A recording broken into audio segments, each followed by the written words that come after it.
Chapter 1, huh? Are you teaching me how to act?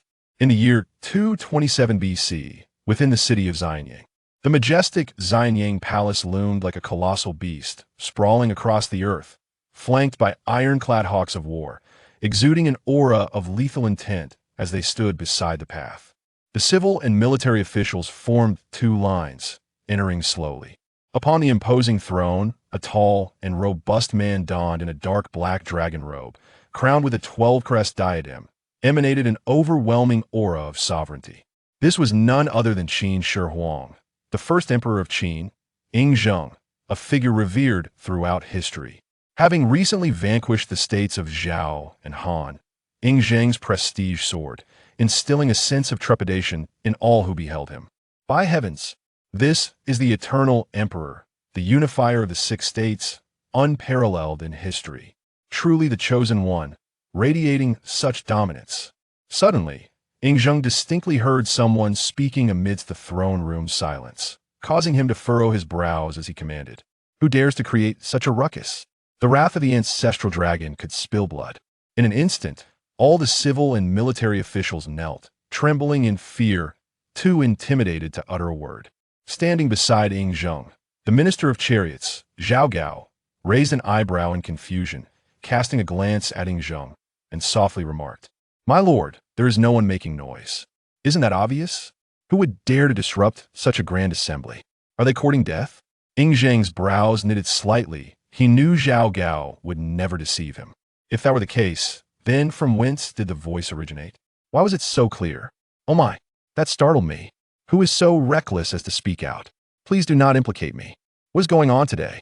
I was enjoying a leisurely day, and suddenly summoned for court. The treatment of scholars is too poor. Oh, great first emperor, might you spare some meat? I have grown gaunt. Zheng once again heard the peculiar voice with crystal clarity, prompting him to gaze towards the group of scholars by the palace entrance. There stood a youthful man, handsome and bright-eyed, surveying his surroundings with a look of utter boredom. Zheng couldn't help but chuckle. This young man's fair complexion belied the idea of him being undernourished.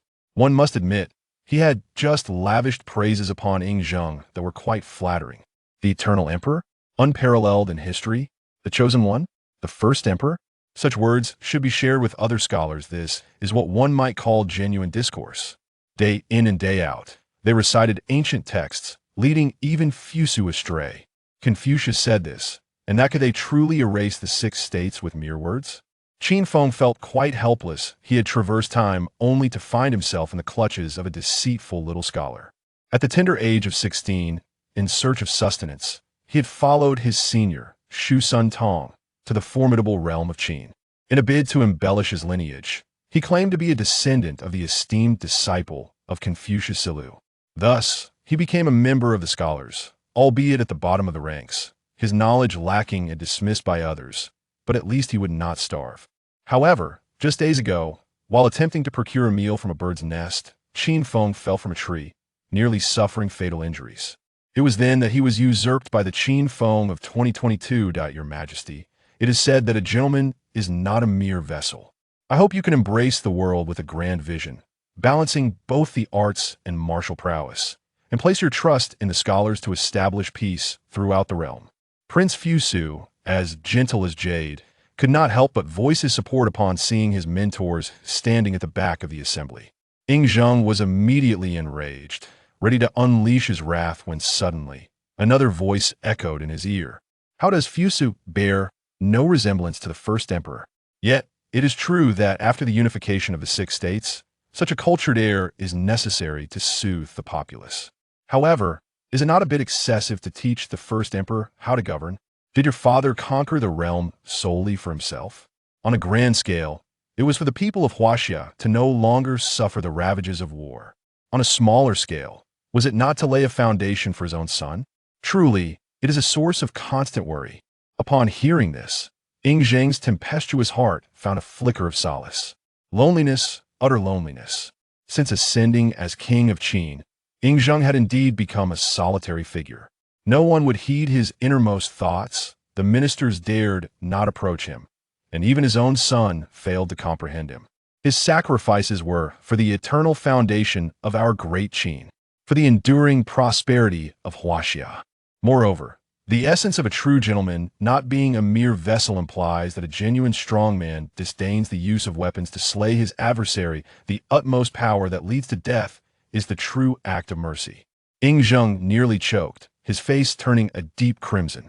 Zhao Gao quickly offered a cup of tea, gently patting his back, and said, "Your Majesty, take care of your health. Do not be angry, the young master is merely confused in this moment." Though concern graced his features, inwardly he reveled in delight. Zhao Gao, mentor to Prince Huai, had long held a disdain for Fusu.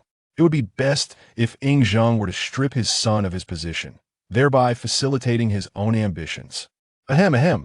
Ying Zheng cleared his throat, feigning nonchalance, and then looked at Qin Feng with a knowing smile, saying, "You there, yes, you." As Ying Zheng pointed, the scholars surrounding Qin Feng promptly distanced themselves, leaving him isolated, donning expressions of helplessness. Shu Suntong could not suppress a sigh, murmuring softly, "Good junior brother, I shall light incense for you in the coming year." There was no avoiding the reality. Everyone knew that the king of Qin favored legalism and despised Confucianism.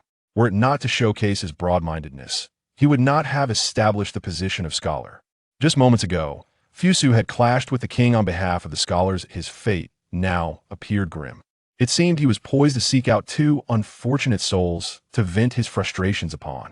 Qin Feng stood in shock, utterly bewildered. "What the hell? What the hell? You lot are treacherous. Was it not promised that we would share life and death? Was it not said that though we may not share the same birth, we would seek the same death? You scoundrels! I despise you all." Ying Zheng regarded Qin Feng with a curious gaze, stating flatly, "Who are you?" Nervously, Qin Feng replied, "This humble scholar is Qin Feng." "Very well. Since you are a scholar, you should be well versed in the words of Confucius. Explain, how is the concept of a gentleman not being a vessel to be interpreted?" "Alas, alas! If I were to echo Fusu's words, would not the first emperor eliminate me? If I were to speak carelessly, would these scholars not tear me apart?" Qin Feng pondered for a moment and feigned ignorance, saying, "This. I am but a humble servant with limited knowledge, and I momentarily forgot. Perhaps you could inquire with my senior brother, Shu Suntong?" Shu Suntong was nearly overwhelmed with panic, frantically signaling to Qin Feng with exaggerated expressions. Truly, he had never encountered such treachery. On the brink of despair, he lamented, "Oh, good senior brother, let us accompany each other on the road to the afterlife, so we shall not be alone." Ying Zheng felt an unprecedented sense of relief, reminiscent of his childhood. Adopting a fad of seriousness, he declared, "Where is the minister? You have recruited these scholars, yet they are but shallow and inept individuals." The minister, Zhou Qingshan, stumbled forth, profusely apologizing. "I am at fault. I failed to discern." Previously, Qin Feng claimed to be a direct disciple of Confucius Zilu, which led me to admit him. I did not anticipate he would turn out to be utterly incompetent. "Bah, you are the incompetent one. Your entire family is incompetent." Chapter 2. Beware, my king. This fellow wields a sword. Ying Zheng suppressed a laugh and turned to Qin Feng, saying, "Since your ancestor was Zilu, you should surely be familiar with Confucius's teachings. If you cannot articulate them, you are but an impostor." With that, he glanced at Zhao Gao beside him and inquired, "What punishment should befall one who deceives the sovereign?" Zhao Gao bowed, responding, "The punishment is dismemberment and the eradication of the 9 clans." "What the hell? How ruthless." "Wait, I have no 9 clans. It's just me left." "If you are alone, then it is to be death by 1,000 cuts," the first emperor added. Qin Feng gasped in horror. What a wicked old society, to impose such brutal punishments with such ease. Those who perish face the heavens, while those who do not endure for eons. I shall fight to the end. He cast a glance at Ying Zheng, then at the circle of scholars around him. Relishing the impending misfortune and gritted his teeth, Confucius said, "A gentleman does not wield a weapon. This means that a true strong man would disdain to kill with arms. To bring death through sheer strength is the ultimate mercy." The great scholar Chunyu Yu exclaimed, "By heavens." The eminent scholar Fu Xing echoed, "By heavens." The learned scholar Mao Jiao added, "By heavens." The official Zhou Qingchen, trembling, plucked a few gray hairs from his beard, wincing in pain, and murmured, "Who knew flattery could be delivered in such a manner? The youth is indeed formidable." Shu Suntong gasped, "My apprentice is truly a talent." For a moment, the silence was palpable, as if a pin could be heard falling. All gazed at Qin Feng as if they had seen a ghost. Haha, this is the first time I have heard such a thing. Ying finally let out a hearty laugh, no longer able to contain himself. Fusu, dumbstruck, stared at Qin Feng in disbelief, murmuring, "How could this be? How could this be the meaning?" The master was clearly saying. Qin Feng interrupted him, sighing dramatically as he recalled, "My ancestor Zilu once spoke of a battle where he saw the master's muscles bulging, a fierce character emerging." Utter nonsense. You scoundrel! How dare you speak such blasphemy? The great scholar Chunyu immediately sprang forth, pointing an accusatory finger at Qin Feng. Qin Feng, determined to push back, rolled his eyes and retorted, "Am I the one fabricating tales, or is it you? My grandfather is Zilu, and this is what he revealed to me." Chunyu, his beard trembling with fury, exclaimed, "If the master truly bore such a visage, why would your ancestors seek him as a teacher?" Qin Feng sighed, shaking his head with a wry smile. The master stood at 9 feet tall, sinewy and muscular, sword in hand and bow at his waist, flanked by dozens of burly men, forcing a fearsome smile as he asked if my ancestor wished to learn from him. Would my ancestor dare to refuse? Would he not, Your Majesty? Haha, quite reasonable indeed. Were I in such a situation, I too would not dare to decline. Ying was pleasantly surprised by this youth before him. Regardless of the truth of his words, the fresh interpretation of Confucianism delighted him immensely. As an emperor, he held a deep discontent towards such gentle philosophies, as they were not conducive to governance. Qin Feng also breathed a sigh of relief. Since Confucianism had yet to undergo a fundamental transformation, it was naturally unfavorable for ruling, and it was only logical that the first emperor would harbor such sentiments. One could say I have indeed hit the jackpot. However, Chunyu nearly coughed up blood on the spot, trembling as he pointed at Qin Feng and stammered, You said, to hear the way in the morning is enough. One could die in the evening." Qin Feng let out a cold laugh, retorting, "The master said, if one knows the way to your home in the morning, one could very well come to bring about your demise by evening." With that, Chunyu spat out a mouthful of blood and fainted. "Quickly summon the imperial physician to attend to Dr. Chunyu," Ying stated calmly. "Let it be known, Qin Feng shall serve as the companion reader for Prince Fusu and be granted the title of doctor. Oh my! Gratitude to the great Emperor Qin Shi Huang for the generous reward. The title of doctor is indeed a 5th-tier nobility, an annual salary of 250 shur of millet, 6 hectares of land, and 30 mu of property. What a fortune!" Qin Feng immediately bowed in thanks. "Thank you, Your Majesty." The 14-year-old Prince Fusu gazed vacantly at Qin Feng, as though his worldview had crumbled. Counselor Mao Jiao stepped forward, exclaiming, "Your Majesty, this man seeks to gain attention and spouts nonsense. How can he be a companion reader for Prince Fusu?" Ying waved his hand imperiously, declaring, "This matter requires no further discussion. Summon the envoy from Yin to the throne." Reluctantly, Mao Jiao retreated, casting a resentful glance at Qin Feng. It was not just him. The entire assembly of scholars regarded Qin Feng with suspicion. Qin Feng feigned an innocent demeanor, appearing pitiable and helpless. Yet inside, he was elated. With a title comes a source of income, freeing him from the confines of the scholar's dormitory filled with unpleasant company. As for the possibility of jealousy or revenge, Qin Feng was unafraid. Soon, the first emperor would unify the 6 states and sweep across the realm, his achievements surpassing those of the 3 sovereigns and overshadowing the virtues of the 5 emperors. With him protecting me, why should I fear these mediocre men? Summon the envoy from Yin to the throne. Summon the envoy from Yin to the throne. Summon the envoy from Yin to the throne. As the eunuchs called out in sharp voices, 2 robust men slowly approached from outside the grand hall. The man in front, unassuming and dignified, held a rolled-up map in both hands and advanced steadily. The man behind him, however, kept his head bowed, appearing extremely anxious. Qin Feng observed the two with a sense of familiarity, as though he had encountered such a scene before. Envoys from Yin? 2 men, one holding a map, the other appearing dreadfully nervous? Could it be a dream? The envoy from Yin presents the Duxiang map to the great king, wishing the great Qin a flourishing martial fate. The man holding the map knelt before the throne, speaking loudly. Ying extended his hand, saying coolly, "Come closer, let me have a look." Yes, the man holding the map rose and approached Ying's throne. Yet, his companion seemed to have lost his resolve, remaining on the ground, unable to rise. Zhao Gao barked, Why does the envoy not dare to approach? The man with the map responded, As a humble villager, I have never beheld the divine visage of the great king. I am utterly terrified. Ha ha.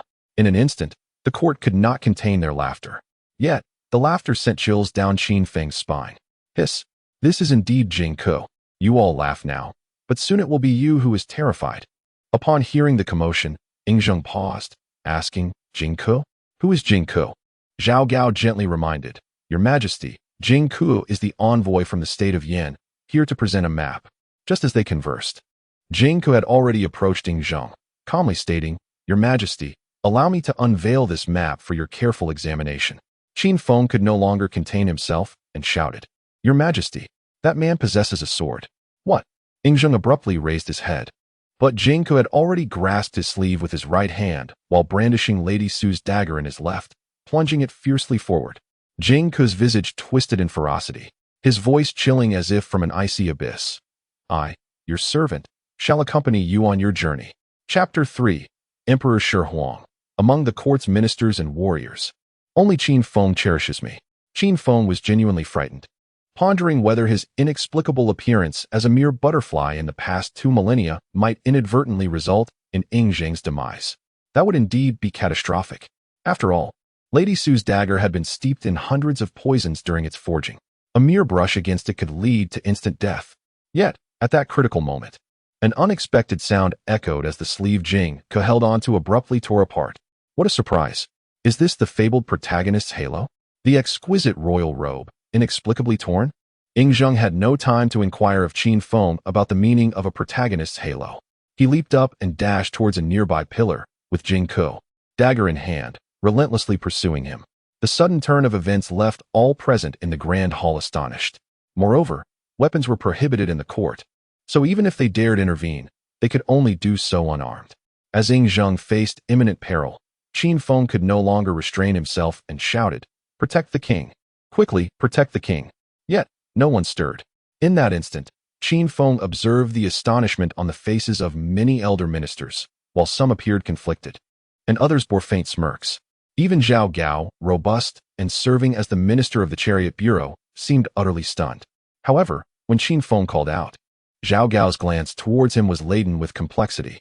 Qin Feng immediately understood. Indeed, the aggressive measures taken by the emperor after his ascension have sown seeds of resentment among many. The unprecedented strengthening of imperial power inevitably leads to the weakening of ministerial authority, such as the suppression of the old Qin aristocracy and the resentment of foreign ministers from the 6 eastern states witnessing the fall of their homeland, compounded by the harshness of Qin law towards the nobility, all of which have bred discontent. Thus, they watch idly as events unfold. But the emperor cannot perish here. The lands of Huaxiao remain ununified. The Qin has yet to be consolidated. I have yet to enjoy my fortune. Yingzheng was profoundly shaken. Even amidst his flight, he could not help but glance at Qin Feng. Yet, that very glance caused him to stumble and fall to the ground. As Jing Ko lunged toward him, Qin Feng suddenly surged forth from the crowd, snatching a pouch of powder from an elderly man's chest and hurling it, simultaneously shouting, The king bears a sword. The king bears a sword. The medicinal package struck Jing Ko's face with precision, shattering upon impact. A cloud of white powder instantly obscured his vision, rendering him unable to see his target. Yingzheng reacted swiftly, drawing his sword with a fierce motion and severing Jing Ko's left leg. Careful, Xiao Jing, the flying dagger. Qin Feng lunged forward, tackling Yingzheng to the ground. A resounding dragon's roar echoed as the razor-sharp dagger of Lady Su grazed Yingzheng's neck, embedding itself deeply into the bronze pillar behind him. Jing Ko glared fiercely at Qin Feng, rage boiling within him, nearly causing him to spit blood. You scoundrel! You have thwarted my grand design. Qin Feng, in a state of disarray, checked himself for wounds, relieved to find none. Otherwise, he would have faced dire consequences. Yingzheng, regaining his composure, coldly addressed Jing Ko. Who sent you here? Jing Ko laughed mockingly, disdain evident in his voice. Who sent me? Every righteous man in the world wishes to slay Yingzheng and bring an end to the tyranny of Qin. Yingzheng's fury surged, and just as he prepared to order severe interrogation, a voice suddenly whispered in his ear. Do you dare to guess if it was Prince Dan of Yan who sent you? A thought struck Yingzheng, and he replied calmly. I know it was Prince Dan of Yan who sent you. Rest assured, I will personally ensure that the king of Yin delivers Prince Dan's head to me. Jing's eyes widened in fury as he retorted, what does this have to do with Prince Dan? This is my own doing. How can you consider yourself a hero if you implicate the innocent? Innocent? In a few days, your friend Gao Jinli will also attempt to assassinate the first emperor. You are merely courting death. Zheng cast a glance at Qin Feng and continued, and your friend Gao Jinli will be captured as well, to accompany you. Guards, take him away and imprison him.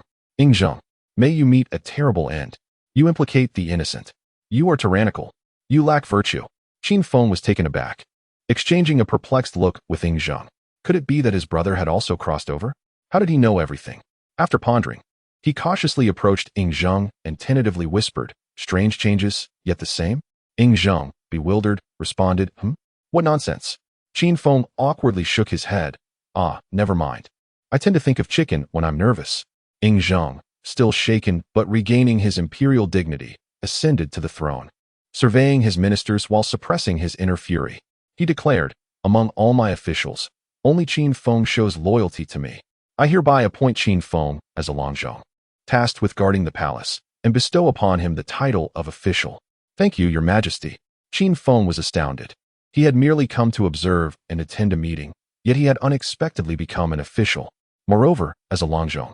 Such positions were typically reserved for the offspring of nobility. Serving as the emperor's retinue while learning state affairs was a significant pathway for gaining trust and promotions. From now on, I can afford to be lazy and enjoy the riches. Zheng, observing Qin Feng's glee, thought to himself, what an audacious lad. I just bestowed upon you a title, and you're already dreaming of idleness? Let us see if I still need you. Simultaneously, he pondered why this young man seemed to possess such extensive knowledge. What was his true origin? Could it be that he is indeed a descendant of Zilu? Or perhaps, it is a celestial omen, aiding me in my quest to unify the realm.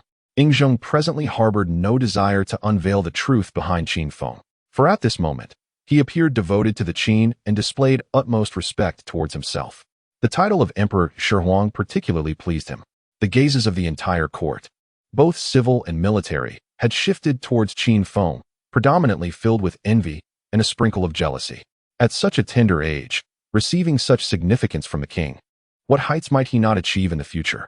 As for the scholars, their sentiments leaned towards resentment. You are but a petty deceiver. By what right do you deserve such treatment? Moreover, altering the words of the sages, it is utterly despicable. A shameless wretch.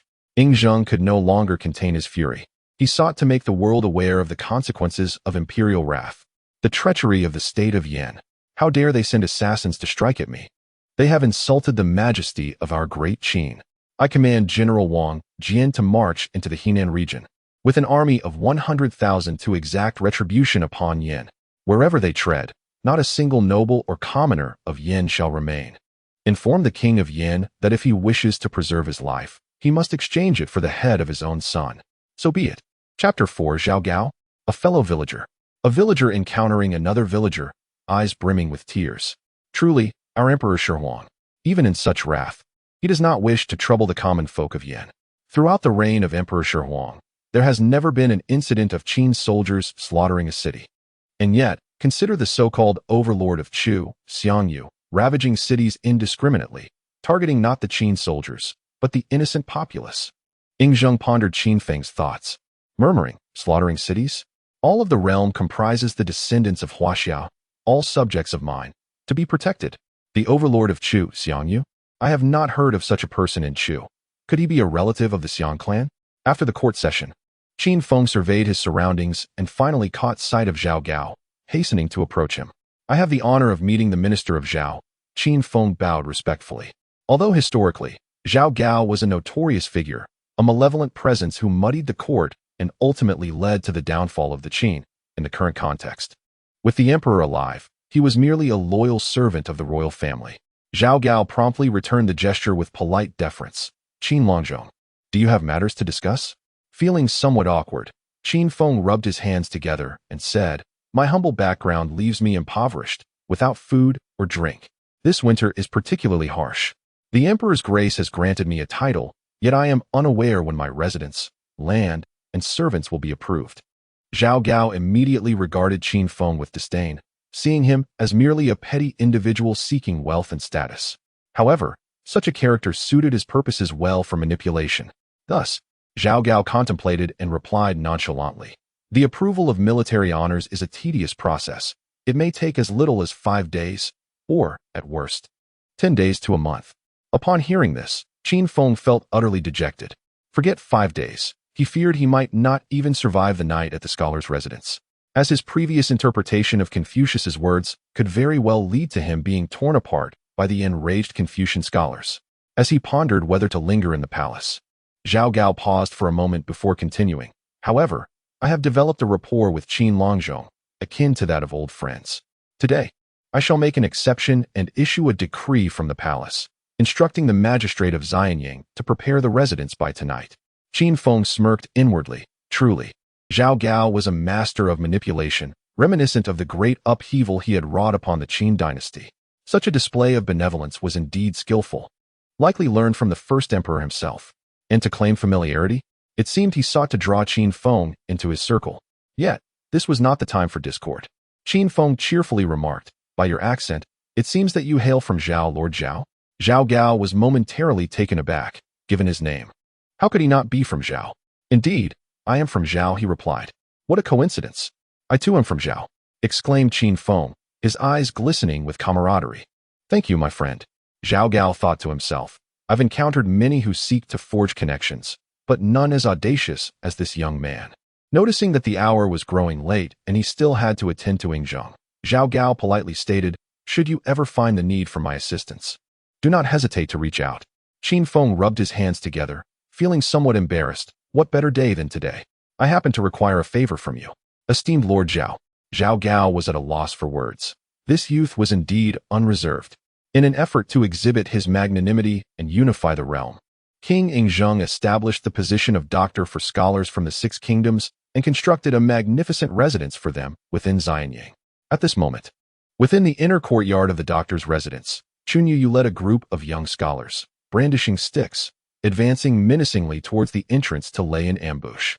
Following closely was Shu Sun Tong, who hesitantly remarked, "Master Chunyu, are we not being a tad reckless? In broad daylight, to assault another doctor would surely invite ridicule." Chunyu replied sternly, "Firstly, Qin Feng's blatant misinterpretation of Confucius' teachings is a betrayal to the scholars. We are merely purging our ranks. Secondly, he is currently a Longzhong, not a scholar." Shu Sun Tong grimaced. "Isn't that even more severe? A group of doctors ganging up on a mere Longzhong? Just thinking about it is thrilling."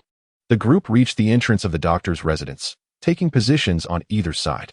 Shu Sun Tong gazed at the assembled scholars wielding sticks and couldn't help but sigh. Today's Confucian scholars were well-rounded individuals, not the feeble beings of later generations who could barely lift a finger. While they might not rival Confucius and his disciples of the spring and autumn period in prowess, they were nonetheless skilled in martial arts. Wouldn't it be fitting for that young man, Qin Feng, to be soundly thrashed?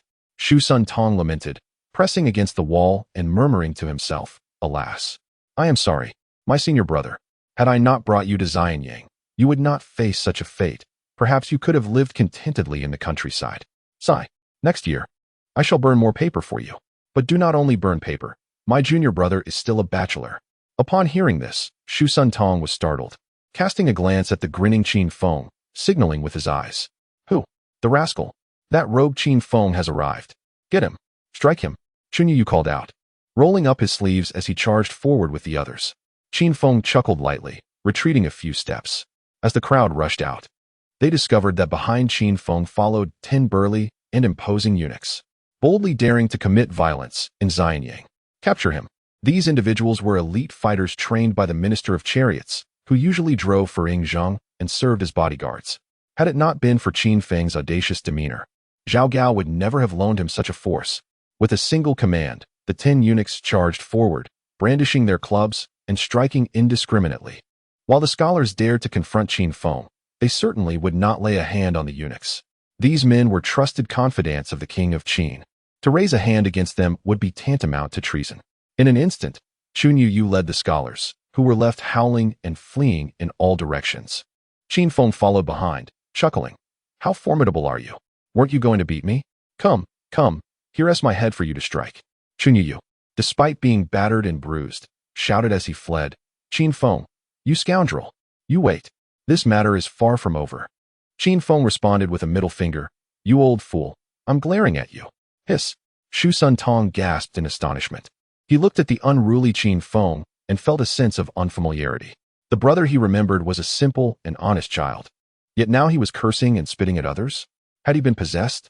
As the chaos ensued at the doctor's residence, the attendant Zhou Qingchen hurriedly arrived, breathless, exclaiming, the doctor's residence is a precious gift from the king. How can one be so disrespectful? Upon seeing the superior officer arrive, the eunuchs dared not be reckless and quickly gathered behind Qin Feng.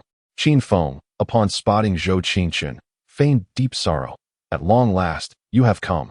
I regarded my esteemed brothers as my own kin, yet they lay in ambush at my doorstep, threatening to beat my brains out. As he spoke, he clutched his chest and lamented dramatically. Chun Yu, covering his still bleeding nose, indignantly retorted, nonsense. Utterly absurd. Chapter 5. I truly struggle with my studies. I did not intend to speak wrongly. Zhou Qingchun observed Qin Feng's impromptu performance and then glanced at the battered scholars, his lips twitching in disbelief. This was utterly perplexing. The victim should be the other way around. Dr. Qin, I have come to understand the cause of this incident. It is all a misunderstanding. Qin Feng rose, gazed skyward at a 45-degree angle, and sighed. I originally aimed my heart toward the bright moon, yet alas, the moon shines upon the ditch. Zhou Qingchen looked at Chun Yu with a complex expression, feeling an urge to curse. These scholars had truly let their studies cloud their judgment. Qin Feng had just earned the king's favor and been promoted. Yet here they were, immediately seeking trouble, as if they feared living too comfortably. However, as the head of the scholars, Zhou Qingchen had no choice but to steel himself and say, Dr. Qin, as fellow officials, I hope you can show leniency. I apologize on behalf of the scholars. With that, he pretended to bow in respect. Qin Feng inwardly cursed the old fox and hastily helped him up, exclaiming in a fluster, Lord Zhou, you flatter me. Please rise. It's all a misunderstanding. Zhou Qingchen did not genuinely intend to perform a bow. As soon as Qin Feng extended his hand, he rose. Qin Feng sighed, casting a glance at Shu Sun Tong, and sorrowfully stated, I am aware that my esteemed brothers hold me in contempt, believing I have betrayed Confucianism. But is it wrong for me to wish to survive? The king has no fondness for Confucianism, and Prince Fusu has recently angered him. If I were to remain obstinate in such circumstances, I would have long met my demise. As he spoke, many scholars fell silent, for even they dared not guarantee their own steadfastness in such a situation. Nevertheless, Chun Yu continued his tirade. That does not justify your distortion of Confucian teachings. To hear the way in the morning and die by evening. What do you interpret that to mean? If the master were to learn of your residence in the morning, he would come to end your life by night. Furthermore, a gentleman is not a mere instrument. A true warrior does not resort to weapons to vanquish his foe. The pinnacle of strength is to defeat one's adversary with compassion. Is this reasonable? Upon hearing these words, the recently quelled anger in the surroundings flared anew. How outrageous! While the uncle may tolerate this, the aunt cannot. Sensing the escalating tension, Qin Feng hastily interjected, I am merely a novice in my studies. My skills are lacking. In my moment of panic, I forgot the true meaning and spoke thoughtlessly. My elder brother can attest to this. Shu Sun Tong, understanding the cue, quickly affirmed, Indeed, indeed. My junior has always struggled to retain information. It was not intentional. Zhou Qingchen exchanged glances with Chun Yu and then artfully shifted the narrative, saying, I see now. It is all a misunderstanding. Chun Yu huffed. Then you must guarantee that you will not distort Confucianism in the future. Qin Feng immediately declared with righteous fervor, I, Qin Feng, swear that from this day forth, I shall honor the master and will never again distort Confucianism in your presence. It was not that Qin Feng was cowardly. Rather, it was unnecessary to confront head-on. The Qin state had yet to be unified, and there were numerous disciples of Confucianism across the land, each possessing exceptional skills. If they were driven to desperation, what would prevent them from assassinating him? On another note, if I do not distort it openly, surely I can do so behind your backs, right? Indeed, I must prioritize the mastery of martial arts or the crafting of weapons for self-defense. Observing that both sides had provided each other an opportunity to retreat, Zhou Qingchun, with a smile, grasped Qin Feng's hand and remarked, His Majesty holds you in such high regard, Qin Longzhong. I hope you will accompany Prince Fusu in his studies, promoting the thoughts of Confucian benevolence and virtue. And do not forget the bonds of kinship. Speak kindly of him before the king. Qin Feng subtly withdrew his hand and replied earnestly, rest assured. The promotion of Confucianism is our solemn duty. I shall ensure that Prince Fusu becomes a paragon of virtue. Bah! Kinship.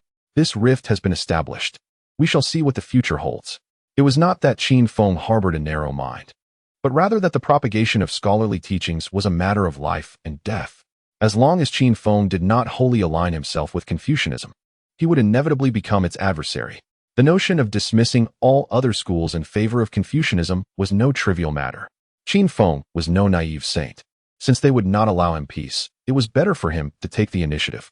After preparing his belongings at the scholar's residence, Qin Feng hurriedly readied himself to depart. Shu Sun Tong accompanied him to the door, casting a gaze filled with complex emotions upon Qin Feng. No one could have anticipated that, within a single day, such a vast chasm would open between the two individuals. Junior brother, let us not forget each other in times of fortune. Qin Feng nodded in agreement, rest assured. Senior brother, we shall not forget each other amidst prosperity. He had a faint recollection of the figure of Shu Sun Tong, a historical opportunist known for his fickle allegiances. After the fall of the Qin dynasty, he had jumped from one powerful faction to another, earning the disdain of his peers. However, once the Western Han was established, he found favor with Liu Bang, rising to a position of great influence. Qin Feng understood well that engaging with such a person required maintaining strength. As long as one remained formidable, Shu Sun would be a steadfast supporter, but at the first sign of weakness, he would be the first to flee. Under the protection of 10 robust eunuchs, Qin Feng swiftly entered his new residence. Zhao Gao indeed proved to be a man of his word. Under his supervision, the magistrate of Xianying promptly allocated a spacious residence with 3 entrances and exits. The efficiency was remarkable, with the name of the Qin estate already emblazoned upon the door. I am Zhang Han, a humble official, honored to meet you. A young man greeted respectfully. Greetings, my lord. Greetings, my lord. Greetings, my lord. A flurry of sweet voices made Qin Feng's heart flutter. Before him stood 3 young maidens, shyly lingering at the entrance. Ah, splendid, he exclaimed, casually distributing several gold beans as rewards. The borrowed eunuchs also received a reward of 1 or 2 gold pieces each. Although Qin Feng had played a minimal role in the rescue, his attitude was commendable compared to the entire court. Thus Ying Zheng not only promoted him, but also granted him 300 zhu. 1 zhu equals 20 taels, making 200 zhu equal to 4,000 taels of gold. Approximately 400 pounds of gold. Additionally, he received 700 acres of land, 7 servants, and a grain supply of 300 shur, which positioned him as a modest landowner. Along with the 3 young maidens, there was a steward, a handyman, and a cook. Toil and prosper, Qin Feng mused as he surveyed his estate, silently motivating himself. He vowed to become the foremost idler of the great Qin, indulging in food and rest while shirking labor, rejecting the 996 work culture, starting with himself. Chapter 6. Prince Fusu. I assure you, I am not deceiving you. Qin Feng arose early, hastily donning his attire under the attentive care of the 3 young maidens, sipping a bit of porridge before rushing to the palace. Ah, why does the great Qin commence work so early? Exploiting minors. Clad in a dark robe, Qin Feng yawned as he arrived at the Xianying palace. Ying Zheng, having just risen, immediately recognized that familiar voice and couldn't help but smile. It seemed that Qin Feng could only hear his thoughts when in close proximity, for after leaving the palace the previous night, the connection had faded. The reason for his early arrival was to accompany Prince Fusu in his studies. Life remained challenging for Qin Feng. He was to attend to Fusu in the morning and serve as a physician at Wangyi Palace in the afternoon. Qin, the physician. Oh, I have the honor of meeting you, Prince Fusu. Qin Feng bowed respectfully to the gentle and refined Fusu. No need for formalities, Fusu replied, gazing at Qin Feng with a complex expression, as if he wished to speak but hesitated. At this moment, the esteemed tutor had yet to arrive, leaving the 2 seated on their cushions, patiently awaiting his presence. Qin Feng, weary and half asleep, squinted his eyes. The early rise was truly tormenting. Qin Longzhong, there is something Fusu wishes to express, though I am uncertain if it is appropriate. Unable to contain himself, Fusu spoke. Then perhaps it is best left unsaid. Qin Feng stifled a yawn, but suddenly realized the gravity of the situation, quickly opening his eyes and stating earnestly, "Your Highness, please do share." Though merely 14, Fu Su exuded the demeanor of a cultured scholar, humbly shaking his head. "If it is inconvenient for Qin Longzhong, I would not wish to impose." "Do not impose upon others what you do not desire for yourself." Qin Feng smirked. "What the master means is, whatever I do not wish to partake in, no one can force upon me." Fu Su was taken aback, his worldview shaken, and he stammered, "Did the master truly say such a thing?" Witnessing the collapse of Fu Su's beliefs, Qin Feng couldn't help but chuckle. "Do not heed the words of those bookish fools. It is essential to reinterpret Confucianism for young Master Fu Su. Given his delicate appearance, it is no wonder he did not resist when granted death." Far away in Wangyi Palace, Ing Zheng was momentarily stunned, his brow furrowing in confusion. Granted death? Why would Fu Su be condemned to such a fate? The only one capable of bestowing death upon him is myself. Fu Su is my eldest son. Since childhood, he has been intelligent, filial, and gentle. How could I ever condemn him to death? Impossible. Absolutely impossible. Qin Feng nodded in agreement. Indeed, the master expressed it thus. Fu Su furrowed his brow, still struggling to believe that the gentle master could utter such coarse words. "Qin Longzhong, I implore you to speak earnestly. What you said in the Grand Hall yesterday, was it all true?" Qin Feng immediately rose, his demeanor serious. "I, Qin Feng, swear. What I spoke yesterday was entirely truthful. I would never deceive young Master Fu Su. Oh heavens! All that I have done is for the sake of the great Qin. Pray, have mercy and do not take my oath to heart. Otherwise, 20 years hence, when the Zulong perishes and the world collapses, countless lives will be lost to war and desolation." "What?" Ing Zheng's grip tightened, causing the bamboo slips in his hand to snap. "Zulong's death? The world in ruins? How can this be? The foundation of the everlasting great Qin, which I am building, cannot be destined for demise after just 2 generations." A storm surged within Ing Zheng, leaving him in turmoil. Zhao Gao, witnessing the unprecedented agitation of Ing Zheng, felt a pang of concern. Assuming there was a problem with the memorial, he hastily offered a cup of tea. "Your Majesty, please calm your anger and take care of your health." Ing Zheng accepted the tea, taking a gentle sip. Though he had only recently vanquished the Han and Zhao states, he was acutely aware that the momentum was now in his favor. The 6 states of Shandong had lost the protection of their ancestors. Their annihilation was merely a matter of time. The Great Qin would ultimately unify the world, and Huaxiao would merge into one. And he, Ing Zheng, would become the eternal emperor, surpassing the merits of the 3 sovereigns and overshadowing the virtues of the 5 emperors. Yet now, there were those who spoke of a downfall after 2 generations. How could this be? If it were someone else who spoke those words, Ing Zheng would undoubtedly have him torn apart. However, the speaker is Qin Feng, which renders him somewhat at a loss. Furthermore, the individual did not explicitly state anything, merely contemplating internally. Meanwhile, Qin Feng remained blissfully unaware of the peril he had narrowly escaped, continuing to weave his narrative with confidence. In the days of yore, the sage Confucius from Shandong, a sturdy man standing 9 feet tall, would stroll the streets accompanied by dozens of muscular disciples, brandishing swords as he imparted wisdom to the masses, who all acknowledged the profundity of his teachings. Fu Su gasped in astonishment, stammering, "But in the Analects, the image of Confucius depicts him as a benevolent elder." Qin Feng chuckled lightly, shaking his head. "Not at all. The Analects are fundamentally about establishing principles for the Tao. The term Luanyu is a homophone, originally named Luanyu." Fu Su, intrigued, inquired, "Luan? What does that mean?" Qin Feng replied, "It signifies the act of delivering a resounding slap." Fu Su was utterly taken aback, rendered speechless, his inner turmoil evident. After a lengthy pause, upon witnessing Qin Feng's earnest expression, he could not contain himself. "I implore you, Qin Longzhong, to enlighten me about the true nature of the sage and the essence of Confucianism. Dear fellow disciples, you have urged me to teach the young Master Fu Su about the virtues of benevolence and propriety. Today, I shall honor that promise and elucidate." In Wangyi Palace, Ing Zheng furrowed his brows in discontent. What was wrong with this lad, Qin Feng? How could he condescend to mingle with those corrupt Confucians? Attempting to impart Confucian teachings to Fu Su? Had he misjudged him? Could one possibly unify the realm through mere benevolence and propriety? Utter nonsense. Zhao Gao? Summon the eunuch stationed outside Fu Su's quarters in Xianyang Palace and inquire how Qin Feng has been instructing him in Confucianism. Understood. Zhao Gao, perceiving the king's countenance, felt a pang of anxiety. This is disastrous. This countryman is rather unreliable. Merely a day has passed, and he has already incited the king's ire? He has just pocketed 100 taels of gold. Should he return it? Why did he choose to associate with that group of Confucian scholars? Is he courting disaster? May fortune favor him. Meanwhile, Qin Feng felt a surge of elation, clearing his throat earnestly. The sage's left fist embodies benevolence. His right fist embodies propriety. His sword is named virtue, and his bow represents reason. He wins over others through virtue and instructs through reason, with 3,000 disciples and 72 schools.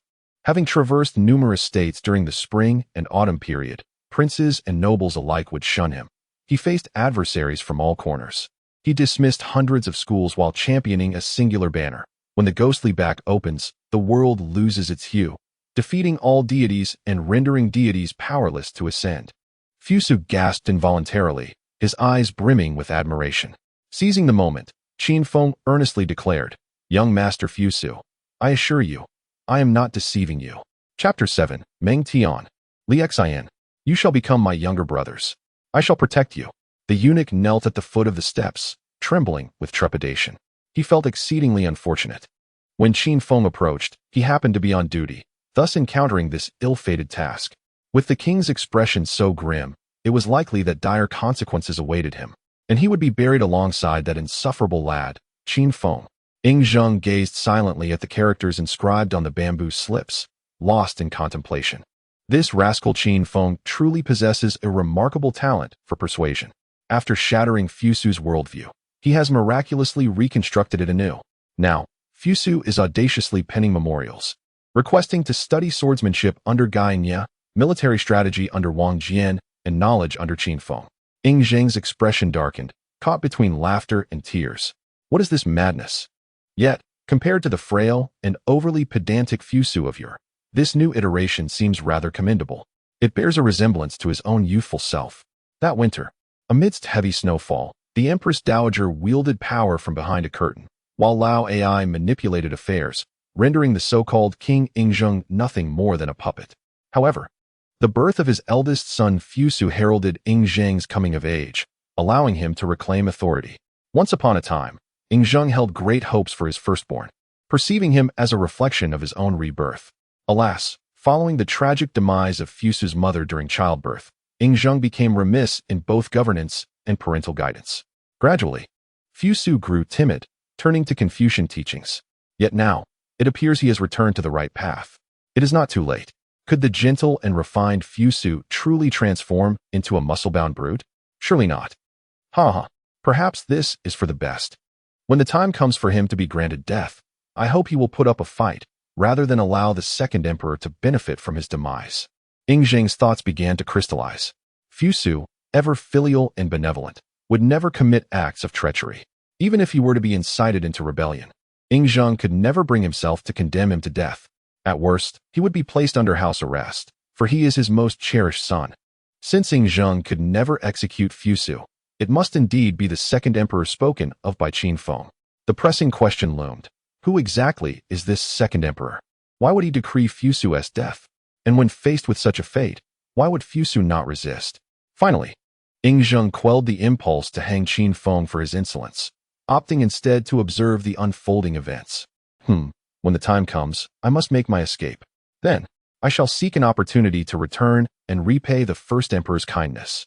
Ying Zheng found himself at a loss for words. This rascal Qin Feng, despite his unwavering trust and kindness towards him, he constantly harbored thoughts of fleeing. At least he remembers to return and show gratitude. How commendable. Ying Zheng beckoned to Zhao Gao, instructing, "Go, send someone to Zhao to summon Gai Nye." Understood. Zhao Gao, somewhat perplexed, wondered who Gai Nye was and why he was needed.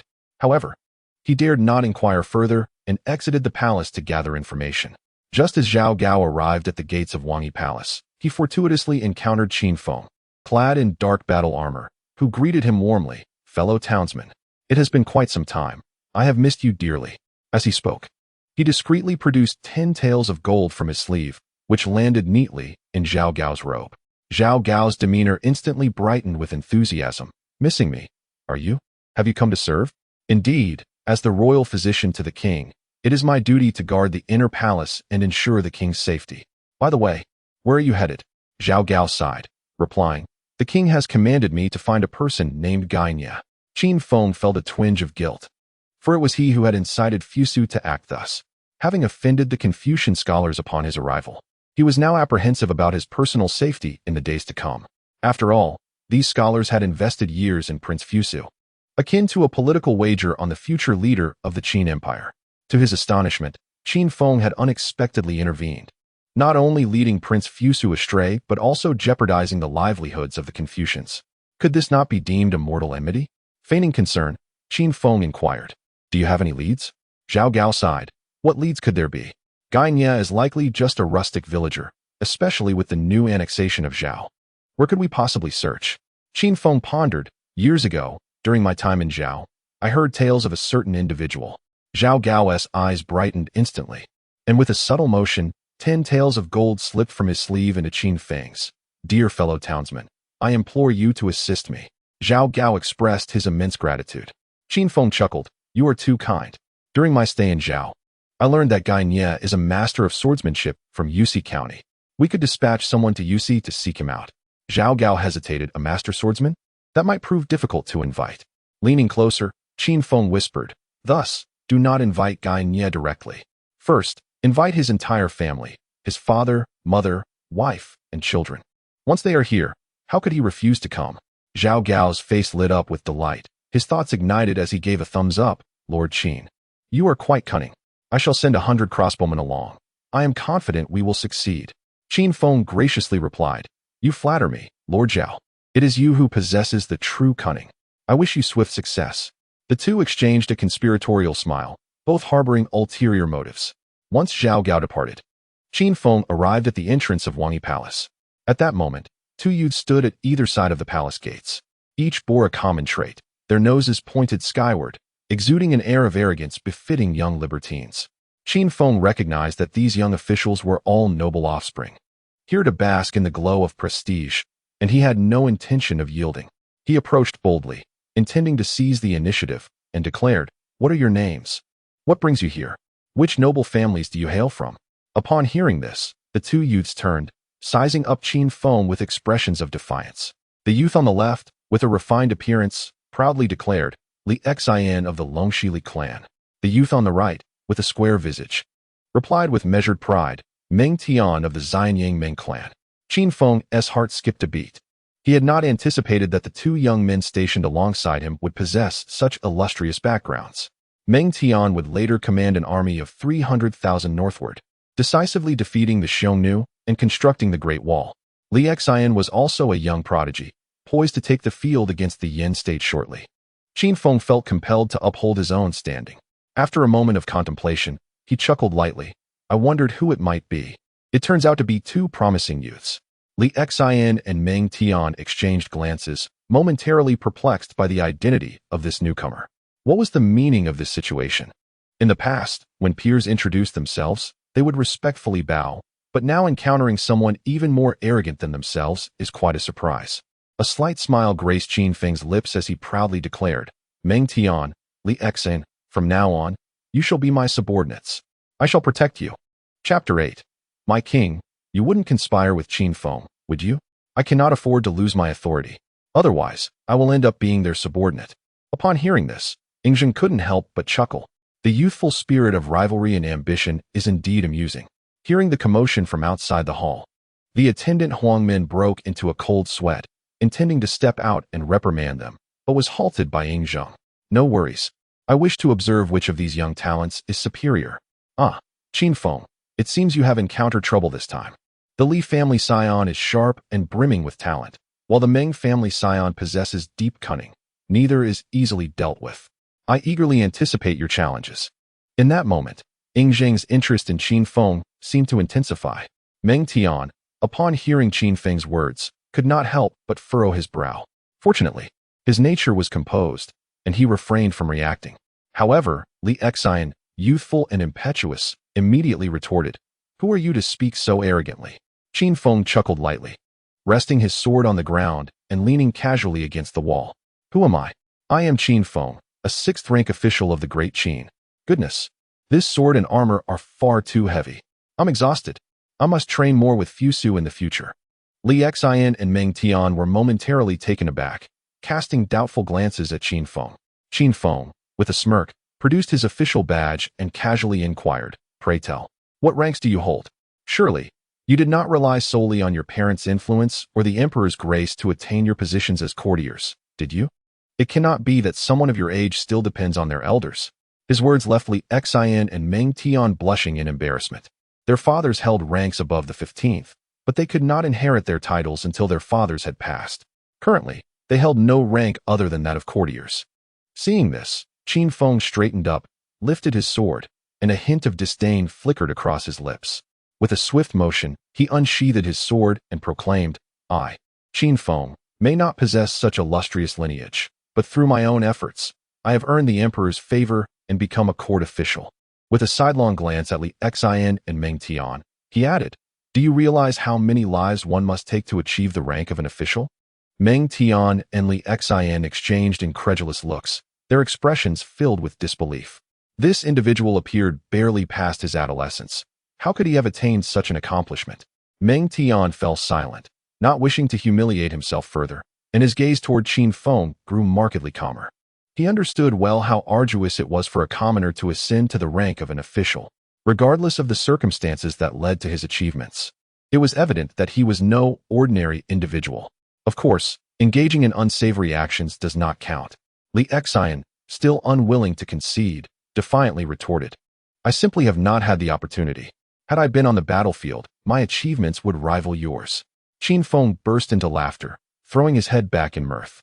"What are you laughing at?" Li Xian exclaimed, his neck reddening with frustration.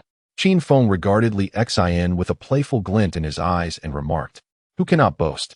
Moreover, if you were to step onto the battlefield, would you not sit like an ordinary person, beginning as a mere squire? Surely, it must be due to your ancestors' favor that you directly ascended to the rank of general? In terms of lineage, I concede I cannot compete with you. However, in the future, through my own efforts, I may yet surpass you." Li Xian was rendered speechless by this proclamation, his eyes widening in disbelief.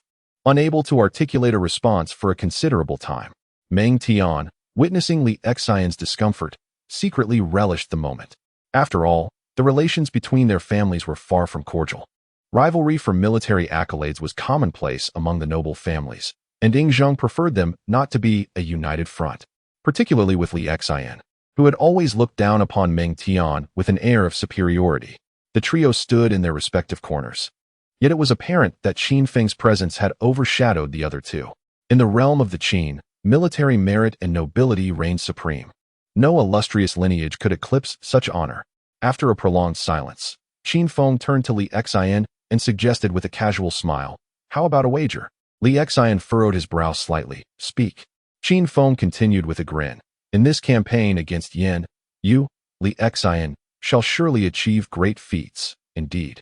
Your accomplishments will surpass mine, but only for the present." Li Xian exchanged a glance with Meng Tian, their expressions brimming with confusion. Was this not sheer folly? The campaign against Yin lay thousands of miles away, and Li Xian was still stationed at the gates for the king, dreaming of glory? Qin Feng goaded him further. "What? Are you afraid to wager? Then so be it. Such is the lot of aristocrats, nothing more. What with being a parasite, a mere dilettante, a sloth?" Although the two could not fully comprehend, they felt deeply insulted. "We accept the wager." Qin Feng maintained his composure. "Very well, should I be correct? You shall acknowledge me as your elder brother, and you will serve as my younger brothers." "Agreed. If you lose, you shall serve as my younger brothers." A pact was cemented. At that moment, the hall doors swung open, and a courtier stepped forth, announcing in a piercing voice, the son of the Li family. "Li Xian seeks an audience." Li Xian and Meng Tian were instantly struck with astonishment, their expressions blank. Qin Feng leaned casually against the wall, a subtle smirk playing on his lips, exuding an air of inscrutable wisdom. "Oh, Emperor Qin, what splendid support. Ha ha. Henceforth, I shall be the elder brother to two renowned generals. What a life of indulgence and ease awaits me. Who would dare to provoke me now? Support? Elder brother? What does that mean?" Yingzheng found himself somewhat perplexed. He regarded the petition for battle submitted by the Li family of Longxi. Lightly tapping the table, balance must be restored. the Wang family within the Qin army has gained increasing prestige. After General Wang Jian's conquest of Zhao, the Ming clan has become unable to maintain equilibrium. It is time for the Li family of Longxi to step forward. At that moment, Li Xian strode in with a straight posture, declaring boldly, "Your humble servant, Li Xian, pays his respects to the king." "Rise," commanded Ing Zheng. "Thank you, your majesty." Ing Zheng gazed at the spirited Li Xian, filled with joy. This was indeed the future of the Qin, like the sun rising, bright and resplendent. "Li Xian, do you wish to serve the Qin and campaign against the four nations of the East?" Li Xian had awaited this question for several years. Logically, he should have been ecstatic, reveling in the promise of rewards following hardship. Yet now, the words seemed somehow off, tinged with an oddity that left him unsettled. After a prolonged wait without a response, Ing Zheng could not help but feel a twinge of irritation as he solemnly inquired, "Are you unwilling?"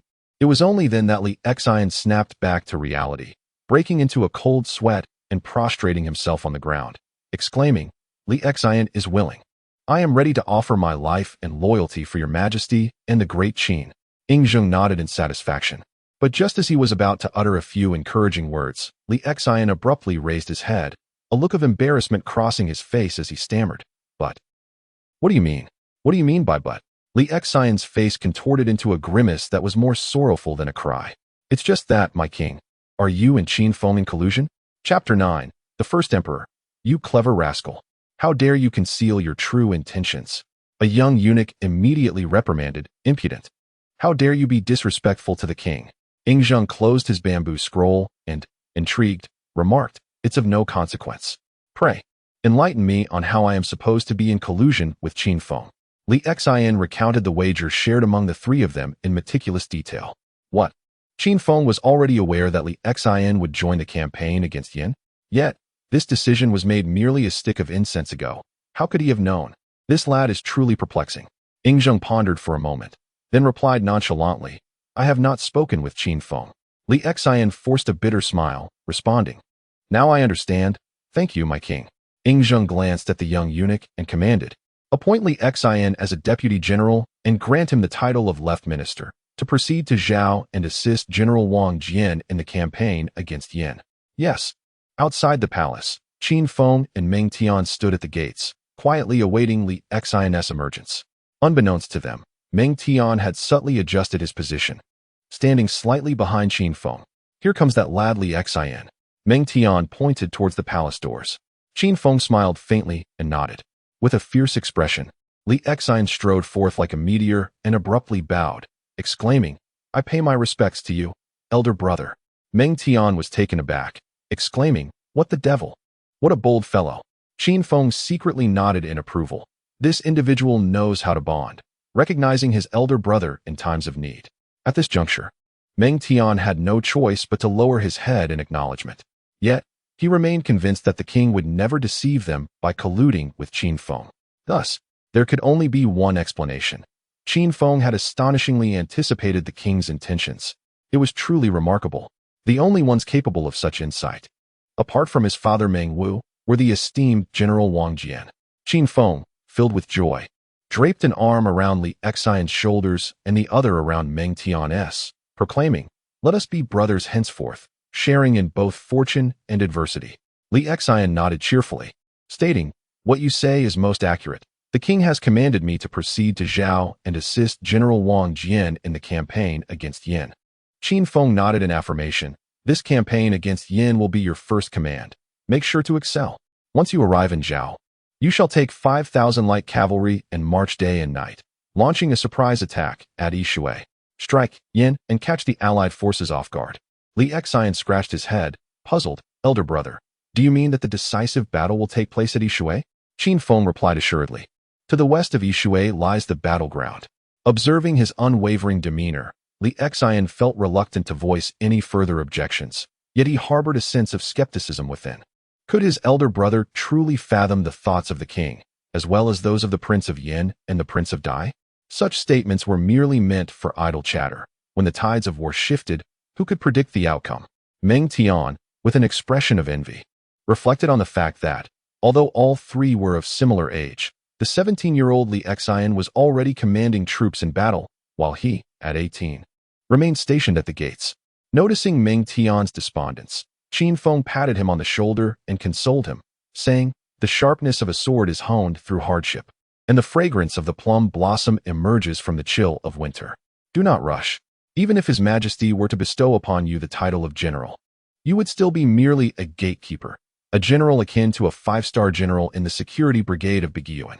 Meng Tian replied, "I sincerely appreciate your words of comfort." After exchanging a few more remarks, Li Xian hurried off to report to the military camp. Left behind, Qin Feng and Meng Tian, realizing that time was not on their side, engaged in light conversation until a replacement arrived.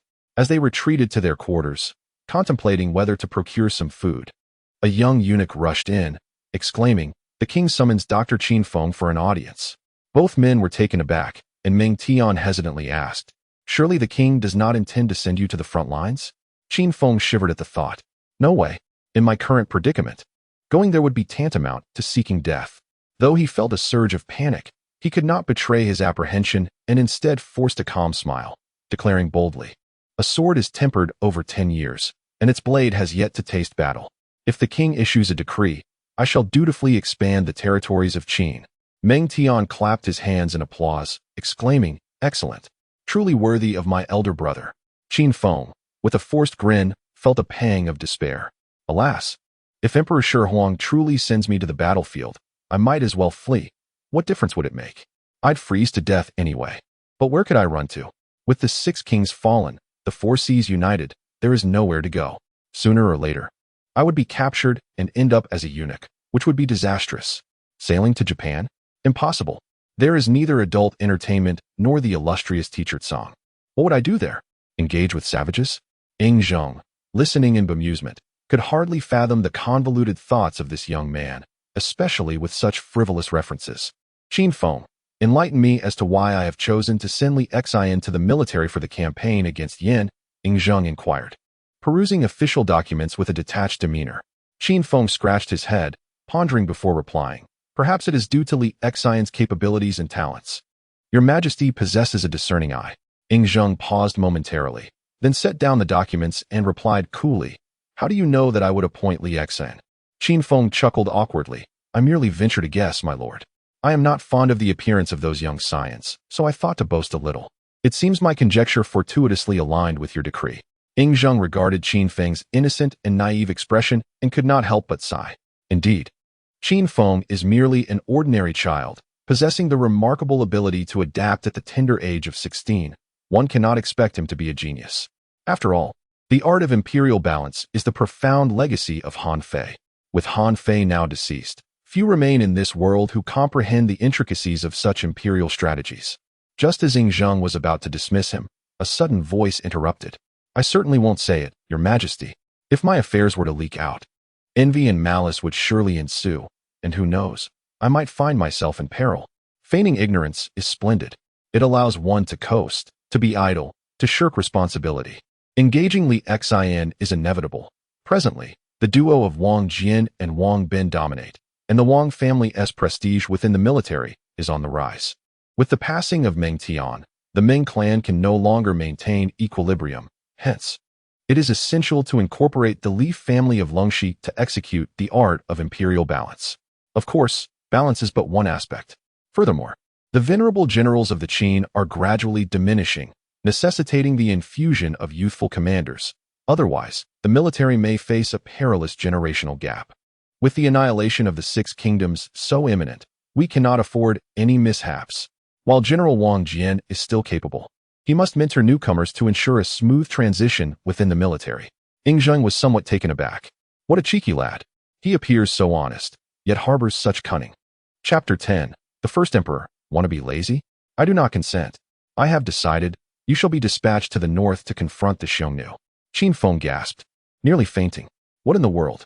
We haven't even unified yet, and you want to send me to battle the Xiongnu? Why not just have me toss fish into the South Sea? Absolutely not. I must flee. This is utterly ungracious of you, Your Majesty. If all else fails, I shall flee westward. The lands of the Western Territories may lack many things, but they are abundant with beauty. Ha ha ha. How exhilarating. Observing Qin Feng's woeful expression, Ing Zheng could no longer contain his hearty laughter. The eunuch on duty could scarcely recall the last time His Majesty laughed so freely. Was this young man, Qin Feng, truly so favored by the emperor?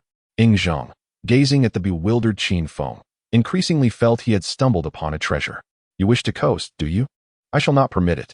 You desire to be idle, do you? I shall not allow it. Since your mind is so astute, contribute more ideas for me. Make greater contributions to the Qin. Everyone claims that the first emperor is a tyrant. Yet, it seems he is not so. For he can even jest with others and does not execute his loyal subjects. Quite commendable. Zhang paused, pondering the label of tyrant. How had he come to be perceived as such? Indeed, thus far, he had never committed any outrageous acts nor executed any loyal subjects, exemplifying a benevolent ruler. However, he cared little for his reputation. What mattered to him was the unification of the realm. What he valued was the everlasting legacy of the Qin. Qin Feng, tell me, who among the 4 eastern nations can stand in the way of my advancement? Zhang, seated majestically upon his throne, surveyed with the keen gaze of a hawk, exuding an aura of formidable power. Qin Feng hastily replied, How could I possibly know, Your Majesty? I am still young and lack understanding. What more is there to say? The most formidable state, Zhao, has already been vanquished.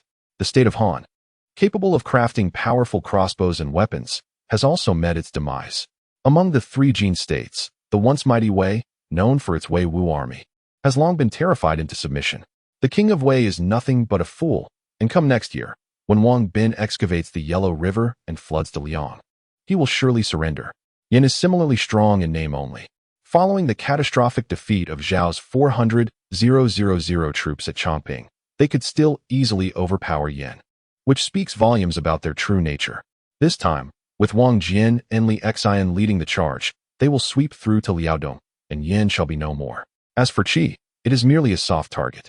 Despite having developed its military strength over decades in the rear, the ruler of Qi is short-sighted, failing to assist Han, Zhao, or Yin. Once the other 5 states are extinguished, Qi will naturally capitulate. Among the 6 eastern states, the most formidable adversary is indeed Chu. Only by mobilizing the full might of the nation, with General Wang Jian at the helm, and Generals Meng Wu and Li Xian as his deputies, will it take an army of 600,000 and a year of effort to achieve victory. For Qin Feng, a loquacious individual, the inability to speak was a profound torment. He could only mutter internally to satisfy his craving for expression. Zhang, upon hearing the earlier remarks, was quite impressed, recognizing Qin Feng's considerable insight. He possessed an astute grasp of the overall situation and the conditions of each state. The Qin dynasty had expended immense resources, employing spies and lavish bribes over decades to acquire comprehensive intelligence on the 6 states, only to have it so succinctly summarized by a mere 16-year-old. However, upon hearing about Chu, he felt somewhat dismissive. Zhang pondered for a moment before responding slowly. Once Yin is subdued, we shall direct our forces against Wei, and subsequently, launch an assault on Chu. The multitude of lords in Chu renders it insignificant. When faced with imminent disaster, they will surely fracture under the pressure. Qin Feng exclaimed, Your Majesty is indeed wise. Alas, such underestimation will inevitably lead to heavy losses in the campaign against Chu. Chu spans thousands of miles, with 1 million soldiers clad in armor, and while the lords may be many, they will unite in the face of destruction. United, they are an indomitable fortress. The root of the issue lies in the systemic problems. The Qin's commandery system has effectively desecrated the ancestral grounds of Chu, making it inconceivable for them not to resist fiercely. Zhang felt an overwhelming urge to kick Qin Feng for his insincerity. How could this young lad, despite his age, be so disingenuous? Praising the king's wisdom while secretly complaining.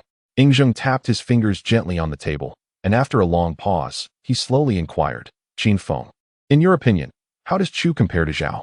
Do not say you do not know. If you utter those words again, I shall have you accompany Zhao Gao. And do not dare to say the king is wise. Qin Feng immediately wilted. Was there no room left for enjoyable banter? Chu is not as strong as Zhao. Indeed, it cannot compare. Zhao's cavalry, renowned for their prowess, and the valiant General Li Mu who wreaked havoc upon the Qin forces, left even the venerable General Wang Jian unable to lift his head in defeat. Zhang's lips curved into a smile, and he continued, And how does Chu fare against the elite Wei Wu army of Wei? Qin Feng spoke with a sense of despondency, stating, "The state of Chu pales in comparison to the Wei Wuzhou." Indeed, the Wei Wuzhou once overshadowed Qin, leaving the latter unable to raise its head for generations. A national disgrace. The ruler of Chu could command an army of at most 200,000, most of which comprised clan forces, such as the Xiang, Jing, Chu, and Zhao families, each commanding between 10 to 20,000 soldiers who do not heed the commands of the sovereign. Suddenly, Zheng rose with vigor, gazing at the map of the realm on the wall, passionately gesturing as he declared, "If that is the case, I believe that with merely 200,000 elite Qin soldiers, we can subdue Chu." Qin Feng, feeling helpless, replied, "Your Majesty is wise. Alas, if we must conquer, then let it be. After all, it does not concern me. That unfortunately Xin is destined for unification. Let them do as they wish." 200,000? It feels as though we are merely delivering provisions. Upon hearing this, Zheng became somewhat agitated. "You scoundrel! The prospect of unification is within our grasp. And you dare suggest defeat? Are you not sowing discord among the troops? Humph. You wish to avoid participation? No. I insist you partake." With this thought, a faint smile crept upon Zheng's lips. "Qin Feng, the most crucial task ahead is the war against Chu. We will require a substantial supply of provisions. I grant you 1 year to devise a means to gather the necessary resources. What say you?" Qin Feng was taken aback. "You want me to gather provisions? Do not jest, great emperor. After years of warfare, even the fertile plains of Guanzhong and Bashu have been drained of their bounty. How can I possibly gather supplies for an assault on Chu in just 1 year?" With a sorrowful countenance, Qin Feng responded, "Your Majesty, I am but a humble scholar. Perhaps I should focus on revising the Analects instead." Zheng's smile deepened. "Qin Feng, you must choose. Either accompany Zhao Gao or gather provisions. Make your choice." "Oh dear. I suppose I shall choose to flee." Chapter 11. What? The first emperor bends the rules for Qin Feng? At this moment, the scholar responsible for discussions at Wangyi Palace was replaced by Chun Yuyu.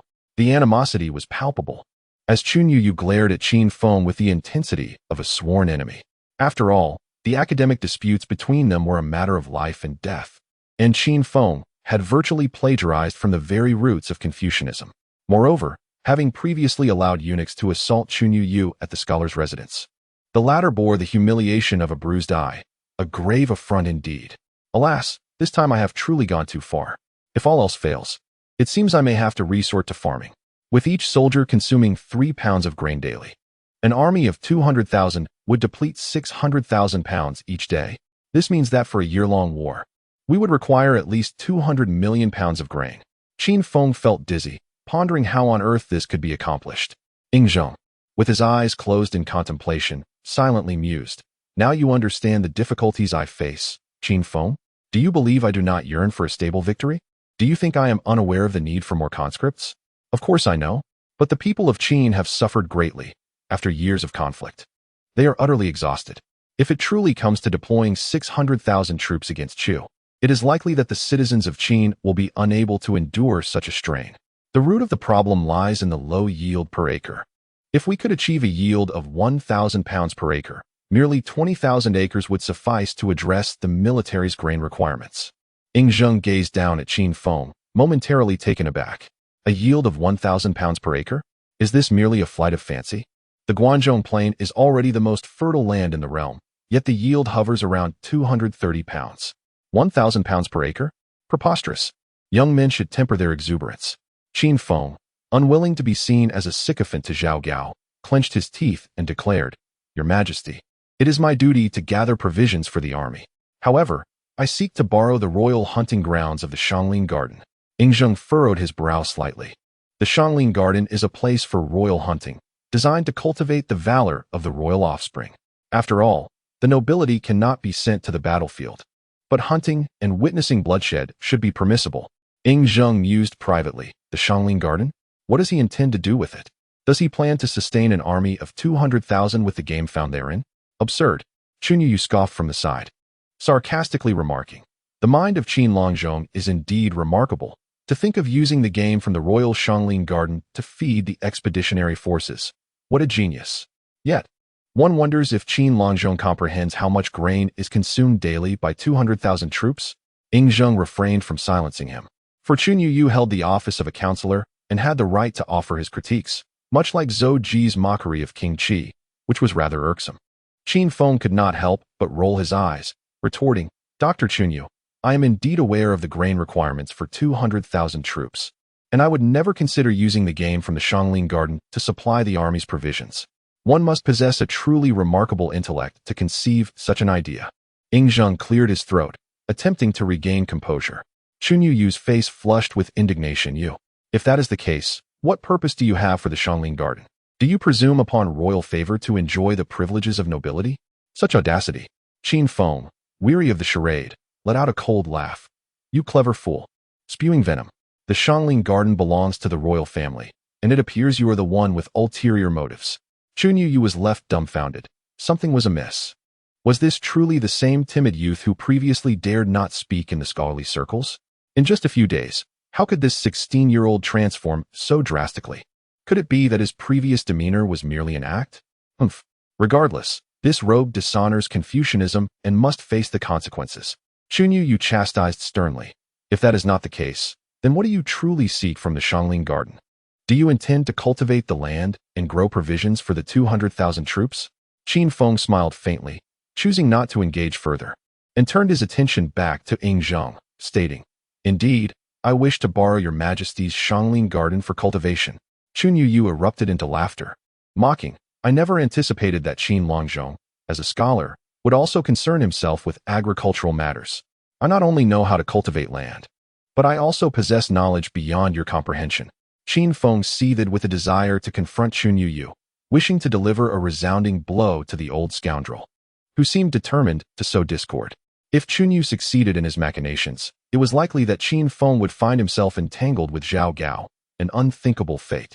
The Xiangling Garden spanned the regions of Hui, Xianyang, Zhouzhi County, and Lantian County, encompassing an impressive 510,000 acres adorned with breathtaking flora.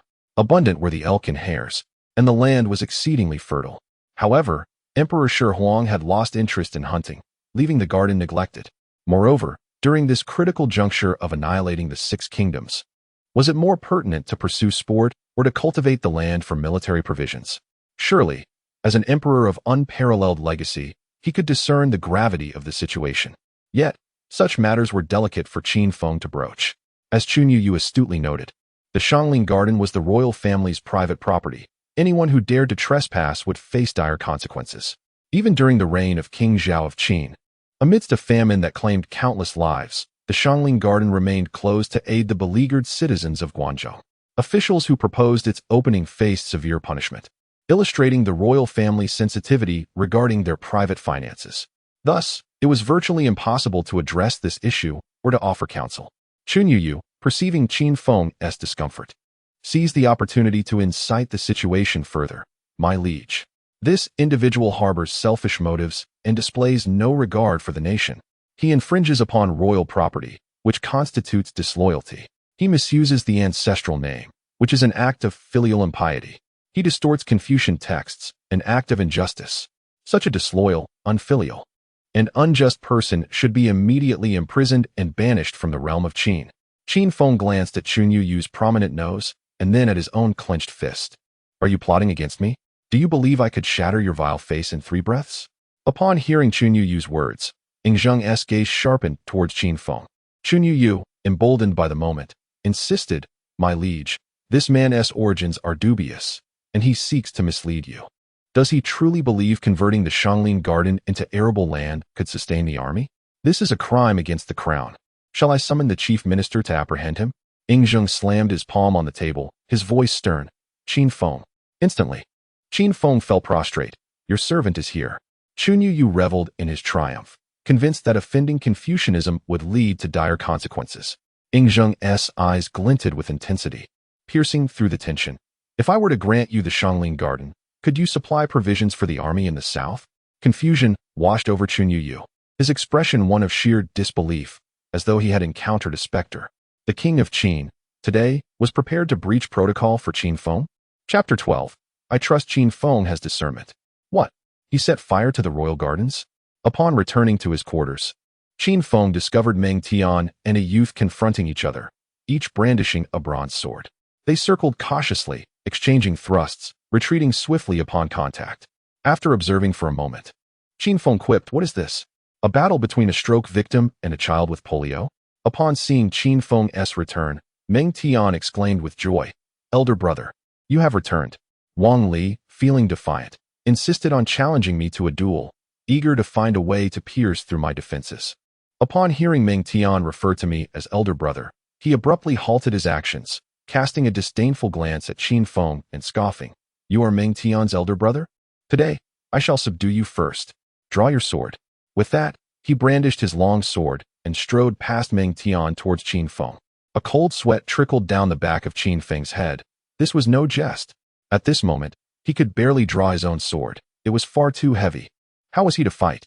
In a flash, Qin Feng casually tossed the long sword at his waist aside. Wang Li was momentarily taken aback, halting in his tracks and questioning, "What do you mean by that?" With a stern countenance, Qin Feng replied dismissively, "A gentleman does not rely on weapons." Wang Li retorted, "Don't spout Confucian nonsense at me."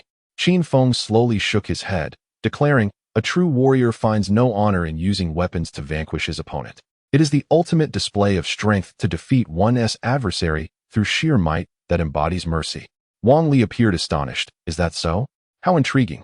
With that, he too cast aside his long sword. Then, to his surprise, Qin Feng revealed a sly grin. "Second brother, teach him a lesson." Before Wang Li could react, he felt a weight on his back as Meng Tian lunged at him, bringing him crashing to the ground. "What the hell? Why are you ambushing me?" "Because we lack decorum." Qin Feng swiftly executed a maneuver, seizing Wang Li's arm and leveraging his body to control his limbs, applying the Brazilian Jiu-Jitsu crosslock. Wang Li, still resistant, soon found himself overwhelmed by an excruciating pain surging through his upper body. At merely 16 years of age, he was ill-equipped to endure such torment. He cried out, "If you have the ability, spare me. We shall see." Seeing that Qin Feng and Meng Tian still intended to continue, Wang Li left with a parting threat and hastily retreated to the entrance of Wang Yi Palace to stand guard. Qin Feng couldn't help but chuckle. He had only just arrived a few days ago and was already encountering so many notable figures. Wang Li was the grandson of the great General Wang Jian of the Qin Dynasty, destined to inherit his ancestors' glory. Yet, during the Battle of Jiulu, he had lost face, not only being defeated by Xiang Yu, but also leading General Zhang Han to a disastrous fate, with 200,000 troops annihilated. One could only wonder if General Wang Jian, were he to know, would be enraged enough to return to life.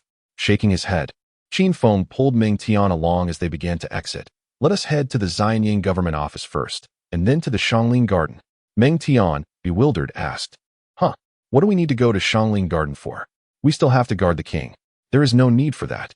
The king has just issued a decree for me to cultivate the land at Shangling Garden. I thought to seek the king's counsel and bring you along. Quite generous of me, wouldn't you agree?" Meng Tian replied, "I really appreciate it." Inside Wang Yi Palace, Chief Justice Li Si was presenting a memorial to Ying Zheng when he suddenly noticed the latter's furrowed brow, nearly causing him to kneel in fright. Ying Zheng, perplexed, wondered when the Battle of Jiulu had occurred, as he had never heard of it. Could Wang Li truly bring disgrace to the Wang family? It seemed unlikely. Now, it appeared that Wang Li was astute and eager to learn, possessing significant military talent, viewed by Wang Jian as the hope for the Wang family's future. Could he also be merely a theorist? And who exactly was Xiang Yu? Qin Feng has been mentioned more than once. Could he potentially become a future calamity for our great Qin? As for Zhang Han, Ying Zheng turned to Li Si and inquired, "My dear minister, do you have any recollection of Zhang Han?" Li Si paused for a moment, contemplated briefly, and shook his head, responding, "Your Majesty, I do not recall him." That shouldn't be the case. A general capable of commanding 200,000 troops would certainly not remain obscure at this time. Li Si is renowned for his exceptional memory. If he cannot remember, it indicates that Zhang Han is indeed currently inconspicuous. Ying Zheng shook his head, gazing at the respectful Li Si, and casually asked, "My dear minister, you are skilled in the art of assessing individuals. What is your opinion of Qin Feng?" Li Si pondered for a long while before offering a wry smile, saying, "I dare not make hasty conclusions. No matter, please share your thoughts. This young man is rather peculiar." "Why is that?" Li Si reflected and continued. "Qin Feng appears youthful, yet occasionally exhibits a maturity beyond his years. His taciturn nature leaves me quite perplexed." Ying Zheng nodded inwardly. Realizing that the mischievous lad often feigned a simple and honest demeanor while secretly harboring numerous cunning schemes. Was he truly taciturn? He was merely concealing his talents, avoiding work, and being lazy. Behind the scenes, he was full of foul language and prone to violence against Confucian scholars. Quite the rascal. With this thought, Ying could not help but sigh.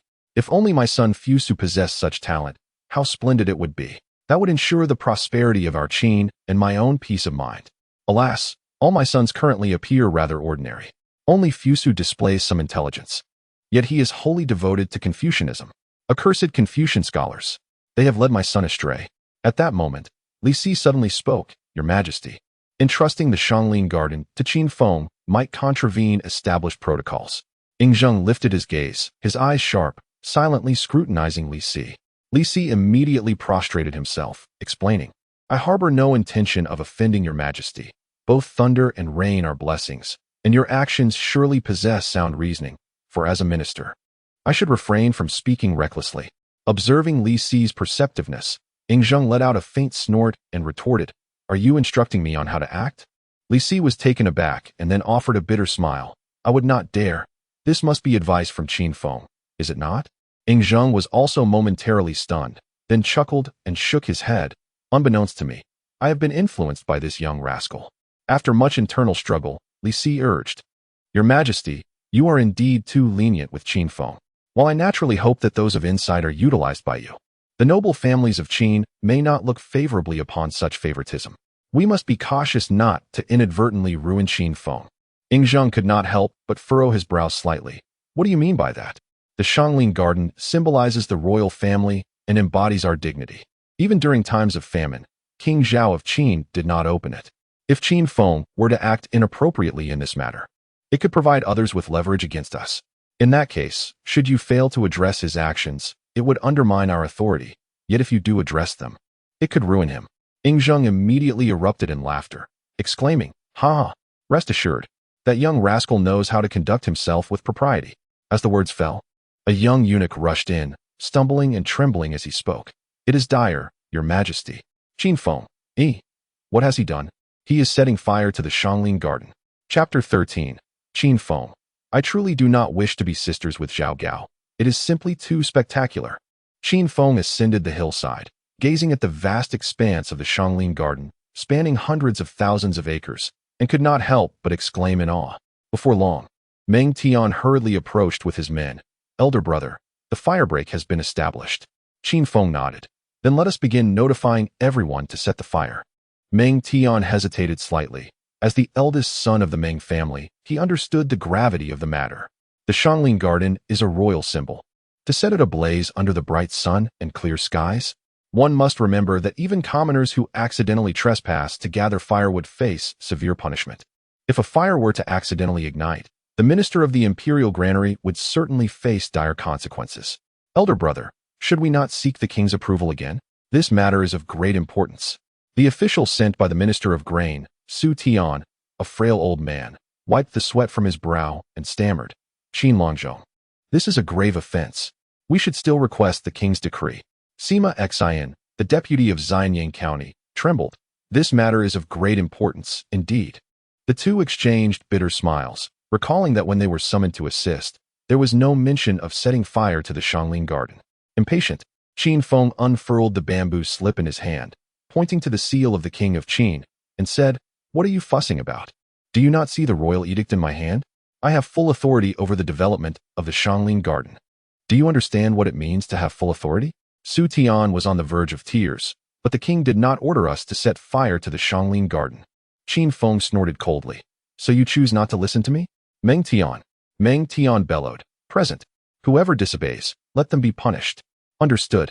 With that, the 20 family guards of the Meng family slowly advanced. These were the elite warriors that Qin Feng had specially requested Meng Tian to bring, as such a task required a show of force. Zhao Gao had been away for several days and had not returned. Otherwise, the eunuchs under his command would have been even more effective. Nevertheless, this was sufficient. The Meng family guards were seasoned warriors, second only to the renowned Iron Eagle soldiers. Each one was robust and exuded an aura of menace, nearly terrifying the frail old man Su Tian into submission. Sima Xin was in disbelief. He had never encountered such unreasonable behavior. Could they not engage in civil discourse? Why resort to violence at the slightest provocation? Just then, a resolute youth led a group of 40 to 50 men, approaching swiftly and respectfully bowing. I, Zhang Ling of the Department of Construction, pay my respects to Qin Longzhou. In accordance with the king's command, I will fully comply with your orders, Qin Longzhou. Qin Feng was quite pleased. He glanced at the old man Su Tian and the slick-tongued Sima Xin, then at the dutiful Zhang Han. How commendable! Then I shall not be polite. Take your men to the eastern part of the Shanglin Garden and prepare to set the fire. Zhang Han pondered for a moment. I take my leave. Upon finishing his words, the young man turned to flee. Qin Feng's anger was palpable. Did I consider you a brother? How could you betray me? Meng Tian. One and all. Teach them a lesson. Damn it. Is sweet talk futile now? I hold the decree of the king, and I shall command whom I desire to punish. Behold. Good heavens. A fight is breaking out. Hold on. Good sir, please spare my face. Su Tian, Sima Xin, and Zhang Han, realizing the gravity of the situation, attempted to escape. Alas, the Meng family generals were akin to hungry tigers pouncing on their prey, fierce lions descending the mountain, wolves infiltrating a flock of sheep. Whether they hailed from the Ministry of Works, the granary, or the Xianying officials, they fled like frightened chicks. Ultimately, Su Tian, Zhang Han, and Sima Xin were pinned to the ground, set to be beaten. Su Tian, an old man, could scarcely endure such treatment and immediately cried for mercy. I yield. I yield. Sima Xin, hoping to be clever, quickly capitulated after being caught in Qin Feng's hold. In the end, Zhang Han remained defiant, enduring the blows without yielding. The personnel from the Ministry of Works were primarily convicts. They dared not intervene. Qin Feng, being the king's envoy and armed with the royal decree, coupled with the watchful eyes of the Meng family generals, meant that 20 could easily overpower 200. The Shanglin Garden, a royal park, is not to be subjected to arson, as it would tarnish the royal dignity. Qin Feng stroked his chin, finding a certain admiration for Zhang Han. Truly, he stood as a man capable of turning the tide at the brink of the Qin dynasty's downfall. Were it not for Zhao Gao's hindrance and Wang Li's incompetence, he might have had the opportunity to conquer the 6 states once more, earning the title of God of War. It seems Zhang Han's formidable nature is well-founded. Release him. Very well. Qin Feng helped the bruised and battered Zhang Han to his feet, dusting off his clothes with a gentle touch. Zhang Han is it. Rest assured, I am not one to act without reason, nor would I ever disrespect the king. This bamboo slip not only bears the king's seal, but also his personal mark. Does it not signify the king's trust in me? Zhang Han remained silent for a long while, still defiantly stating, this matter is of great importance. I implore you to reconsider, Master Qin. Qin Feng, displeased, retorted, were it not for your evident capabilities, I would have ordered Meng Tian to strike you again. Zhang Han, do you presume my actions regarding the Shanglin Garden are driven by selfish desires? I would not dare. Dare not, you say? Humph. I see that is precisely what you think. Let me be clear. Regardless of the consequences that arise from this undertaking, I alone shall bear the burden. Qin Feng surveyed the surroundings, his voice growing increasingly stern. Do you believe I willingly accepted this troublesome task? Do you think I wish to engage in such thankless endeavors? Do you assume I prefer not to be at home, nestled with my maid, instead of laboring in this desolate land? My actions are for the sake of the Qin, for the unification of the realm. The unification of the Qin is imperative, but from where shall the army's provisions come? After years of relentless war, the common folk have already suffered immensely. If we fail to alleviate this soon, it is likely that the 6 states will not fall before our own people can endure no longer. Do you wonder why the king supports me? It is because of his foresight and sagacity. Because the king is willing to sacrifice the royal gardens of Shanglin for the grand vision of 1,000 autumns. But what about you? How can you doubt the king's determination to unify the 6 kingdoms? How can you question his wisdom and valor? Qin Feng's voice resonated powerfully, striking the hearts of the assembly like a heavy hammer. Oh, great emperor, do not blame me for acting before consulting you. I am at my wit's end regarding the supplies for the 200,000 troops. This is my only recourse. I truly do not wish to be allied with Zhao Gao. After a long pause, Zhang Han bowed deeply, filled with shame, and said, I have underestimated your noble intentions, and I deserve punishment. I, Zhang Han, am willing to contribute my meager strength to the great enterprise of Qin, ready to follow your orders. Su Tian and Sima Xian exchanged glances and declared in unison, "We are willing to serve the king and the great Qin with all our might." Qin Feng was immediately elated, raising his hand grandly. "Excellent. Notify the east, west, and south to ignite the flames." Chapter 14. The Most Favored Minister of Qin. Have you heard? That Qin Feng fellow has gone mad. He actually set fire to destroy 100,000 acres of the Shangling Gardens surrounding Xianyang. Such a monumental event could not possibly go unnoticed. It is said that the blaze raged for 3 days and nights, turning the sky red and causing widespread devastation. The royal gardens, built over 6 generations, were obliterated in an instant. Madness. Absolute madness. Within the doctor's residence, chaos reigned. The scholars huddled together, murmuring amongst themselves. Yet none dared to draft a memorial to report this matter. Although their duties involved deliberating state affairs, trivial matters were manageable, allowing them to bolster their achievements. But when confronted with such a grave incident, who would wish to court disaster? The fire burned for 3 days and nights, and the king said nothing, which speaks volumes about his stance. Now, Qin Feng has somehow charmed the king, rising to prominence as the most favored minister of Qin. Mao Jiao, seated in a position of authority, lazily glanced at Shu Sun Tong's seat and said with a sardonic tone, "Such a person, lacking respect for father and sovereign. I wonder who raised him? Dr. Shu Sun, now your junior has thrived through flattery. I hope you do not follow his path of filial disobedience." As he spoke, the crowd turned their gaze towards Shu Sun Tong. Shu Sun Tong, unfazed, chuckled without uttering a word. He felt a sense of helplessness. He had initially brought his starving junior to Xianyang, not realizing the calamity he would incite. Minister Zhou Qingchen slowly stroked his beard, observing the assembly, and asked, "Given the gravity of the situation in Xianyang, should we not counsel the king?" Although he was the principal officer, his timid nature and lack of prestige rendered him unable to lead the scholars effectively. The true authority, Mao Jiao, snorted dismissively, "Counsel? Qin Feng is a man of wild ambition, spouting nonsense, and yet somehow has gained the king's unwavering trust. If we attempt to advise him, we may find ourselves punished instead. Wouldn't you agree, Dr. Shu Sun?" Shu Sun Tong inwardly felt exasperated. It seemed that no matter who spoke, they were all targeting him. However, one must still earn a living, so I reluctantly echoed. In the hierarchy of rulers and subjects, fathers and sons, the Shangling Garden symbolizes the royal family. Now, with Qin Feng brazenly setting fire to it, he shows utter disregard for the sovereign. Yet, it seems the king has tacitly consented to this.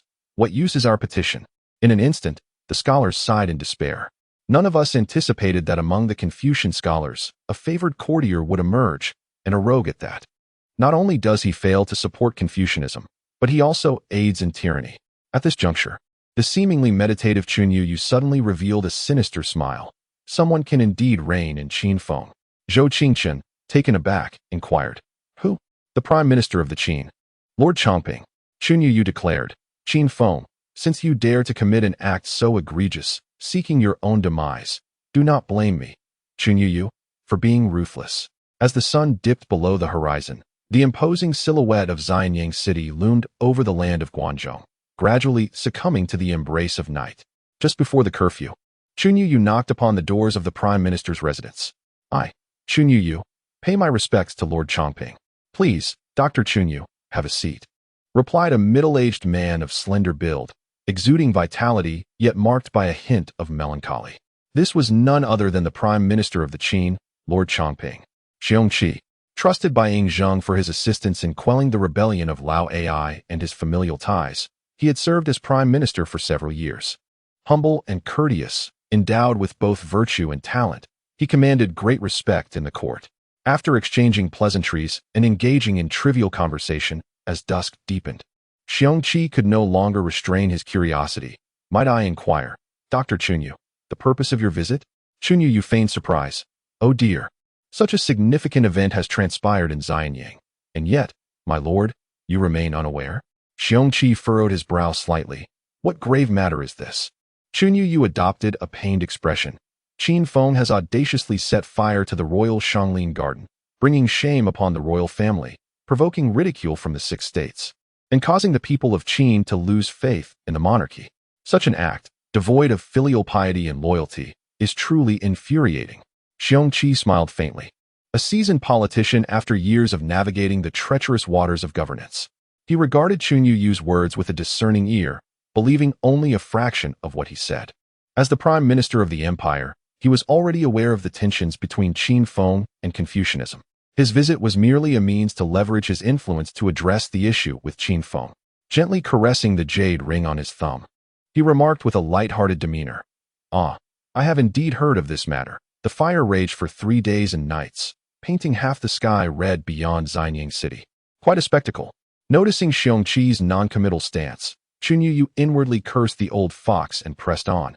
"As an advisor, I must now petition you, my lord, to impeach this scoundrel." Xiongqi, silently mocking, thought to himself, "This corrupt Confucian thinks he can drag me into this." He replied breezily, "I do not believe the matter to be so dire. After all, 3 days have passed, and the king has shown no displeasure. As subjects, we ought not to add to his majesty's concerns."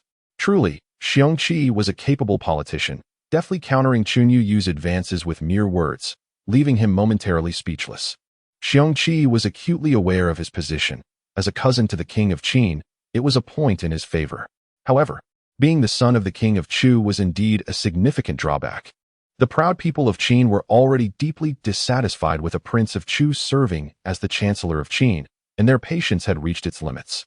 Thus, Xiongqi conducted himself with utmost prudence, never involving himself in sensitive matters, leaving no room for gossip. Given the intentions of his visitor were far from amicable, further conversation seemed unnecessary. Rising to see the guest off, he remarked, "The hour is late, Master Chunyu. It would be wise for you to return promptly. If there are official matters to discuss, they can be addressed in the court. There is no need for private meetings with this chancellor." Chunyu slowly shook his head, and then gazed intently at Xiongqi, a smile creeping upon his lips, which soon erupted into a hearty laugh. "Ha ha, my esteemed chancellor. You, Xiongqi, are indeed a political veteran, maintaining an unwavering composure, avoiding any scandal. Yet, I, Chunyu, possess reasons that will compel you to act." Irritated by Chunyu's laughter, Xiongqi scolded him. "Impudent Chunyu, show some respect." Suddenly, Chunyu leapt to his feet, bowing deeply to the ground, and proclaimed loudly, "My chancellor, you could strategize for the destruction of Zhao. You could orchestrate the downfall of Han. You could maneuver during the defeat of Yan. But what if it comes to the annihilation of Chu?" Xiongqi's eyes widened in shock as he slammed his hand on the table, exclaiming furiously, "Impudent Chunyu, how dare you speak such nonsense here? Qin and Chu have intermarried 7 times. We are as close as kin. How could we destroy Chu?" Chunyu burst into laughter, tears nearly streaming from his eyes. "Ha ha, close as kin? Is there anything more absurd in this world? Ha ha, my chancellor. Can you guess why Qin Feng set fire to the Shangling Garden? Why did the king allow it to happen without intervention?" Xiongqi stood frozen, a chill creeping up from his feet, as he felt as though he had plunged into an ice pit. Yet, with a mocking demeanor, Chunyu continued to reveal the truth that filled him with despair. Because Qin Feng is preparing provisions for 200,000 soldiers to march against Chu. Chapter 15. A friend from afar must be punished. The recent conflagration at the Shangling Garden not only yielded vast tracts of fertile land, but also resulted in thousands of pounds of meat. A month later, Qin Feng, accompanied by over 4,000 subordinates, had not only smoked the mountains of meat and stored them in warehouses, but also erected more than 300 simple shelters to fend off the cold. Simultaneously, they buried the ashes of burnt vegetation into the soil, enriching it further. It must be noted that the soil of Shangling Garden, which had yielded nothing for centuries, had become extraordinarily fertile. As night fell, wisps of smoke curled into the sky across the plains, and the aroma of roasted meat wafted through the air. To the king of Qin, with Qin Feng's command, the 4,000 men descended upon the feast like ravenous wolves, devouring the food with fervor. The gazes cast towards Qin Feng were filled with awe. Meng Tian, taking a hearty bite of venison, mumbled, "Brother, I never expected the 3,000 convicts you selected would be so obedient." After a month of exposure to the elements, Meng Tian had become robust and even more formidable. Qin Feng remained pleasantly plump, indulging in a crumbly, flaky oil cake, which he dipped into the rich, spicy meat broth before savoring it with evident delight. Having spent over a month in the Great Qin, subsisting on the monotonous corn and wilted vegetables, his sense of taste had nearly faded. At last, he was experiencing true enjoyment. It was but a trivial matter, These 3,000 robust men were without homes or occupations, merely seeking land and wives. Since I had promised them, they would undoubtedly give their all. Zhang Han, too, had grown sturdy and robust, casting a worried glance at the granary as he remarked, "Spring is approaching, and sowing must commence. If managed well, our meat supply could last a year, but our grains are scarce and will only last 3 days. Moreover, we lack seeds and plow cattle." After finishing the oil cake and sipping a bowl of spicy venison soup, Qin Feng patted his belly and declared, "No worries. I shall go to the king tomorrow to request them." As he spoke, he spotted a youth clad in dark robes approaching. Master Qin.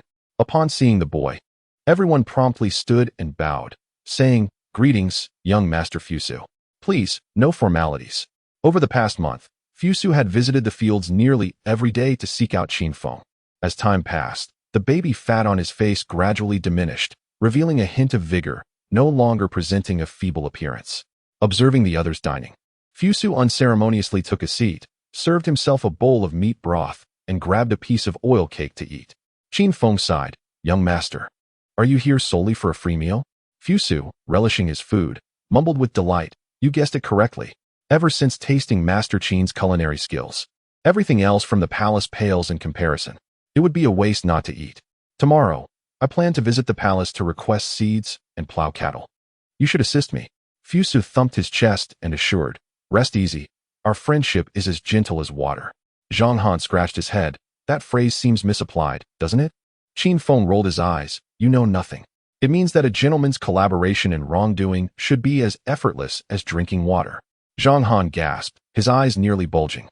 "Is this how you educate our young master of Great Qin? And he might very well be the future king?" This conversation has utterly strayed. Through their interactions, it became evident that not only was young Master Fusu unpretentious, but even Qin Feng, holding the king's seal, was equally without airs, allowing the four of them to grow more casual with one another. Bored, Qin Feng inquired, "Why have you come so late today? You must return to the palace soon. Otherwise, the gates will close, and the king will scold you." Fusu suddenly seemed to recall something, hastily wiping his mouth, and exclaimed, "Master Qin, the Zhao prefect has returned." Qin Feng shifted to a comfortable position on the bed, languidly murmuring, "What do I care if Zhao Gao is back? It's not like a beloved has returned. Ah, my fellow townsmen, it has been too long." Upon hearing these words, Qin Feng immediately sprang from his bed, clasping Zhao Gao's hand tightly, with tears welling in his eyes. "My fellow countrymen, you have finally returned. A day apart feels like 3 autumns. Had you delayed any longer, I would have thought you perished outside. Come, sit down and enjoy the meat soup I specially prepared for you." Fusu, Meng Tian, and Zhang Han stood in stunned silence, taken aback by Qin's shameless display of theatrics. Just moments ago, he had dismissed Zhao Gao's affairs, and now he was embracing him like an old friend. Zhao Gao, weary from his travels, maintained a warm smile. He first respectfully greeted each person before declaring, "I have not failed in my mission. I spent over a month in Zhao territory and finally managed to bring back Gainia." Qin Feng served Zhao Gao a bowl of meat soup and feigned concern, asking, "Was the progress smooth?" Zhao Gao chuckled heartily, replying, "Thanks to Qin's guidance, I knew where Gainia's family resided. I first detained his father, mother, wife, and son, and then sought him out. Initially, Gainia attempted to escape using his unparalleled swordsmanship, but upon seeing his family in my grasp, he surrendered without resistance." Qin Feng couldn't help but give a thumbs up, genuinely impressed. "Zhao Fuling, you are quite cunning." Zhao Gao humbly replied, No. It is Qin Langzhong who is truly astute." The two exchanged knowing smiles, sharing a sense of camaraderie in their scheming. As Fusu's mentor, Qin Feng felt compelled to test him.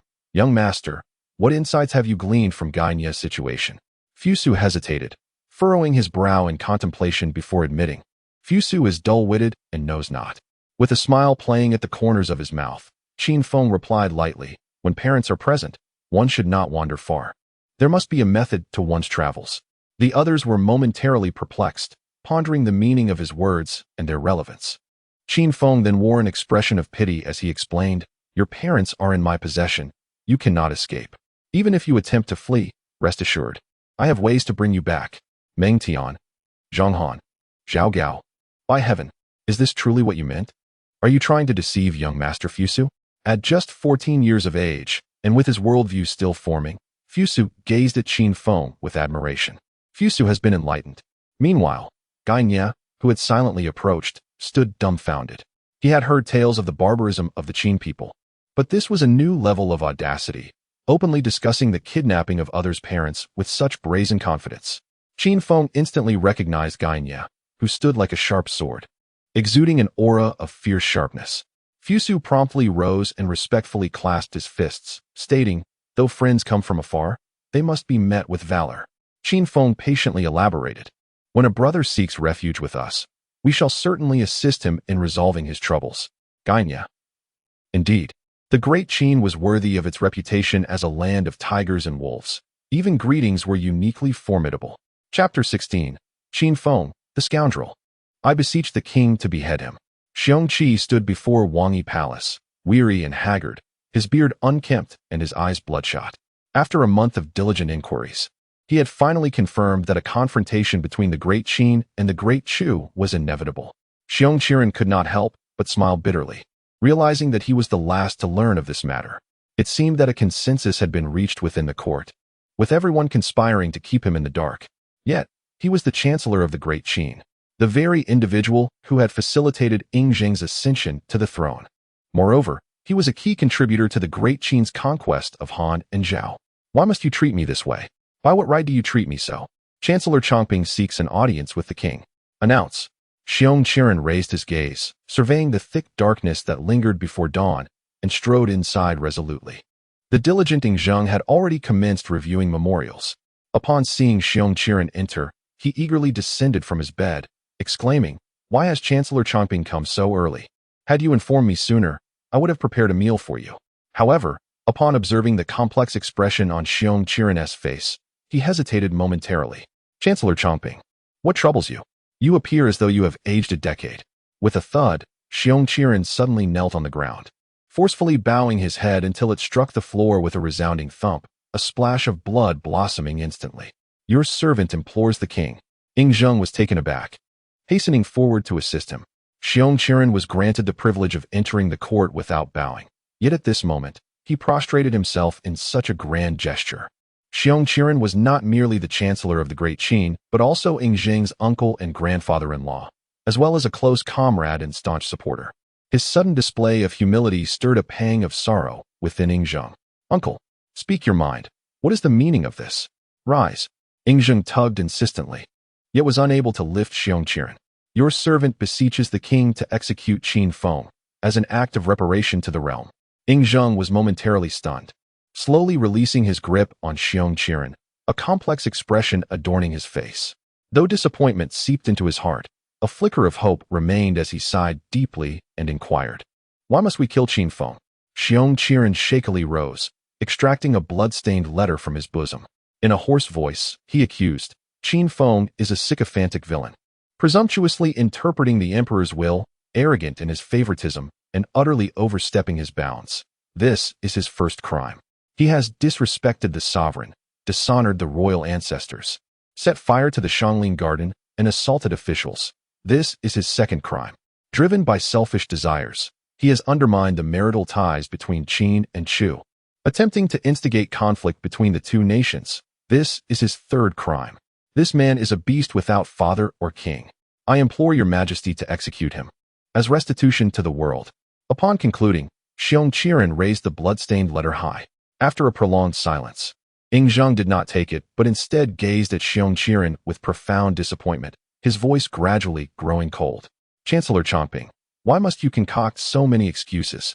Your desire to eliminate Qin Feng stems solely from his preparations for the campaign against Chu." When the words campaign against Chu first escaped Yingzheng's lips, it felt as though Xiongqiren had been struck by a heavy blow, causing him to sway dizzily. A sharp pain gripped his chest, yet he fought to remain conscious. "Your Majesty, this is not what you once proclaimed. You declared that the 7 generations of marital ties between Qin and Chu signify brotherly nations, destined to advance together and coexist in perpetuity, never to engage in conflict." Yingzheng stood towering before Xiongqiren, gazing down with hawk-like intensity that pierced him deeply. "Chancellor Chongping, why must you deceive yourself in such a manner? The world, when divided for too long, must unite. When united for too long, it must divide again. On the vast land of Huaxia, there cannot exist two sovereigns. The descendants of Yan and Huang can only worship a single emperor. Zheng, increasingly fervent in his declaration, gazed at the map of mountains and rivers behind him, arms outstretched, and passionately proclaimed, as the Qin wind suggests, when the 6 kings have perished, the 4 seas shall unite. I shall become the eternal emperor, and the great Qin will establish a foundation for myriad generations. The common people of Huaxia shall no longer suffer from the ravages of war, nor shall wives worry for their husband's return. Prosperity shall reign, and the nation shall be peaceful and secure. The annihilation of Chu pales in comparison to this splendid era. Uncle, relinquish your stubbornness and join us. No. Xiongqi abruptly rose, veins bulging on his neck, his eyes bloodshot with emotion. In a hoarse voice, he cried out in anguish, Zheng, you have deceived me. You did not speak thus when you ascended the throne. You have betrayed me. You have betrayed the people of Chu. Zheng chuckled, his gaze towards Xiongqi icy. Indeed, I have deceived you. So what? Guards. The chancellor is overworked and delusional. Escort him out of the palace. Akio. Qin Feng suddenly sneezed, rubbing his nose, cursing inwardly. Who dares to speak ill of me behind my back? He tightened his cloak and approached the Xianyang palace, where the young eunuchs immediately bowed with respect.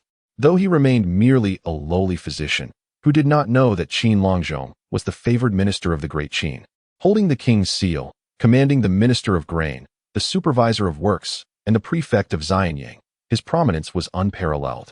However, Qin Feng remained grounded, treating others with a refreshing warmth.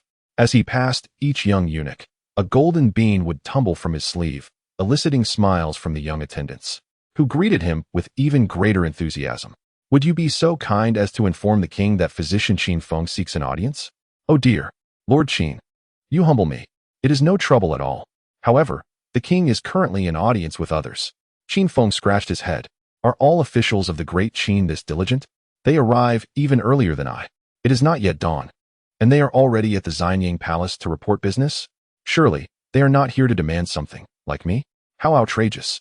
I must certainly speak ill of His Majesty later and ensure he does not grant them anything. Opposition to the rat race. Let it start with me. At that moment, the palace doors swung open, and a gaunt middle-aged man stumbled out. He appeared utterly dejected, his face marked by an insurmountable sorrow, his bloodshot eyes devoid of life.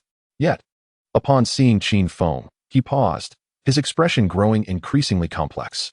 Qin Feng pondered, who is this? I do not recognize him. An acquaintance? Nodding in acknowledgement, the middle-aged man hesitated before returning the gesture and slowly departing.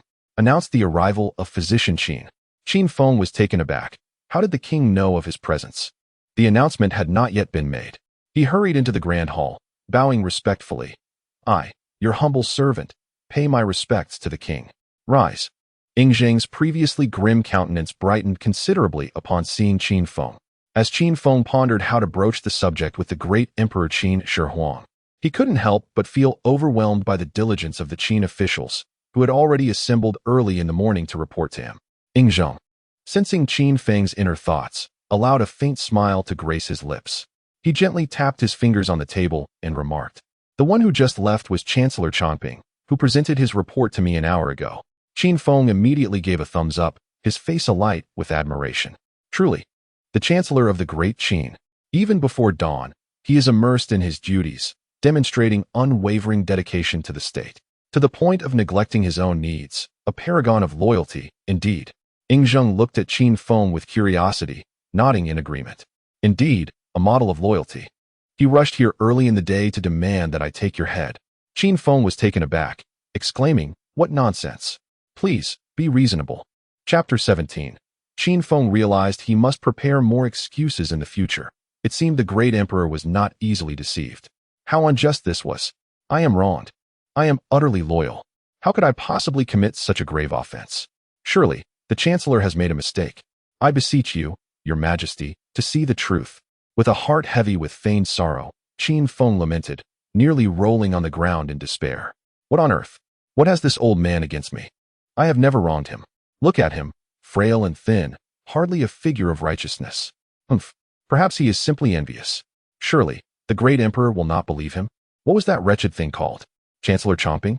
Qin Feng mused. Could it be that I have stolen his wife or abducted his daughter? Surely not. Why would he go to such lengths to harm me? Zheng chuckled at the absurdity of the situation, realizing that this rascal's acting was surprisingly convincing. Were it not for his ability to hear Qin Feng's thoughts, he might have been deceived. Enough of your theatrics. Get up at once. Qin Feng promptly ceased his performance. Standing respectfully to one side with an ingratiating smile, his face devoid of any tear stains, merely a fade of distress. I am well aware of your innocence. Had it been otherwise, you would not be standing here at all. Your head would have been claimed long ago. Thank you, Your Majesty, for your keen insight. Qin Feng replied. Better to have my head than to be a sister to Zhao Gao.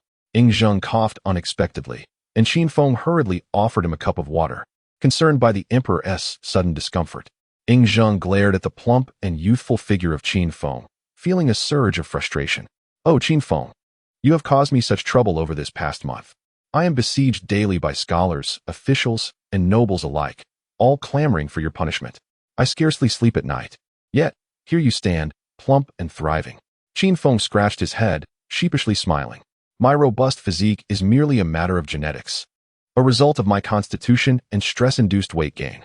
I am eternally grateful for your Majesty's protection. I shall self-impose a penalty of 3 cups. I drink to your health. Please, indulge as you wish.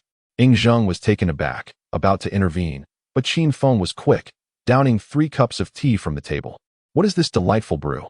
It's sweet and surprisingly enjoyable. I must borrow some from the great emperor later. Zheng was momentarily at a loss, his expression a blend of amusement and exasperation as he pointed to the trickle of blood from Qin Feng's nose, saying helplessly, This is the Millennium Wild Ginseng from Qi. Offered as tribute 2 years ago, mixed with the snow lotus from Tianshan and infused with honey from Lishan. You're still so young, yet you've overindulged. Qin Feng awkwardly wiped his nose and managed a sheepish smile. How embarrassing. How do I even broach the subject of grain? Zheng gestured toward the seat beside him, stating calmly, Please, take a seat. Qin Feng, not one to be polite, plopped down and casually grabbed a handful of melon seeds from the table, popping them into his mouth. Observing the clever 16-year-old Qin Feng, Zheng felt a sense of nostalgia. Tell me, how can the Xiangling Garden produce sufficient grain to support our military campaigns? The Xiangling Garden has been burned down, and I have suppressed the impeachment against you. If you cannot provide a satisfactory explanation, I shall see to it that you face the consequences. Upon hearing this, Qin Feng immediately spat out the seed shells he had in his mouth, wiped his hands, and carefully retrieved a stack of silk from his robe, revealing it meticulously. Your Majesty, please take a look. The shadow cast by Jing Ke's assassination attempt on Zheng lingered, and he felt a twinge of anxiety upon seeing the rolled-up material. However, as time passed, Zheng's excitement grew, his eyes sparkling brighter until he clapped his hands in approval. Excellent. With this wooden plow, the efficiency of farming will increase tenfold or more. Did you devise this? Qin Feng chuckled and shook his head, replying, No, Your Majesty. Years ago, while passing by Mount Tai, a piece of silk floated down from above, bearing this design. I did not comprehend it, so I simply kept it. I certainly wouldn't claim this as my own work, for then you would incessantly demand my artistic talents. I would be overworked and perish at a tender age. Rejecting overtime begins with me. You receive such kindness from me, yet you are scheming for ways to be lazy? Zheng scoffed lightly, snatching the silk from him. What is this called? A curved plow. An unfortunate name indeed. From now on, it shall be known as the Great Qin Plow. While the agricultural tool was indeed acquired, it alone could not ensure a sufficient grain yield. Although the Zhenghua Canal irrigates much of the Guangzhong Plain, it does not flow through the Xiangling Garden. What will you do about that? Pointing to the Great Qin map on the table, Qin Feng replied, Your Majesty. Although the Zhenghua Canal does not pass through the Xiangling Garden, there is a river nearby, the Wei River. Zheng frowned. Are you suggesting we fetch water to irrigate the fields? I can assure you, after years of warfare, the greatest scarcity in Guangzhong is manpower. Aside from the 3,000 convicts you recruited, don't expect even one more person from me. Qin Feng chuckled and shook his head, retrieving another stack of silk from his robe. Your Majesty, look at this. Zheng's eyes lit up once more. Hydraulic cylinder cart? A splendid invention. With it, even elevated terrains can be irrigated. Humph. Did you also find this at the foot of Mount Tai? Qin Feng nodded. Indeed, Your Majesty, while passing by Mount Tai. A piece of silk floated down from above. Silence. Zheng irritably interrupted Qin Feng's rambling. Only then did Qin Feng reluctantly cease his chatter. It seems I must prepare more excuses for next time. His Majesty is not easily deceived. Ying Zheng caressed the 2 pieces of silk in his hands as if they were treasures of immense value. He was acutely aware of the significance these 2 agricultural tools represented, akin to a revolution in farming. Should they be widely adopted throughout the nation, vast tracts of land that had lain fallow due to the difficulties of cultivation and irrigation would be transformed into fertile fields. Consequently, the grain yield could potentially increase by over 50%. After a considerable time, Ying Zheng withdrew his thoughts and, with a smile, addressed Qin Feng. Qin Feng, you have indeed not disappointed me. Speak, what reward do you desire? Qin Feng, filled with joy, replied, Your humble servant seeks no reward, but rather hopes your Majesty will instruct the Minister of Works to produce 1,500 large Qin plows within a month, and to construct water wheels along the Wei River to irrigate the lands of the Shangling Garden. Additionally, I request 1,500 heads of plowing cattle, spring grain seeds, and provisions for my 3,000 convicts, as well as the grain supply for over 1,000 officials from the Ministry of Grain and the Minister of Works. Ying Zheng pondered for a moment, then resolutely replied, Very well, I shall grant you this. The treasury may be depleted, but you may take from the Minister of Works. Choose the grain as you wish, but for provisions, I can only offer millet. Qin Feng immediately leaped from his bed and bowed, exclaiming, I thank your Majesty. Millet is acceptable. After all, His Majesty is also enduring hardships, contributing from his own reserves. Truly, he is an emperor of the ages, possessing great magnanimity, far superior to those miserly rulers of the past. Ying Zheng was taken aback. He had not anticipated Qin Feng's understanding. Millet was coarse and unpalatable. He had expected Qin Feng, plump and pampered, to protest, but instead, he readily accepted. A pang of guilt struck Ying Zheng, and he placed a reassuring hand on Qin Feng's shoulder, offering his personal jade pendant, saying gently, Qin Feng, do not let me down, for I shall not disappoint you either. Chapter 18. The King's Imperial Guards robbing his own treasury? What kind of logic is this, brother? The king has already granted your request? Naturally. So, are we now headed to the Minister of Works to collect the grain? Indeed, but do be courteous there. Do not frighten the brothers at the minister's office with stern faces. However, Meng Tian's face was filled with doubt. Qin Feng admonished him, Gentlemen, speak your minds and express your concerns. Yet, if we are merely transporting grain, why don armor? At that moment, within the city of Xianyang, a procession of 300, pulling large carts, paraded through the streets. Passers-by hastily stepped aside, their faces reflecting fear. Leading the way were 50 of the Meng family's warriors, clad in formidable dark armor of the Qin, exuding an aura of power and menace, radiating an air of lethal intent. From a distance, it was clear these men were seasoned fighters, capable of unspeakable violence. Had they not been unarmed, one might have thought there was a rebellion from the Blue Field camp encroaching upon Xianyang. Before long, officials from the Xianyang government arrived, and as one stepped forward to intercept them, Qin Feng revealed Ying Zheng's jade pendant and impatiently shouted, Get lost! In the midst of astonished gazes from the crowd, the officials of Xianyang fled in utter disgrace. Who is this young man? How audacious he is! Surely, he must belong to the royal lineage. Otherwise, he would not dare to be so ostentatious. Yet, it seems unlikely, for the laws of our great Qin are stringent, and even nobles would hesitate to act thus. Our sovereign is known for his clear principles of reward and punishment. Anyone apprehended would find themselves in the house of ancestral justice, facing severe consequences. Perhaps he is indeed a favored son of the king, though which esteemed prince remains unknown. The chief of the minor court, Xianghua, stood ready with over 30 loyal guards, awaiting the arrival of Qin Feng and his entourage. Xianghua, the progeny of Chancellor Xiongqi, harbored a deep-seated animosity towards Qin Feng. An official from the minor court, visibly anxious, remarked, My lord, I comprehend your sentiments. Yet, given Qin Feng's current favor with the emperor, should you press him too harshly, it may incite the king's wrath. Ire surged within Xianghua, who slammed the table and bellowed, What of the king's fury? He has forsaken both my father and me. It is all the fault of that traitor Qin Feng. A cruel grin crept upon his lips as he continued, Fear not, I shall not take Qin Feng's life. I have heard of his close ties with the eunuch Zhao Gao. I shall send him to join the ranks of the emasculated. The official, tasting the bitterness of the situation, lamented, What a predicament! One is an established noble, the other a newly favored minister. Must our innocent ranks be ensnared in this turmoil? At that moment, a servant rushed in, breathless and panicked, exclaiming, "This is terrible. Qin Feng is coming."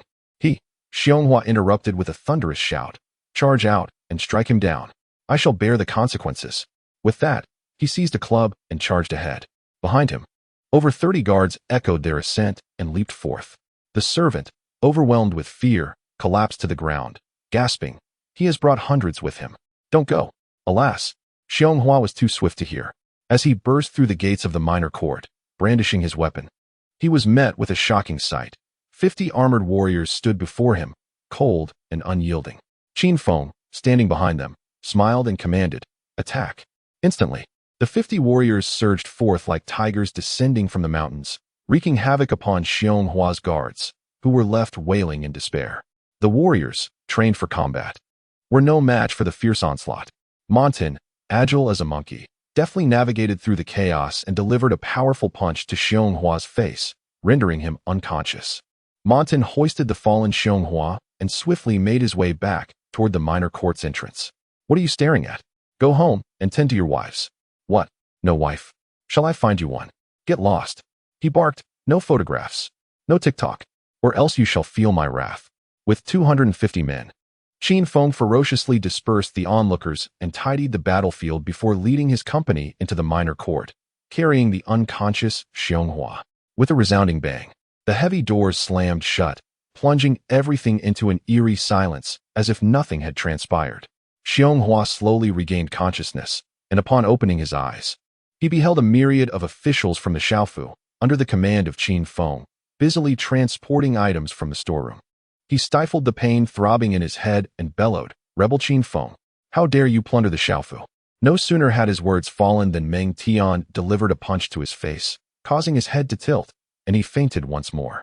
Qin Feng, visibly displeased, remarked, "Could you not be a tad more considerate?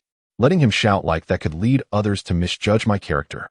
Meng Tian scratched his head, sheepishly responding, "I'll be more careful next time, I assure you." The officials of the Xiaofu exchanged wry smiles, wondering if there was any character left to misjudge. The Xiaofu was nearly emptied under their watch. Qin Feng earnestly instructed Meng Tian, "You and Zhang Han must ensure stringent oversight. We require only wheat as our grain, and it must be large and plump, precisely like what I hold in my hand. Do not claim it is difficult to find. Mobilize everyone to scour the granaries for me. The quality must be of the highest standard. Additionally, for millet, calculate based on 3 pounds per person per day, and secure enough for half a year." Meng Tian gasped in disbelief, tentatively inquiring, 3 pounds per person per day? That seems excessive. We still have quite a bit of meat. Qin Feng lamented, "You do not understand the burdens of household management, do you? How can one work without sufficient sustenance? And who claims we have meat? Such slander. If we fall short by half a pound, it will be deducted from your rations." Meng Tian hurriedly led his men into the warehouse to commence their labor. As the storeroom gradually emptied, the officials and over 1,000 servants of the Xiaofu dared not utter a word, diligently toiling away. After all, their leader was still bloodied and bound to a tree for public display. This was none other than the son of the Grand Chancellor of the Qin. To be so beaten was no small matter. If any other were to incur such misfortune, it would be a wonder if they survived the encounter. As the sun dipped low in the west, Qin Feng gazed contentedly at the 300 carts laden with grain. His initial 250 carts had proven insufficient, prompting the deputy of the Xiaofu to wisely contribute an additional 50. "Let us embark. Homeward bound." With a grand gesture, Qin Feng signaled for the convoy to proceed. The onlookers outside gasped in astonishment upon seeing Qin Feng emerge. The Xiaofu was the king's treasury, in broad daylight. How could he dare to commit such an act of theft? At that moment, an unknown party had summoned the Xianyang guards, who encircled the Xiaofu with 100 armored soldiers bearing long spears. A captain stepped forward, ready to speak, but Qin Feng brusquely interrupted him. Producing Ying Zheng's jade pendant, he impatiently declared, "The king's imperial guard is on duty. Let the idle folk step aside." The captain immediately complied with respect, his mind swirling with confusion. The king had sent the imperial guard to rob his own treasury?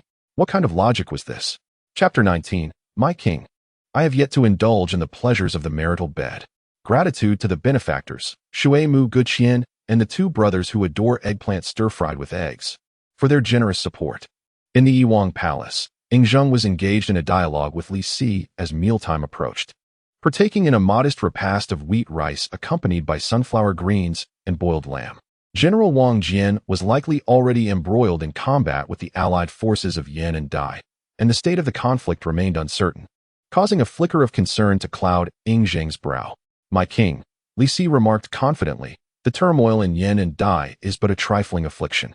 King Zhao of Dai is as frantic as a dog bereft of its home, while King Ji of Yan is old and feeble. This battle will assuredly lead to Yan's demise." Yingzheng nodded slowly, expressing his trust in General Wang Jian's leadership. "I have faith in his command." Yet the extreme northern location of Yan, coupled with the lingering chill of spring, may adversely affect our army's movements. At that moment, a young eunuch hurriedly burst into the room, falling to his knees with a thud. Li Si immediately reprimanded him before the king. "Show some decorum." The young eunuch, trembling with anxiety, stammered, "My lord, I have sinned." Just now, the minor minister relayed news that Qin Longzhong has entered the minor minister's office with 300 men, and their intentions do not seem benign.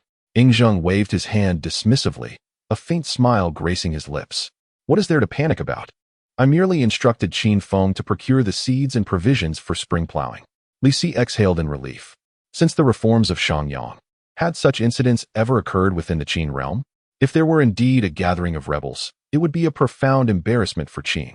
Yet just then, another young eunuch rushed in, kneeling and breathless, urgently reporting, "My lord, it is dire news. The minor minister has reported that Qin Longzhong and his men assaulted the minor minister's officials, and minor minister Xiong Hua was struck into unconsciousness and dragged into the minor minister's office. The gates are now tightly shut, and his fate is uncertain." Li Si was momentarily taken aback, casting a glance towards Yingzheng. "You mentioned provisions. How has it escalated to violence?" Xiong Hua is the son of the chancellor of Qin and a prominent official among the 9 ministers. Being struck unconscious is grave indeed. While your majesty is known for your protective nature, does this situation not border on excessive? Yingzheng's smile faltered slightly, yet he clenched his teeth and insisted. "It is of no concern. Youth is often spirited, and minor conflicts are commonplace. Fisticuffs can foster camaraderie, as Meng Tian, Li Xian, and Wang Li have often engaged in brawls since childhood." Li Si sighed, contemplating a moment of silence for Xiong Hua. The memory of Qin Feng's brutal beating of Chun Yu at the doctor's residence was vivid, and now Xiong Hua had found himself in a similar predicament. He resolved to caution his son Li Yu upon his return home. Never provoke that scoundrel Qin Feng. His strikes are merciless.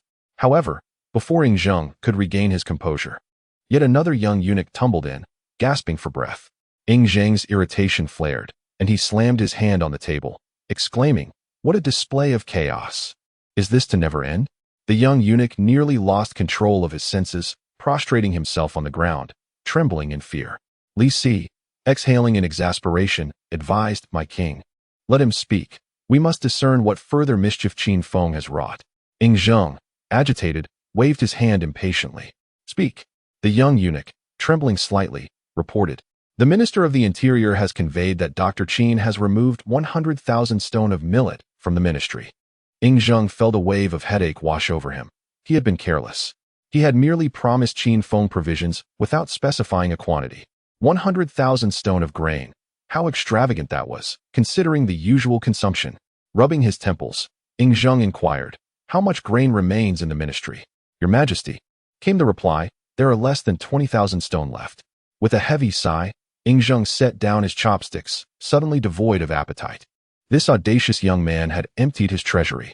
The troubling truth was that he had to swallow his grievances, for he had given his word. "Let it be," he finally decided. Li Si was astonished. "Is that it? Marching with armed soldiers through the streets, assaulting the 9 ministers, forcibly entering the ministry, and robbing supplies? Is this not a grave offense? And yet, you dismiss it so lightly?" Truly, the favored minister of the great Qin enjoyed unparalleled favor. At that moment, another messenger arrived. "Your Majesty, Dr. Chunyu has come with a group of advisors, carrying the injured Minister of the Interior, Xiong Hua, on a stretcher to seek an audience." Leaning against the couch, Yingzheng weakly asked, "Are you suggesting I punish Qin Feng?" "Indeed," Dr. Chunyu affirmed. "Qin Feng has stripped the clothing from Xiong Hua, a minister of the court, binding him to a tree and subjecting him to beatings. This is a disgrace to the authority of the court, and we seek severe punishment. Ying Zheng was rendered speechless, stripped and bound to a tree. Surely it could not be that severe. Clearly, Qin Feng was retaliating against Xiong Qi for his previous admonishment. It seemed this young man cared for his own reputation. Waving his hand, Ying Zheng declared, "Let Qin Feng come forth to explain himself. I am weary of his incessant troubles." Understood. Why has the great emperor summoned me again? Surely he does not intend to reward me? That would be too generous, as I have already received ample provisions. If he insists, I cannot refuse. So I shall reluctantly request 1,000 pounds of lamb and 3,000 salted fish. Upon hearing that familiar voice, Ying Zheng realized Qin Feng had entered the Wangi Palace. He could not help but feel a mix of amusement and exasperation. This rascal had caused such chaos, yet still thought of rewards. Meanwhile, in the hall, Dr. Chunyu and over 20 advisors had prepared to launch a thorough indictment against Qin Feng. Xianghua, with a face swollen as if beaten, was already grimacing, ready to wail in agony. "Minister Qin Feng, I pay my respects to your majesty. May you live 1,000 years. Humph. Qin Feng, if you continue to provoke me, I might find it difficult to wish for a long life myself. Woe is me. Your majesty must take justice upon my behalf. Qin Feng has assaulted me without cause. He has humiliated me, leaving me in this wretched state. You must punish him severely." As soon as Xianghua saw Qin Feng, he erupted into a lament, his tears flowing freely. From a distance, Ying Zheng observed the spectacle of a weeping figure resembling a pig, nearly unable to contain his laughter. Suppressing his mirth, he admonished, "Qin Feng, why have you assaulted the Minister of the Interior? You must provide a satisfactory explanation, or I shall not let you off easily." Li Si sighed quietly to himself. The king's favoritism had reached unimaginable heights. What does it mean to give everyone a reason? It merely implies that the sovereign requires no justification, as he has no desire to punish you. These individuals are merely seeking trouble, and the sovereign is powerless to act. At the very least, one should present a suitable and plausible excuse, should one not? Upon hearing this, Qin Feng sighed, spreading his hands in resignation, and said, "Your Majesty, I was merely acting in self-defense. There was nothing else I could do." The esteemed lord of the Xiaofu, upon learning that I hail from the same hometown as Lord Zhao Gao, sought to send me to become his sister. However, I have yet to indulge in the pleasures of the nuptial bed and cannot serve your majesty in the palace at this time. Thus, I had no choice but to refuse him. To my astonishment, Lord Xianghua, too, is a formidable character, binding me to a tree and mercilessly beating me, insisting that I was responsible. I was utterly dumbfounded. When have I ever witnessed such a spectacle? As his words lingered in the air, not only did Ying Zheng appear astonished, but every individual present was left speechless. Could such an act truly be attributed to a human being? Chapter 20. Do you wish to seize my joyful rod? I shall ensure your demise. Thanks to user 105500896 for the generous support. Qin Feng, you scoundrel. You have framed me. Xianghua was in shock. He had encountered shamelessness before, but never of this magnitude. Qin Feng gazed at Xianghua, his heart heavy with sorrow, and stated, "Esteemed lord of the Xiaofu, you are one of the 9 ministers, the eldest son of the chancellor. How could I dare to lay a hand on you unless it were in self-defense? By the way, what is the penalty for defaming a court official? Perhaps we should have Lord Xianghua castrated and sent to the palace to become sisters with Lord Zhao Gao. Scoundrel, you wish to take my joyful rod. Just watch how I bring your downfall." Ying Zheng was immediately taken aback. What on earth was a joyful rod? Instinctively, he glanced down at his own, feeling a wave of relief. Thankfully, his joyful rod remained intact. Previously lying on a stretcher, Xianghua abruptly sprang up, kneeling on the ground, wailing, "Your Majesty, please see clearly. He is slandering me. Slandering me.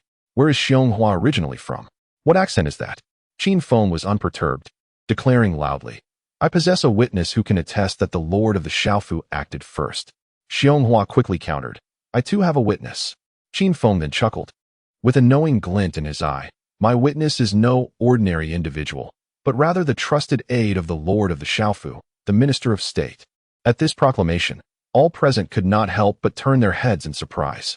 Xianghua's mouth fell agape, his face a mask of disbelief. The minister of state was a confidant of the lord of the Xiaofu. How could he possibly be a witness for Qin Feng? Moreover, he had always been under Xianghua's command. After this incident, It would be a miracle if Xianghua were not annihilated. Ying Zheng hesitated and inquired, "Are you certain that this individual is the aide of the Lord of the Shaofu, the Minister of State?" Qin Feng affirmed earnestly, "I am certain." At that moment, even Li Si could not help but marvel.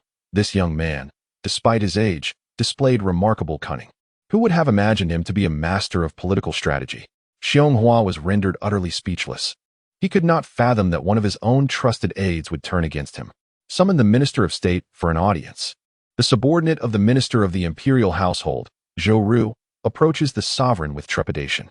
Zhou Ru trembles, perspiration pouring down his back, his lips quivering, revealing the extent of his anxiety. "Zhou Ru, I have treated you well in the past.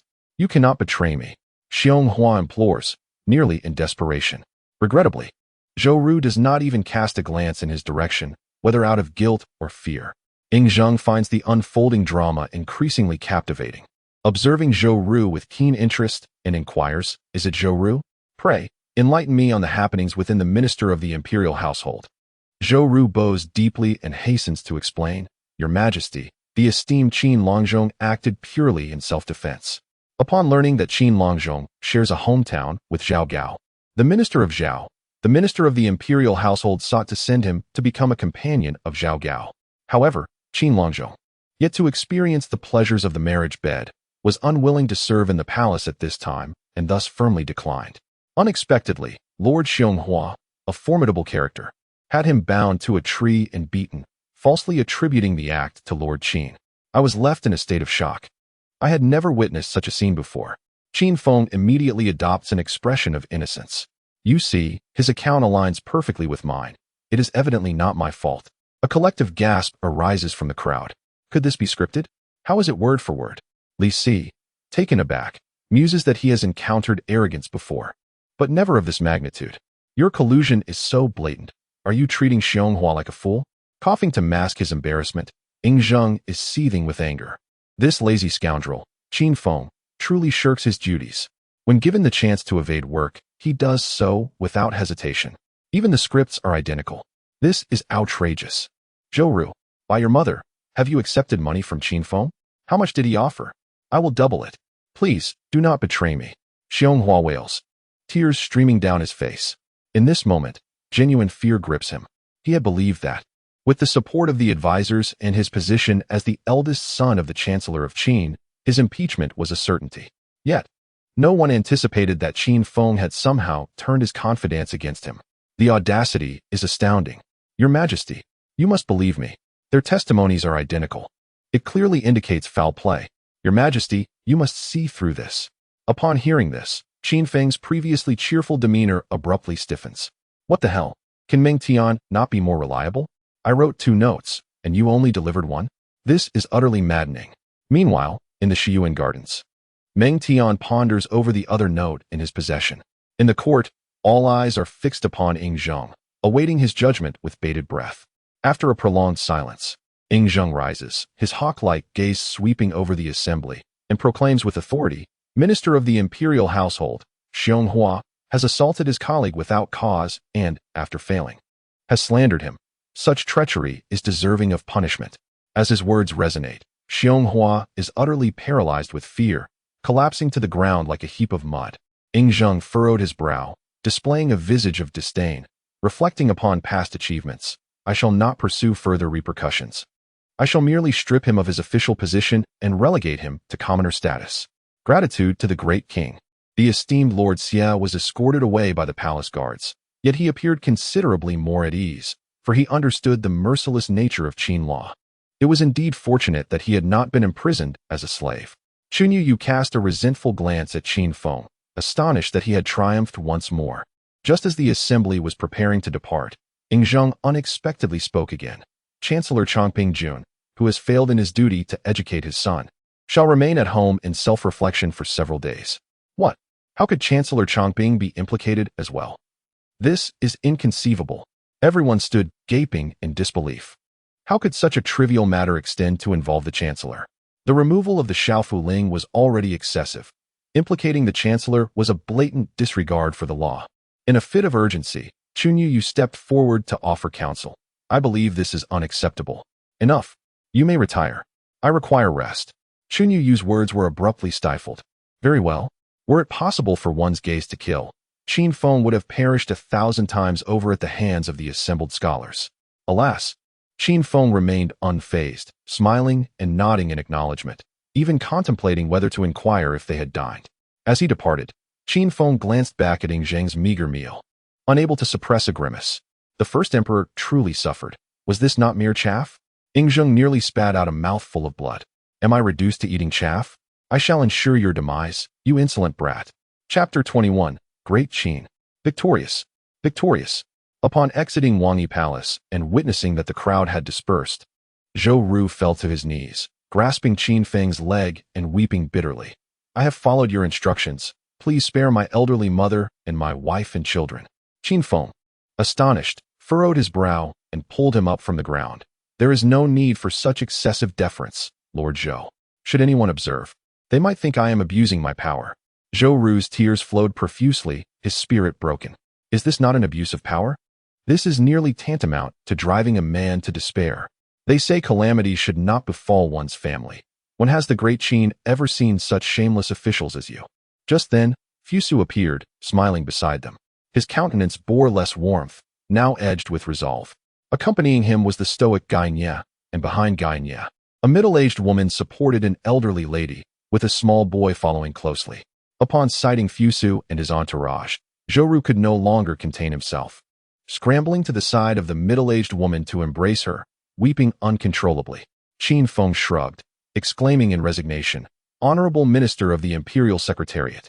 What is the purpose of this? You are making us seem like the villains. Fusu gently reassured him. Do not cry. Fusu adheres to propriety.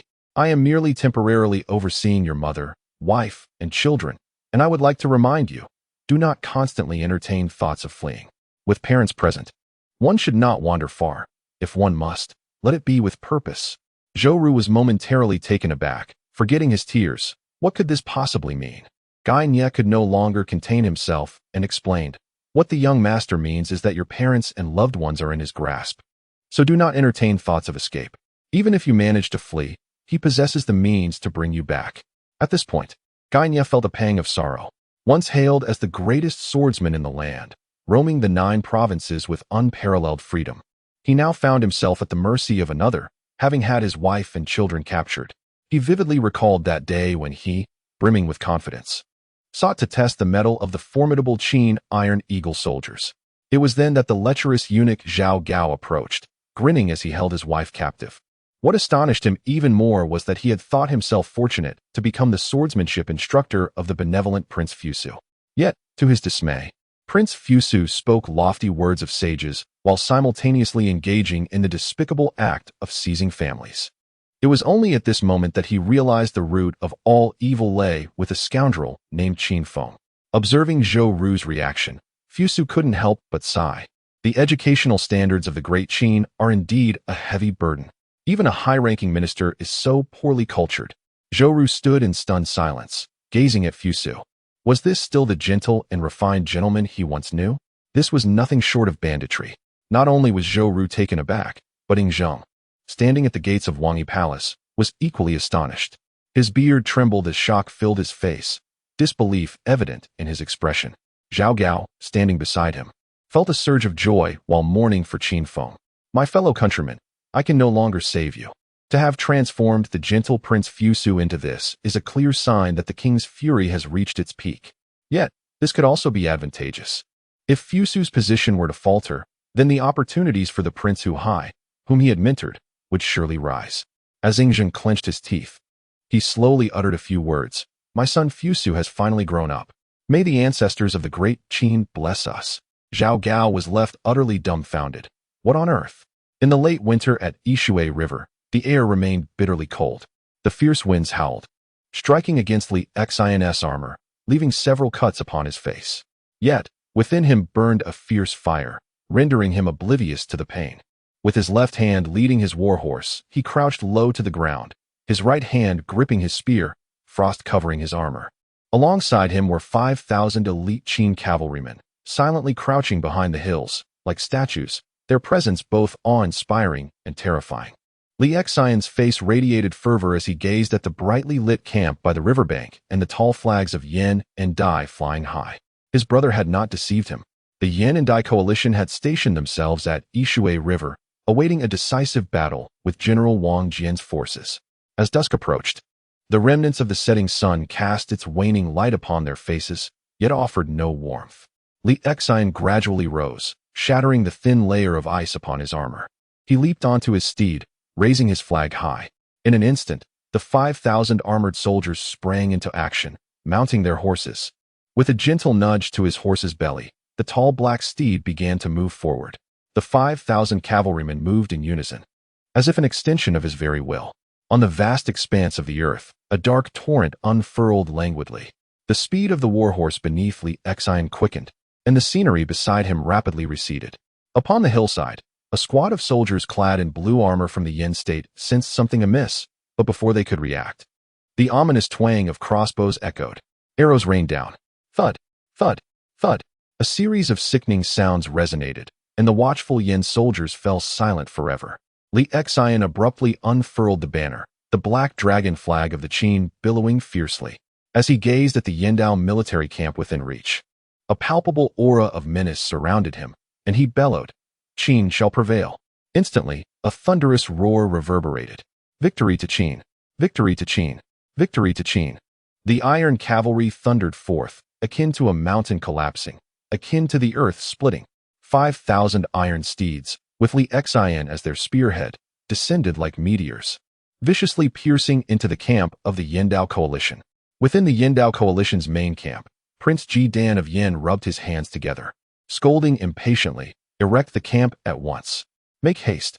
Beside him lay a vast construction site, where 80,000 Yindao troops fervently erected their encampment. The king of Dai, Zhao Jia, his face weathered and worn, spoke with evident concern. "The Qin army approaches with great ferocity. This battle may not be easily won." Ji Dan replied with a smile, "The king worries too much. The land of Yin is harsh and cold, particularly in this early spring. It is exceedingly severe. The Qin forces, primarily hailing from Guangzhou, will find it challenging to march. Since Wang Jian dares to advance, let us teach him a lesson." Upon hearing Wang Jian's name, Zhao Jia's anxiety deepened. If only my father had not heeded the treacherous words and unjustly executed General Li Mu, we would not be in this predicament. The battles of Fei and Fanwu had dealt a devastating blow to the Qin army. Wang Jian, having heard of his name, could only resort to treachery to eliminate him. How lamentable. Ji Dan secretly curled his lip. While it was true that Li Mu had vanquished the Qin forces, he had also claimed many Yin lives. Were it not for the overwhelming pressure from the Qin army and the age-old enmity between Yin and Zhao, such an alliance would never have formed. Wait, what sound is that? Ji Dan suddenly turned, his face filled with terror as he glanced toward a nearby hill. It is the Qin army. Why are they here? Weren't they in Handan? How is it possible for them to appear here? Zhao Jia, upon seeing the dark torrent, felt his legs weaken, nearly collapsing to the ground. Yet, Ji Dan, experienced in the ways of battle, swiftly grabbed a warhorse, mounted with agility, and urged it forward, shouting, "Prepare to face the enemy. Prepare to face the enemy. Wait a moment, King. I shall return shortly." Chapter 22. Though Gai Nye may be somewhat foul-mouthed, it is unwarranted to bring over 3,000 men to take him down. The Guangzhou plain grew ever warmer. Qin Feng arose early, and after practicing swordsmanship with Fusu, he took a bath to wash away the foul sweat. Subsequently, he reclined comfortably on a bed adorned with tiger skins, stretching lazily. With his left hand, he accepted a cup of warm milk from Xiao Yuan, playfully pinching her pert dairy ri, eliciting a sweetly indignant gasp from her. With his right hand, he took a freshly cooked scallion pancake from Xiao Huan, simultaneously giving her smooth cheek a gentle squeeze, causing her to blush profusely.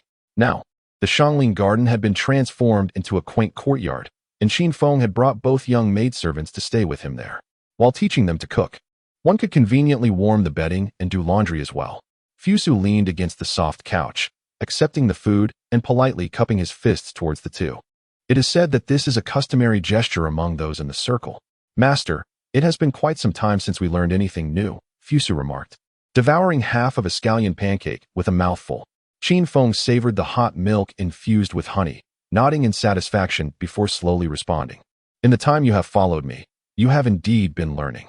For instance, when I asked you to farm, it was to teach you the hardships faced by the common people. Weeding under the blazing sun, sweat drips into the soil. Who knows the toil behind every grain on the table? Furthermore, when I instructed you to engage with the officials of the Ministry of Works to establish a water-powered ironworks, it was to hone your communication skills, which will be vital when dealing with the courtiers in the future. Fusu's expression shifted to one of enlightenment, gazing at Qin Feng with admiration. Unbeknownst to them, Meng Tian had sneaked in and was secretly munching on a scallion pancake. Upon hearing this, he could not help but scoff, muttering under his breath, "You promised each of us would cultivate 10 acres to set an example."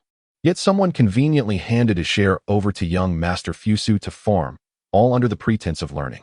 Learning? What nonsense! Qin Feng, incensed and embarrassed, kicked Meng Tian in the rear, exclaiming, "Get lost!" Meng Tian, seizing 3 pancakes, darted out of the room. Fusu, having finished the honeyed milk, asked with a perplexed expression, "What did Meng Tian just say? I didn't catch it." Qin Feng reclined once more, lazily replying. He said that as the eldest son, you ought to lead by example and understand the difficulties of farming. You might as well till the remaining acre for me later. Fusu nodded obediently. Observing this from the corner, Zhang Han dared not speak.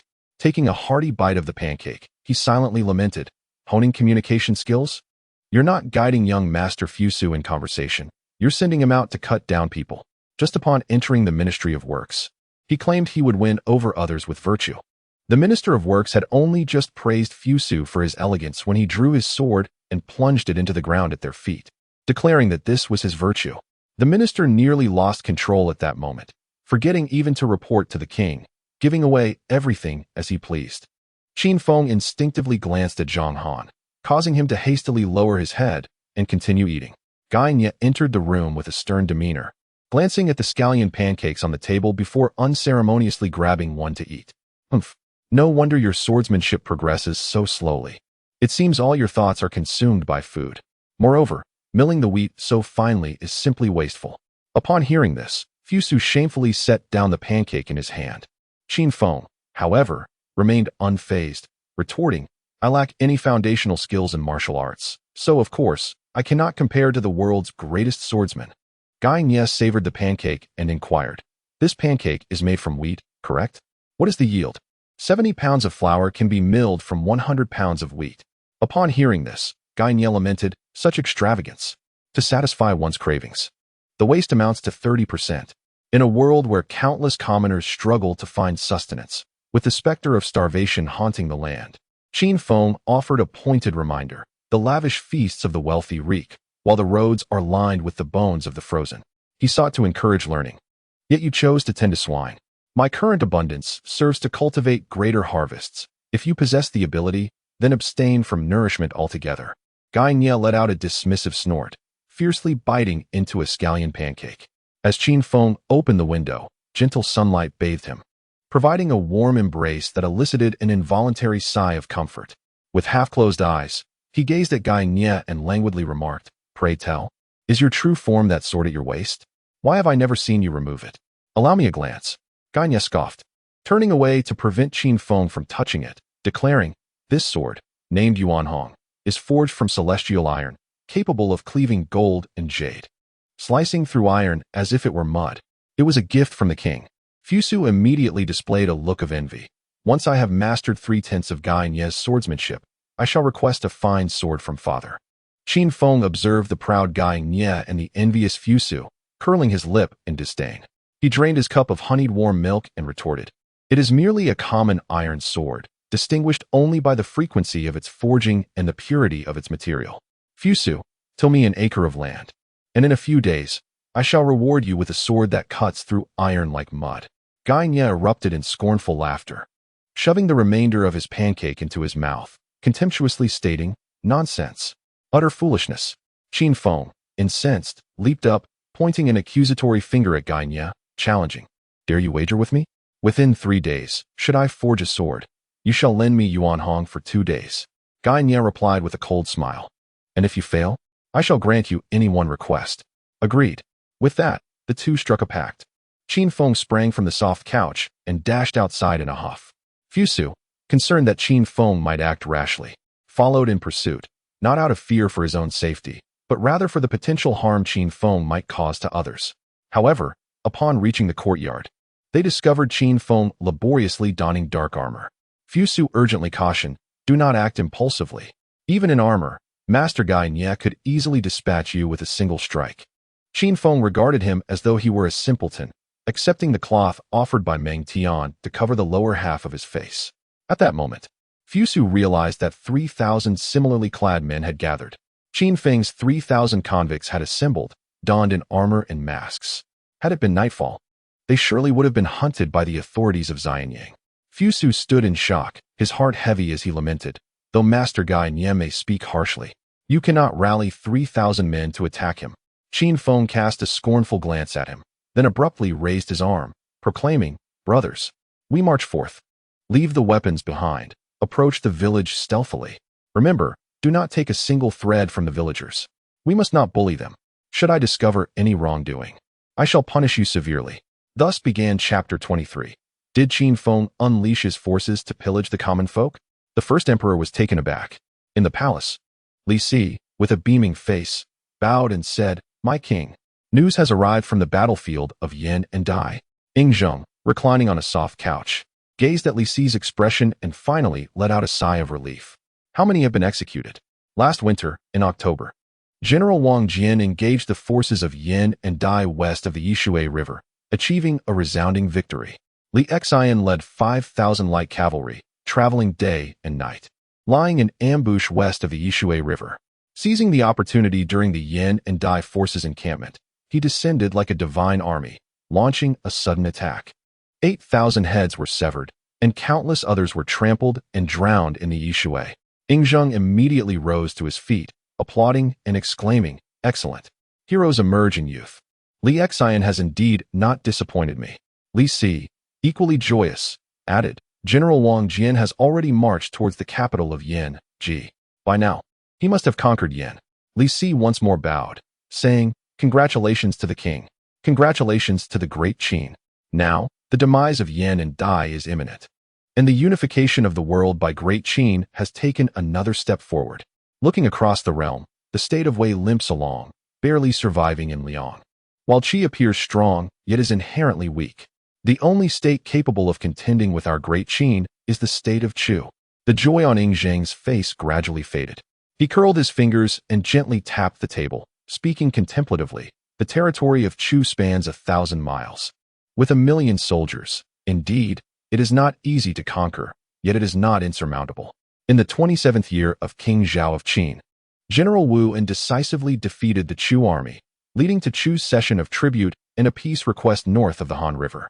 In the 28th year, General Wu captured Yin and the 5 cities of Ding, subsequently besieging the capital of Chu, Yingdu. In the 29th year, he achieved another great victory, breaching Yingdu, destroying its ancestral temples, and desecrating its graves. The Chu army was utterly defeated, retreating to Chun before daring to pause. Li Si sighed, what a magnificent figure. How valiant is General Wu. Ying Zheng turned to the wall adorned with maps of mountains and rivers, pondering aloud, I wonder who might become my General Wu. In that moment, both sovereign and minister were lost in profound contemplation of the grand unification. Just then, Zhao Gao cautiously entered, hesitated for a moment, and finally spoke softly. My king, a steward from outside Xianyang has reported that a Qin officer is leading troops in armor, pillaging the countryside. Ying Zheng and Li Si exchanged glances, momentarily stunned. Leading troops in armor, pillaging the countryside? How audacious. Since the reforms, how many years had it been since Qin had seen bandits? Particularly in the prosperous Guanzhong plain. With a little diligence, one could earn a meal and even a title. Furthermore, given the martial prowess of the Qin people, there was simply no fertile ground for bandits to thrive. Yet now, Qin Feng was reportedly leading troops to pillage the countryside. This was a grave offense deserving of severe punishment.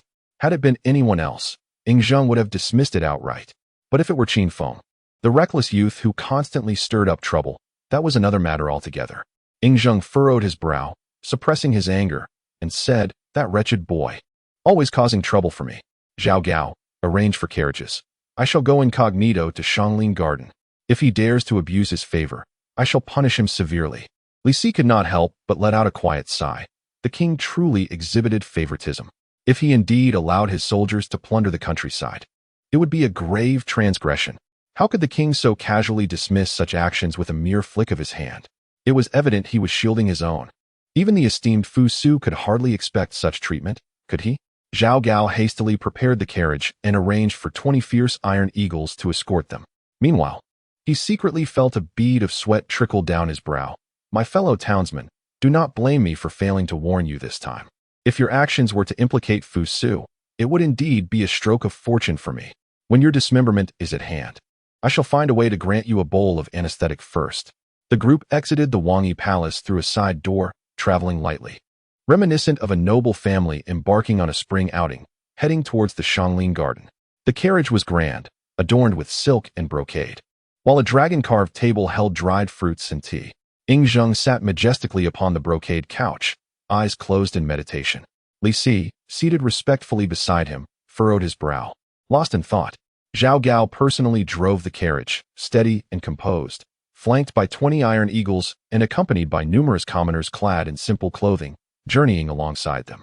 As they departed from Xianyang City, a rider from the central carriage office approached, and Zhao Gao greeted him with a nod, whispering a few words before he promptly departed.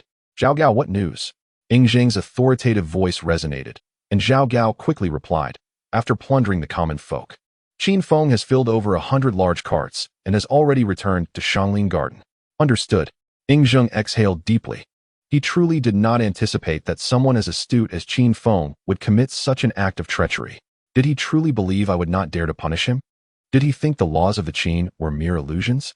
The memory of King Huiwen of Qin being punished by the removal of his nose still lingers. And today he dares to plunder the people? Does Qin Feng truly think I would unconditionally protect him? 100 carts filled with wealth. This represents the lifetime savings of countless commoners. Ying Zheng closed his eyes, yet his anger continued to swell within him. Li Si observed Ying Zheng's demeanor, his face a mask of concern. Qin Feng, oh Qin Feng, why must you court death in such a manner? Indeed, youth is unreliable. A modicum of favor can lead to a disregard for the heavens and the earth. Now, having stirred such turmoil, neither the noble families of Qin nor the royal offspring, nor the scholars of the 6 eastern kingdoms will let him escape unscathed. Even the king would not dare to defy the will of the world to protect you. For the stability of the Qin and the success of conquering the 6 kingdoms, Qin Feng will surely be made a scapegoat. The carriage moved slowly. Though the sun shone brilliantly, Li Si felt no warmth. Another rider from the central carriage office returned, and Zhao Gao reported truthfully. Reports from the countryside indicate that Qin Lang's actions have harmed 15 commoners, and Xianglin Garden is now surrounded by over 1,000 people. The situation is dire. Ying Zheng could no longer suppress his fury. He slammed his hand on the table and roared, Qin Feng, do you truly possess such an insatiable love for wealth? If you are so fond of riches, then come and ask me for them. Go to the Xiaofu and take what you desire. Even in the face of corruption and bribery, I could avert my gaze. Yet you insist on committing such an outrageous act. You scoundrel! Since the reforms of Xiangyang, when has the land of Guanzhong witnessed such civil unrest? You clearly hold me in contempt. You trample upon the dignity of the Qin. Li Si and Zhao Gao immediately prostrated themselves, rendered speechless. Ying Zheng, seething with anger, breathed heavily for a long while before gritting his teeth and declaring, dispatch someone to appease the populace, assuring them that whatever Qin Feng has taken, I shall ensure its return. Understood. As the night departed, Ying Zheng painfully closed his eyes. He simply could not fathom how a youth with aspirations for the world, one whose thoughts resonated with his own, could so swiftly descend into corruption. Qin Feng, I have ultimately misjudged you. As they neared the boundary of the Xianglin Garden, Zhao Gao suddenly, with a peculiar expression, entered the carriage and stammered, Your Majesty, the commoners. Ying Zheng furrowed his brows. They seek an explanation? Zhao Gao, with a bitter smile, nodded. They do not wish for the return of what Qin Longzhong seized, but rather an explanation from the latrine officer. Chapter 24. Which scoundrel bestowed upon me the moniker of latrine officer? Such malice. Gratitude to my brother for the likes, a love letter, and a bubble tea. Love you. Thank you. Within the courtyard of the Xianglin Garden, Qin Feng, in distress, kicked the stout, honest man while exclaiming, What did I say? No harm must come to the villagers. Yet still, 15 were injured. What a blow to our reputation. How many times must I reiterate? We are Confucian scholars, not ruffians. The stout man stood there, unflinching, allowing Qin Feng to kick him, only scratching his head and sheepishly replying, I and my brothers did not resort to violence. It was the old man who, upon hearing that 10 pounds of dung could be exchanged for a pound of bran, became overly excited and dug up over 100 pounds. No matter how I urged him, he would not listen, and thus strained his back. Qin Feng, in immediate distress, called out, Fusu, Fusu, what are you teaching in the literacy class? We are educated individuals. Do not speak so coarsely, it is utterly vulgar. Fusu hurriedly approached, ushering the stout man away, and with a pained expression said, Master, Black Bull is diligent, but scholarly pursuits are indeed challenging for him. Please do not bully him. With a look of exasperation, Qin Feng shook his head. To review the old and learn the new, one can indeed become a teacher. Fusu pondered deeply for a time, ultimately shaking his head slowly. Fusu is dull-witted. I humbly request your guidance, master. If I can catch him bullying many times, I shall develop new methods of bullying. Thus, I can attain the status of a master. Fusu quickly took out a bamboo slip to inscribe this notion. Meanwhile, Zhang Han cautiously inquired, Does this mean we are indeed Confucian scholars, educated individuals? Qin Feng kicked him in the rear, dissatisfied. If my ancestor was Zilu, then I am indeed a Confucian scholar. Laozi finds himself educating you lot of fools, which suggests you are indeed disciples of Confucianism. Enough of this idle chatter. Quickly organize everyone to fertilize the fields. Zhang Han inhaled sharply, glancing at the foul-mouthed Qin Feng, then at the thousands of robust men bare-chested, diligently spreading manure across the land, and he could not help but feel a twinge of concern. If the Confucian scholars were to discover this, would they not beat Qin Feng to death? He dared not linger, donned a veil to cover his mouth and nose, and called out to the men as he pushed the manure cart toward the fields. Nearby, an elderly man with white hair, reclining on a soft couch and brimming with vitality, could no longer bear to witness the scene. He remarked, What is there to be so dramatic about among us old Qin folk? It is merely a slight strain of the back. In the Battle of Chongping, I charged in and out thrice, causing rivers of blood among the Zhao people. Such a trivial injury is of no consequence. If you, young man, truly feel remorse, just provide me with a few extra pounds of bran, so I may take it home to feed the fish and pigs. Qin Feng quickly smiled and said, Of course. Someone, bring the old gentleman 20 pounds of bran. The elderly man nodded in satisfaction, rose from his bed, and shouldered 2 sacks, striding away with remarkable agility. As if fearing Qin Feng might change his mind, he dashed off, leaving no trace of his earlier discomfort. Qin Feng could only shake his head in amusement. These old Qin folk are indeed quite entertaining. Once he bid farewell to the elderly man, who may or may not have been genuinely injured, Qin Feng covered his mouth and nose and stepped outside. 3,000 men were scattered across the vast expanse of 100,000 acres, appearing minuscule amid the grandeur. The muscular men, their torsos bare, were like iron. One led the ox while another pushed the plow, followed closely by 2 others who were fertilizing and sowing seeds. A massive water wheel, harnessing the turbulent waters of the Wei River, turned slowly, drawing water along the channels to irrigate the wide, desolate land. Shouts echoed throughout this realm, forming a magnificent tapestry of agricultural toil. Yingzheng gazed upon this scene, utterly awestruck. Qin Feng, what a remarkable fellow. Li Si was equally moved, reflecting on the vibrant agricultural activity that flourished across Guangzhou during the spring plowing season. At that moment, the convoy reached the outskirts of the Xianglin Garden, only to find it sealed off. A contingent of armored soldiers had set up a blockade and stood guard. Halt! Military exercises are underway ahead. No passage allowed. A towering figure brandishing a spear commanded. How audacious! Do you know before whom you stand? Zhao Gao barked as he leapt from the carriage. The towering man shook his head in a deep, resonant tone. I care not who you are. Dr. Qin has decreed that this matter is of great importance. Not even the king is allowed to pass. Zhao Gao's eyes widened in disbelief. You, what gall you possess? With a dismissive snort, the towering man waved his hand, prompting 4 armored soldiers to encircle him. Yingzheng raised his hand, signaling his own elite guards to stand down. He then regarded the man with keen interest, casually inquiring, Are you not afraid that the sharp blades of my guards might sever your head? The towering man pondered for a moment and gravely shook his head. Even if my head were to be severed, I still cannot allow passage. Otherwise, Dr. Qin would surely kick me to death. Ing Zheng could not help but burst into laughter, exclaiming, "Ha ha ha! Oh, Qin Feng, get lost! Tai Zhu, you scoundrel, quickly get out of my sight!" Qin Feng scrambled out, kicking Tai Zhu in the process. However, the clang of armor rang out, and Qin Feng found himself sent flying instead. Tai Zhu, with a face full of grievance, helped him up, only to receive another kick. "Did you not tell me that even if the king came, he could not enter?" Qin Feng, filled with frustration, kicked Tai Zhu's backside and gritted his teeth. "I was using a metaphor. An exaggeration. Do you understand? Young Master Fusu just lectured on this last night, and you forgot it already?"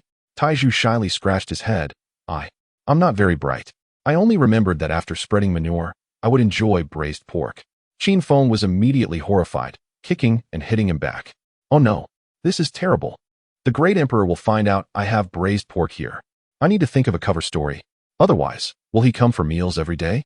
Hearing this familiar voice, Ing Zheng felt both amused and exasperated.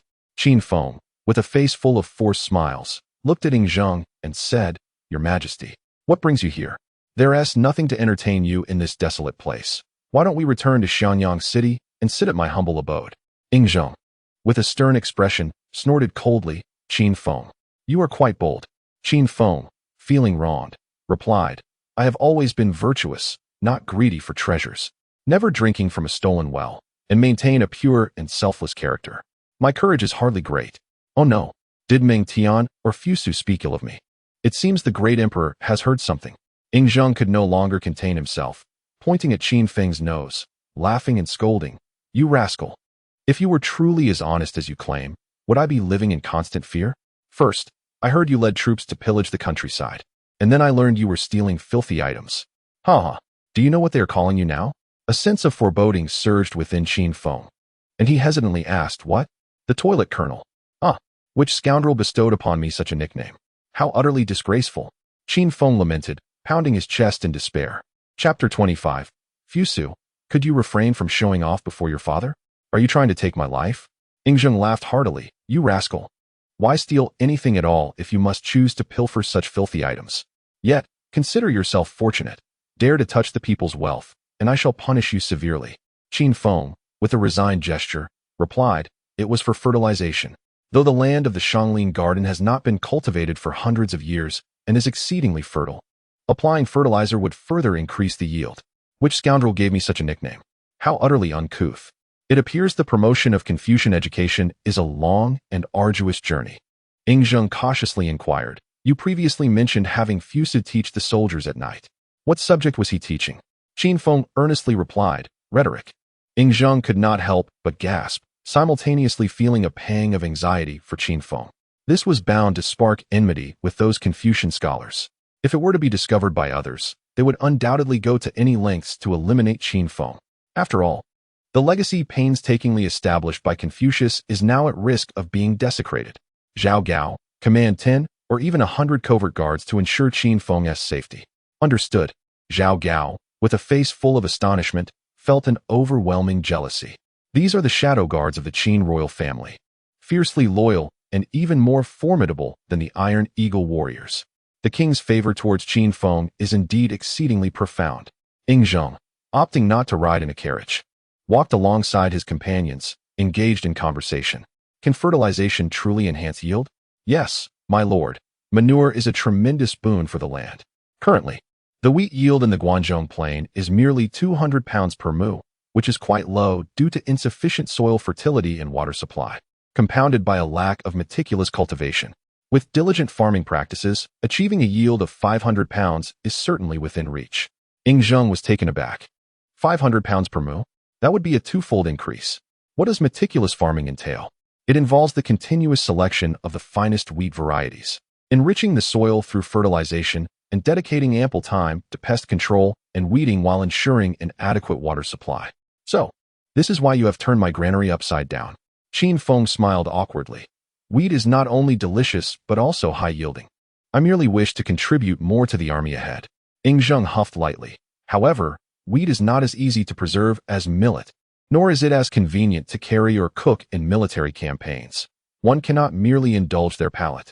Qin Feng nodded. My lord, I have already considered this. We can prepare stir-fried noodles, which are not only easy to transport, but also provide substantial satiety. In that great battle following the founding of the nation, the soldiers survived through stir-fried noodles and snowmelt water during the harsh times. Zhao Gao, covering his mouth, chuckled. If we follow Dr. Qin's suggestion, wouldn't our future rations be tainted by foul substances?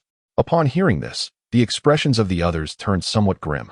Qin Feng, with a cheerful smile, remarked, Zhao Fuling, I advise you to read more instead of writing pigs.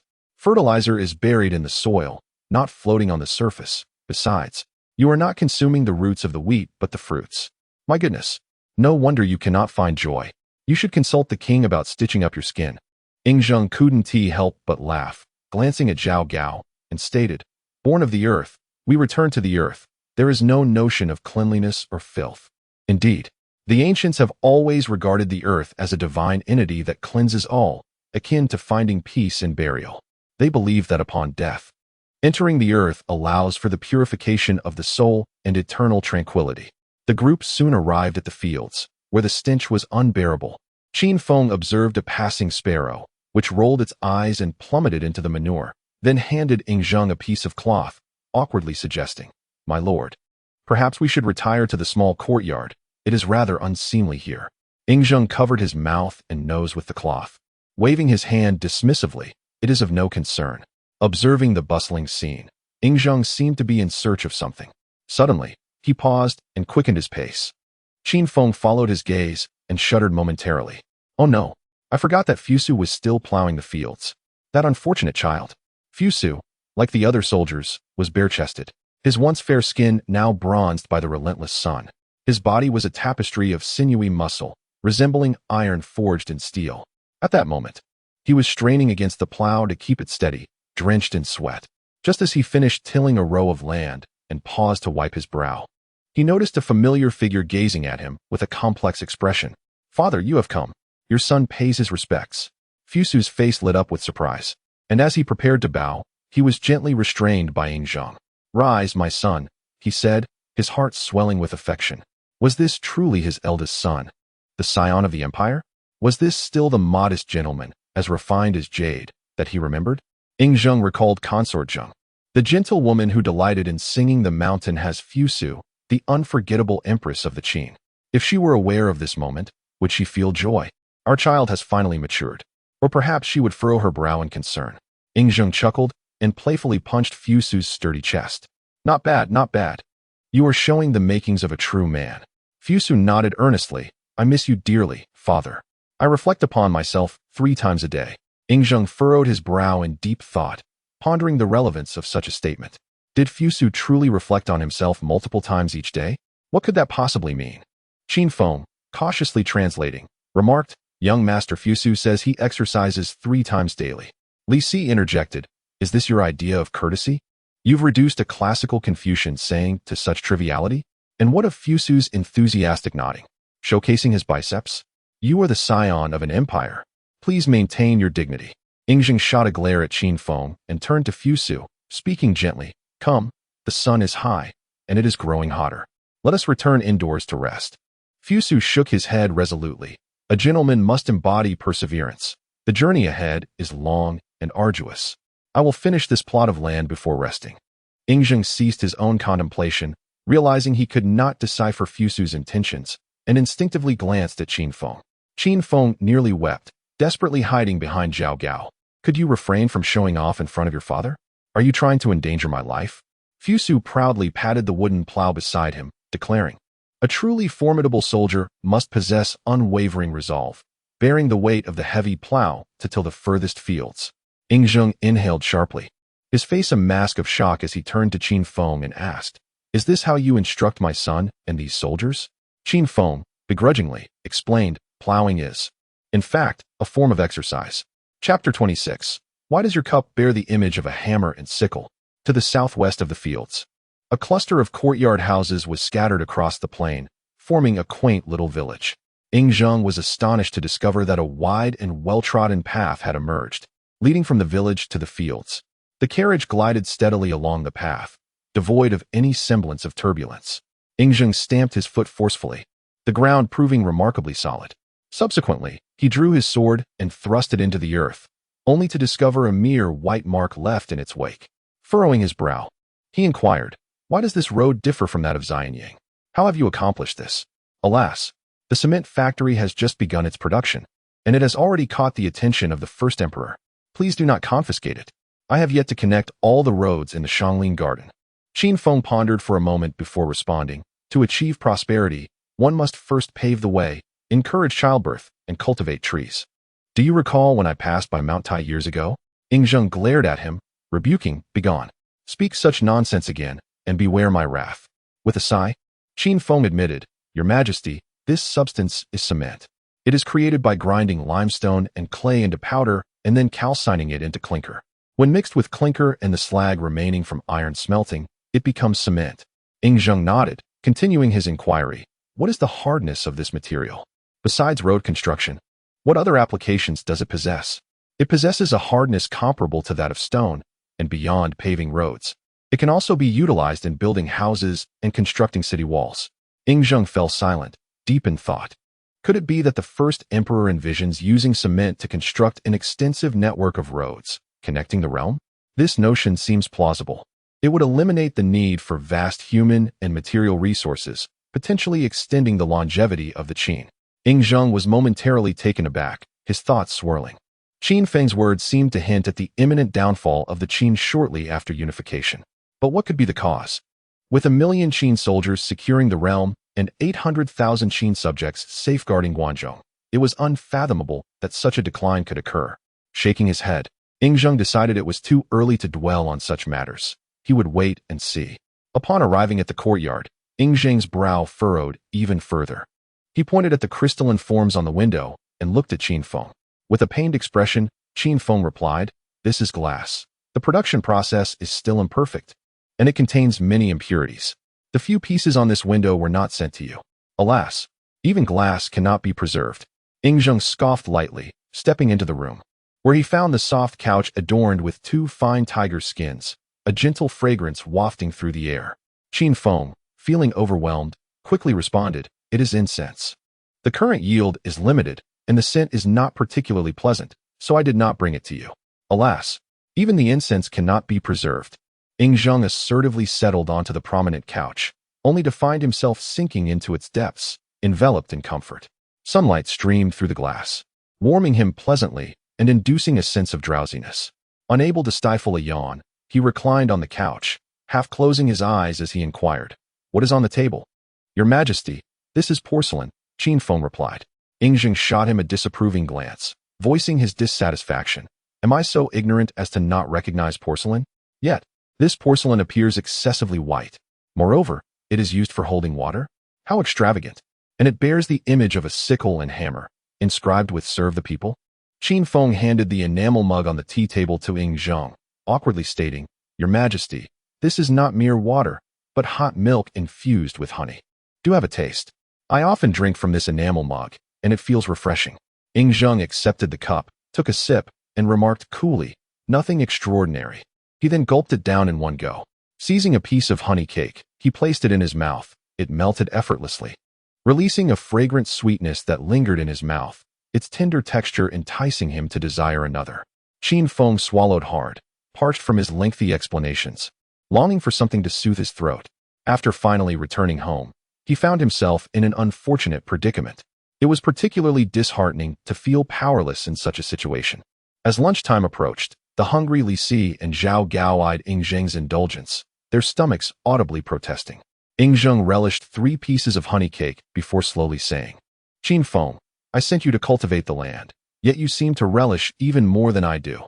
With a righteous demeanor, Qin Feng replied, "Your Majesty, I am not indulging. I am reminiscing about the sweet and bitter aspects of life. I constantly remind myself that only through diligent farming can one enjoy such good fortune." Yingzheng snorted dismissively. "Is there anything else of value? Present it to me." Qin Feng, with a distressed expression, replied, "Your Majesty, what could possibly be found in this desolate wilderness? Perhaps we should return to Xianyang." Yingzheng suddenly slammed the table and rebuked, "I initially thought it commendable that you labored diligently, so I allowed you to keep some grain. Yet you have the audacity to hoard so much meat, hoping to keep it hidden from me. Quickly bring forth that so-called braised pork for me to taste. Qin Feng instantly wilted, reluctantly retreating to the kitchen to prepare the meal. Oh no, that rascal Tai Zhu let it slip. From now on, there will be one less piece of braised pork at every meal. He lamented. Alas, if His Majesty desires it, I must prepare it well. What if he is displeased with the meal and decides to punish me? He fretted further. Even more troubling is the prospect of him becoming addicted to it and coming to eat daily. Calling out, he enlisted the help of Xiao Yuan and Xiao Huan, and they began their preparations. This quadrangular courtyard is situated at the heart of the countryside, elevated enough to afford a view of the expansive farmlands through the windows. After approximately half an hour, Fu Su rushed in, panting. He sniffed the air and excitedly shouted, Master, add more chili, more garlic. I can smell something unpleasant from so far away. Acknowledging his request, Fu Su dashed off to the adjoining room to wash up.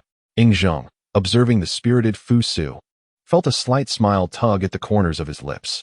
A while later, a rich aroma wafted through the air. Having recently enjoyed some pastries and honey milk, Ying Zheng was unfazed. Yet the stomachs of Li Si and Zhao Gao embarrassingly growled in protest. Dinner is served, Qin Feng announced, presenting a large bowl of noodles that was almost as big as a human face. Inside were hearty hand-pulled noodles enveloped in a rich broth, garnished with vibrant green scallions, and topped with a ladle of hot oil infused with spice. Suddenly, the fragrant aroma of spicy and savory delights wafted through the air, evoking an irresistible salivation. Fu Su received a bowl of noodles from the small round hands and eagerly took a hefty bite.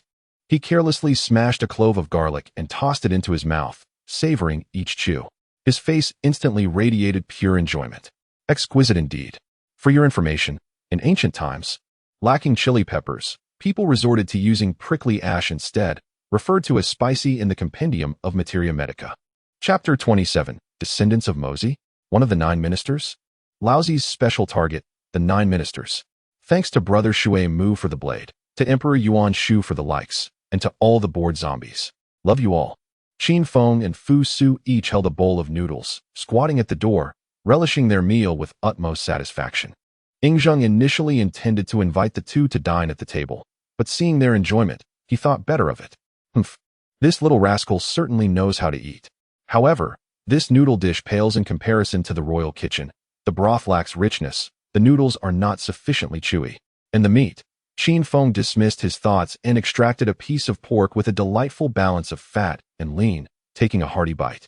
The tender, luscious meat melted in his mouth, yielding a slight resilience from the thin layer of skin, inducing an involuntary cerebral ecstasy. Not long after, Ying Zheng finished his meal, placing his bowl down without a trace of broth remaining. He then elegantly retrieved a silk handkerchief to dab his mouth and remarked, "The flavor is nothing extraordinary. Serve me another bowl and add more spice." Li Si and Zhao Gao quickly followed suit, finishing their meal and exchanging embarrassed glances before turning to Xiao Yuan and Xiao Huan, saying, "Bring us another bowl as well, and 2 generous chunks of that delectable tender meat." Qin Feng scoffed, sipping the rich broth made from oxtail, and pulled a clean peach from his pocket to nibble on. Once the group had feasted and quenched their thirst, Ying Zheng noted that the day was waning, with many memorials awaiting his attention. Such leisure was a rare luxury. Ying Zheng stood up, and Zhao Gao and Li Si promptly followed, belching in satisfaction. "Qin Feng, what other delightful items do you have? Surrender them all to me." Qin Feng, feigning innocence, spread his hands and replied, "There is nothing left. My humble possessions have all been surrendered." Suddenly, a tremendous sound erupted from the north, akin to the earth shaking or a meteor crashing down. Qin Feng instinctively gasped, nearly exclaiming in anger, "Damn it, Meng Tian! When will you conduct your experiments on the hydraulic ironworks? Must you do it now?" Ying Zheng shot a glare at Qin Feng, lifting his foot as if to kick him. "You rascal! Even the ironworks are in operation now." The force of that sound clearly indicates a significant strength. The quality of the forged iron will surely improve dramatically. Qin Feng hastily clarified, "It is farm tools. I have 100,000 acres to cultivate, and the wear is considerable. I had no choice but to set up my own ironworks." "Humph, I shall deal with you another day." Qin Feng accompanied Ying Zheng to the outskirts of the Xianglin garden, finally exhaling in relief and feigning politeness, "My king, travel safely, and do visit often. By the heavens, I have successfully deceived Emperor He Huang into leaving. I hope he does not come often in the future." Jing shot him a glare, scolding, "You little rascal. Prepare a share of all good things for me, and send it over." Qin Feng couldn't help but sigh. "Have you just received a shipment?" At that moment, a proud elder with frosted hair approached leisurely, causing even Zheng's demeanor to grow considerably more serious. "Your humble servant pays his respects to the king. Lord Mo. No need for formalities."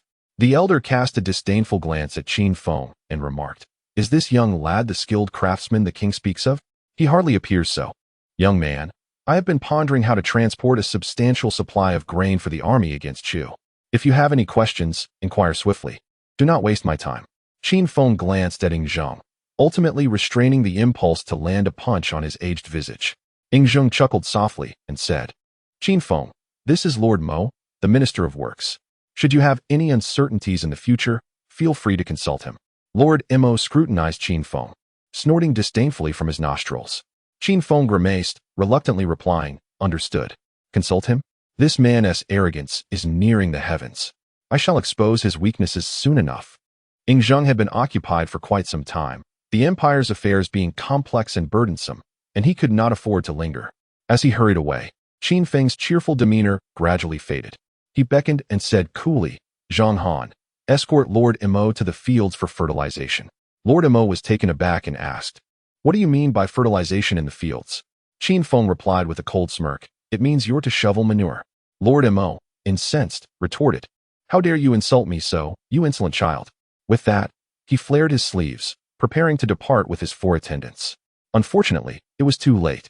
Taizhu, a towering figure, grinned menacingly as he and his group blocked the path behind Lord Mo. Zhang Han and his men positioned themselves in front of Qin Feng, subtly encircling him. Lord Mo furrowed his brow and turned to Qin Feng, questioning, "In this crucial area, why do you disregard the rules?"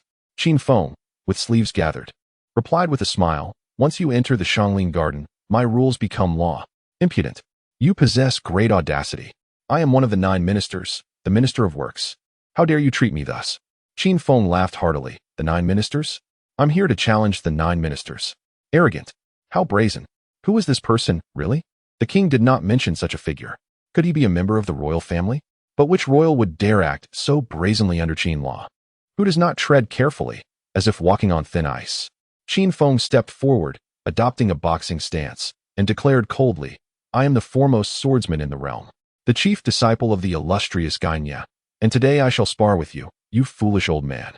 To his surprise, the elder Mo, whose hair was nearly white and who was at least in his 50s, chuckled lightly and stepped forward. "Very well. As the Grand Master of the Mo family, I shall engage in a duel with the chief disciple of the greatest swordsman." Upon hearing this, Qin Feng quietly retreated into the crowd and replied calmly, "A gentleman does not stand beneath a precarious wall." Lord Mo paused, puzzled. "What do you mean by that? If a group fight is possible, do not engage in a duel." "Zhang Han, Taizhu, beat him." "Lord Mo, the young man has little regard for martial ethics. He speaks of a duel, only to resort to a group assault. Is it true that the foremost disciple of the greatest swordsman is so devoid of decorum?" Zhang Han felt somewhat awkward, having previously served under the Minister of Works. Although merely a minor role, the minister remained his superior. Thus, he attempted to intervene, saying, "This is Qin Feng, the esteemed physician." Mo Gong snorted disdainfully, "I know not of any Qin physician." His words were not mere fabrications, nor did he dismiss Qin Feng lightly. He was simply so engrossed in the art of mechanisms that he failed to regard anyone else.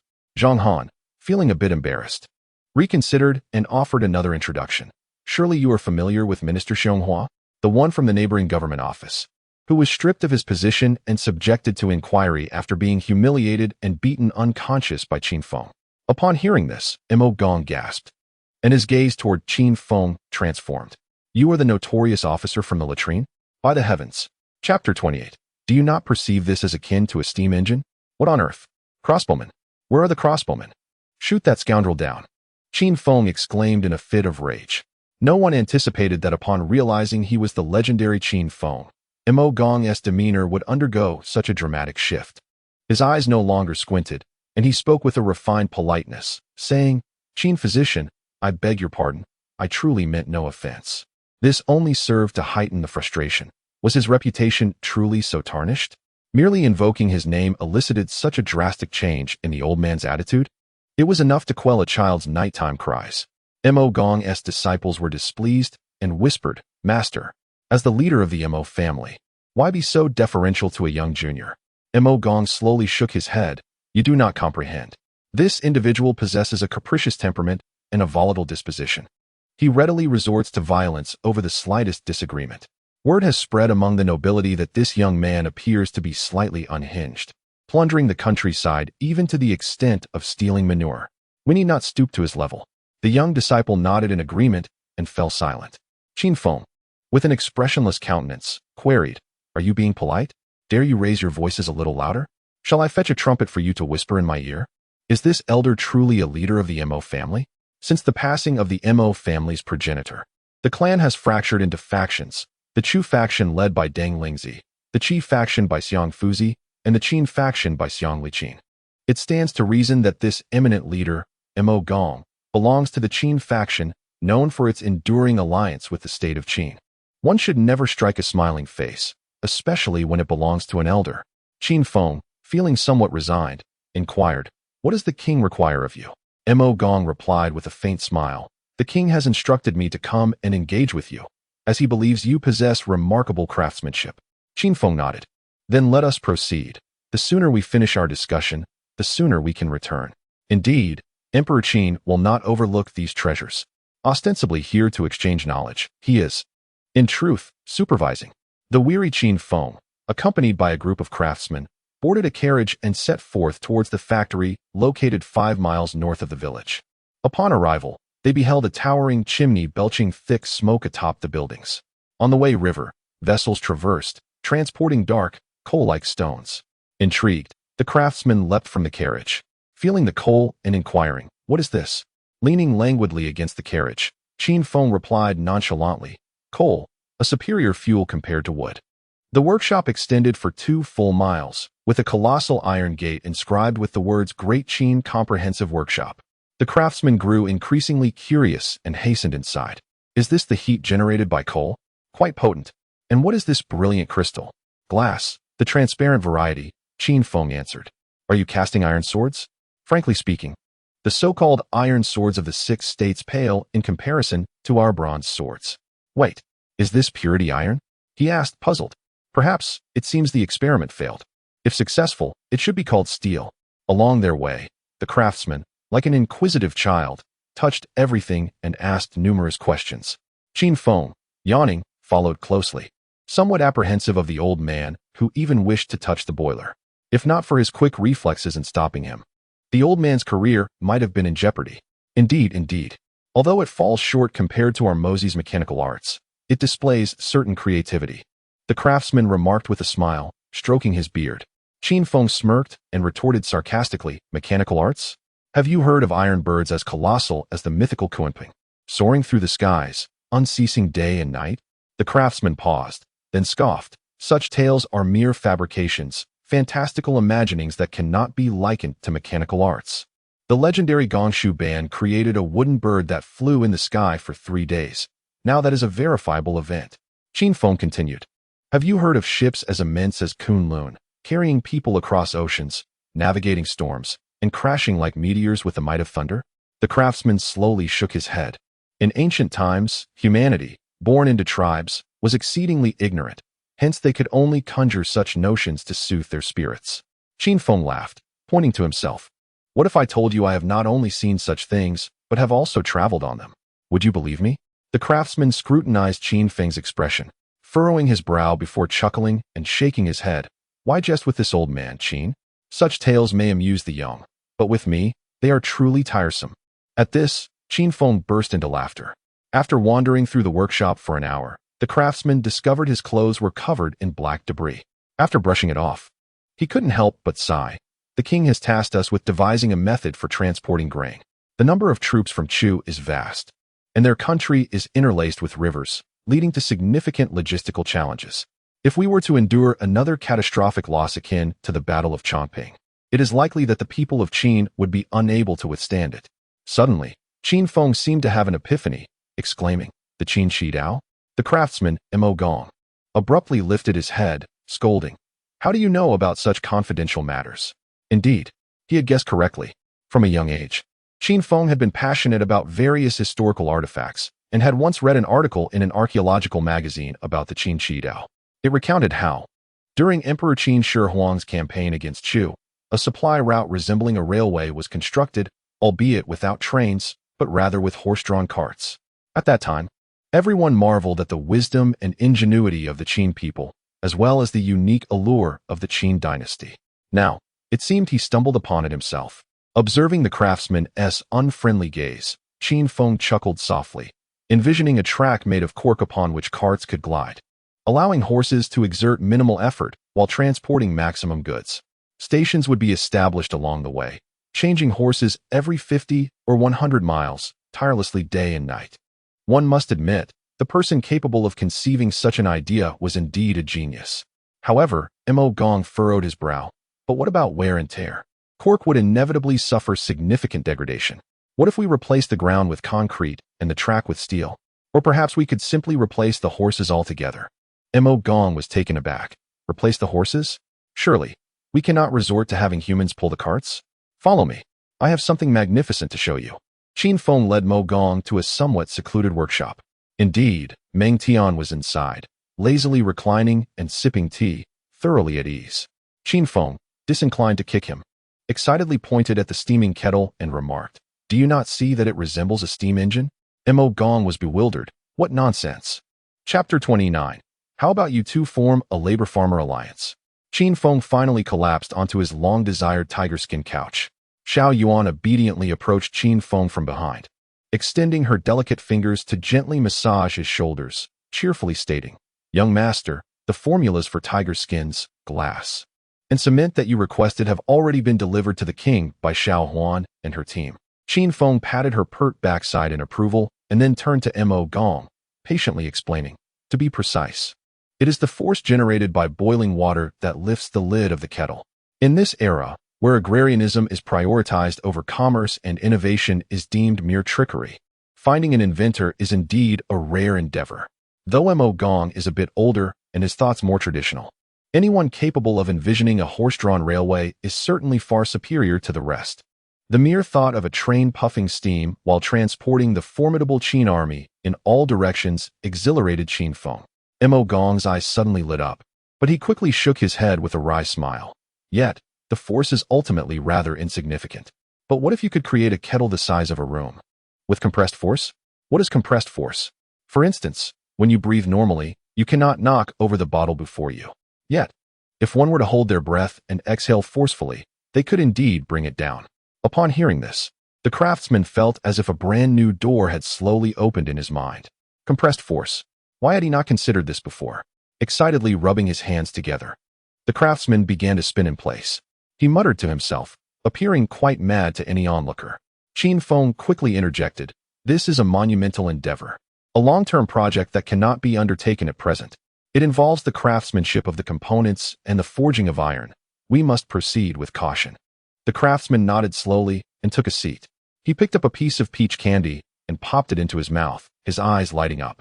After devouring 3 pieces, he mumbled, "I have been short-sighted. The priority now is to resolve the road issue. If we utilize the cement and steel crafted by Qin Lang, it will undoubtedly yield remarkable results." Qin Feng nodded in satisfaction, sensing that the old man was quite astute. While he understood the principles of the steam engine, he lacked the knowledge of its construction. For now, he could only plant a seed of curiosity and patiently await its growth. At that moment, the farmer Su Tian entered. Without ceremony, he sat down on the soft couch and poured water from the teapot into his mouth. Qin Lang, with 3,000 young farmers and an additional 3,000 soldiers, all 100,000 acres of fertile land will be sown within 3 days. The craftsman was momentarily taken aback, perplexed. Did not the king only grant Qin Lang 3,000 convicts? Qin Feng shrugged helplessly. That is hardly sufficient. 100,000 acres of land, along with the workshop, how could that number suffice? I must resort to the gold bestowed upon me by the king to hire some of Lord Su Tian's kin. Upon hearing Su Tian's name, the craftsman was struck by surprise. The two exchanged glances and simultaneously snorted. Qin Feng glanced at the hammer and sickle on the table, suddenly struck by inspiration. "You are an engineer from the MO school, and you are a farmer from the agricultural school. Why not unite to form a labor-farmer alliance? The thought of such a grand idea soon blossoming on the fertile soil of China filled Qin Feng with exhilaration. One could only imagine the astonished expressions of archaeologists 2 millennia later, unearthing the vibrant flags of sickles and hammers from the Qin dynasty. Unexpectedly, Su Tian scoffed. Such clever tricks are beneath the dignity of the great. The craftsman disdainfully replied, a mere peasant from the hills is hardly of great use. Qin Feng was at a loss for words. Would these two old men not rather engage in a duel? In the state of Yan, by the banks of the Yan River, stood a melancholic young man, gazing forlornly at the sunset. Once a figure of immense promise, Prince Ji Dan of Yin now found himself in such a dismal state. Hearing a voice behind him, Ji Dan softly spoke, Master, do you think I have erred? The venerable Grand Tutor Ju Wu of Yin appeared increasingly aged. His voice rasped as he replied, Since the spring and autumn period, rights have crumbled and music has deteriorated. With nations in conflict, where lies the notion of right or wrong? If one must designate a fault, it can only be said that you have chosen the wrong Qin Wuyang, or that the state of Yin lacks sufficient strength. Ji Dan sighed deeply. Turning around with bloodshot eyes, Jing Ku's assassination of Qin was merely a hair's breadth from success. If Qin Wuyang had not trembled in fear at the critical moment and had not hesitated to advance, if the treacherous Qin Feng had not struck Jing Ku with his medicine pouch, perhaps Ying Zheng would have been slain by Jing Ku on the spot. Ju Wu sighed, his figure growing increasingly stooped. Ji Dan, becoming more agitated with each word, exclaimed, Why is heaven so unjust? Why does it favor the tyrannical Qin while treating our Yin state with such disdain? Why? Just as the tyrannical Qin stands on the brink of annihilation, heroes like Shang Yang emerge. When Ying Zheng is beset by peril, a Qin Feng appears to protect him. But what about our great Yin? We can only struggle in this bitter and frigid land. Ju Wu felt his heart turn to ash as he realized that his disciple still had not grasped the fundamental reasons behind their plight. Your Highness, perhaps the times have changed. The age of assassins has passed, and the era of chivalry will also fade into history. Only stringent laws and formidable armies can be deemed as the hallmarks of a powerful nation. No, just as Zhuo's assassination of Wang Liao blazed like a comet striking the moon, Nie Zheng's assassination of Han Kai shone like a white rainbow piercing the sun. Yili's assassination of Qing Ji struck like a hawk in the palace. What gallant heroes they were! Ju Wu gazed sorrowfully at the frenzied Ji Dan, falling silent. After a long while, Ji Dan wiped away the tears at the corners of his eyes, chuckled softly, and slowly remarked, Is father afraid? Ju Wu momentarily found himself at a loss for words and could only respond. The king has led over 100,000 royals, nobles, and elite soldiers to abandon Jidu and retreat to Liaodong. However, Qin General Li Xian relentlessly pursues, seemingly bent on the annihilation of our nation. Ji Dan immediately scoffed. Does Li Xian's 8,000 iron cavalry truly have the power to chase my father's hundreds of thousands of troops to the ends of the earth? Ridiculous. Pitiful. How lamentable. Let me think. At this moment, father must be beginning to humbly cede land to plead for peace, right? Oh, I forgot. Our great Yin has no land left to cede. Ju Wu collapsed to the ground, trembling and unable to contain his tears. Ji Dan looked at the armored soldiers behind Ju Wu and laughed. Indeed, my father. Since there is no land to cede, why not offer Ji Dan's head to quell Ying Zheng's wrath? Ha! I wonder if Ying Zheng would desire to find the head of the Yin king in that box of peace offerings.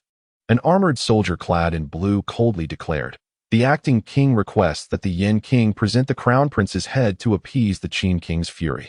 Your Highness, please. Ji Dan raised the corners of his mouth in disdain, saying, The acting king Zhao Jia? Merely a dog of a defeated house. At this time of national ruin, he dares to seek revenge for personal grudges along the banks of the Yishui River, where I abandoned him to flee alone. Humph. Zhao Jia, I shall wait for you on the road to the underworld. As the words fell, the soldier thrust a sword into Ji Dan's heart. Chapter 30. How could you aim a siege crossbow at a person? With the blessings of the illustrious saint of Baoyong, the flame dragon, I send you my gratitude for your likes and support. The outline has been set, and the story will only become more thrilling. I shall strive for 3 updates today. Challenging myself to 4. It is impossible. How can this be? Gu Nie gazed at the unadorned long sword before him, his face a mask of astonishment. He felt as though his worldview was on the brink of collapse. Qin Feng proudly waved the long sword in his hand and brought it down forcefully upon an iron ingot.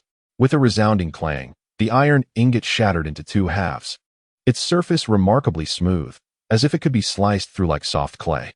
Guy Niao widened his eyes, unable to fathom such a reality. For even the famed sword in his hand, the Yuan Hong, could not achieve such a feat. Attempting to cleave the iron ingot would likely cause irreparable damage to it. Yet, the seemingly ordinary long sword in Qin Feng's grasp had only left a white mark. Meng Tian emerged from the kitchen, cradling a bowl of dry-fried spicy lamb. His head held high, brimming with pride. This sword had undergone 49 days of forging to attain its current form. Guy Niao furrowed his brow and slowly inquired, "What is the name of this divine sword?" Qin Feng shook his head with a smile. "It bears no name. It is merely an ordinary sword." "Impossible. Such a miraculous weapon cannot be nameless. It is merely a sword." Seeing Guy Niao's temper rising, Qin Feng hastily offered the long sword to him. After all, this man was the world's foremost swordsman, and once roused, his temper was unstoppable, leading to dire consequences. Guy Niao tenderly caressed the long sword, as if he were stroking the cheek of a beloved. Unbeknownst to him, Qin Feng discreetly took the Yuan Hong away and remarked, "In truth, nothing is absolute. The evolution of things occurs swiftly. There will always be superior creations. For instance, this sword, numbered 001. Guy Niao gazed enraptured at the long sword, slowly shaking his head. No, when a fine sword is matched with an exceptional swordsman, it can indeed become unparalleled. Qin Feng shrugged, signaling Meng Tian to hand over the bowl of dry-fried spicy lamb. Reluctantly, Meng Tian placed the lamb on the table, stuffing his mouth with large bites before he relented. Qin Feng pointed to the fragrant lamb palma before Guy Niao and said, "Times have changed. The era of heroes will inevitably fade into history. Ultimately, the world will unite, and the common folk will enjoy prosperous lives. Soon, every household will afford lamb palma." Guy Niao raised his head to regard Qin Feng. "So, you believe the Qin dynasty will endure forever?" "Bold words," Meng Tian exclaimed, abruptly standing, his mouth full of lamb, glaring with a mix of indignation and concern. "Brother, Guy Niao is so close to us. Don't provoke him. If he decides to take you down first, then me, we're finished." Qin Feng waved his hand, signaling Meng Tian to remain calm, and then replied with a gentle smile, "Whether the great Qin endures depends on how the king and his ministers govern the realm. However, before governance can take place, this chaotic world requires unification." Guy Niao shook his head, sipping the rich and hearty lamb palma, softly stating, "Rest assured, I am not of the same ilk as Jing, and I shall not assassinate the king. My family resides in the great Qin, and they live well. I too am content. I merely hope that in the future, we can all live the life you envision." Qin Feng nodded with satisfaction. "Master Guy Niao, you jest. I have never doubted you." Guy Niao let out a scoff. "Really? Outside this room, at least 10 crossbows are aimed at me. Beyond the courtyard, 2 siege crossbows are already drawn. On either side of you, 2 hand crossbows are concealed within your sleeves. And you are clad in the 2 layers of soft armor crafted by Meng Tian, which may very well explain your recent increase in girth. Wouldn't you agree?" Meng Tian, visibly embarrassed, busies himself with his meal, pretending not to hear.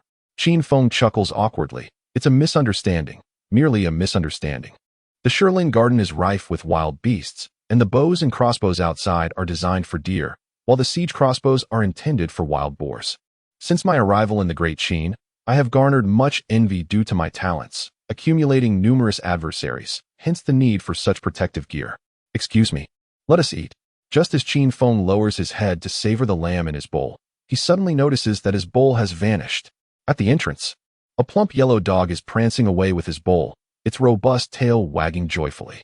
"Damn it, Meng Tian, what kind of establishment is this?" Qin Feng, infuriated, draws his sword, Yuan Hong, and dashes after the dog. Guy Niao is left bewildered. "When did my treasured sword get pilfered? The finest sword in the world. And you are pursuing a dog with it? How absurd. Taizhu, Heino, capture that mutt." Qin Feng did not anticipate that the hefty yellow dog would possess such agility, weaving effortlessly through the crowd, occasionally stopping to glance back with its tail a wagging. Reveling in the mockery. "We can't keep up, boss. That dog has boundless energy. Should we resort to using our crossbows? Fools, do not resort to crossbows. Capture it alive. It stole my lamb, and I shall give it a few hearty slaps." Qin Feng brandished Yuan Hong with fervor. Taizhu and Heino gasped in astonishment. Their leader was indeed vengeful. If the dog provokes him, it It will certainly receive a couple of hard slaps, let alone a person. No wonder that Chun Yu and Xiong Hua were so severely beaten before. Qin Feng led the chase into a thicket, trailing the yellow dog. Tai Nyo, panting heavily, exclaimed, "Boss, if this continues, we should call for more brothers. Let us surround this area and beat it out of the dog." Unexpectedly, Tai Nyo's flattery backfired, and Qin Feng kicked him, causing him to stumble. He then stared blankly into the distance, lost in thought. Before him, the rotund yellow dog sat on the ground, proudly presenting the bowl to a girl clad in a verdant brocade dress. The girl's eyes shimmered with youthful radiance, her delicate brows slightly furrowed, and her exquisitely shaped face bore a hint of mischief. She extended her alabaster hand to ruffle the dog's head, playfully chiding, "Oh dear, have you pilfered from someone again? Return it at once." Upon lifting her gaze, she spotted a handsome youth accompanied by over 20 burly men advancing toward her, causing her countenance to pale.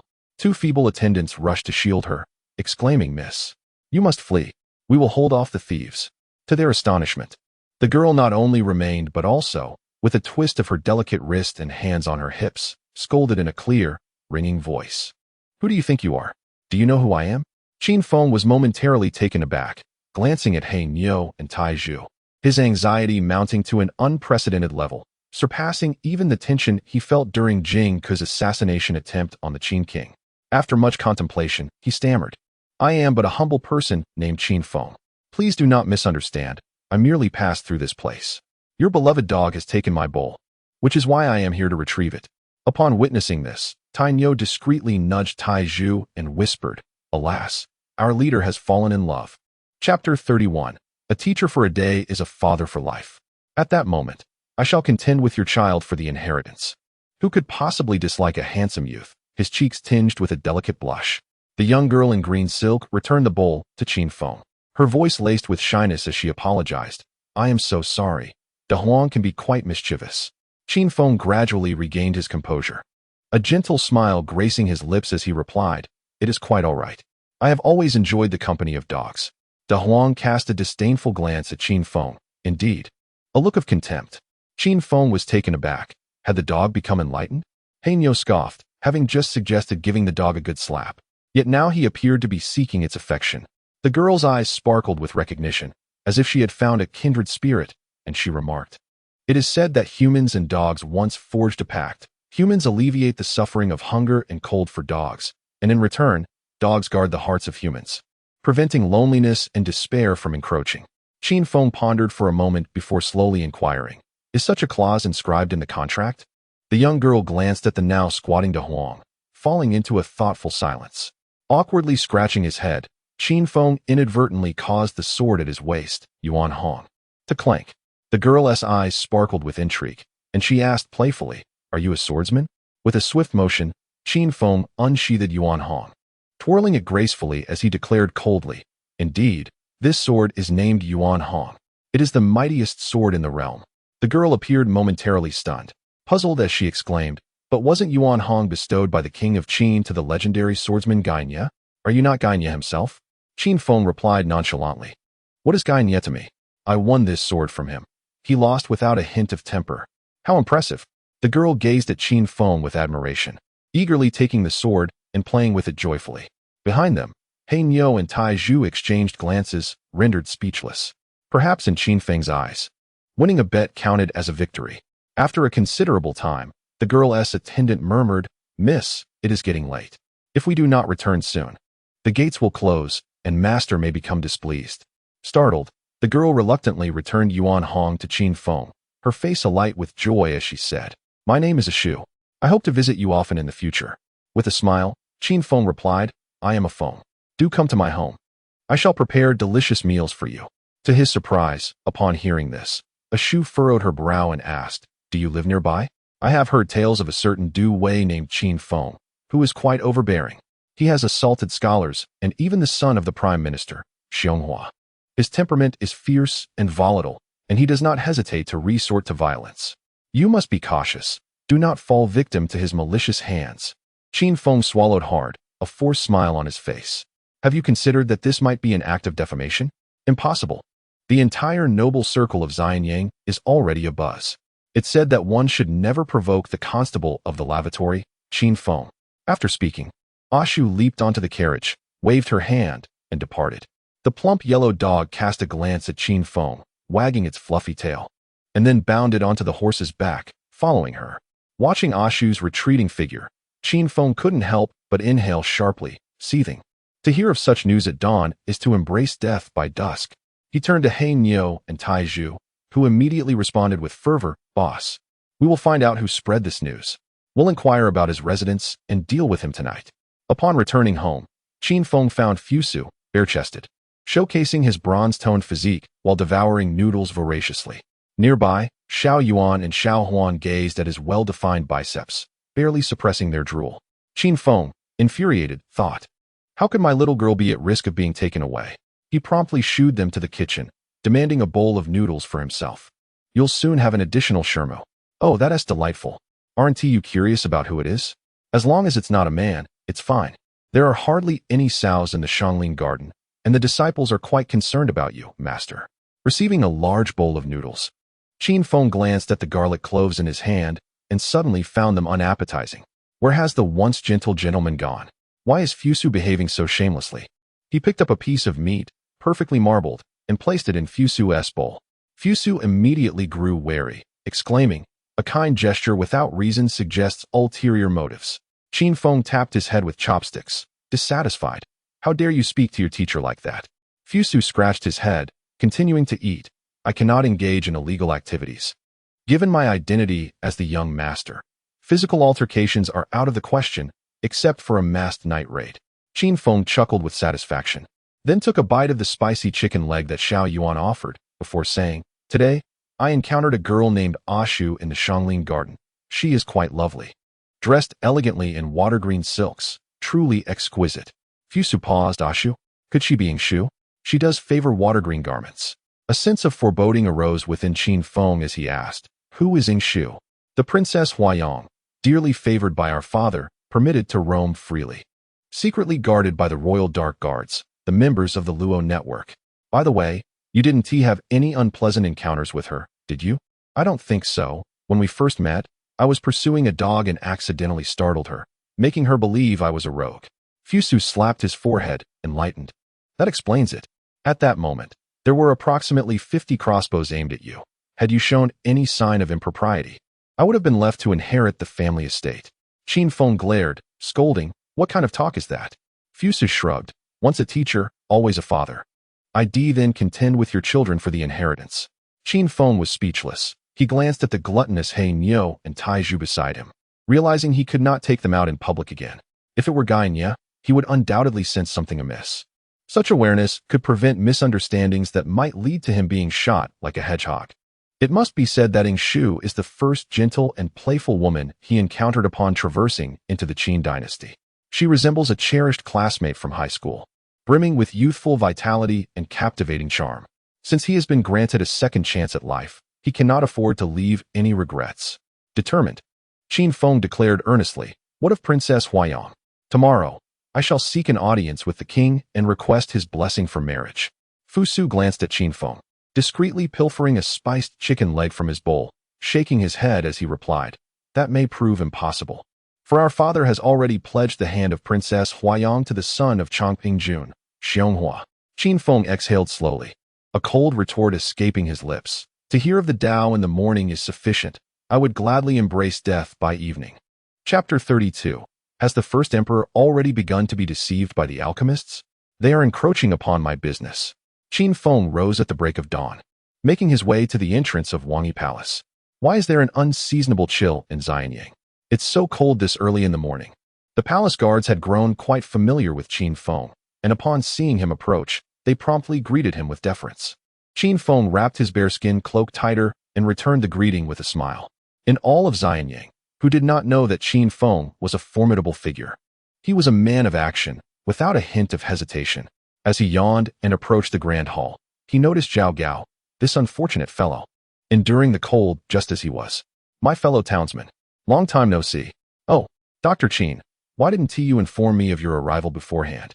The two exchanged pleasantries with exaggerated enthusiasm, their insincerity palpable. "What troubles you, Lord Zhao? Why have you not entered the hall to serve the king today?" Qin Feng inquired curiously. Do not mention it. Recently, an alchemist has come to debate with the king, claiming there are mischievous spirits within the hall. Today, he is set to exorcise these spirits in front of the civil and military officials. I am stationed here to assist in this endeavor. Zhao Gao responded mysteriously. What? An alchemist? So soon? And already there are charlatans trying to deceive the illustrious first emperor? Such a wise and mighty figure as the first emperor could be misled by these swindlers. Truly a legacy tarnished in an instant. Alas, it appears today offers no opportunity. I might as well return home for a nap. Yawning, Qin Feng bid Zhao Gao farewell and turned to leave. However, just as he had taken a few steps, he was called back. The king requests your presence, Dr. Qin. Startled, Qin Feng glanced warily around. After being cautioned by Fu Su the previous day, he now felt that a web of spies surrounded him. After all, no one wished to be targeted by a multitude of crossbows. Ying Zheng, adorned with 12 ceremonial robes, obscured his expression from the officials. Yet, as the familiar voice resonated in his ears, a smile graced his face. And he promptly instructed the eunuchs to summon Qin Feng inside. You mischievous lad, do you dare to think that I could be deceived? Do you believe my illustrious reputation could be so easily tarnished? If that is the case, come in and witness for yourself the abilities of these alchemists. Ying Zheng harbored some skepticism, yet these qi refiners appeared to possess genuine abilities, leaving him somewhat perplexed. For instance, the paper turtle performing water tricks yesterday was truly astonishing. I, Minister Qin Feng, humbly pay my respects to your majesty, wishing you boundless blessings and longevity equal to the heavens. As Qin Feng's voice resonated throughout the grand hall, he instantly became the center of attention. The group of Confucian scholars led by Zhou Qingxin glared at him with disdain, while the Chushi officials headed by Prime Minister Changping Jun seethed with a desire to tear Qin Feng apart. The veteran Qin nobility, represented by Grand Historian Wang Wan and Feng Quji, wore expressions of complexity. Conversely, the 6 foreign guests led by Chief Justice Li Si and Meng Wu regarded Qin Feng with admiration. Please rise and witness the Celestial's exorcism, Meng Wu proclaimed. Upon hearing this, Qin Feng stood and positioned himself behind Meng Wu, who was, after all, a relative, thus fostering a sense of kinship. In the center of the hall stood a Taoist priest with a youthful visage despite his white hair, exuding an ethereal aura. He suddenly waved his whisk vigorously, his 3 wisps of beard lifting in the breeze as he chanted, I am Lu Yu, an immortal from Penglai. Today, I shall drive away evil spirits and protect the flourishing of the great Qin. Extinguish the lights. As his words fell, the entire hall was enveloped in darkness. Holding a peachwood sword, Lu Yu spun and leaped, chanting incantations while striking the air. Qin Feng, yawning, watched with indifference as Lu Yu performed his ritual. Before long, gasps echoed through the hall. Chun Yu pointed to a shadowy corner, exclaiming, Your Majesty, the little ghost has appeared. The ministers turned to see flickering phosphorescent lights drifting towards the door, attempting to escape through the crack. Zhao Fuling, Lu Yu bellowed, as Zhao Gao, wielding a bagua chart, appeared at the entrance, lunging toward the phosphorescence and pinning it firmly to the ground. Lu Yu tossed a fragment of bone onto the bagua chart and chanted, pointing his peachwood sword, This ghost is sealed within the bone. Please prepare the oil pot. Heat the oil pot. Ying Zheng could not help but marvel. He initially sought to gauge Qin Feng's reaction, but found the young man half closed-eyed, nearly asleep. With Ying Zheng's command, a massive oil pot was brought into the hall. Lu Yu approached the pot, observing as it began to bubble and emit steam. To the astonishment of all, he plunged his entire arm into the boiling oil. What? Lu, do not. What audacity! He is an immortal, yet fears not the oil pot? Lu Yu wore a calm smile, unfazed by the sizzling oil splattering around him. Chun Yu's face lit up with a gratified smile as he stroked his beard, nodding repeatedly. The other ministers, too, were taken aback, their gazes toward Lu Yu transforming into reverence. This truly is an immortal. He fears not the scalding oil. Lu Yu reveled in the admiration of those present. Save for a drowsy Qin Feng, he disregarded the young man and withdrew his arm from the scalding pot, casting the bone into the oil before turning to Ying Zheng with a respectful bow, proclaiming, Your Majesty, the little ghost has been vanquished. Heaven bless the great Qin. The arm of the immortal emerged unscathed. Heaven above. Truly a miracle. Heaven bless the great Qin. In the grand hall, a chorus of admiration echoed. Even the formidable Ying Zheng found himself wide-eyed with excitement. Celestial beings. It is indeed astonishing that such entities exist in this world, unafraid of boiling oil. Could this also imply the existence of immortality? Now it is time to persuade His Majesty to practice the art of longevity. I assenti it? Perhaps something novel could be introduced? I'm utterly bored. Had I known, I would not have come. Ying Zheng was momentarily taken aback. Casting a glance at the fidgeting Qin Feng, who was scratching himself out of sheer boredom. With a hint of irritation, he exclaimed, Qin Feng, why are you silent? Do you doubt the authenticity of Lu Xianjia? Qin Feng promptly stepped out of line, bowing respectfully. Your Majesty, you misunderstand. I am simply astounded. Lu Xianjia is indeed a true celestial being, unlike the false ones outside. Upon hearing this, an immediate silence fell over the hall. Curious glances were exchanged among the attendees. What did he mean by the false ones outside? Who was he mocking? Lu Yu, stroking his beard, felt a slight tremor in his right hand and inadvertently plucked 2 hairs, causing him to shiver in pain. He then turned to Qin Feng, speaking nonchalantly, Master Qin, do you have any guidance for me? Qin Feng, smiling amiably, shook his head. No, I would not dare to offer counsel to a celestial being. Please, let this end soon. Watching a monkey show is far more entertaining. Ying Zheng was at a loss for words. How could one find such celestial magic less engaging than a mere monkey performance? You insolent boy, were it not for the crowd, I would not hesitate to discipline you.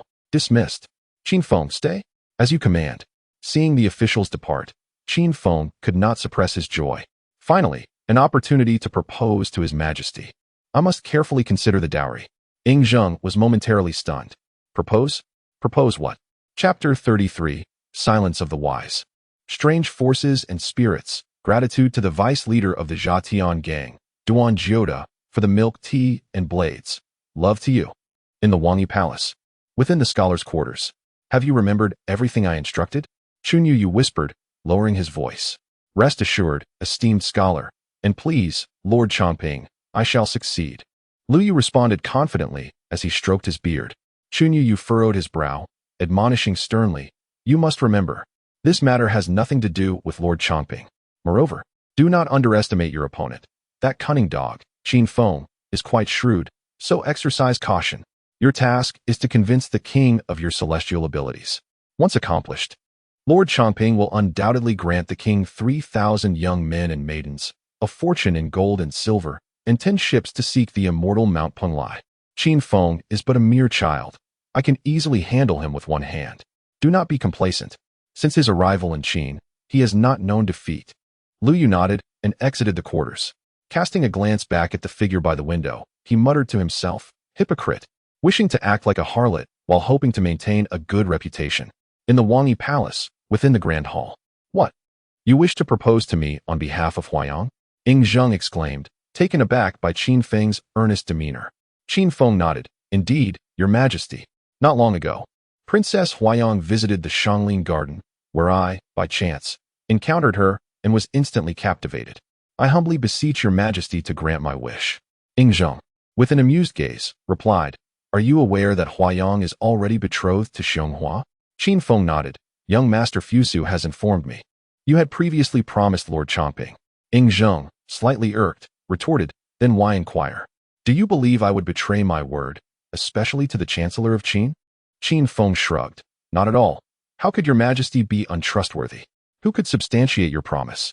Is there any written evidence? Any seal affixed?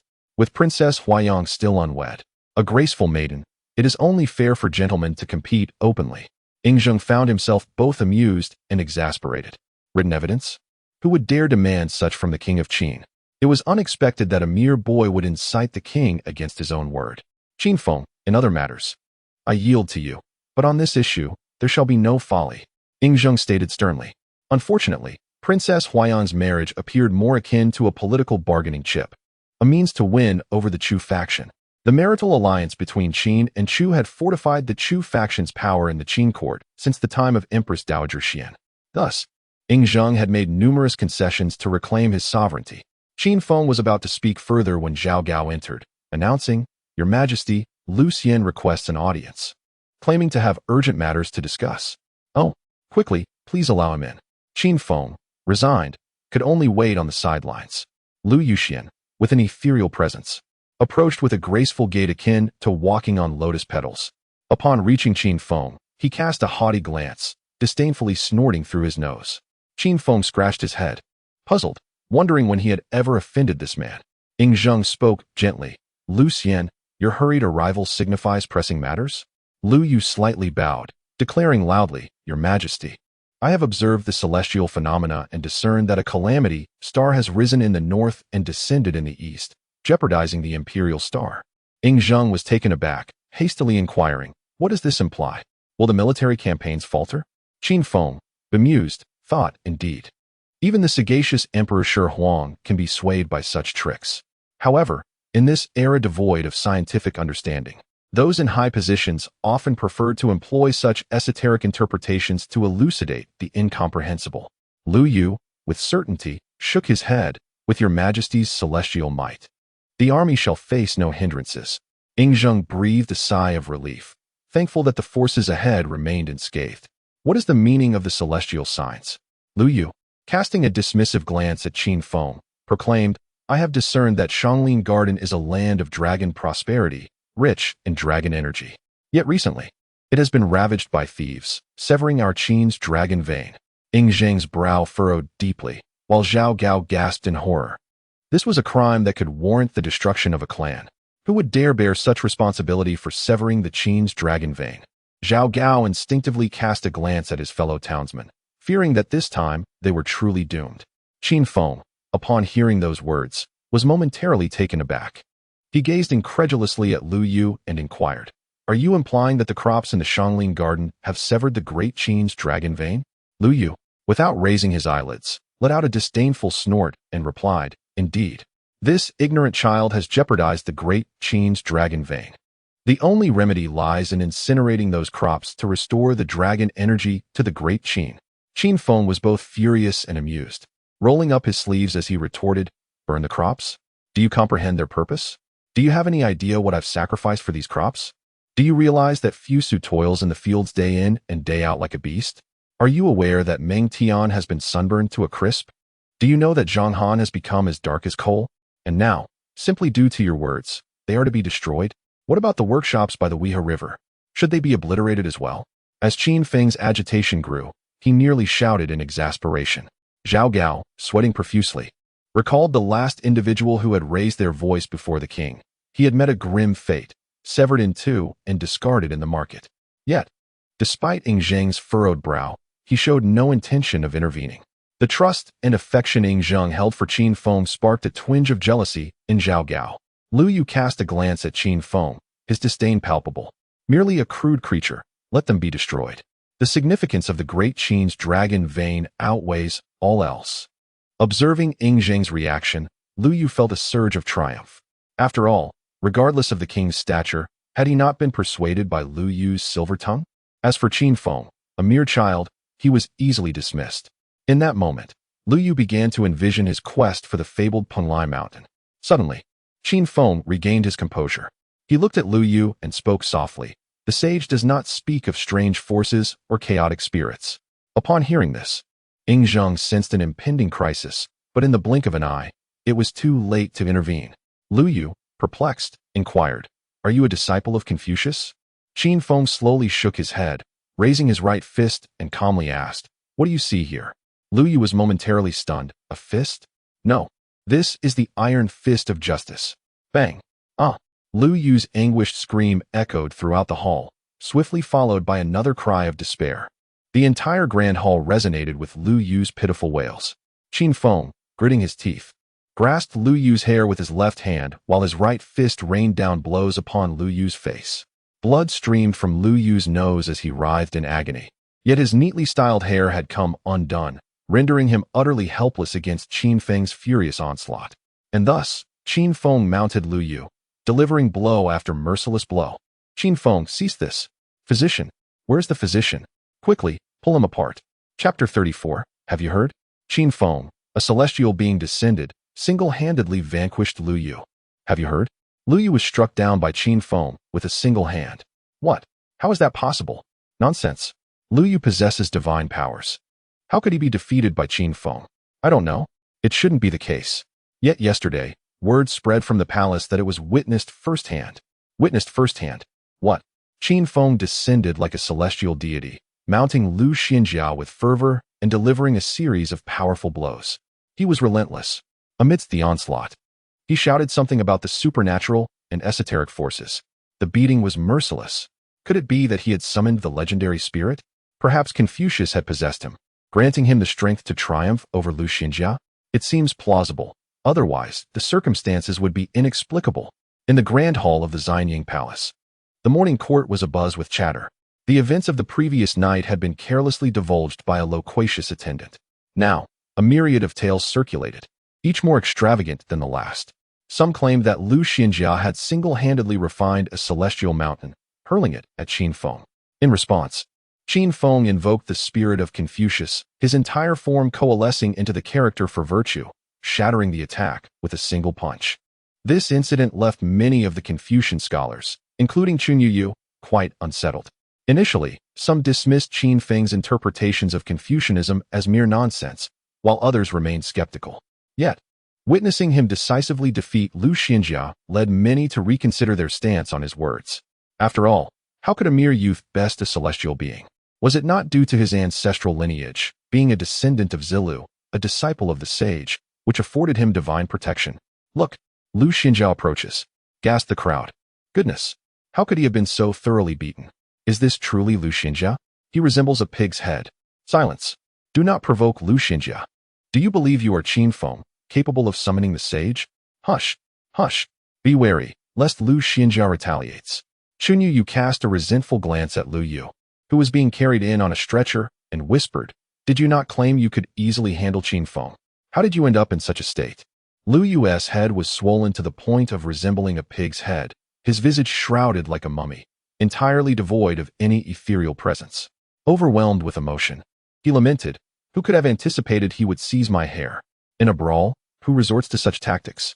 I was ambushed and rendered powerless. Moreover, that scoundrel, the attendant Wang Li, sided with Qin Feng and held me down. Chun Yu gritted his teeth in frustration. At the front of the assembly, Chang Pingjun practiced his breathing techniques, eyes closed, lost in contemplation. The recently reinstated Xiong Hua cast an eager glance at Lu Yu, recognizing this as a prime opportunity to strike against Qin Feng. To publicly assault a celestial being within the palace, disregarding the great Qin's dragon vein, was a grievous crime deserving of a brutal punishment. Upon receiving news of the incident the previous night, Xiong Hua had covertly summoned officials from the Chu faction, preparing to seize this opportunity to eliminate Qin Feng once and for all. However, why was the normally punctual king delayed this morning? In the king's study, Ing Zheng slammed his palm on the table, fuming. Qin Feng, do you not acknowledge your fault? Kneeling on the ground, Qin Feng mumbled despondently, I have committed no wrong. Ah, you have committed no wrong. Then does that imply I am at fault? Have I misjudged you, keeping you confined in the palace for an entire night? The king is not at fault either, Qin Feng replied, his demeanor still forlorn. Seeing Qin Feng's downtrodden expression, Ing Zheng could not help but feel a mix of anger and amusement. He abruptly rose, strode behind Qin Feng, and delivered a sharp kick to his rear, causing him to stumble. You little rascal, you are growing bolder by the day. Taking advantage of my leniency, you dare to brutally assault the alchemist in the grand hall. If this continues for a few more days, are you planning to tear down my roof? Qin Feng remained silent, refusing to rise, instead lying on the ground feigning death. Ing Zheng, frustrated by his lack of ambition, flung his sleeve and shouted, Zhao Gao, assemble the court. Ensure that Lang Zhong and Wang Li keep a close watch on the door. Qin Feng must not leave. Understood. Ing Zheng strode out of the study, pausing briefly to add, no one is permitted to enter. Do not allow those alchemists to harm Qin Feng. Yes. Ing Zheng glanced back at Qin Feng, still sprawled on the ground pretending to be dead, and sighed. Although Qin Feng had not revealed his thoughts aloud, Ing Zheng understood his sentiments. The vast expanse of 100,000 acres of crops in the Shangling Garden had cost Qin Feng and his group of young people considerable effort. With the wheat now in ear, harvest was merely 3 to 4 months away. No one would wish to see it torched. Moreover, this grain was meant to supply the army for the conquest of Chu. Ing Zheng had long contemplated that if Qin Feng's methods could indeed increase the yield, then the remaining 400,000 acres of land should also be cultivated into fertile fields. Once the conquest of Chu was successfully achieved and the realm unified, what was one Shangling Garden in comparison? However, Lu Yu's remarks had instilled some caution in Ing Zheng. The concept of dragon veins was profoundly mysterious. Had it been anyone else, Ing Zheng would have dismissed it. Yet, after experiencing so many supernatural feats, he found himself unable to ignore such matters. Alas! First, I must appease the ministers. As Ing Zheng walked away, a lively figure sprang out from behind a pillar. He's gone. Father has walked far away. Oh! Qin Feng scrambled to his feet and sat awkwardly on the mat. The newcomer was none other than Ing Shu. She took Qin Feng's right hand, unreservedly applying medicine to his wounds while gently blowing on them to cool the sting. How did this happen? It's all swollen. Qin Feng, feeling a bit embarrassed, scratched his head and replied, It's nothing. That old man Lu Yu has a thick skin and got me. Ing Shu covered her mouth, unable to contain her laughter. Why do you care so much about the crops in Xiangling Garden? It's not just me. It's the 3,000 convict soldiers, 3,000 farmer disciples, and 3,000 Mo family disciples who care. If I had agreed yesterday, I would have lost face returning to Xiangling Garden. So you hit Lu Xinjia? He is nothing but a fraud. If Fu Su and Meng Tian were here, they would have done the same to that scoundrel. Ing Shu nodded, looking a bit dazed. After a while, she sat beside Qin Feng on the steps, swinging her little feet, and softly said, I don't want to marry Xianghua. He makes me very uncomfortable. Can you help me? Qin Feng was taken aback, then quickly understood, giving a wry smile. You knew I was Qin Feng all along. Didn't you? Ing Shu playfully stuck out her tongue. I overheard you teaching Fu Su for the first time while eavesdropping. Gradually, I learned of your brave confrontation with Jing Ku, your clever tactics against Chun Yu, and how you defeated that villain Xianghua. Later, when you went to Xiangling Garden, I often went there for outings. As the conversation unfolded, Ing Shu felt a hint of warmth on her cheeks. Lowering her head and murmuring in a voice barely above a whisper, It's not that I went to see you. I merely sought to enjoy the spring outing. Qin Feng scratched his head, his face slightly flushed from the unexpected praise, and chuckled. Am I truly that remarkable? Chapter 35. Please punish Qin Feng severely. Tear him asunder. As a testament to the world. Thanks to the esteemed Elder Kai, a devoted fan of Cha Quan, for the urging of this update. My lord, the events of yesterday were nothing short of shocking. Since the reforms of Xiangyang, no one has dared to engage in open conflict within the royal palace. I implore you, your majesty, to impose a severe punishment on Qin Feng. As Ing Zheng settled into his throne, still adjusting to his seat, an elderly minister trembled as he rose to voice his distress. A wave of headache washed over Ing Zheng. That troublesome scoundrel Qin Feng truly knew how to stir chaos. Indeed, as the Grand Tutor has stated, Qin Feng's transgressions have escalated from humiliating scholars to assaulting the Minister of the Interior, and now to burning down the Xiangling Garden, culminating in his recent attack on the Lu family. His audacity knows no bounds. If this continues unchecked, he may well dare to rebel. Another elder hastily interjected. Filled with indignation, Xianghua nodded in satisfaction, casting a glance at Chun Yu, who immediately understood the unspoken cue. Stepping forward, he lamented, Your Majesty, the Lu family has devoted themselves tirelessly to the stability of our great Qin, yet they have fallen victim to the treacherous hands of Qin Feng. You must take action for the sake of the Lu family. Lu Yu began to weep openly, fully cooperating with the narrative. After all, he had been so thoroughly beaten that concerns about his dignity were rendered moot. Lu Yu was resolute. As long as he could exact revenge, he would endure anything. Mao Jiao, who had initially remained a bystander, could no longer hold his tongue. I am unaware of the circumstances surrounding this incident, nor can I discern right from wrong. However, the Lu family has selflessly served to secure the dragon vein of our great Qin, yet they have been reduced to this state. If we do not punish Qin Feng severely, who would dare to lend their efforts to our cause in the future? Ing Zheng felt a throbbing headache and replied gravely. I have already imprisoned Qin Feng in the dungeons, subjecting him to rigorous interrogation. Rest assured, I shall provide the Lu family with due justice. Right, Zhao Gao? Zhao Gao, taken aback, instinctively agreed. Yes, indeed. What nonsense. That rascal Qin Feng is currently sprawled on the carpet in your study, sleeping soundly. Dungeons? Rigorous interrogation? He feasted on 2 large pieces of meat last night, and insisted on having rice drenched in gravy. Upon hearing Ing Zheng's declaration, the assembly fell silent. Chun Yu exchanged a knowing smile with Xianghua. The dungeons were a place meant for the most dangerous of criminals, where 10 would enter and 8 would perish. The remaining 2 would suffer broken limbs, incontinence, and daily torment. Humph! Qin Feng, you shall remain there. While many ministers, oblivious to the truth, sought to see Qin Feng punished, they also wished to protect the essence of the dragon vein. The fate of their opulence and the destiny of the great Qin were intertwined.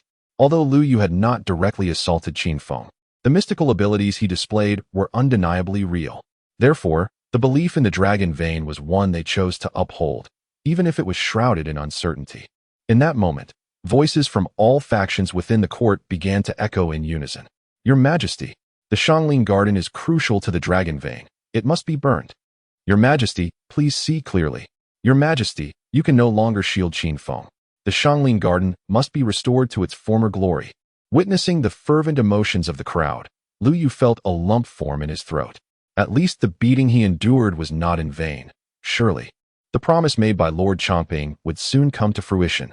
Ying Zheng, agitated by the chaos, bellowed, "In the court, such disorder is intolerable." At the emperor's fury, the ministers fell silent. Who would dare to challenge the might of the Qin king? Meng Wu let out a deep sigh. Fully aware of the sacrifices his son had made for the Xiangling Garden, particularly the pride Meng Tian exhibited every time he returned home, Li Si furrowed his brow, sensing something amiss. The crops in the Xiangling Garden were intended to prepare for the campaign against Chu. How could it so conveniently be linked to the dragon vein of the great Qin? As a staunch disciple of legalism, he held no belief in such mystical notions. His disdain for the impractical philosophies of Confucianism and Taoism made him acutely aware of the underlying discrepancies. Ying Zheng exchanged a knowing glance with Li Si, who slowly nodded and proposed, "Your Majesty, since Lu Xinjia believes the Xiangling Garden requires another burning to save the dragon vein of Great Qin, might we summon Qin Longzhong to confront Lu Xinjia and ascertain the best course of action?" Upon hearing Qin Feng's name, Lu Yu could not help but shiver, the wounds on his face seeming to throb with pain. Ying Zheng nodded slowly and inquired, "Lu Xinjia, what is your opinion?" Taken aback, Lu Yu murmured, "Actually, it may not be necessary." "Very well. Summon Qin Feng for confrontation." "Lu Yu, is this your courtesy?" "I certainly did not agree." Shortly thereafter, Qin Feng strode in confidently. As he passed Lu Yu, he let out a light snort and rolled up his sleeves. Lu Yu nearly lost control of himself, scrambling behind Chun Yu for cover. Chun Yu frowned in confusion and asked, "Qin Feng, were you not imprisoned in the dungeon and subjected to severe torture?" Qin Feng paused momentarily, glanced at Ying Zheng, then coughed twice weakly, saying, "Indeed, the king commanded me to admit my faults and gave me a beating. Fortunately, my youth and vitality allowed me to endure. You see me appearing unscathed, but in truth, I have sustained internal injuries. Perhaps I shall perish at your doorstep by tomorrow." Chun Yu looked utterly exasperated. "Do you truly think me a fool? What is going on with the Qin king? This favoritism is excessive." Xianghua, in a fit of rage, pointed at Qin Feng and shouted, "Enough!"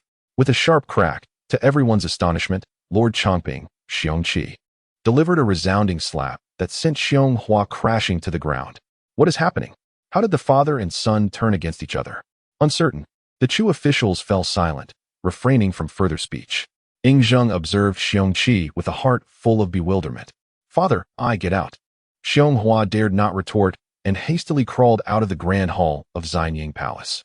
Xiongqi, kneeling on the ground, pleaded, "Your Majesty, the guilty minister has failed in his duties. I request to resign from the position of Chancellor." "What? Lord Chongping is resigning? What is happening?" "Lord Chongping, do not act impulsively." Ying Zheng furrowed his brow, momentarily uncertain. The grand hall descended into chaos, the entire situation shrouded in confusion. "I shall not allow it," he declared firmly. "Your Majesty," came the reply, yet his resolve remained unyielding. With a heavy sigh, Xiongqi finally ceased his protests. It was then that Ying Zheng noticed, to his dismay, that the once robust Lord Chongping had begun to stoop, his dark hair now streaked with silver. A wave of compassion washed over Ying Zheng. What has happened to Lord Chongping? Could it be that Xianghua conspired with the officials of Chu without his knowledge? It is indeed a possibility. Otherwise, Lord Chongping would not be so enraged. Yet it is strange, for Lord Chongping should understand that the supplies from the Xiangling Garden are intended for the campaign against Chu. Logically, he ought to be even more incensed. Ying Zheng was momentarily taken aback, as an unsettling realization dawned upon him. The matter at hand was far more complex than it appeared. Chapter 36. The Tao Te Jing. Can you interpret the celestial signs? I can as well. Qin Feng regarded Lu Yu with an amused expression, casually remarking, Lu Xinjia, I have heard of your ability to subdue demons, eliminate malevolent spirits, and interpret the heavens. Is it true you can perceive the dragon's energy? Lu Yu swallowed hard and nodded. Indeed. May I inquire from which school or sect you have received your teachings? From the Taoist tradition. Lu Yu replied. It is said that Laozi rode a green ox over Hangu Pass, leaving behind the Tao de Jing, thereby attaining immortality. Surely, your celestial arts stem from this source? Lu Yu, feeling somewhat pressured, nodded vigorously. Precisely. Wait, something feels amiss. Chunyu Yu suddenly realized, exclaiming, no? It is the Tao de Jing. Not the Tao de Jing. Qin Feng, with a look of exasperation, shook his head and sighed. Such ignorance. My ancestors once recounted that Confucius, accompanied by 3,000 disciples, sought out Laozi to pay respects. On the journey, they encountered two exceptionally astute children, who, upon seeing Confucius, began debating whether they would survive to see the next sunrise. They would later be known as the two little boys who debated the sun. A collective gasp arose from the crowd. Chunyu Yu, infuriated, felt his beard bristle. His eyes wide with indignation as he pointed at Qin Feng, stammering, You dare to. Qin Feng impatiently interrupted. My ancestors also recounted that when Confucius encountered Laozi, the latter chuckled lightly and remarked, Amidst the weak waters of 3,000, I shall only take a ladleful. Lu Yu, anxious, inquired. What does that mean? Qin Feng disdainfully cast him a glance and sighed. Your 3,000 disciples are as feeble as water. Even if you possess 3,000, I could easily vanquish you. Rogue, how dare you speak so recklessly? Chunyu Yu was on the brink of madness. This scoundrel was threatening the very foundations of Confucianism. Ignoring him, Qin Feng gazed skyward, seemingly lost in endless reminiscence. As Laozi's words fell, his garments tore asunder, his muscles rippling, subtly forming the character for Tao. Confucius, too, exerted all his strength.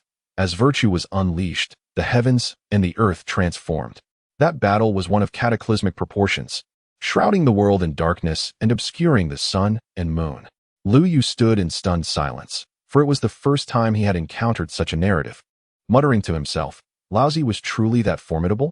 Qin Feng let out a derisive laugh. Otherwise, why do you think among the myriad schools of thought, only Laozi dares to call himself Laozi? That is a title earned through struggle. For a moment, the court fell silent, as if a pin could be heard dropping. Qin Feng, do not create chaos here. We are discussing matters related to Shangling Garden. Chunyu Yu shouted, filled with animosity. Very well, let us speak of Shangling Garden. Qin Feng replied. Because Master Lu can exorcise spirits, everyone believes in his celestial observations. But I, Qin Feng, can also exorcise spirits. Should you not then believe that I can gaze upon the heavens at night?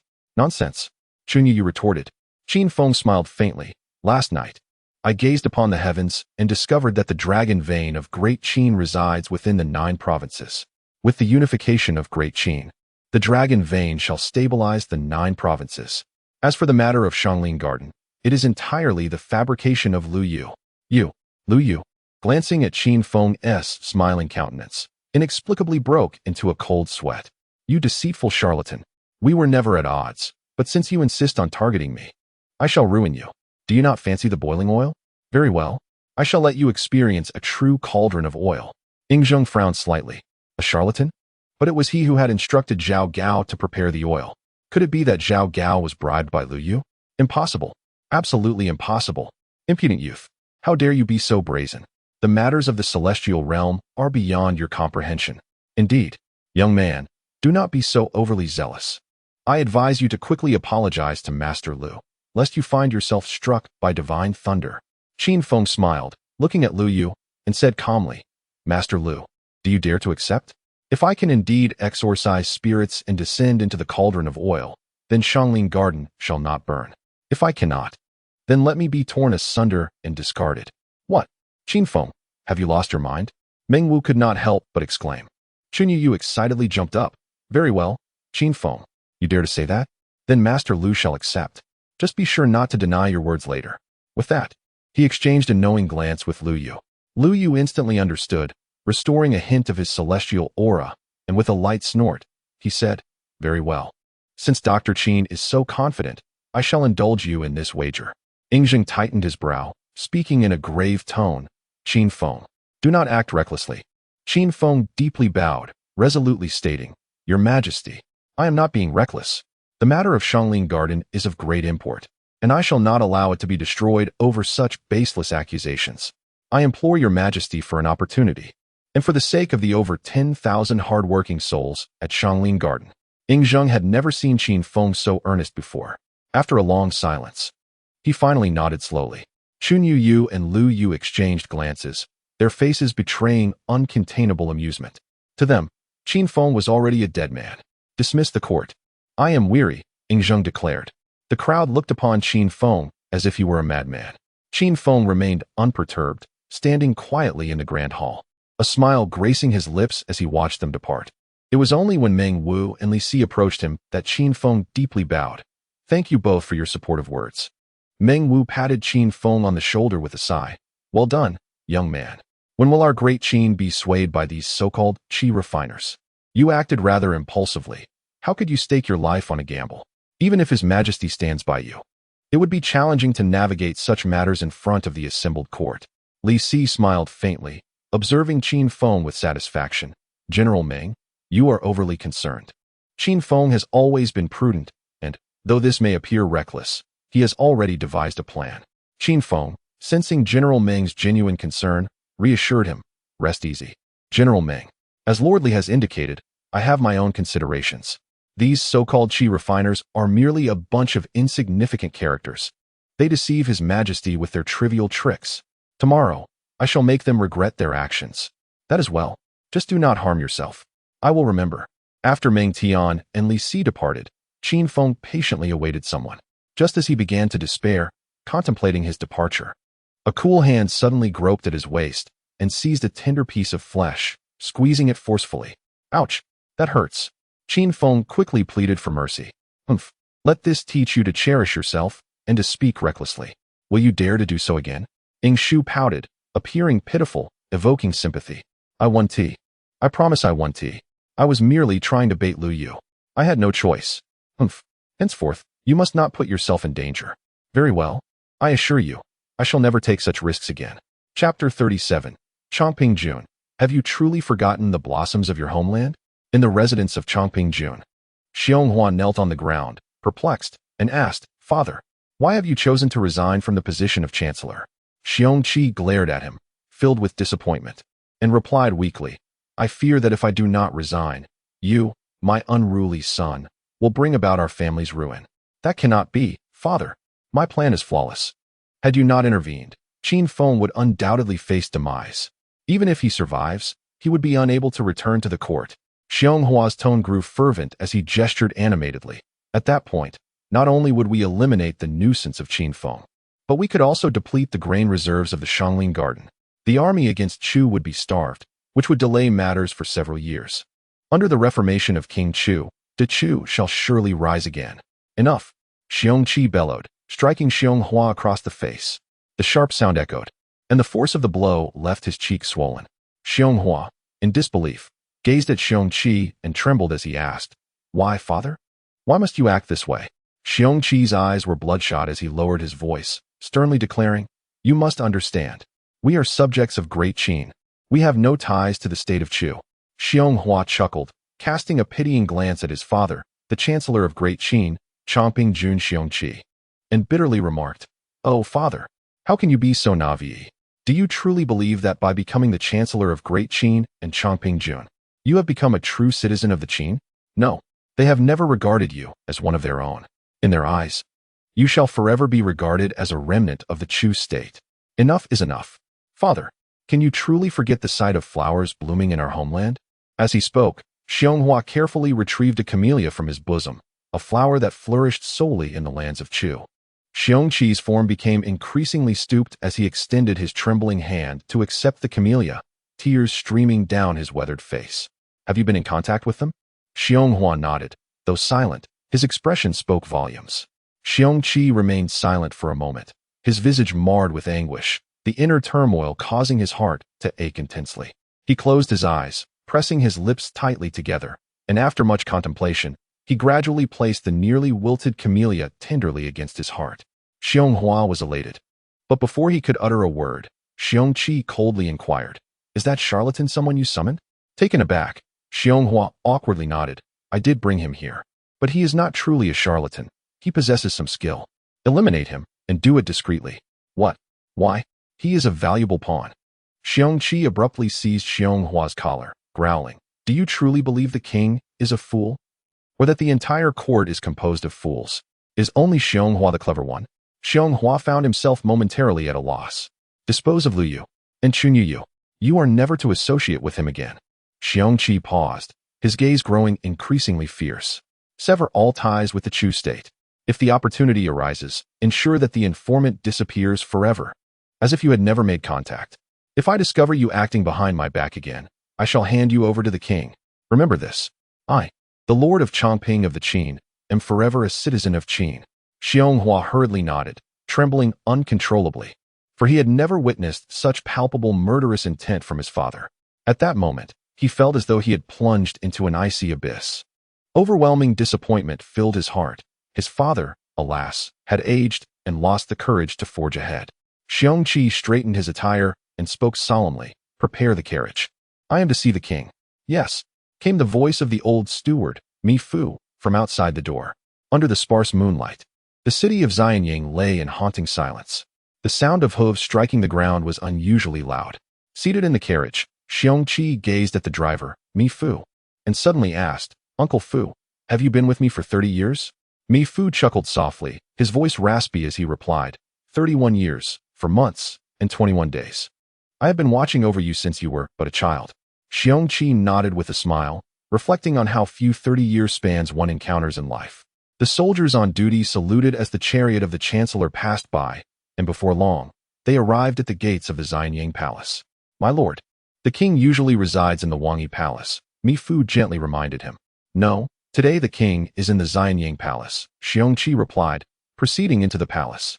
The young gatekeepers seemed to anticipate his arrival, allowing him passage without announcement, facilitating an unhindered journey. Inside the study, the lights were brightly lit, and Yingzheng sat behind a table laden with food and wine, as if he had been waiting for quite some time. Xiongqi proceeded directly forward and took a seat opposite Yingzheng, whereupon the two began to drink heartily.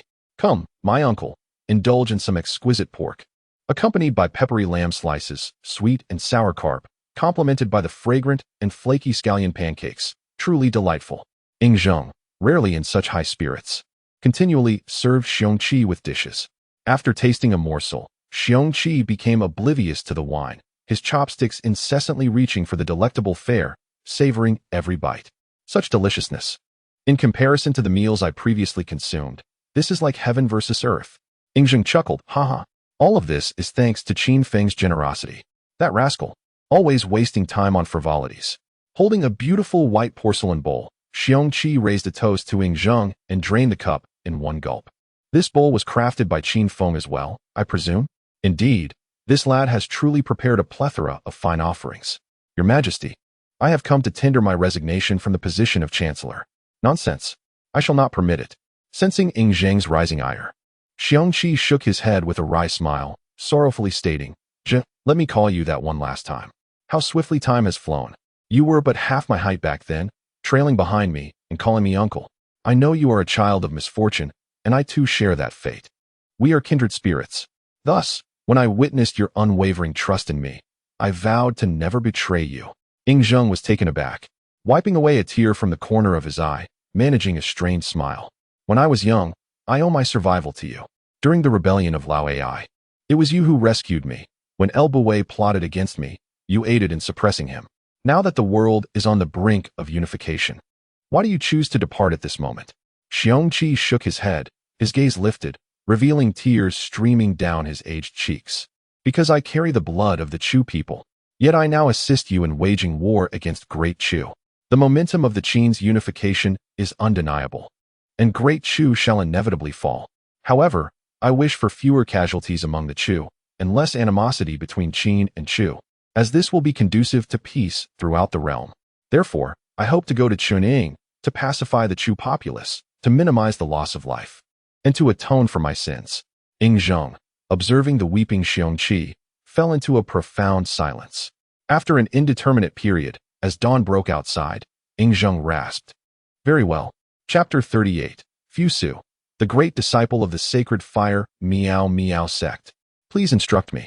If you dawdle any longer, be wary, or I shall give you a beating. Qin Feng threatened menacingly from a corner outside the grand hall. Fusu frowned, his expression torn. I fear I cannot do this. I am an introverted and honest person, unable to articulate myself, unfit for this task. Qin Feng glared. Do you wish to eat at my place or not? If you do not go today, do not expect to return to the Shangling Garden. Go back to your Wangi Palace.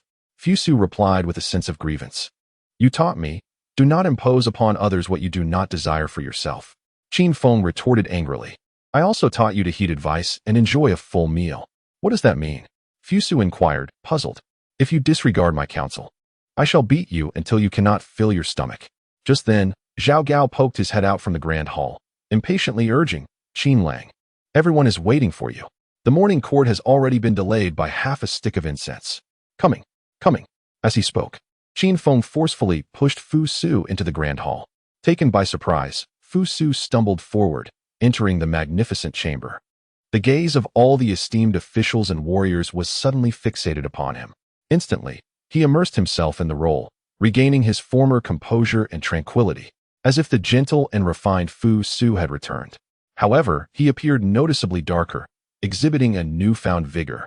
His ceremonial robes clung tightly to his form, bulging with the definition of his muscles.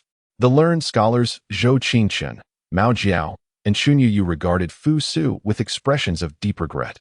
How could such a polished gentleman have fallen into the ways of Qin Feng and become this way?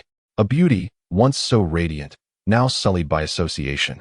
Upon the throne, the weary Ying Zheng, upon seeing Fu Su, finally revealed a hint of a smile. Qin Feng followed closely behind, stepping into the grand hall. Instantly, the attention of the assembly shifted from Fu Su to Qin Feng. Xun Yu mocked. I thought Qin Longzhong would dare not show his face. If you concede now, it may still be salvaged, at least preserving your life. Lu Yu, his swollen head somewhat reduced, bore bruises across his face. Catching sight of Qin Feng, he snorted disdainfully. What is this? How did your celestial observations fare last night, Qin Longzhong? Did you foresee your own defeat? With a smile, Qin Feng replied, not at all. My skills pale in comparison to those of Lu Xianjia. Curse it. Just you wait. There will come a time for your tears. Is this a game to you? One way or another, they will all meet their end today. Hearing this familiar voice, Ying Zheng felt a sense of calm wash over him. He had been genuinely worried that Qin Feng might falter, leading to a disastrous outcome. Yet, it seemed the lad was brimming with confidence. Having even brought Fu Su along, what scheme was afoot? Xun Yu noted with unease that neither Xiong Qi nor Xiong Hua had attended the morning court, adding to his anxiety. Nevertheless, he had no choice but to act. Stepping out of the ranks, Xun Yu respectfully declared, Your Majesty, since Qin Longzhong and Lu Xianjia had an agreement yesterday, and now both are present, let us commence. Ying Zheng nodded slowly. What do you two esteemed ministers think? Lu Yu stroked his sparse beard, chuckling. I am ready at any time. Observing the few remaining hairs, Qin Feng resolved to completely pluck them clean today. I have no objections either. Let us begin. At once, all the torches around them extinguished, plunging the grand hall into darkness. Fu Su suddenly drew a peachwood sword from within his robes, beginning to chant incantations fervently. What was happening? What was Fu Su doing? It seemed he was performing a ritual. My heavens! Fu Su appeared to have mastered some arcane arts. But wait, was it not said that Qin Feng drove away spirits? Why was it Fu Su who was now performing? Qin Feng, hands tucked within his sleeves, chuckled lightly. Why employ a sledgehammer to crack a nut? My disciple's appearance alone suffices. Lu Yu found himself momentarily perplexed. These spells were closely guarded secrets of their order. How could they possibly be known to others? Since the spring and autumn period, the rulers of great nations have always regarded their sects as esteemed guests, never failing in their endeavors. It is inconceivable that the underlying principles could be known to others. Could it be that today, he has encountered a fellow disciple? He tentatively inquired, Young Master Fusu, may I ask which school you hail from? Fusu, while performing his antics, humbly replied, I am the chief disciple of the Holy Fire Miao Miao sect. I welcome your guidance. The crowd was left in astonishment. What sort of sect is this? Surely none among the myriad philosophies boasts such a figure. Qin Feng pondered for a moment, then solemnly proclaimed, The holy fire shines brightly. The holy fire radiates glory. All my disciples, meow, meow, meow, meow. In the grand hall, one could hear a pin drop. The officials, both civil and military, regarded Qin Feng's serious declaration with newfound respect. Ying Zheng, too, nodded thoughtfully, as if certain mysteries about this rascal's origins had begun to unfold. No wonder he always possessed such peculiar knowledge and exhibited such an unconventional style. It must be a hallmark of his sect. The Holy Fire Meow Meow sect. Something feels amiss. Perhaps it is a disciple of the Giga school, known for producing eccentric characters. Not only Ying Zheng, but most of the court officials entertained similar thoughts. Casting furtive glances at Li Si, exasperated, thought, "Don't look at me. I am from a serious sect, for heaven's sake. What legitimate sect would adopt such a name? Isn't that an insult? Clearly, this brat concocted the name himself. Our Giga school has absolutely no such branch, and no such fellow disciple." However, Li Si hesitated to assert this definitively, as he had been away from his sect for too long, and the age gap with Qin Feng was substantial. Decades had passed, and he was oblivious to his master's whereabouts, unaware if his master had perhaps developed a taste for taking on such whimsical disciples as Qin Feng. Upon hearing this, Lu Yu felt a wave of relief. Although this sect sounded formidable, as long as they were not fellow disciples, he would not be able to see through their tricks.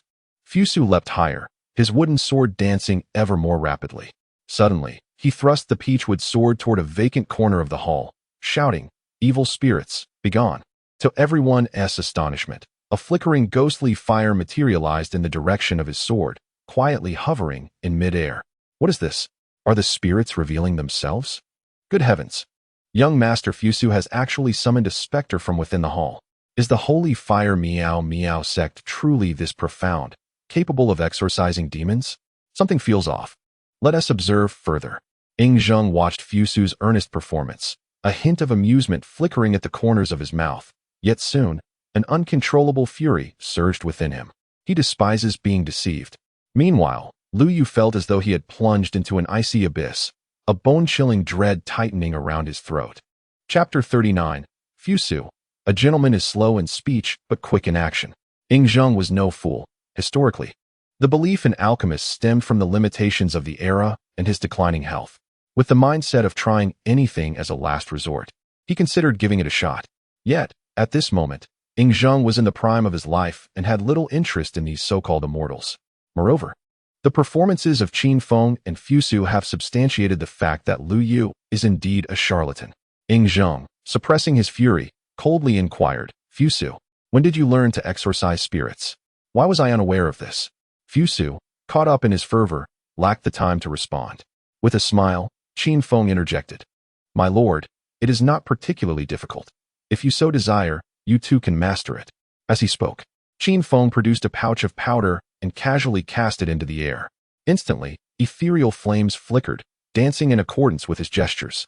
Oh, ignorant mortals! Tremble. The power of knowledge is indeed magnificent. Shall I inform you of the low ignition point of phosphorus? Did I not see correctly? Dr. Qin has actually tamed the ghostly flames? How terrifying! Is this the profound foundation of the Holy Fire Meow Meow sect? Dr. Qin truly conceals his talents. Do you still accept disciples? At that moment, Lu Yu's back was nearly drenched in cold sweat. Impossible. Absolutely impossible. How could Qin Feng possess the art of phosphorus fire? Could he possibly be associated with the alchemists? Fusu did not halt, but instead raced towards the grand hall's entrance, the ghostly flames trailing behind him. "Zhao Gao?" Fusu bellowed, and Zhao Gao abruptly dashed in from outside, wielding a piece of ordinary cloth to smother the ghostly fire. Zhao Gao, astonished, originally believed Qin Feng was merely causing a ruckus, hoping Fusu would solicit leniency on his behalf. To his surprise, not only had Qin Feng conjured ghostly flames, but Fusu had also mastered the art of exorcism. Is this normal? Clearly, it is not. Zhao Gao was no fool. On the contrary, he was exceedingly astute.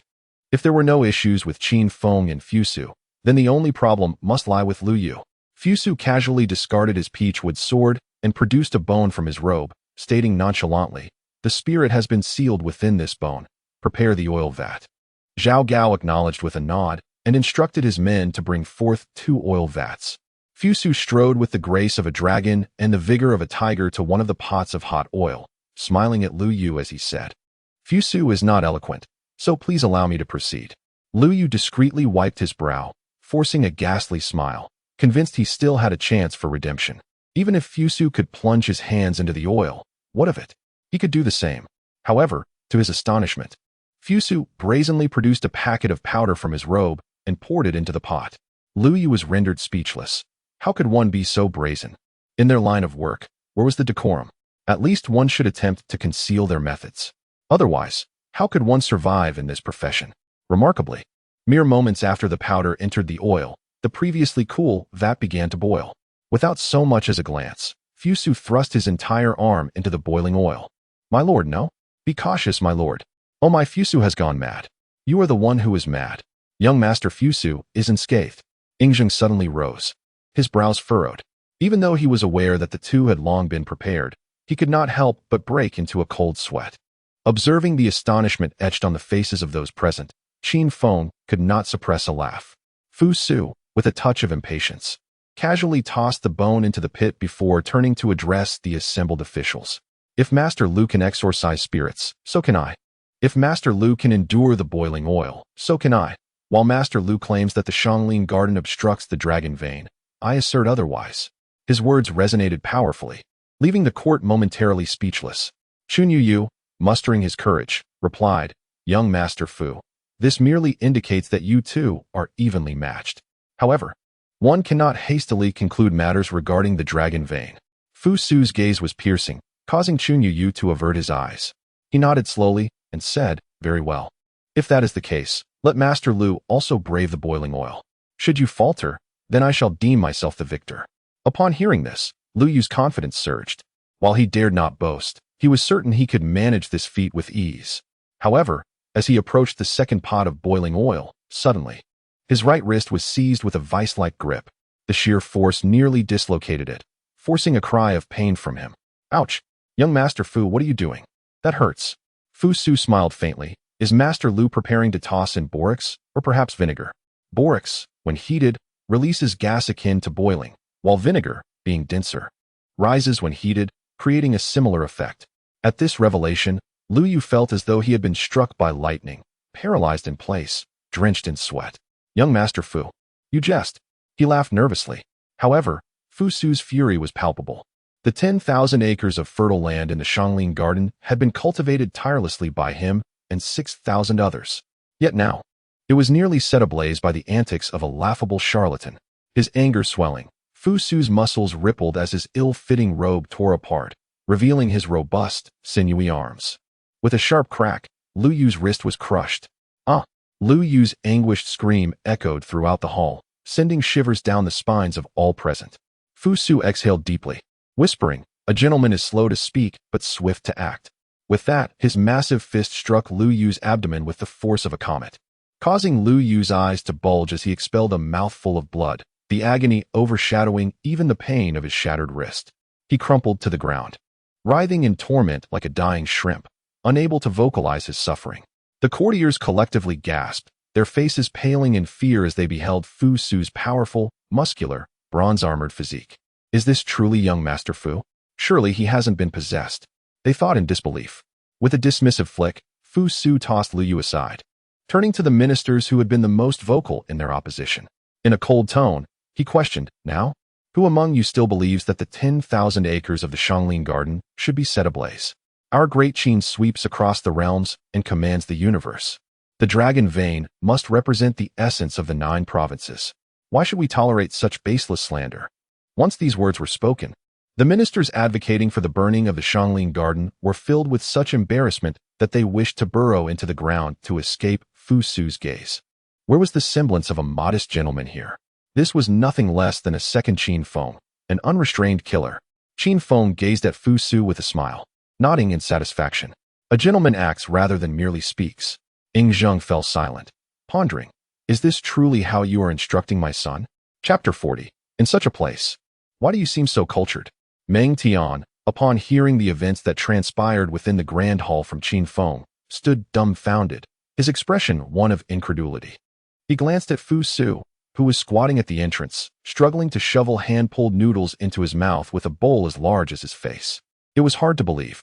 Having known Fu Su for many years, This once delicate youth had undergone a remarkable transformation in merely half a year. Logically, Fu Su should be kneeling in the court, earnestly advocating for the Confucians. How had it come to blows in the court? And garments torn? Was he truly emulating Confucius? You both went out to play without me. Such excitement. Let me take a swing at Lu Yu. Qin Feng carefully wrapped a piece of crispy roasted duck skin and tender duck meat in a thin pancake, dipping it in sweet sauce before savoring the delightful morsel. He then glanced at Meng Tian's calloused right hand and shook his head.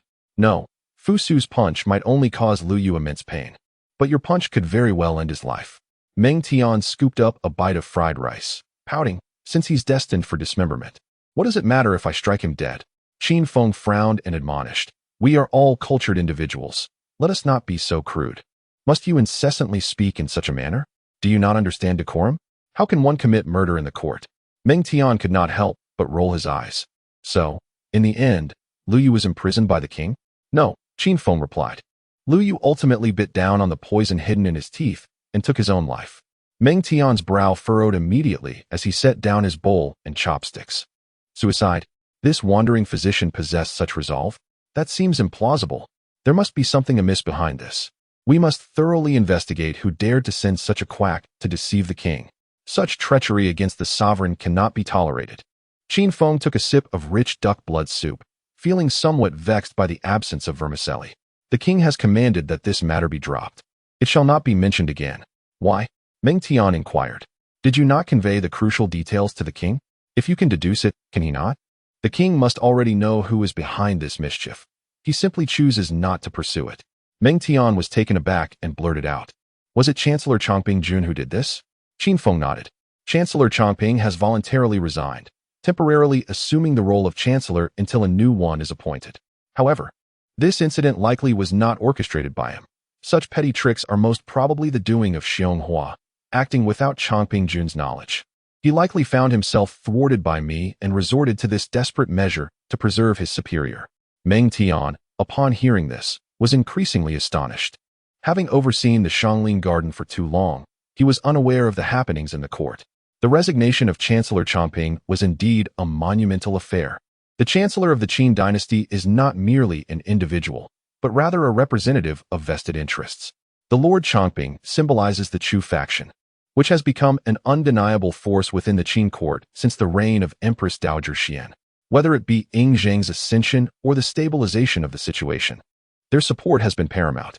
Now, with Lord Chongping voluntarily stepping down from his position, it is likely to incite considerable turmoil. Perhaps the Chu faction is on the verge of exiting the Qin court, and the war to extinguish Chu is about to commence.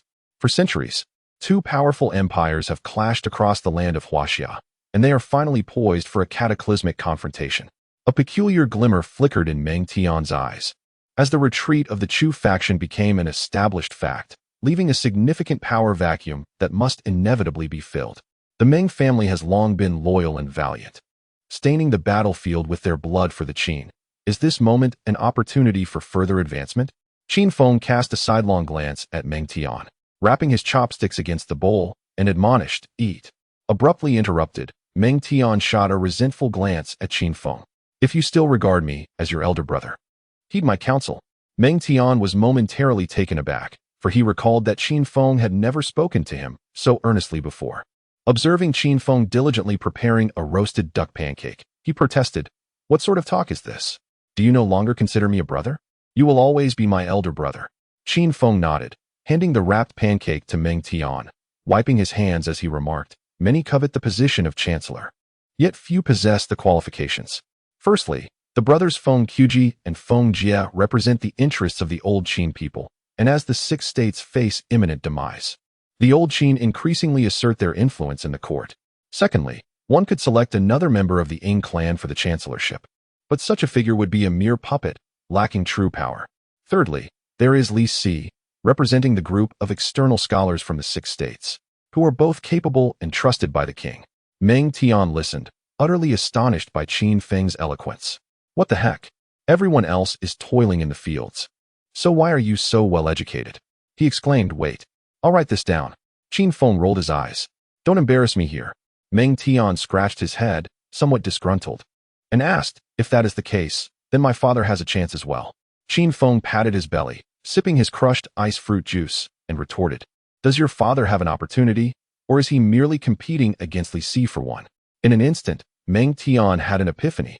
He was no fool. In fact, he was quite astute. Li Si and Meng Wu were leaders of the external scholars from the 6 states, generally complementing each other in civil and military matters. Yet, when it comes to the coveted position of chancellor, they could easily turn against one another. That position is one beneath whom countless others serve, a prestigious honor that many ministers yearn for. However, should Li Si and Meng Wu become adversaries, it is uncertain whether Meng Wu can maintain control, and the factions backing them will inevitably fracture. At that point, the old Qin forces would decisively dominate, and the Meng family would gain a formidable enemy. This scenario presents a lose-lose situation, with no victors to be found. Even this action might incite the displeasure of King Qin. At that point, the Meng family could very well face decline. Meng Tian felt a cold sweat soaking his back. Indeed, the realm of politics is insidiously treacherous and elusive. Qin Feng pushed another cup of shaved ice towards him, offering solace. "Do not be afraid. Uncle Meng is not as reckless as you are. He will certainly refrain from vying for the position of chancellor and will even fully support Li Si. As Li Si, a disciple of legalism, is heavily driven by ambition. Receiving the backing of the Meng family would undoubtedly instill in him a sense of gratitude. Thus, the Meng family may instead gain a steadfast ally and future protection. However, this may not prove beneficial, for Meng Tian is destined to stand with Fu Su, and the conflict with Li Si is irreconcilable. Eventually, a life-and-death distinction will have to be made. Once the Qin unifies, I shall claim a fief in Hainan, indulging in leisurely vacations daily. How delightful." Meng Tian swallowed hard, nodding. "That is acceptable. Li Si has some history with my family, and his ascension to chancellor could indeed be a favorable occurrence." Qin Feng stretched lazily, reclining on the soft couch, as Xiao Yuan dutifully approached to massage his shoulders and neck, rendering him nearly drowsy with comfort. "But you are mistaken. Li Si is unlikely, at least not at present, to assume the chancellorship." Chapter 41. Li Si. Who can clarify that the Holy Fire Miao Miao sect is unrelated to Gigu? Fu Su stuffed the last morsel of tender, fragrant meat into his mouth, rising to his feet, declaring, "It is for the sake of balance." Meng Tian nodded, observing the 15-year-old Fu Su, who had already reached a height of 1.7 meters, his physique muscular and his features sharply defined, and could not help but exclaim, "The king must be pleased with your assertive performance in the Grand Hall." Fu Su pondered for a moment, then replied with some annoyance, "Actually, it was not so remarkable. My father sought me out privately that day and solemnly advised me that violence cannot resolve all issues. He asked whether I should seek another Confucian teacher, claiming that having multiple mentors fosters mutual learning and verification, and that one should not rely solely on a single perspective." Qin Feng immediately erupted in anger. Slamming his hand on the table and leaping up, "The king has gone too far. Who does he look down upon? My family's ancestor is Zilu, a genuine Confucian disciple. Can he not learn from me?" Fu Su, equally indignant, retorted, "Precisely. I have firmly declined my father's suggestion, under Master Qin's guidance. I have already benefited immensely. How could any other scholar match Master Qin's profound knowledge?" Qin Feng patted Fu Su's shoulder, nodding in satisfaction and praising him. "Good lad. My efforts in teaching you have not been in vain. I shall prepare spicy rabbit heads for you." Fu Su wiped his mouth and grinned. "Thank you, master. Rabbits are so adorable. I want them extra spicy." Meng Tian, observing the deep bond between the two, could not help but wipe away a cold sweat. This situation is hard to imagine. What deeds will Fu Su undertake under Qin Feng's influence once he ascends to the throne? As noon approached, Qin Feng stretched again and said, "Let us go and see how the grain harvest is progressing. It is time for us to take action."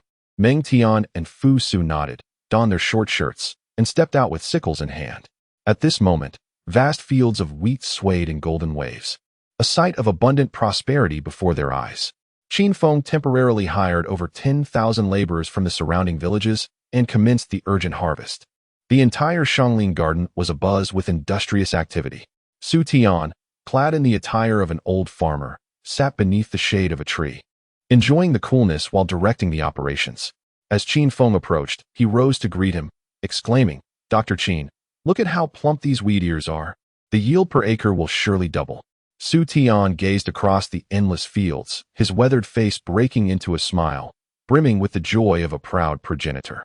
Qin Feng lifted a teacup from the small table and took a sip, grinning as he remarked, after half a year of meticulous cultivation, we can expect a yield of around 500 jin per mu. With 100,000 mu of land, we should harvest at least 50 million jin of grain. Su Tian's smile widened, unable to contain his elation. This is indeed a monumental achievement. At that moment, a youth dressed in black hurried over, unceremoniously seizing Su Tian's teapot to quench his thirst. Su Tian, taken aback, exclaimed, "Moe, where's your father? That old rascal has been absent for too long. Is he slacking off?" Moe wiped his mouth and chuckled. "Uncle Su, you jest. My father is a man of constant activity. He has recently become obsessed with the research on the great teapot, spending all his time conducting experiments at the factory, to the point where even I seldom see him. Now, the Great Qin Comprehensive Workshop is entirely entrusted to my care. Look at this newly delivered sickle. The quality is quite commendable, isn't it?" Qin Feng could not help but interrupt. "Wait, what do you mean by the great teapot?" Moe gestured with his hands, responding, "It's what you referred to as the steam engine." Right, the steam chicken." Qin Feng was at a loss for words, bewildered by their lack of foundational knowledge before diving into machinery. It seemed imperative to enlighten this group of neophytes on basic middle school physics. "Brother, brother, I'm back." At the sound of a familiar voice, Qin Feng turned sharply. It was none other than Li Xen. "Brother, I've missed you dearly." After spending an entire winter in the northern lands, Li Xen appeared significantly matured, especially with the short stubble on his chin, which added a touch of valor to his demeanor. "Ah, Xen, I have longed for you as well. Is it not a joy to have friends come from afar?" Li Xen laughed heartily and enveloped Qin Feng in a bear hug, only to be twirled around and handed a sickle by Qin Feng, who casually remarked, "I am exceedingly pleased that you have come all the way to assist in the wheat harvest." Li Xen, taken aback, protested, "Is this how you show gratitude? I journeyed all the way from Liaodong, without even returning home, just to visit you, and you expect me to harvest wheat? Is this something a person should do?" Transforming his indignation into determination, Li Xen toiled through an acre of land, nearly collapsing from exhaustion. Qin Feng could not help but marvel at the physical prowess of a battle-hardened general, finding Li Xen far more capable than Fusu. If one person could assist in harvesting an acre, his own tasks for the day would be complete. "You, the ever-victorious general, have the audacity to ask him to harvest wheat?" Ing Zheng appeared beside Qin Feng, his lips twitching in disbelief. In the moment Qin Feng was lost in thought, Ing Zheng delivered a swift kick, sending him tumbling from his reclining chair. Qin Feng shot a glare at Su Tian, who was bowing respectfully, only to receive an expression of helplessness in return. "I was just dozing off." Unbeknownst to him, the illustrious Qin Shi Huang had arrived. Ing Zheng let out a soft hum, elegantly sweeping aside his robe as he settled into a reclining chair. "Quite comfortable indeed. Bring me 2 more of those." Ing Zheng was captivated by the magnificent scene of bustling farmers before him, momentarily lost in reverie, rendered speechless. Li Si observed the expression on Qin Feng's face, which was a complex tapestry of emotions, appearing as if he wished to speak, yet hesitated. Qin Feng scratched his head, feeling somewhat perplexed. "Have I, perhaps, unwittingly offended Li Si of late? I certainly haven't laid a hand on his son, Li Yu. Why is he looking at me like that?" Tentatively, Qin Feng inquired. "Masterly, do you think I have improved in appearance recently?" Li Si was taken aback, rendered momentarily speechless. "Are you perhaps suffering from some grave affliction? If you cannot engage in conversation, it would be wise to refrain from speaking." Qin Feng, with hands spread wide in confusion, asked, "Then why do you persist in gazing at me?" Upon hearing this, Li Si let out a deep sigh, as if bearing an immense grievance. "Qin Langzhong, could you please clarify that the Sacred Fire Miao Miao sect has no affiliation with the Giga School? Lately, there have been incessant inquiries directed at me regarding why so many peculiar sects have emerged from Gigu. Will there one day be a Sacred Fire Woof Woof team springing forth as well?" As Li Si spoke, he gazed heavenward and lamented. "This is not even the most egregious matter. There are those who dare to suggest that the ideas of the lavatory kernel might also stem from Gigu. Such slander is utterly intolerable." Qin Feng was immediately incensed. "Which scoundrel dares to malign me so? I shall not hesitate to deal with him." Li Si shook his head, speaking with heartfelt sorrow. "My esteemed master, Gaguzi, has cultivated a lifetime of renown, and now it teeters on the brink of ruin. I, as his disciple, am unworthy. I beseech you, Qin Langzhong, to assist in rectifying this misrepresentation." After a prolonged silence, Qin Feng finally mumbled, with a hint of embarrassment, "Such pettiness. Even a mere name is too much to ask. At the very least, it would help elevate your visibility. I am not charging a promotional fee." Chapter 42. How does Qin Feng fare as chancellor? Not but nonsense. Li Si was left utterly bewildered. Is this a promotion for Gigu or a defamation of our name? This is beyond excessive. Seeing Li Si's face redden with indignation, Qin Feng, considering his age, worried he might inadvertently provoke him further, hastily declared, "I shall clarify. I absolutely assure you that the sacred fire Miao Miao sect has no connection whatsoever with Gigu." Upon hearing this, Li Si slowly exhaled a breath of relief. At last, some rational discourse. Engaging with Qin Feng is far more exhausting than the political intrigues I have faced. It was not nearly as troublesome when he had disposed of Han Fei. After a considerable time, Ing Zheng regained his composure. He regarded Li Si with a measured gaze. "My dear Minister Li, you may take your leave. I wish to converse privately with Qin Langzhong." Understood. Li Si felt a twinge of discomfort. Zhao Gao was even more discontented. He had rendered himself wholly devoted, yet Qin Feng seemed to command more favor. Reclining in his chair, Ing Zheng closed his eyes and spoke softly. "You are aware of the matter regarding Chang Pingjun's dismissal, I presume? Share your thoughts." Qin Feng pondered deeply for a moment, allowing his emotions to settle before sorrowfully proclaiming, "The dismissal of Chang Pingjun is indeed a grievous loss for the great Qin. He embodies humility and self-restraint, serving as a paragon for all ministers. In the presence of the great sovereign and virtuous ministers, where harmony flourishes and the elements dance in unison. Finally, that brother has departed. Had he lingered a few more days, I would have surely brought his wretched son to his knees. Why do you engage me with your trivialities? The campaign against Chu was decreed by His Majesty. The first emperor. If you possess the audacity, confront him yourself. With so many yearning to challenge Chu, why must you hold me accountable? Is this not a form of bullying the honest? I am but a simple, straightforward, and law-abiding individual." Ing Zheng's lips twitched in annoyance. Could this rascal not be serious for even a moment? Silence. Ing Zheng interjected impatiently, renowned for his respect towards high officials. It was a rarity for Qin Feng to provoke such irritation in the emperor. "What do you think of Feng Qiji assuming the position of chancellor? Your Majesty is indeed wise. Feng Qiji embodies humility and self-restraint, a true paragon of servitude. He is most fit for the role of chancellor," Qin Feng exclaimed, giving a thumbs up with genuine admiration. "Is the first emperor testing me? Huh, I shall not rise to the bait. Laziness is the true path. What if I speak too much and find myself burdened with extra duties? I've come to realize that feudalism and capitalism are not so different. Both thrive on exploitation." The first emperor, maintaining his composure, continued, "What do you think of Li Si as chancellor? Your Majesty is indeed wise. Li Si exemplifies humility and self-restraint, a true paragon of servitude. He is most fit for the role of chancellor." Qin Feng again praised sincerely. "Alas, Your Majesty, spare us the time. Let us rest for a moment. Neither of them will suffice. Should one ascend, the other will surely resist. And before the 6 states are conquered, we shall be embroiled in internal strife. What we need now is balance. Wang Wan is capable, Huaizhuang could suffice. Or even allow me to take the role." A subtle smile flickered at the corner of Ing Zheng's mouth. "What do you think of Qin Feng assuming the position of chancellor? Your Majesty is indeed wise." Qin Feng may be a bit lacking in humility. Qin Feng was taken aback, vehemently refusing the notion. "What is this? If I were to become chancellor, the entire court would be in disarray. At that point, anyone who disagrees with my views alongside the first emperor shall be dealt with decisively." Ing Zheng could not contain his laughter. A refreshing moment of levity he had not experienced in some time. "Ha ha, Zhao Gao? Li Si, come here."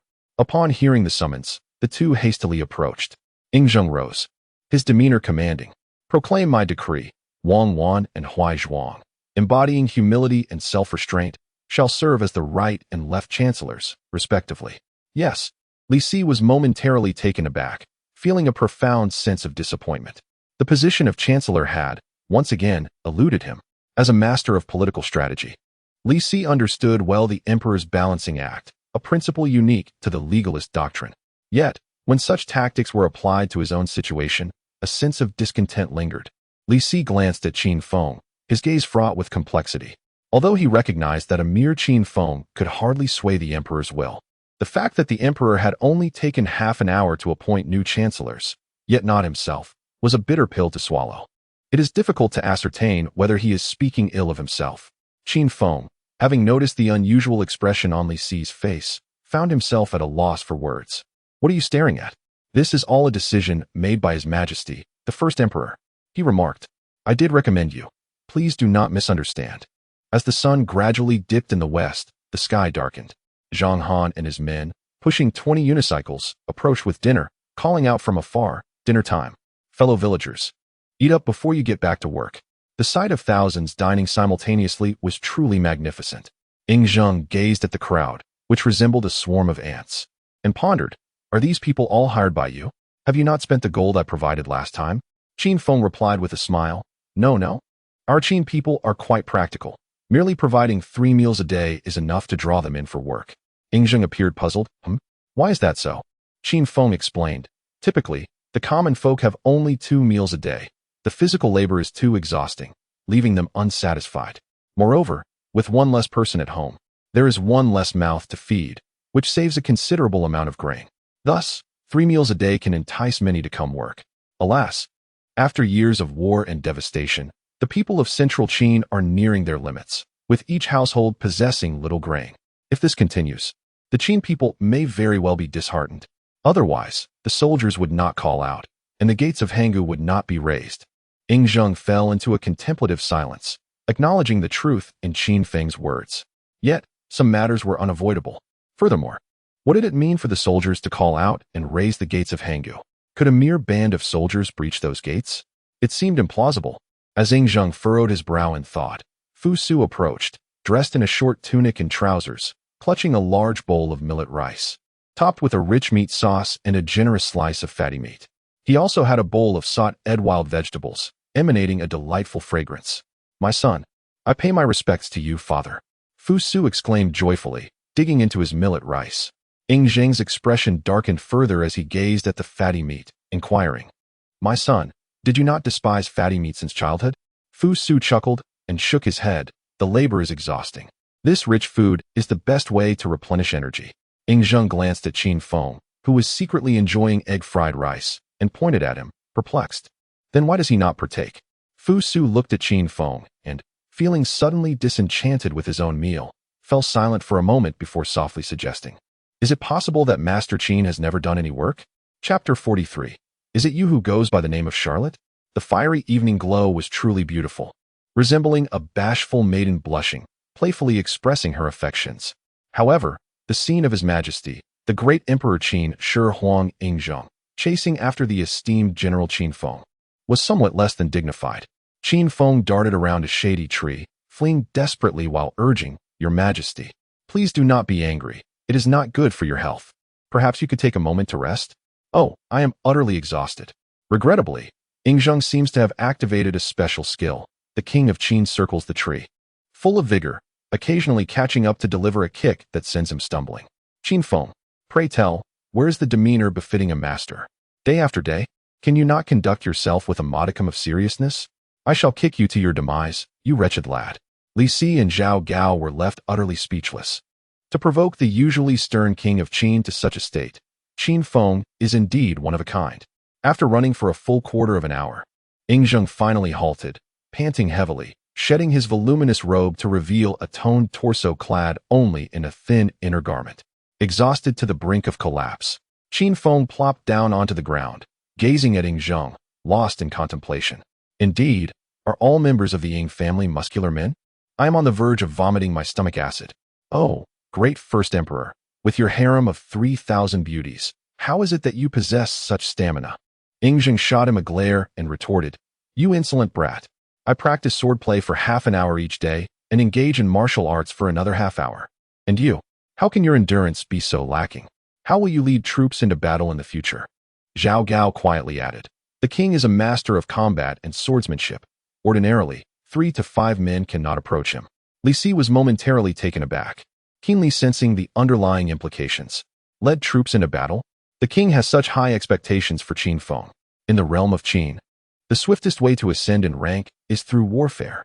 For a young novice like Qin Feng, the most expedient path to advancement lies solely in battle. With the 6 states on the brink of annihilation and Wei on the verge of collapse, only Qi and Chu remain to be contended with. Thus, is the king preparing to send him into the fray? Qin Feng, too, caught on to this, massaging his waist while silently lamenting. What a joke! Leading troops into battle? What if I die? I am but a young virgin. I have yet to marry Ying Shu. Moreover, I must clarify, my core strength is quite robust. And what does swordsmanship have to do with endurance? A single thrust can end it all. Ying Zheng shot a glare at Qin Feng and commanded, Gunya, from tomorrow onward, intensify Qin Feng's physical training. Acknowledged. The elusive Gunya suddenly appeared at Qin Feng's side. After some contemplation, he could not resist adding, Your Majesty. Qin Feng's exhaustion may be feigned. Perhaps you should continue to kick him and see. He is most diligent in his sword practice, possessing half the proficiency of Gunya. This individual, fearing for his life, has devised a method whereby, when fleeing, he need only be quicker than his companions, not the assassins. Qin Feng was taken aback. Oh no, I initially thought that amusing the great first emperor would spare me. I never anticipated that you, Gunya, with your prominent brows and piercing eyes, would betray me at such a critical moment. Truly, one must guard against both day and night. Treachery within the household is the hardest to prevent. Ying Zheng, incensed, leaped up, ready to kick Qin Feng's behind, prompting Qin Feng to take flight. Minister Li Xian, at your service, Your Majesty. Observing the disheveled and weary Li Xian before him, Ying Zheng was left speechless. Qin Feng, my undefeated general, what have you done to reduce him to this state? Ying Zheng felt a wave of guilt wash over him.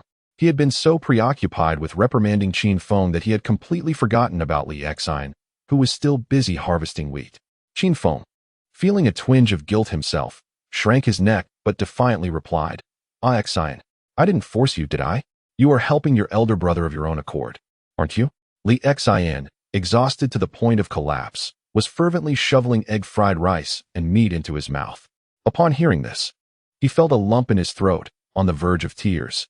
He quickly shook his head and insisted, I volunteered. I willingly help my elder brother with his work. Pleased, Qin Feng nodded and added a sweet and sour fried egg to Li Xian's plate. Ying Zheng sighed as he observed Fu Su, Meng Tian, and Li Xian, who, despite their fatigue, appeared increasingly robust. It filled him with a sense of pride, akin to witnessing the maturation of children. However, his anger flared when he noticed Qin Feng lazily reclining in a rocking chair, munching on dried peaches. Shu Sun Tong, he called out, Your humble servant is here. At that moment, Qin Feng realized that his seemingly carefree senior had accompanied Ying Zheng. Why had he not seen him all afternoon? Had he been hiding? Qin Feng quickly leaped up, approaching with enthusiasm. Senior brother, I've missed you dearly. I have missed you too, junior brother, Shu Sun Tong replied. His face flushed with embarrassment, his demeanor uneasy and evasive, as if he had committed a grave misdeed. Qin Feng furrowed his brows, contemplating that no one seemed willing to provoke him lately. Could it be that Shu Sun Tong had done something to betray him? Surely not.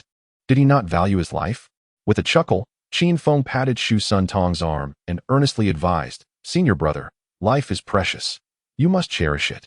Shu Sun Tong grimaced, nearly on the verge of tears, as he looked helplessly at Ying Zheng, fear etched on his face. I told you not to come. Yet you insisted I do. This rascal is now utterly unrestrained, acting brazenly. He feigns obedience before you, but outside, chaos ensues. He snatches at every opportunity. And if there is any justification, heaven forbid what he might do. Watching Shu Sun Tong tremble in fear, Ying Zheng could not help but cast a reproachful glance at Qin Feng before soothingly saying, My dear minister, do not worry. Young Master Fu Su is as gentle as jade. You need not fear, for Qin Feng would not dare to harm you. Qin Feng, displeased, retorted, Your Majesty, why do you view people with such bias? It sounds as though I am unreasonable. I am a disciple of Confucianism, after all, valuing benevolence and propriety above all. Be silent. Depart. Ying Zheng could no longer contain his irritation, prompting Qin Feng to reluctantly walk away. As Qin Feng distanced himself, Shu Sun Tong finally exhaled a sigh of relief, his expression returning to calmness, adorned with a faint smile. Ying Zheng beckoned Fu Su, gently stating, Fu Su, come here. Quickly greet your new Confucian teacher, Dr. Shu Sunday. Fu Su set down his utensils, approached, and scrutinized Shu Sun Tong from head to toe, letting out a disdainful snort. Is this how you introduce yourself, as Shu Sun Tong? Shu Sun Tong. Chapter 44. You urge him to read more. Yet he chooses to ride a pig. Ying Zheng wished for Shu Sun Tong to remain, yet Shu Sun Tong sought to depart, prompting Ying Zheng to deny him, which led to Shu Sun Tong weeping bitterly. Ying Zheng, lacking in the art of consolation, could only utter, "Fear not. With me here, Qin Feng dares not take your life." To his astonishment, Shu Sun Tong's sobs grew even more anguished. He was acutely aware of Ying Zheng's indulgence towards Qin Feng, yet he had not anticipated it to such an extent. What did it mean that he dared not kill him? What was to become of him under relentless torment? The lashes and wax were far more torturous than death itself. As twilight descended, the weary yet exhilarated populace departed after a day's toil. In an era where the common folk suffered from inadequate nutrition and widespread night blindness, working after dark was neither convenient nor safe. Before leaving, Qin Feng would distribute small pouches of millet as rewards based on the day's progress. Although minuscule, the recipients were immensely gratified. Previously, they had endured forced labor without any recompense, and often had to bring their own provisions, a form of exploitation at its peak. Otherwise, the people of Guangzhou would not have expressed such gratitude towards Liu Bang, raising their weapons against the grand empire they once shielded. Ying Zheng, perplexed by Qin Feng's actions, inquired, "Why distribute millet? If you truly require labor, I could conscript a contingent from Guangzhou for your use." Qin Feng shook his head. "Your Majesty's concern is appreciated. Yet that would be unnecessary. The difference between forced labor and voluntary work is vast." "What do you mean?" Ying Zheng pressed. "For instance, I propose to the populace that if they complete the harvest of 10,000 acres today, each will receive a pouch of millet. Those who are found to be slacking can be reported and will forfeit their reward. Thus, daily harvest tasks are consistently exceeded, and they come to cherish the grains as if they were their own. For these grains are the very foundation of their rewards. What I offer is but a trifling amount of food. As for forced labor, it is merely coercion, inefficient and uninspired. One can only oversee with stern punishments, which leads to a lose-lose situation." After a brief pause, Qin Feng added, "I term this approach labor in lieu of relief. In truth, the people of Qin are resilient and industrious. Even the smallest gift brings them immense satisfaction." Ying Zheng nodded thoughtfully, suddenly perceiving that Qin Feng might have illuminated a new path for him. Beyond the harsh mechanisms of legalism, it seemed there existed a more favorable alternative. Li Si's gaze towards Qin Feng shifted, taking on a less amiable demeanor. However, due to the encroaching darkness, Qin Feng remained oblivious. If it could be said that Qin Feng was aiding Ying Zheng in redefining the moral fabric of governance, severing the influence of the 6 eastern states over Qin, now he was reaching into the realms of forced labor and conscription, crossing the boundaries set by legalism. Li Si's expression turned cold, pondering whether Qin Feng had merely spoken without thought or if his words masked a profound depth of insight. To this day, Qin Feng had not revealed the true lineage of his teachings. He appears to possess a smattering of knowledge about everything, yet lacks mastery in any particular domain. The so-called sacred fire Miao Miao sect is likely just a fade he employs to mask his true intentions. Throughout the annals of history, from the times of the sages and the dynasties of Xia, Yu, Shang, and Zhou, there has never been any mention of a sect akin to this one. It cannot simply have emerged out of thin air, can it? Ying Zheng pondered for a considerable time, lost in thought, before inquiring, "What is the yield per mu?" The old man Su Tian leaned in, unable to suppress his excitement. "Your Majesty, the yield is 500 caddies per mu." The meticulous agricultural methods of Qin Lang are indeed formidable. Li Si could not help but gasp in astonishment, staring incredulously at Qin Feng. He had initially assumed that Qin Feng was merely jesting or attempting to leverage agricultural techniques for personal gain, yet he had truly achieved remarkable results. Li Si's curiosity about Qin Feng's background deepened. With skills in the craftsmanship of the Mo school, agricultural techniques of the peasantry, the tricks of the sorcerers, the teachings of Confucianism, and the wisdom of Taoism, what, pray tell, is it that Qin Feng cannot master? Ying Zheng exhaled slowly, observing Qin Feng intently, and articulated, "Such a high yield?" Qin Feng scratched his head and replied helplessly, "There is no other way. This is the current output. With continuous selection and cultivation, it should increase significantly. In my master's time, they could achieve a yield of 1,000 caddies per mu." Ying Zheng could no longer maintain his composure. Questioning, "A yield of 1,000 caddies per mu? Zhao Gao interjected, unable to contain himself. Qin Lang, do not dare deceive the emperor. Such an act would be treasonous. For millennia, the yield has never exceeded 300 caddies per mu. How could it possibly reach 1,000? Qin Feng rolled his eyes at him. Well, I am currently achieving 600 caddies per mu. Progress is inevitable. One must read more and ride pigs less. Yingzheng nodded slowly. Recognizing that Qin Feng could not be lying to him, he issued a decree. The National Marshal Liao shall lead 100,000 soldiers from the Lantian camp to relocate to the Shangling Garden, burning down 400 to 500,000 mu. Furthermore, construct an additional 400,000 mu of fertile land for me. My king, think carefully. Such actions would obliterate the Shangling Garden. Let it be destroyed. After unifying the 6 states, the land of Huaxia spans 1,000,000 miles. How much of the Shangling Garden could I possibly need? Understood. Not only Yingzheng, but even Zhao Gao and Li Si felt a pang of sorrow. This garden had been a royal heritage for centuries. Now it was to be so recklessly annihilated. Qin Feng's eyes lit up at the thought of the 40,000 mu of land in the Shangling Garden. How much meat and fur could be yielded from it? With merely 10,000 mu of land, Qin Feng had earned 100,000 taels of gold through fur trading, especially with the merchants from Qi and Shu, who indulged in extravagance, favoring ornate yet impractical items. With a century of peace in Qi, Linzi had become a bustling commercial hub among the 7 states. Crowds surged, sweat poured, and the vibrancy resembled a paradise on earth. Commerce flourished like never before. Was it not said that Guanzhong established the first official brothel? Perhaps I shall visit it someday. Qin Feng began to strategize on how to persuade Wei Liao to share the profits. As he could not possibly capture so many animals alone, assistance would be essential. It was not greed that motivated Qin Feng, but rather the overwhelming demands of those under his charge. The daily sustenance and living conditions for 3,000 individuals, alongside the wages for 3,000 agrarian disciples and 3,000 disciples from the Mo family, along with the expenses incurred by the workshops, amounts to an astronomical figure. Qin Feng has been urging MOE to expedite the mass production of glass and porcelain. Otherwise, they would face a dire situation of lacking food. Yingzheng gazed contentedly at the scenery of the Shangling Garden and found Qin Feng, who had fallen silent, increasingly agreeable. Indeed, he had not misjudged this individual. You truly possess remarkable abilities. Return to the palace. Certainly. My lord, do take care. Please visit often, though it would be preferable if you refrained from doing so. My posterior is sore. Yingzheng, Chapter 45. Since you are here, make yourself comfortable. As they were about to depart, Li Si lingered behind, casting a complex glance at Qin Feng. Qin Feng scratched his head, confused, and said, Lord Li, I harbor no affection for Longyang.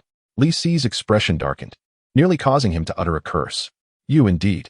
One cannot expect ivory from a dog's mouth. Li Si calmed himself and inquired solemnly, Qin Feng, from whom and from which school do you originate? Do not speak of the holy fire Miao Miao sect. How is it that you possess a smattering of knowledge from various schools? Are you truly a disciple of the Ghost Valley? Qin Feng replied earnestly.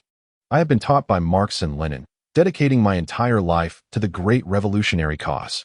Li Si, influenced by Qin Feng's demeanor, adopted a serious tone. Pray tell, who is this Marx and Lenin, this esteemed scholar? Why have I never heard of him? Is he akin to the reclusive masters of Ghost Valley? The leader of the holy fire Miao Miao sect. Who else could it be? Qin Feng shrugged, adopting an air of indifference. You. Li Si's nostrils flared in indignation. This rascal was indeed not speaking a single truth. Qin Feng sighed, earnestly stating, Lord Li, you were once a disciple of Xuanzi in your youth and later roamed the world under the Ghost Valley. It is understandable that you have not heard of him. Li Si snorted coldly, flicked his robe, and departed. As Qin Feng observed Li Si's retreating figure, the smile on his face gradually faded. What does this old fellow intend? A rivalry of schools? A contention for the essence of the great Qin? Is he out of his mind? Why must he engage me, a mere bystander, in such matters? Qin Feng felt exasperated. He had no desire to partake in the petty political strife. Is it not more delightful to coexist peacefully, idling away the time together? Come, let us return home, Qin Feng called out. Only then noticing the trembling figure of Shusun Tong hiding nearby, he suddenly smacked his forehead and chuckled. How could I forget my senior brother? Will you be sleeping in the water prison or the mass grave tonight? Shusun Tong grimaced, nearly on the verge of tears, and hastily waved his hands, The water prison. The water prison, please. The air in the mass grave is far too dry. I prefer to be near water. Ha ha. Just jesting. How could I ever allow my dear senior brother to sleep in the water prison? Come, let us share a room tonight and engage in heartfelt conversation. As he spoke, Qin Feng gestured, and the burly figures of Hanyu and Taiju approached with grins, occasionally glancing at Shu Sun Tong's rear with a hint of lewd smiles, even whispering something about being perky and tender. Shu Sun Tong was utterly bewildered. What in the world is happening? Perky, you say? Are you both out of your minds? Stop it. Cease your antics. Do not touch me. Woe is me. I was mistaken. I should not have come here. Please, do not touch my backside.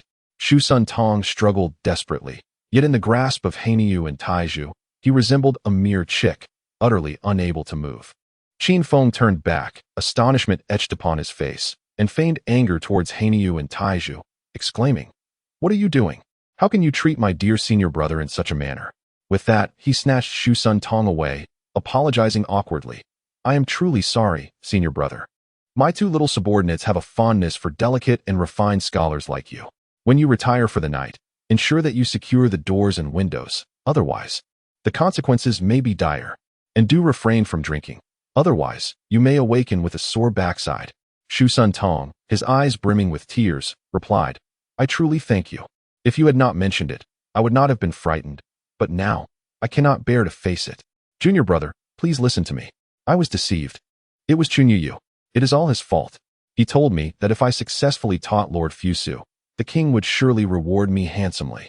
In a moment of foolishness, I came here." With a quavering voice, Shu Sun Tong pleaded, "I will leave at once.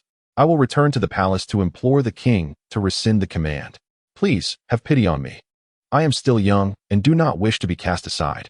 Qin Feng, frowning in discontent, replied, "What do you mean, senior brother? You would let others see us as a source of ridicule? You are my beloved friend, my brother. Moreover, if you go back to seek the king, does that not imply that I have bullied you? Tell me, have I bullied you?" Shu Sun Tong shook his head vigorously, exclaiming, "No, no. Our brotherhood is profound. How could you bully me?" Qin Feng raised his hands in surrender. "Then, my dear brother, you shall reside here and diligently pursue your studies with me, yes?" Shu Sun Tong nodded eagerly, like a chick pecking at grains. "Yes, yes. I will learn from my junior brother. Whatever my junior brother says goes. If my junior brother claims it is Luinyu, then it is Luinyu. If he says it is moral fiber, then it is moral fiber." Qin Feng nodded in satisfaction, appreciating the timely understanding of his inexpensive senior brother. Such a person, devoid of principles, is indeed fit for friendship, as one can also be unprincipled with him. As for Chunyu, that scoundrel, I shall see to it that you are sold to a brothel as a gigolo. Fusu dusted himself off and cast an unkind glance at Shu Sun Tong. The latter shivered, forcing a sycophantic smile. Fusu, one hand gripping his sword and the other holding a scythe, inquired coolly, "How does the scholarly prowess of Dr. Shu Sun compare to that of Master Qin?" With righteous fervor, Shu Sun Tong declared, "How could I possibly compare to Master Qin? I am but a firefly in the presence of the bright moon. Such heights are unattainable." Fusu was taken aback. He had encountered shamelessness before, yet never had he seen such unabashedness in a scholar. "Are you truly a scholar?" He then turned to Qin Feng and asked, "Master, is this person trustworthy?" Qin Feng patted Fusu on the shoulder and replied with a smile, as Confucius said, "Since you have come, you must find peace in it." Upon hearing this, Shu Sun Tong finally breathed a sigh of relief. Qin Feng ultimately came to accept the reality of his arrival. Acceptance was indeed a relief, for it signified his safety. As for other matters, he resolutely vowed to refrain from any wrongdoing. This fellow was simply lawless. Fusu had also been led astray by him. No amount of guidance seemed effective. His previous worldview lay in tatters. Could one truly hope to reconstruct it? At that moment, observing the relaxed demeanor of Uncle Sun Tong, Fusu patiently explained, "My master implies that since you have arrived here, you might as well be interred in this place." Uncle Sun Tong retorted, "Is this how you demonstrate politeness? You are utterly misinterpreting father-son dialogue. Is this truly courteous?" With a grand entrance, Qin Feng and his companions ventured into the village, each returning to their respective homes. The rooms within the courtyard were ample enough to accommodate Meng Tian, Fusu, Li Xian, Uncle Sun Tong, and Gainya. Meanwhile, He Nyo and Taiju, as the two chief generals, also resided in the same courtyard as Qin Feng. Upon reaching the entrance of the courtyard, Qin Feng spotted a bashful woman eagerly awaiting their return. Her face flushed with a rosy hue as she noticed the multitude returning together. Producing a still-warm flatbread from her embrace, she handed it to He Niu and swiftly retreated. He Niu, grinning broadly, scratched his head, displaying a blissfully naive smile. Qin Feng, filled with suspicion, approached and snatched the flatbread from his grasp, inhaling its aroma before exclaiming, "What a lad! Is this your wife? All of us brothers are still single. We cannot afford any special treatment." He Niu, with a look of grievance, stared at the flatbread in Qin Feng's hand, stating, "The widow Wang from the neighboring Li family village. Her husband perished in battle, and her in-laws are gone as well. Life has been tough for her, so I secretly gave her some flour out of pity. So does she favor you or the flour?" Qin Feng queried. Is there really a difference?" He Niu replied. A moment of realization struck Qin Feng, and he understood the stark absence of love in this era. For a man to provide sustenance for a woman, and for a woman to bear a child for a man, that was the essence of love. A sense of foreboding washed over Qin Feng as he cautioned, "You simpleton. You haven't done anything foolish, have you?" The color visibly drained from He Niu's dark visage, turning a shade of purple. "I haven't. Oh no. I swear I'll castrate you." Chapter 46. The unspoken secret between He Niu and widow Wang. The following day, bright and early, Qin Feng summoned everyone to the main hall for a breakfast of fried dough sticks and thin porridge. Li Xian, still groggy from sleep, mumbled and refused to rise despite calls. Today's meeting will focus on addressing the lifestyle issues concerning Comrade He Niu, Qin Feng declared with righteous fervor from the head of the table. He Niu slumped on the ground, holding the flatbread, munching absently while occasionally breaking into a silly grin. Qin Feng, striking the table in exasperation, lamented, "What did I say upon our arrival at the Linyuan? We must not take even a needle or thread from our fellow villagers. We must foster unity between the military and the civilians. Yet you, He Niu, went ahead and plundered everything. How do you differ from those landlord tyrants?" Scratching his head, He Niu replied innocently, but widow Wang consented, and even praised me for my bravery. Qin Feng flung off his shoe and hurled it at his head. Gainia, standing nearby, remarked sarcastically, "Are you perhaps envious that Black Bull possesses such charm? After all, you appear rather feeble." Qin Feng's eyes widened in indignation as he retorted, "Nonsense. I am vigorous and formidable, renowned as the little overlord of Xianyang." Gainia scoffed, "With your languid demeanor? Which delicate flower would fancy you? Look at that woman. Her ample waist and generous hips suggest she is well suited for childbearing. It is a robust man like Black Bull who garners admiration." Qin Feng gazed at the approving expressions on the faces of those around him, utterly bewildered. The aesthetic of this era seemed rather peculiar. He couldn't help but recall Ing Shu's slender figure. No wonder she attracted little affection. Everyone evidently preferred a more voluptuous form. Black Bull, what do you propose we do?" Qin Feng felt a wave of anxiety wash over him. He recalled that infidelity was considered a grave offense in ancient times. Should the village elders learn of such scandalous behavior, it would likely lead to dire consequences. He could very well find himself castrated and sent to the palace. Was he to beseech His Majesty Qin Shi Huang for leniency? Surely, he would be heavily penalized for such a request.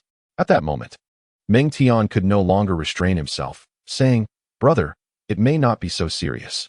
If Black Bull truly cares for widow Wang, let them marry." Fusu chimed in, "Indeed. Master, it's not a significant issue. Let them wed." Qin Feng was momentarily taken aback and tentatively inquired, would this not contravene the principles of womanhood? Would the village elders not protest? Fusu appeared puzzled. What are the principles of womanhood? Meng Tian chuckled, "Protest? They would be eager to see the widows married. In these times of frequent warfare, there are too many widows. If no one marries them, who will bear children? Soon, there will be none left." Qin Feng suddenly grasped the situation. The prevailing attitudes in the Qin state were quite progressive. Before Confucianism reigned over the land, it seemed that thought was unencumbered. "Black Bull, would you be willing to marry widow Wang?" "I would." Qin Feng found himself feeling somewhat foolish and buried his head in a bowl of porridge. At that moment, Li Xian strolled in while yawning, grinning widely. Without hesitation, he seized a youtiao and stuffed it into his mouth, mumbling appreciatively, "Brother, you truly know how to indulge.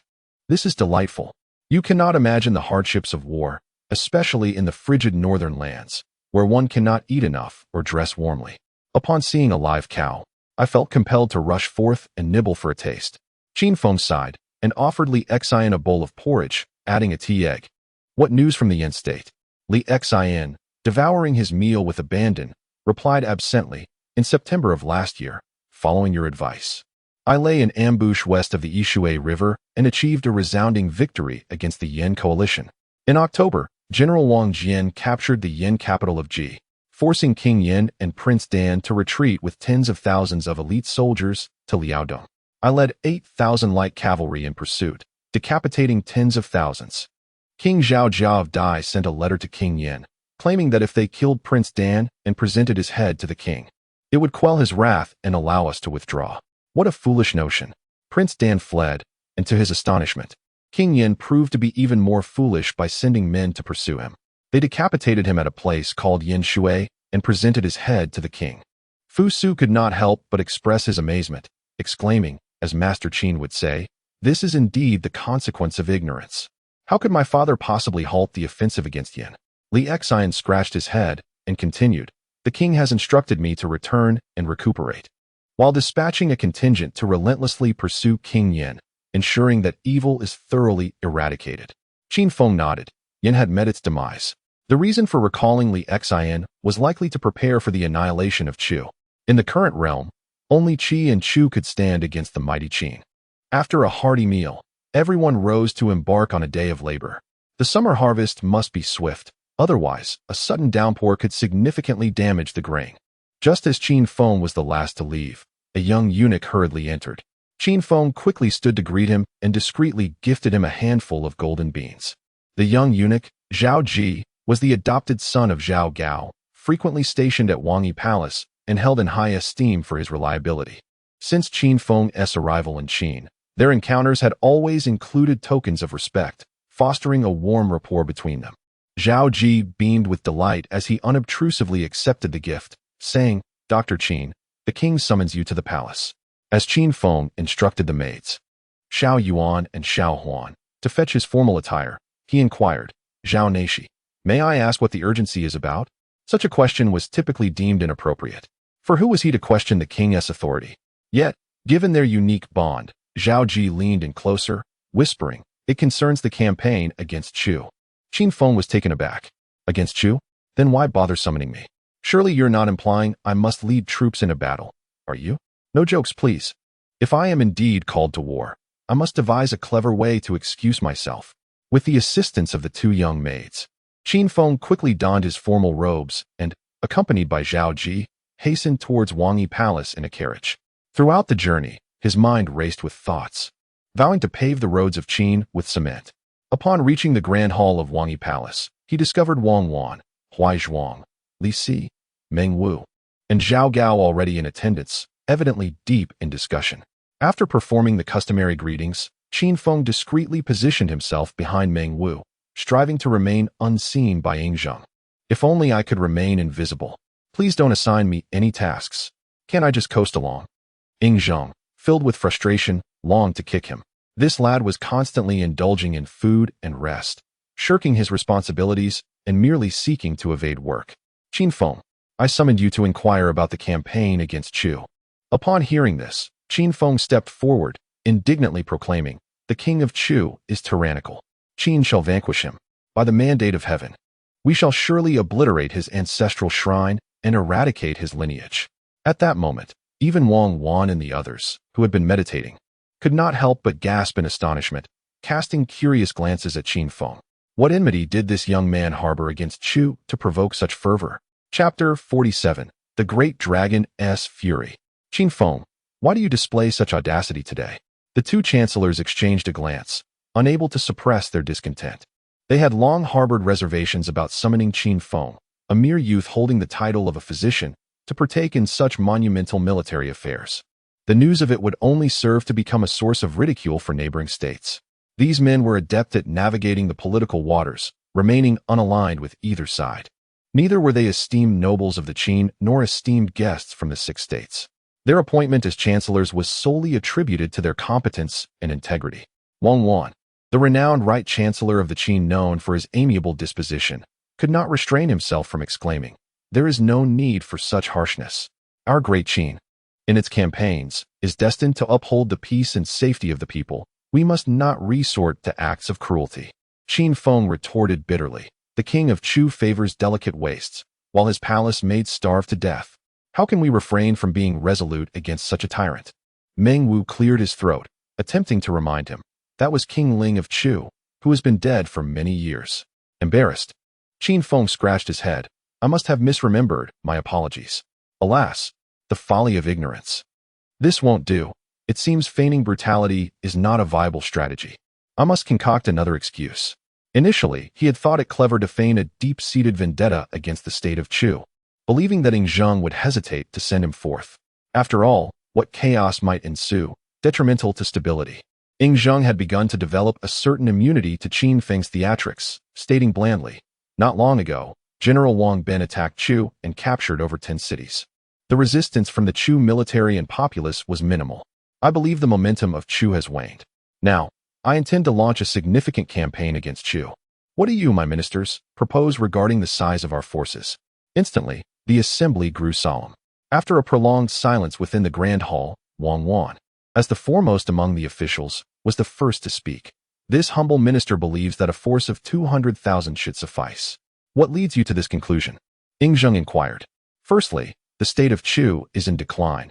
The king of Chu, having borrowed strength from the Xiong family, executed King Ai of Chu. His claim is neither just nor legitimate. There is a palpable disunity within and without. Secondly, Chu has faced numerous defeats in recent years. Their military morale is abysmal, their combat effectiveness deteriorating to the point of being easily overcome. Lastly, after years of campaigns, it would be ideal for our great Qin to recuperate. Should we rush to unify, a force of 200,000 would be our utmost limit. Wang Wan's analysis prompted nods of agreement from the assembly, with even Li Si and Meng Wu unable to find fault in his reasoning. Zheng was thoroughly pleased with Wang Wan's response. He glanced at the others and inquired softly, "What do you all think?" "I concur." Li Si stepped forward, asserting, "The right chancellor speaks correctly. Firstly, the state of Chu is feeble and vulnerable, and secondly, our great Qin cannot sustain the expenses of a larger military. 200,000 soldiers will suffice." Zheng nodded slowly, yet amidst the crowd, one individual remained silent and still, standing out conspicuously. Unable to contain his curiosity, Zheng posed the question, "Qin Feng, why do you remain silent?" Reluctantly, Qin Feng replied, "You have all articulated your thoughts admirably. I have nothing to add. I command you to express your opinion." Zheng insisted. "I have no opinion," Qin Feng retorted stubbornly. Zheng, unwavering in his resolve, pressed on, "I demand to know how many troops we should deploy." With gritted teeth, Qin Feng declared, "It must be no less than 600,000. The moment those words escaped his lips, the assembly was rendered speechless. 600,000 troops? Have you lost your mind? In the historical context of the Battle of Chongping, the forces involved were not so formidable. Yet, this conflict depleted the savings of 3 generations, severely injuring the vitality of the Great Qin, leaving it unable to recover for decades. Qin Feng sighed inwardly, reflecting on how, upon his arrival, Zheng dispatched as many troops as he deemed necessary. What did it matter if they faced defeat? It would merely mean starting anew. Did it affect him? Did it impede his sustenance or his pursuits with the fairer sex? Not at all. He, Qin Feng, would still ascend to the heights of imperial nobility and live a life of comfort. The great Qin would not falter. Instead, Zheng would learn from this painful lesson. Calling upon Wang Jian to lead an army of 600,000 to continue the campaign against Chu. Ultimately, the great Qin would unify the world, and Zheng would etch his name in history as an unparalleled emperor, the Qin Shi Huang of both past and future. Everything appeared splendid, save for the valiant soldiers who perished. The people of Chu mourned, fasting for 3 days and nights, leading to a crushing defeat for Li Xian, who retreated after a fierce battle that claimed the lives of 7 commanders and saw 70,000 brave youths from Guangzhou meet their end in Chu's lands. Having resided in the Great Qin for over a year, Qin Feng observed the simplicity and contentment of the Qin people.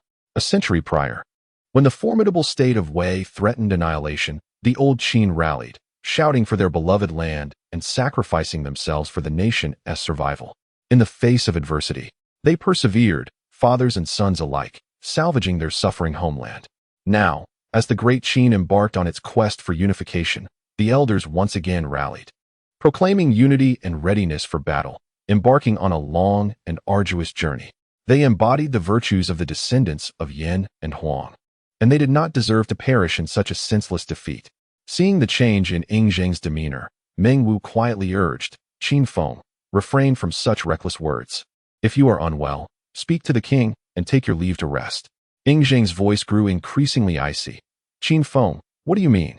Qin Feng recalled the diligent citizens of Guanzhong in the Shuolin Garden, the proud old men speaking of their sons in the military, toiling tirelessly for a mere handful of millet without complaint. Should their children perish? No. With unwavering resolve, Qin Feng lifted his head, gazing intently at Ying Zheng, and declared emphatically, My king, the campaign against Chu demands no less than 600,000 troops. Ying Zheng exhaled deeply, his tone grave. Why? Provide me with a reason. Because the foundation of the Chu is deep. Although the realm is in chaos, with usurpers and a dispirited army, in times of national peril, they will unite as one, resolute and unyielding. Li Si could not contain himself, rebuking, impudent Qin Feng. Are you implying that our 20,000 elite troops cannot prevail against the disorganized masses of Chu? Qin Feng met his gaze without reservation. They cannot prevail. The left chancellor Huai interjected, Qin Feng, if we follow your reasoning, where will the provisions for this 60,000-strong army come from? Shall we endure another battle of Chongping, depleting the savings of generations? Qin Feng gritted his teeth, resolutely asserting, that would still be preferable to disregarding 20,000 young men from Guangzhou. Meng Wu furrowed his brow, utterly astonished that Qin Feng, who typically concealed his talents and bided his time, was now so unabashedly audacious. Like a sharp sword, he pierced through the air with his words. Qin Feng, you should temper your tongue and refrain from disrespecting the esteemed lords present. Qin Feng, with a wry smile, shook his head and replied, I harbor no intention of offending anyone. However, the matter of attacking Chu is of great magnitude, and it cannot be treated so lightly as you suggest. Qin Feng, enough. Ying Zheng could no longer contain his fury, his voice booming like thunder. The ancestral dragon's wrath sent shivers through the assembly, compelling them to bow their heads in silence. Only Qin Feng stood his ground, willingly enduring the tempest of anger. Chapter 48, Trouble. Qin Feng has seized control of the Shaofu, amassing 3,000 elite armored soldiers. Qin Feng, are you afraid? Why this display of cowardice? My lord, I have never known fear. Yet this course of action is tantamount to sending 200,000 young men from Guangzhou to their doom. How dare you? Zhao Gao was taken aback. After so many years, who would dare to confront Ying Zheng in such a manner? The last minister bold enough to oppose him met with a fate so dire that not even a blade of grass now grows over his grave. Yet Zhao Gao secretly relished the unfolding drama. If Qin Feng sought his own demise, he could not expect any assistance from his fellow townsmen. When the king executes him, Fu Su will undoubtedly risk everything to advise against it, and thus both would be swept away. Prince Hu Hai could seize the opportunity to ascend. This was Zhao Gao's moment. Li Si, too, was somewhat taken aback. Must one feign such integrity? A mere exchange of words would suffice. But perhaps this was for the best. Removing a favored minister would eliminate a rival. Meng Wu felt a sense of bewilderment, sensing that Qin Feng was behaving unusually today. His son, Meng Tian, was exceptionally astute. A person capable of inspiring such unwavering loyalty would surely not make such an irrational choice. Could it be that Qin Feng possessed knowledge of some hidden truth, leading him to believe that the Qin army's 20,000 would inevitably fail against Chu? Meng Wu's brow tightened further, for he too possessed remarkable military insight. Yet he could not fathom under what circumstances the Qin army might falter. Ying Zheng was seething, staring daggers at Qin Feng as he gritted his teeth and declared, Qin Feng, is it that you believe I have been too lenient with you, and now wish to test the boundaries of my patience? Or do you think I lack the resolve to punish your insolence and let you run rampant? It would be a lie to say that Qin Feng was unafraid. The formidable aura emanating from Ying Zheng was overwhelming. Some individuals are born to rule, and when they are angered, they can press upon others with such intensity that it is difficult to breathe. Qin Feng found himself in a perilous position, compelled to respond. I would never dare. Then tell me, from where will the provisions for the 600,000 troops come? Give me 4 to 3 years, and I shall procure them. Ying Zheng laughed in disbelief. 3 years? Are you aware that with the fall of Han, Zhao, and Yin, the eastern 6 kingdoms have grown wary and begun to unite? What we must do now is to act swiftly and decisively, striking before they can solidify their alliances. Only by swiftly annihilating the state of Chu can we prevent Qi from realizing the situation and sending aid. The territory of Qi spans 1,000 miles, with 1 million armored troops, having enjoyed peace for a century, making their nation prosperous and powerful. Once the troops disperse into Yan, Zhao, Han, Chu, and Wei, the consequences would be unimaginable. Currently, the nobles of Han and Zhao are conspiring to restore their states, with undercurrents swirling ominously. Do you think they would grant me 3 years? Qin Feng, drenched in sweat, certainly knows these matters. However, can the lives of 200,000 Qin youths from Guangzhong be disregarded? He is not merely perusing historical texts, but is genuinely living in this world. He cannot afford to turn a blind eye. Yingzheng took a breath, coldly inquiring. Qin Feng, I have been quite explicit. Do you still insist? Qin Feng, with a bitter smile, shook his head. I harbor no intentions of offense. Yet if the king inquires, it must be no less than 600,000. Otherwise, my conscience would be troubled. Yingzheng fell silent, and an eerie stillness enveloped the grand hall. Everyone exchanged wide-eyed glances, none daring to shatter the silence. After an indeterminate period, Prime Minister Wang Wan, feeling as if his back might break, finally heard Yingzheng's authoritative voice echoing. If that is the case, Qin Feng, you shall serve as the commander and escort the provisions. I wish for you to understand the challenges of transporting supplies for the army. Qin Feng was momentarily taken aback. Surely, the king was not this petty? I merely stated it must be no less than 600,000. Is that truly so excessive? The historical records clearly indicate that Wang Jian had made a similar remark, to which the first emperor merely laughed it off. Why such a strong reaction today? No. It seems Wang Jian subsequently resigned from all positions to retire peacefully. This is disastrous. Could there have been an altercation between the two? Qin Feng, at a loss for words, stammered. Ah, Your Majesty, I am not skilled in the transportation of provisions. Yingzheng slammed the table. You are so adept at eating. You constantly lament the lack of exquisite cuisine. You dine better than I do. And you claim you cannot transport grain? Qin Feng, dejected, replied, I am introverted, simple, and lack eloquence. I am not suited for military endeavors. Yingzheng, both angry and amused, pointed at Qin Feng. Very well. In that case, you shall enter the palace in a state of purity to serve me. No need to go to the front lines. Just prepare delightful dishes each day. Zhao Gao? Immediately send someone to take Qin Feng to the purification chamber. I cannot bear to see him. Understood. Zhao Gao, with ill intentions, cast a glance at Qin Feng and beckoned. Instantly, 2 robust eunuchs surrounded him. Master Qin, do not let the lowly ones trouble you. Please, follow us. With that, the pair seized Qin Feng, one on each side. Qin Feng was flabbergasted. Struggling wildly, he shouted, Wait. I suddenly wish to join the military. I want to contribute to the Qin. I wish to offer my humble strength. Please, no? I do not want to be sisters with Zhao Gao. Help. Zhao Gao's face darkened. Is this person truly insane? Why bring me into this? Quickly. At once. Take him to the purification chamber. Castrate this scoundrel. Originally vexed, Yingzheng found himself both exasperated and amused at Qin Feng's shameless demeanor. Much of his anger dissipated, but he still sternly commanded, Release him. Understood. The 2 young eunuchs, upon hearing this, loosened their grip. Qin Feng collapsed to the ground, appearing utterly spent. Is it not said that eunuchs are weak? How can these 2 possess such immense strength? Qin Feng, immediately proceed to Xinjiang and heed General Wang Bin's command. Acknowledged. Qin Feng, with a dispirited demeanor, rose reluctantly, remaining motionless in place. Yingzheng glared, scolding, Why are you still here? Depart at once. Qin Feng, with an unwilling grin, inquired, Might I take a few personal guards with me? It is my first campaign, and I am somewhat apprehensive. Take them. Then, could you have the Xiaofu provide some weaponry for these guards? My own household is devoid of resources, utterly impoverished. Go and procure them yourself. Only then did Qin Feng bow in gratitude. Thank you, Your Majesty. Could you possibly grant me a bit more? With a sharp crack, a cup shattered beneath Qin Feng's feet. Depart. If you do not leave immediately, I shall have you castrated. Qin Feng, without uttering another word, scrambled out of the grand hall. Yingzheng held his forehead, his head throbbing with frustration. This insolent youth, today is indeed peculiar. Why can I no longer discern his true thoughts? Could it be that his earlier words were sincere? Yet, why does he so steadfastly believe that the Qin will falter? Zheng slowly shook his head, beginning discussions with others regarding the intricacies of the campaign against Chu. The matters at hand were extensive, far too complex to be encapsulated in mere phrases. As time passed, dusk began to envelop the sky. The Xiaofuling requests an audience. The Xiaofuling?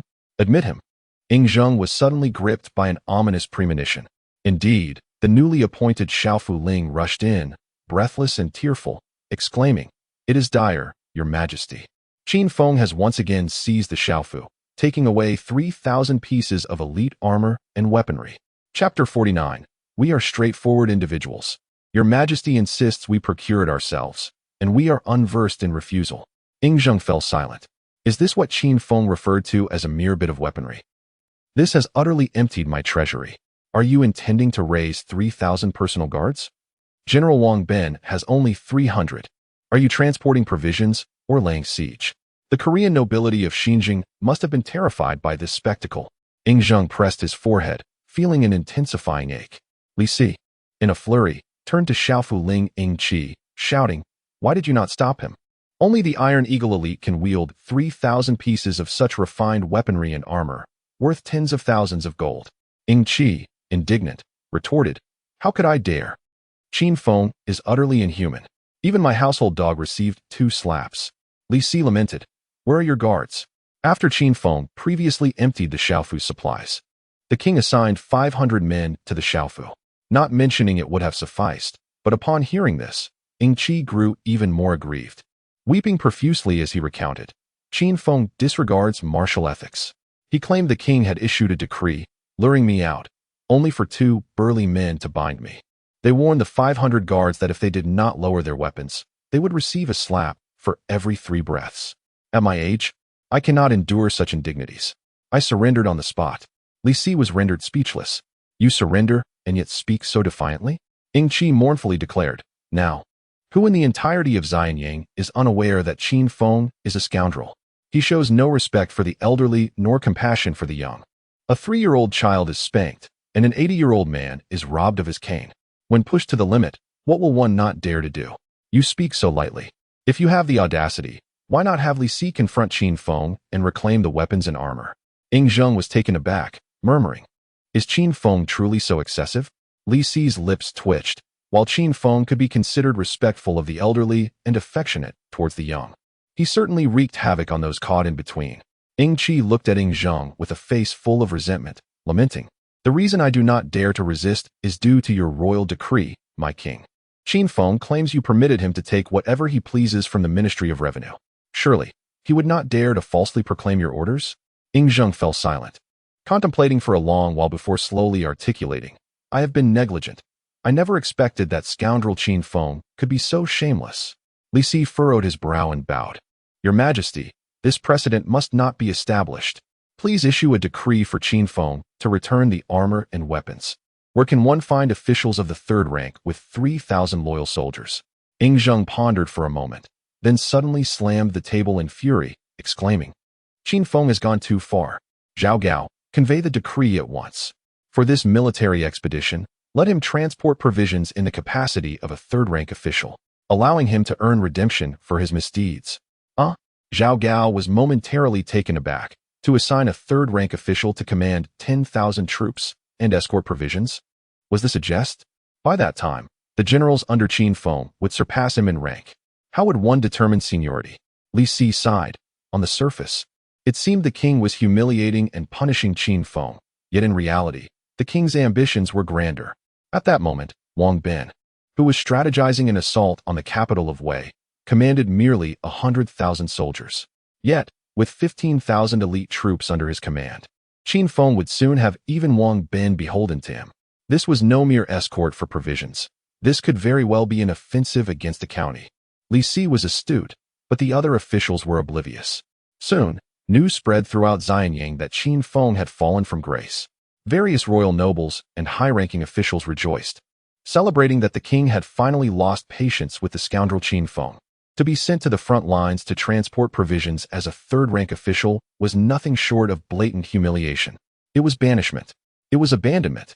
In the upper forest garden, Fusu observed as Qin Feng struggled to don his elaborate armor, exclaiming, "Master, Must you really wear such ostentatious armor? Qin Feng glared at him. What do you know? This is the black light armor, crafted from a staggering 1,950 scales, impervious to blades and fire. Mo, standing nearby, nodded in satisfaction. Young Master Fusu, you may not be aware, but this armor is forged from the latest steel, as light as a cicada's wing, yet offers formidable protection. Common arrows cannot penetrate it. Qin Feng also wore a layer of lightweight chainmail beneath. Even if the outer layer were breached, the arrowheads would be securely locked within the flesh. The chainmail was paired with finely crafted silk undergarments, allowing for easy extraction of the arrowhead post-impact, minimizing bodily harm. Gunya was astonished, exclaiming, "How fearful are you of death?" Qin Feng, feeling displeased, rolled his eyes and remarked, "What do you know? A gentleman does not stand beneath a perilous wall."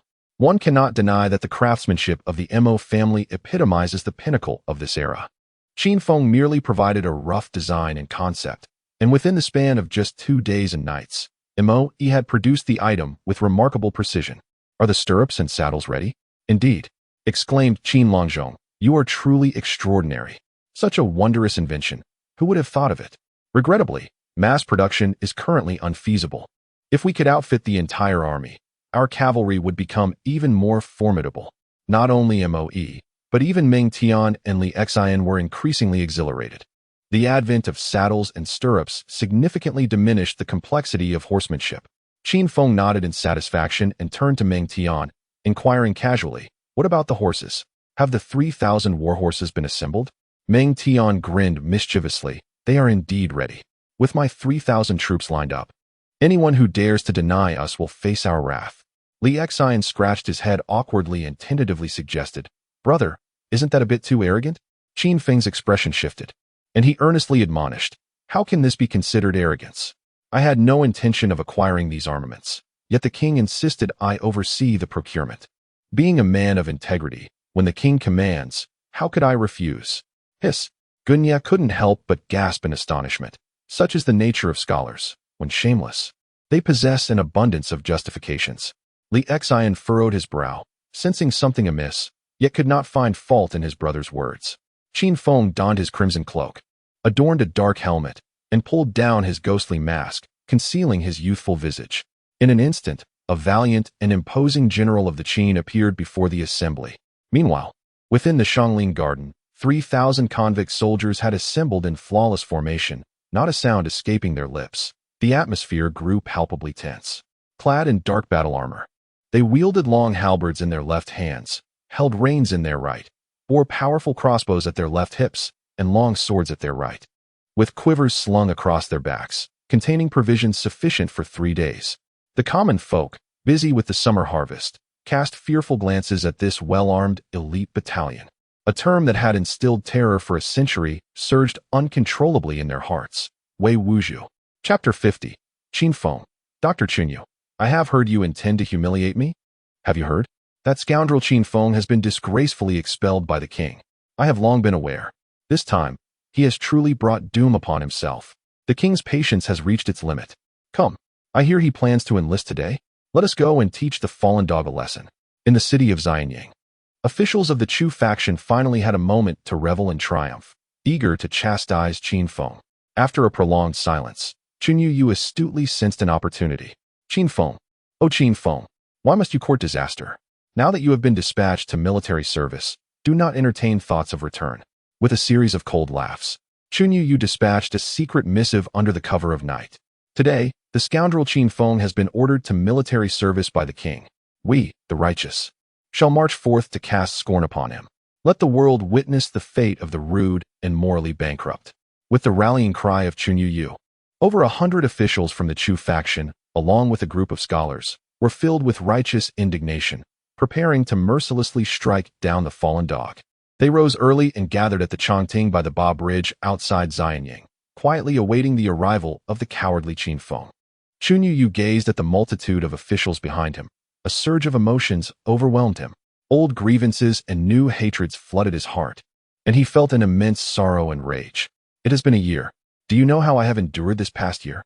The scoundrel Qin Feng has sullied the teachings of the sages. He assaulted me at the residence of the scholars.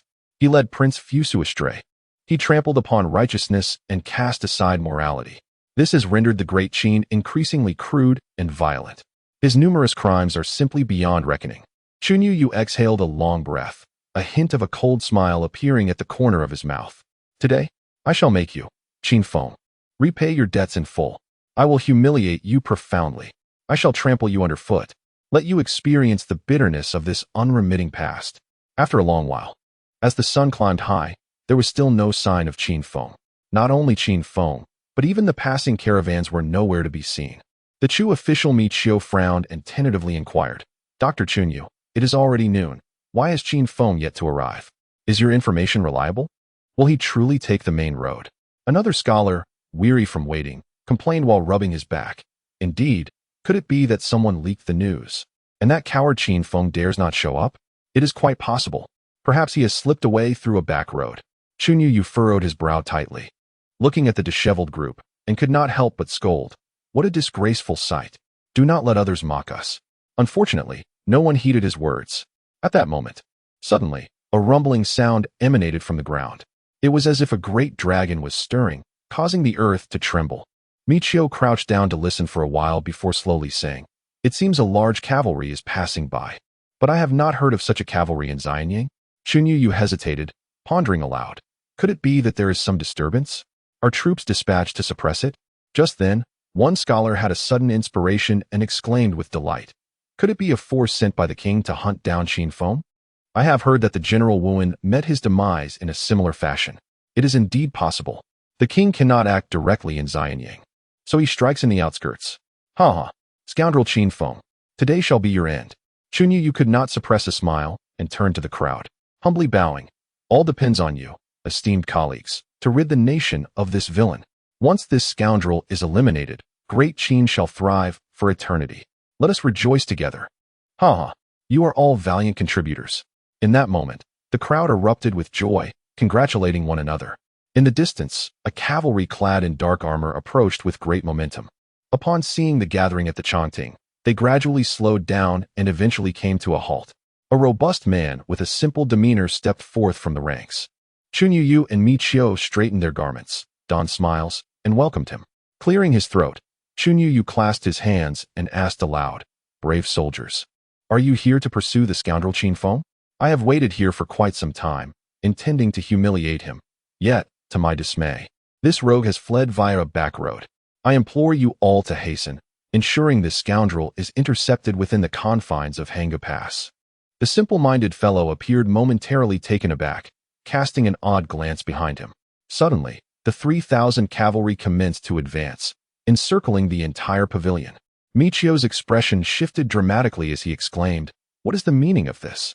We are esteemed officials of the court. What do you intend to do? Chunyu Yu also inhaled sharply, a sense of foreboding enveloping him. As the cavalry surrounded the pavilion tightly, they simultaneously drew their crossbows, arrows poised for release. A terrifying pressure descended upon the crowd, the fear of death shattering their psychological defenses. We are comrades. Brothers, do not misunderstand. We are scholars, genuine men of culture. Please do not shoot. Woe is me. Had I known, I would not have come. What is the meaning of this? I want to go home. These feeble literati had never encountered such a scene. Some fainted on the spot, while others wept inconsolably, collapsing to the ground, unable to rise. Chunyu Yu, suppressing his tremors, gritted his teeth and declared, I am Chunyu Yu, a scholar of the great Qin. You cannot treat us this way. I demand to see your general. Among the iron-clad riders, a leader adorned in a blood-red cloak stepped forth, slowly removing his ghostly mask to reveal the smiling face of Qin Feng. Dr. Chunyu, I hear you wish to humiliate me? Michio gasped, rolling his eyes before losing consciousness. Chunyu Yu collapsed to the ground, trembling as he pointed at Qin Feng, stammering. How could you? Qin Feng sighed softly and replied, Since you have come, make your peace. Let us bury you here. As these words left his lips, He Niu and Tai Zhu approached with sinister smiles. Chunyu Yu rolled his eyes and fainted as well. Qin Feng felt a twinge of sorrow. It is often said that beyond the long pavilion, beside the ancient path, fragrant grasses stretch to the horizon. Yet, I deliberately slowed my pace. And now this group of fools has come to bid farewell at noon. Let us depart. The 3,000 dark-clad riders surged forth, shaking the very earth. At that moment, 3 light cavalrymen galloped towards them from afar. Qin Feng glanced over and was surprised to see the young eunuch Zhao Ji, accompanied by 2 similarly armored knights. The Iron Eagles of the Great Qin. Hanyo couldn't help but lean in, whispering, "Boss, should we eliminate them?" Qin Feng was momentarily taken aback and retorted, "Why would we do that? The storytellers always narrate such tales. A young eunuch leads 2 imperial experts, captures the commanding general, and returns to claim their heads. I'll be the one to chop off your head first." Qin Feng kicked Hanyo away, dismounted, and approached with a beaming smile. "Zhao, it has been too long. I have missed you dearly. Please convey my regards to your godfather." Chapter 51. How amiable and approachable is Dr. Qin? How could he possibly be a brigand? Zhao Ji, despite his slight incontinence, bore the odor with resignation. Such is the plight of a eunuch. The embarrassment is unavoidable. Yet, as Zhao Ji observed Qin Feng's unperturbed demeanor and warm disposition, he felt a surge of gratitude. "Qin Longzhong, a royal edict from the king," he proclaimed. "Understood." Qin Feng replied, slightly discontented. "Am I not renowned in Xianyang for my benevolence? How could I possibly incite trouble?"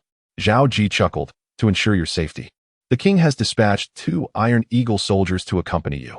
This is Lord Ying Jia, of the 9th rank, 5th doctorate, and this is Lord Ying Yi, of the 8th rank, public attendant." As the 2 men unmasked themselves, Qin Feng beheld their visages. Ying Jia bore a grievous scar that traversed from his left eye to his right mouth corner, a testament to past violence. Ying Yi's cheeks were sunken, indicative of wounds inflicted by arrows. Their expressions were stoic, exuding an unmistakable aura of bloodshed, an essence earned from emerging from the battlefield, having taken countless lives. Qin Feng felt a profound respect. These were indeed the guardians of the Qin, true heroes. Although He Niu and Tai Zhu trained daily with 3,000 convicts under the tutelage of Gai Nye and swordsmanship, their bulk and strength paled in comparison to the seasoned warriors before him. The trials of blood and fire cannot be overshadowed by mere training. Should a confrontation arise, Ying Jia and Ying Yi, in unison, could likely fell 100 convicts with ease. The 2 men offered a slight nod to Qin Feng, which was customary, considering he was merely a 6th-rank official, and it was sufficient that he did not bow in deference. However, He Niu appeared discontent, ready to question their demeanor before his superior. Fortunately, Qin Feng perceived this and swiftly subdued him with a deft maneuver, then respectfully clasped his fists in salute. "I thank the king for his grace, and I am grateful to the 2 Iron Eagle soldiers for deigning to accompany me." Upon hearing this, Ying Jia and Ying Yi exchanged incredulous glances. The notorious reputation of Qin Feng had long spread throughout Xianyang, who did not know him as a ruthless brigand. Devoid of boundaries, they had prepared themselves for disdain and humiliation, being mere soldiers willing to shed blood for the king and the Qin.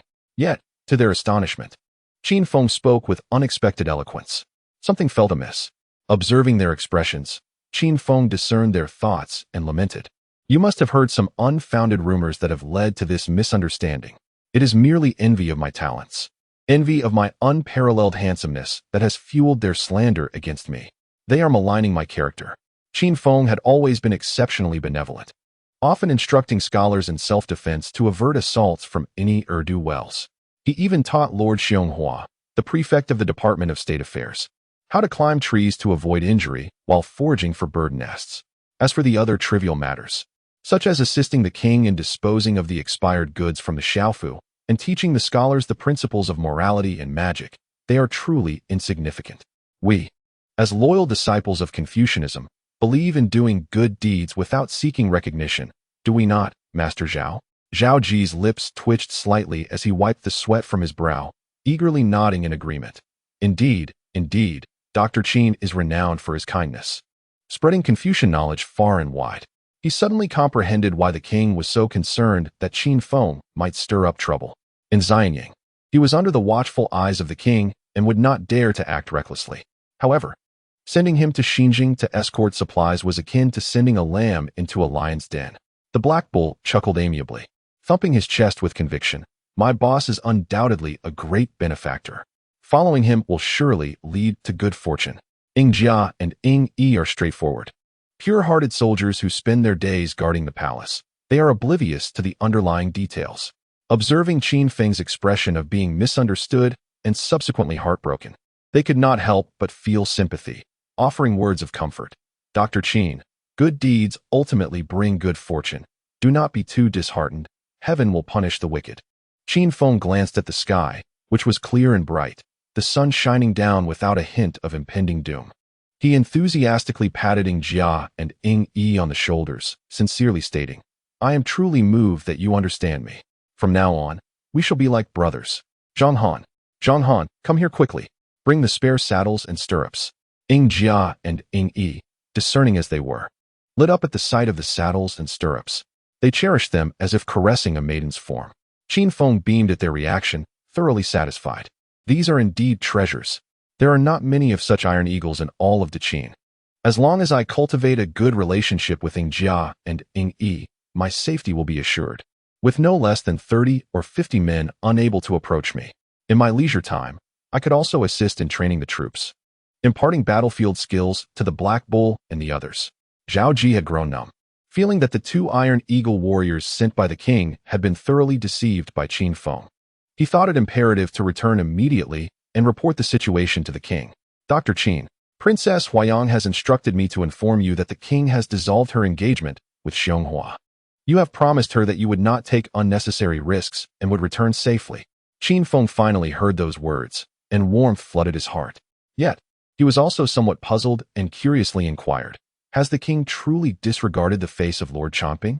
Zhao Ji leaned in closer and whispered, Lord Champing has volunteered to return to his fief, claiming he wishes to soothe the people of Chu and minimize casualties to atone for his sins. Presumably, he will set off shortly, never to return to Xianyang. Qin Feng was momentarily taken aback, astonished by Lord Champing's high level of awareness. Zhao Ji glanced at the sun at its zenith and cheerfully remarked, Time is of the essence, so I shall not delay your march any longer, Dr. Qin. I must return to report to the king promptly, lest he be kept waiting. Qin Feng smiled gently, nodding and clasping his hands together as he said, Zhao Neishi, we have ample time ahead. I kindly ask for your continued assistance at the Shangling Garden. I dare not. Your words are too heavy, Qin Longzhong. Upon parting, Zhang Han discreetly slipped a gold ingot into his hands. Zhao Ji's face instantly lit up, and he waved his hand, riding his horse back home. In truth, Qin Longzhong was not as rude or barbaric as one might think. He was exceedingly amiable. Help us, Zhao Ji. Quick, save us. However, as Zhao Ji passed by the Ba Bridge Pavilion, he was struck dumb with shock. Before him stood numerous officials, led by Chun Yu, stripped of their garments and bound to the pavilion's pillars, resembling desiccated fowl. Zhao Ji gasped in horror. Alas, the infamous Qin Feng. How terrifying. Chapter 52. Qin Feng. I call your father my brother. Is it too much to ask you to address me as second uncle? 3,000 cavalry merged into a torrent, galloping eastward, heading straight for the Hanggu Pass. Within the confines of Hanggu, waves of golden wheat swayed, and the entire region was steeped in the joy of the summer harvest. Despite their hardships, the people of Guangzhong bore no signs of famine. Rather, they appeared vigorous, their movements imbued with the pride of the old Qin folk. Qin Feng and his entourage took a day to reach Hanggu Pass, replenishing their supplies before hastily proceeding to Aotsong. Upon exiting the pass, the lands of Hushi had long been tributary to the Great Qin. Although their garments were not as fine as those of the old Qin, it was evident that they did not suffer from hunger. As they ventured further east, the plight of the common folk grew increasingly dire. Scattered, meager fields were visible, and weary elders accompanied young children, their tattered clothing barely concealing their forms as they struggled to gather scant harvests. Upon arriving in the former territory of Han, the local populace gazed upon Qin Feng and his iron cavalry with expressions filled with dread and an undercurrent of hatred. This dark-hued army had slain their sons, husbands, and fathers. The novelty that once sparked within Qin Feng's heart quickly waned, and his smile became increasingly rare. Centuries of the spring and autumn and warring states periods, which should have united the descendants of Yan and Huang, had instead forged a blood feud. The notion that unification necessitates sacrifice was rendered meaningless before the simple folk. They only knew that the men of their households had been slain by these invaders. Look at you, you scoundrel! A burly man scowled, shouting to disperse the crowd. As they passed through a village, startled by the thunderous hooves, a group of ragged elders grasping hoes gathered together. Their faces bore fear, yet they stood resolutely, watching Qin Feng and his company. Qin Feng sighed.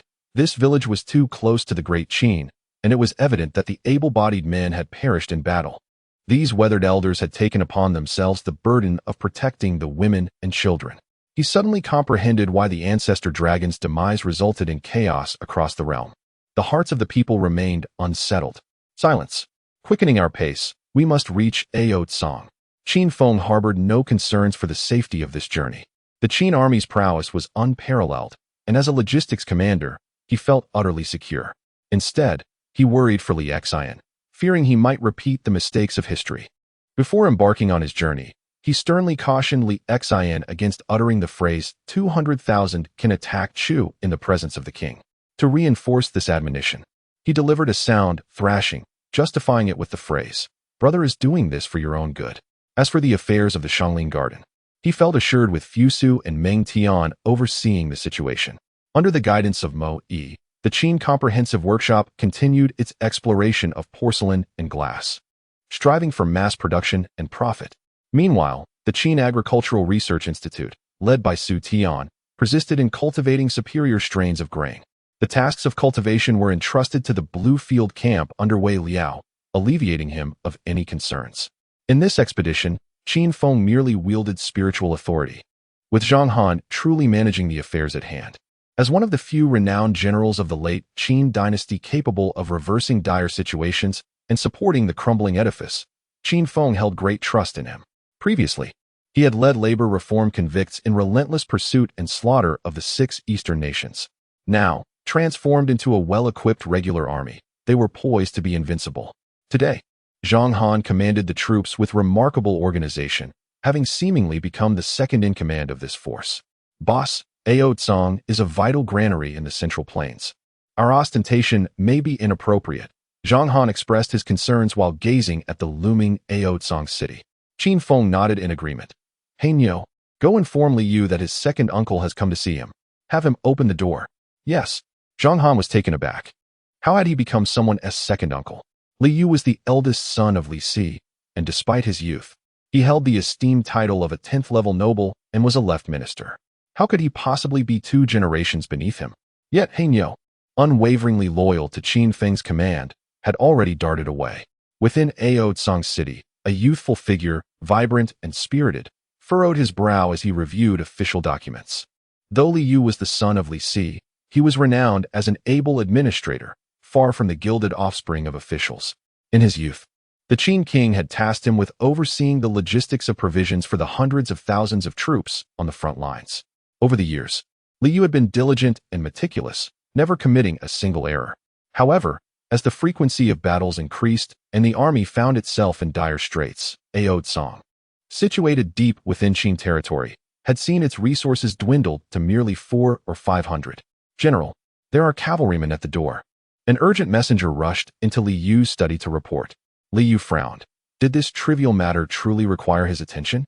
With the army's frequent movements lately, he had scarcely slept for several nights. He replied impatiently, "You handle the messengers. There's no need to report to me."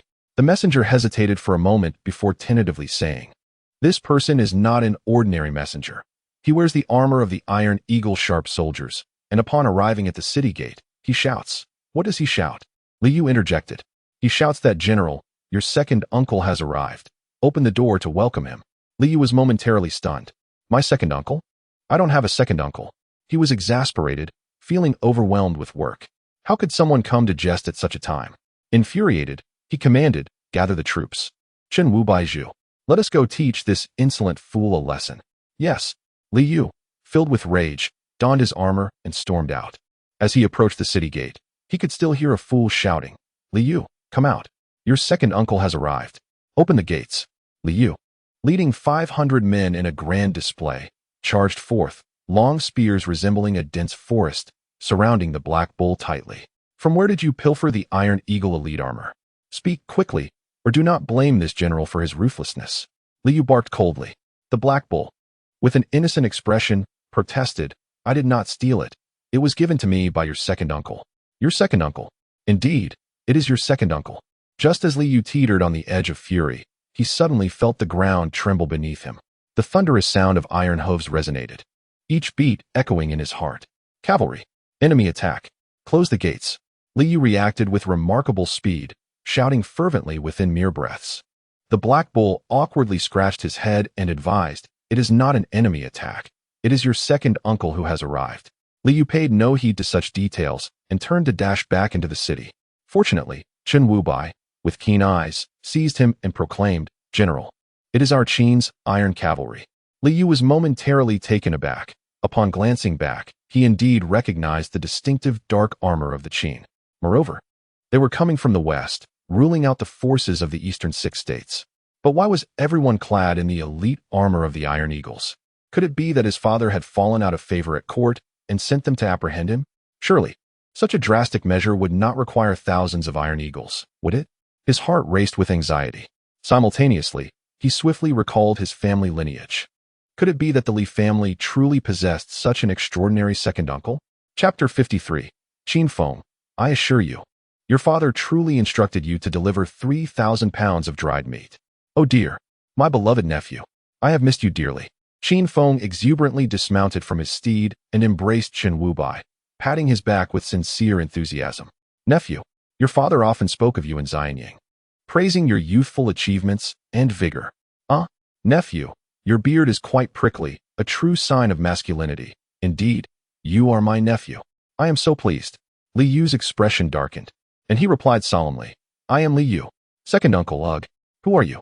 Qin Feng, momentarily taken aback, immediately beamed with joy and embraced Li Yu, earnestly patting his back. I knew it. My nephew, you are indeed accomplished and full of vigor. How could you possibly have such a great beard? Li Yu, nearly choking from the vigorous patting, struggled fiercely until he finally broke free. Gazing at this youthful figure, whose features seemed even more delicate than his own, he warily inquired, Who exactly are you? Why do you march with 3,000 Iron Eagles without any official communication? Qin Feng's brow furrowed, and he spoke sorrowfully, My dear nephew, how could you doubt your second uncle? That truly saddens me. Li Yu's lips twitched, and he gritted his teeth, declaring, I am my father's only son. Our household knows nothing of a second uncle. You are unaware that during my time in Xianying, I formed an immediate camaraderie with Lord Li Si, often indulging in merriment over wine. What a delightful rapport it was. Thus, we swore brotherhood, and from that moment onward, we addressed one another as brothers. Therefore, it is not unreasonable for you to call me second uncle, is it? Li Yu's expression shifted to one of suspicion as he scrutinized Qin Feng, frowning as he inquired. My father has long surpassed the age of understanding. May I ask how old you are, General, to claim brotherhood with my father? Seeing that the day was waning and he had a journey ahead, Qin Feng grew somewhat impatient and replied, I am 40 years old, born in the year of the tiger. Li Yu was momentarily taken aback, unable to fathom such audacity, his eyes widening in disbelief. You cannot be 40. You have yet to grow a beard. Is your appearance truly so hasty? There were numerous onlookers present. After all, did he not care for his reputation before his subordinates? Realizing the gravity of the situation, Li Yu understood that the visitor bore ill intentions. However, as an official of Qin, he could not allow any issues to arise in Outsong, even at the cost of his own life. His demeanor became increasingly serious as he regarded Qin Feng and coldly demanded, General, I apologize, but it is my duty. Please validate your identity. Qin Feng shrugged and called out, Jiaingi, present your Iron Eagle warriors' tokens for my nephew to inspect. Upon hearing this, Jia and Yi dismounted, produced their tokens, and handed them over. Li Yu meticulously examined them for a full quarter of an hour before solemnly crossing his arms over his chest and thumping his chest in a gesture of respect. Those soldiers bestowed with the surname Ying were indeed elite fighters, 1 in 100,000, renowned for their valor and skill in battle. Jia and Yi nodded indifferently before retreating. Qin Feng, with a cheerful smile, remarked, Well, did I deceive you, second uncle? 3,000 Iron Eagle warriors are here under the royal command to carry out a special mission. You understand the protocols. I cannot divulge the specifics. Li Yu felt an unsettling sensation, but since he had verified the identity, it indicated that they were indeed from Xianying, and at the very least, not enemies. His demeanor softened considerably, and he forced a smile, asking, Then, does General have urgent matters to attend to while passing through Outsong? Qin Feng perked up, sighed, and replied with feigned reluctance, In truth, I had no pressing matters. I merely mentioned to my elder brother, your father, that I would stop by to see you on my way. However, He insisted that I procure 30,000 pounds of jerky from you. I protested, saying it would be unfair to burden a child, yet he remained adamant, even threatening to sever our brotherly ties. I had no choice but to seek you out. My dear nephew, let us settle for 20,000 pounds. I wouldn't want to impose too greatly upon you. Liu was left dumbfounded. 20,000 pounds of jerky? The entire inventory amounted to merely 30,000 pounds, and he wanted to take away over half of it? Did he not fear the consequences of overindulgence? Firmly shaking his head, Liu declared, no. The provisions of outsong are of utmost importance. I lack the authority to allocate 20,000 pounds of jerky.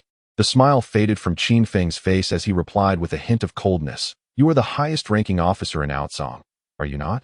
The king bestowed upon you the authority to make decisions in urgent matters. I am well aware of this. Liu was taken aback. The visitor was indeed a harbinger of trouble, having already gathered intelligence beforehand. He clenched his teeth, extended his hand, and declared, I require 20,000 pounds of dried meat. Provide me with an official document or a royal decree. Furthermore, may I inquire your esteemed surname?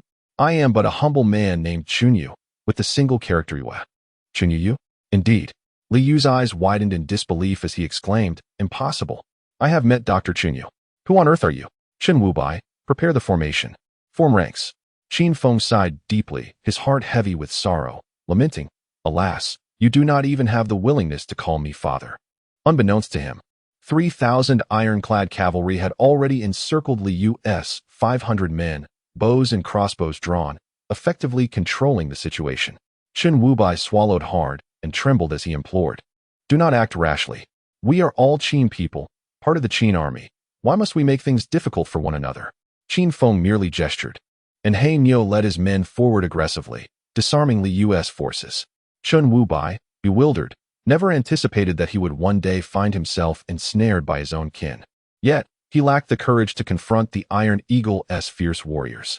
Qin Feng smiled blandly and remarked, nephew, why must you choose to drink the punishment wine instead of the celebratory toast?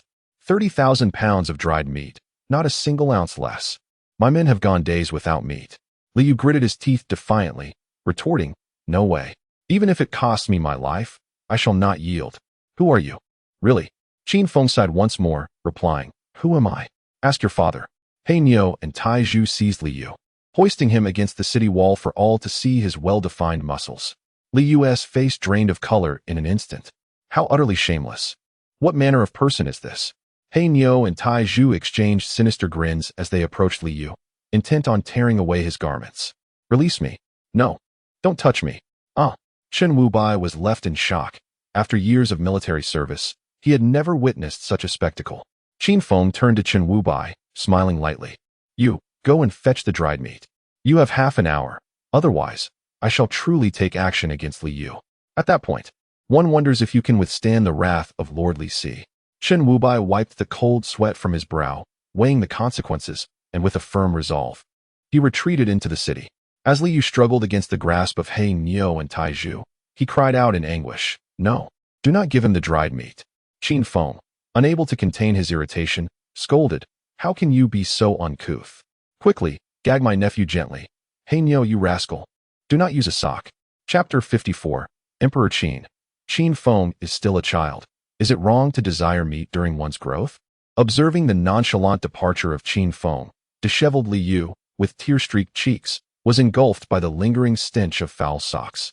He gritted his teeth and proclaimed, send an urgent message to Xianyang within 800 li. Inform them that Liu has failed in his duties and has been robbed of the granary by a band of 3,000 Iron Eagles. Liu seeks to atone and implores the king to investigate this matter thoroughly. Understood. Liu sat in the official residence, unable to find peace. His innocence, nearly snatched away by those two muscle-bound brutes. Upon reflecting upon this matter, the youthful Liu could scarcely restrain the tears that threatened to spill from his eyes. However, what astonished him even more was the audacity of a general from the Qin dynasty to engage in such unscrupulous acts within the very confines of Qin territory. It was utterly lawless. As Liu pondered whether to dispatch men to pursue along the route, suddenly a light cavalryman galloped forth, a blood-red standard fluttering from his back. An urgent missive from the palace of Xianyang had been dispatched with all haste. Liu promptly approached to greet him, verifying his identity. The The courier proclaimed in a resounding voice, "The king commands. All checkpoints, towns, and granaries along the way must ensure the supply for the 3,000 iron cavalrymen of Qin Longzhong." Understood. Upon completing his message, the courier changed horses and prepared to continue eastward. Liu hastily detained the messenger, respectfully inquiring, "Pray, who is this Qin Longzhong?" Having been away from Xianyang for many years, Liu was unaware of the nuances at play. The courier, out of respect for Li Si, patiently elucidated. Qin Longzhong is a recent favorite who has risen to prominence in Xianyang within this past year. This individual, buoyed by the king's favor, is brazen and tyrannical, committing every manner of villainy. He deceives innocent children for their sweets and steals the canes of octogenarians. You must not provoke his ire. An ominous premonition washed over Liu, and he anxiously queried, "What distinguishing features does this Qin Longzhong possess?" Observing Liu's disconcerted demeanor, the courier, both amused and exasperated, remarked, "Has he already paid you a visit? The chaos he has wreaked along this road is unparalleled. If one were to mention distinguishing traits, it would be his youth. He is one to act rather than chatter. He espouses a mouthful of benevolence and morality, yet his actions are more nefarious than anyone else's. He is particularly malicious." Liu offered a wry smile and shook his head. "Why has the messenger only just arrived? I have already submitted my impeachment memorial. I thought perhaps it had been intercepted by nefarious individuals." The courier, equally exasperated, replied, "The king did not foresee that Qin Feng would manage to procure 3,000 exceptional war horses from Wushi, along with horseshoes, saddles, and stirrups. In our haste, by the time the king allowed us to set out, it was already too late. We have yet to catch up." Liu sighed, realizing that the emergence of such a figure would undoubtedly wield a significant influence on the court's dynamics. He wondered how his father would respond. Within Wangyi Palace, Ying Zheng's sword-like brows knitted into a tight furrow. He unfurled the grand map of the realm upon a vast table, nearly wishing to lay himself upon it, measuring the distances inch by inch. The atmosphere within the hall grew palpably tense, with the young eunuchs rendered mute, hesitant to utter a word. The last time the king exhibited such anxiety was during the campaign against Zhao, when General Li Mu achieved a resounding victory over the Qin forces at Fei. Yet now, the situation at the front did not seem to be dire. What could possibly have gone awry? Surely, it could not be that the Yin state in Liaodong had unleashed its might, decimating the pursuing Qin troops? At this moment, silence was paramount. Even Zhao Gao cautiously concealed himself in the shadows of the hall, wary of incurring the king's displeasure. An indeterminate amount of time passed before Ying Zheng's icy voice slowly broke the silence. "Something is amiss. Why has no word yet arrived?" Ying Zheng's hawk-like gaze roamed restlessly over the map, his demeanor growing increasingly irritable, akin to a lion on the brink of a ferocious outburst, ready to unleash its wrath upon any who dared approach. "Zhao Gao, what purpose do your shadowy guards serve? It has been 3 days since Qin Feng embarked on his journey, yet no word has reached us." Witnessing the fury radiating from Ying Zheng, Zhao Gao could not suppress his trembling. He fell to the ground, trembling with trepidation, and stammered, "Your Majesty, Qin Lang's entourage is moving far too swiftly for our messengers to catch up.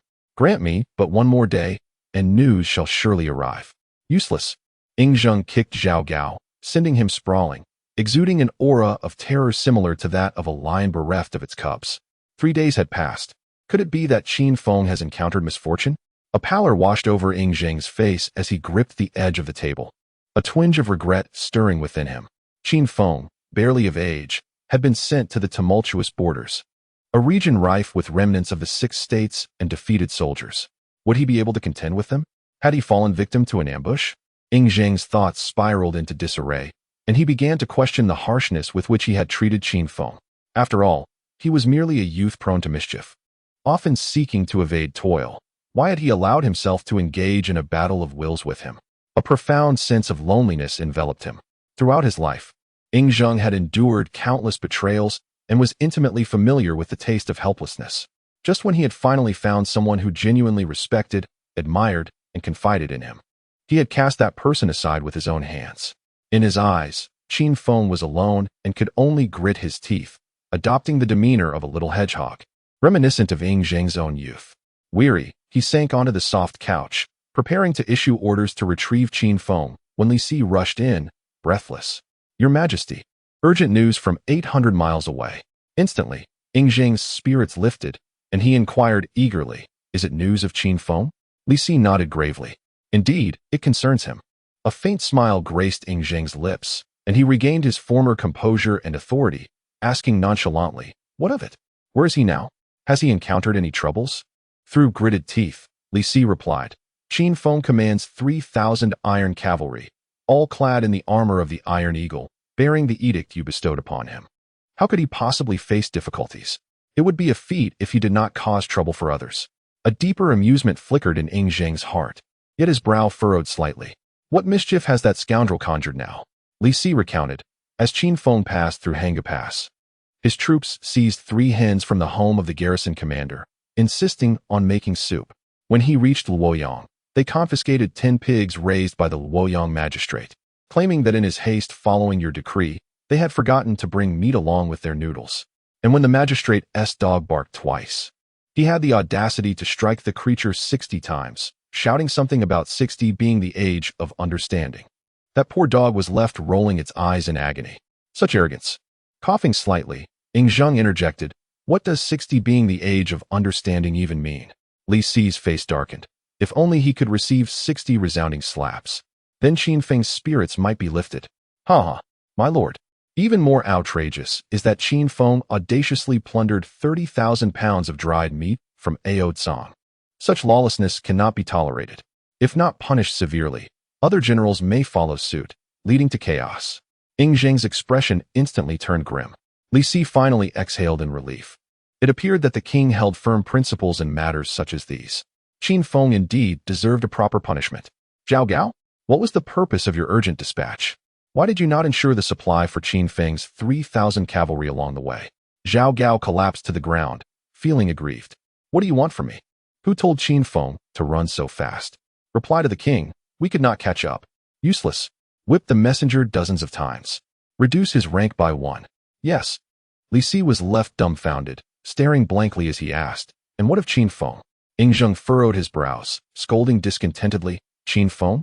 He is still a child. In his growth phase. What is wrong with wanting to eat some meat?" Li Si. Chapter 55. I am born with a proud spirit. How can I allow you to insult me? Spare my life, O noble hero. Every evening, the literacy class began punctually.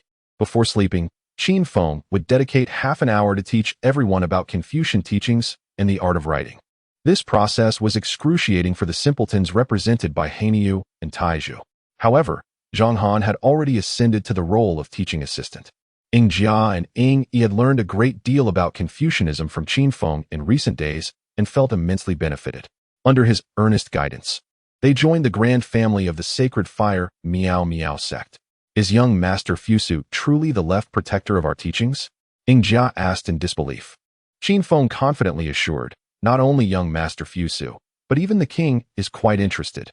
Our sect is derived from the Giga school, shaped by Confucianism, and blended with the teachings of Moism, agrarianism, and legalism, making it the foremost sect in the world today.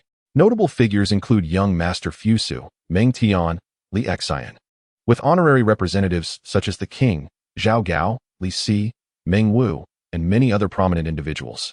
Ing Yi scratched his head, inquiring, "What do you mean by honorary representatives? I don't quite understand." "It means they wish to join, but I have not permitted them." Even the king cannot join?" Qin Feng shook his head, earnestly persuading, "Our sect is one that will charge into battle for the Qin, shedding blood and sacrificing for the cause. How could the king partake in such a perilous yet noble endeavor?" Ing Jia and Ing Yi immediately stood in solemn respect, witnessed by their leader Qin Feng. And following the pronouncement of the Pope of the Sacred Fire Miao Miao sect, the two officially joined. The Sacred Fire shines brightly. The Sacred Fire glows brilliantly. All my disciples, meow meow meow meow. Sleep. The group had already entered the territory of the former Han state and would arrive in Xinjiang by noon the following day. Qin Feng opened his sleeping bag and crawled inside, resting against a large tree. Hainiu and Taizhu, clutching their long swords, kept watch nearby, indifferent to comfort. Each wrapped in a bear skin, sleeping on the ground. Iron Pillar yawned and muttered, "Our leader is quite commendable, but he is overly fastidious. This scholar is not very adept in battle. I am still not asleep." After receiving a kick, Iron Pillar complied and soon fell into a deep slumber, snoring loudly. Black Bull, resting on his arm, gazed at the sparse stars in the moonlit sky, a foolish smile spreading across his face as thoughts of Widow Wang filled his mind. And he too drifted off to sleep. The entire grove fell into a hushed silence, save for 10 men holding blazing torches on watch. Another 10 scouts were scattered in various positions to prevent being caught off guard.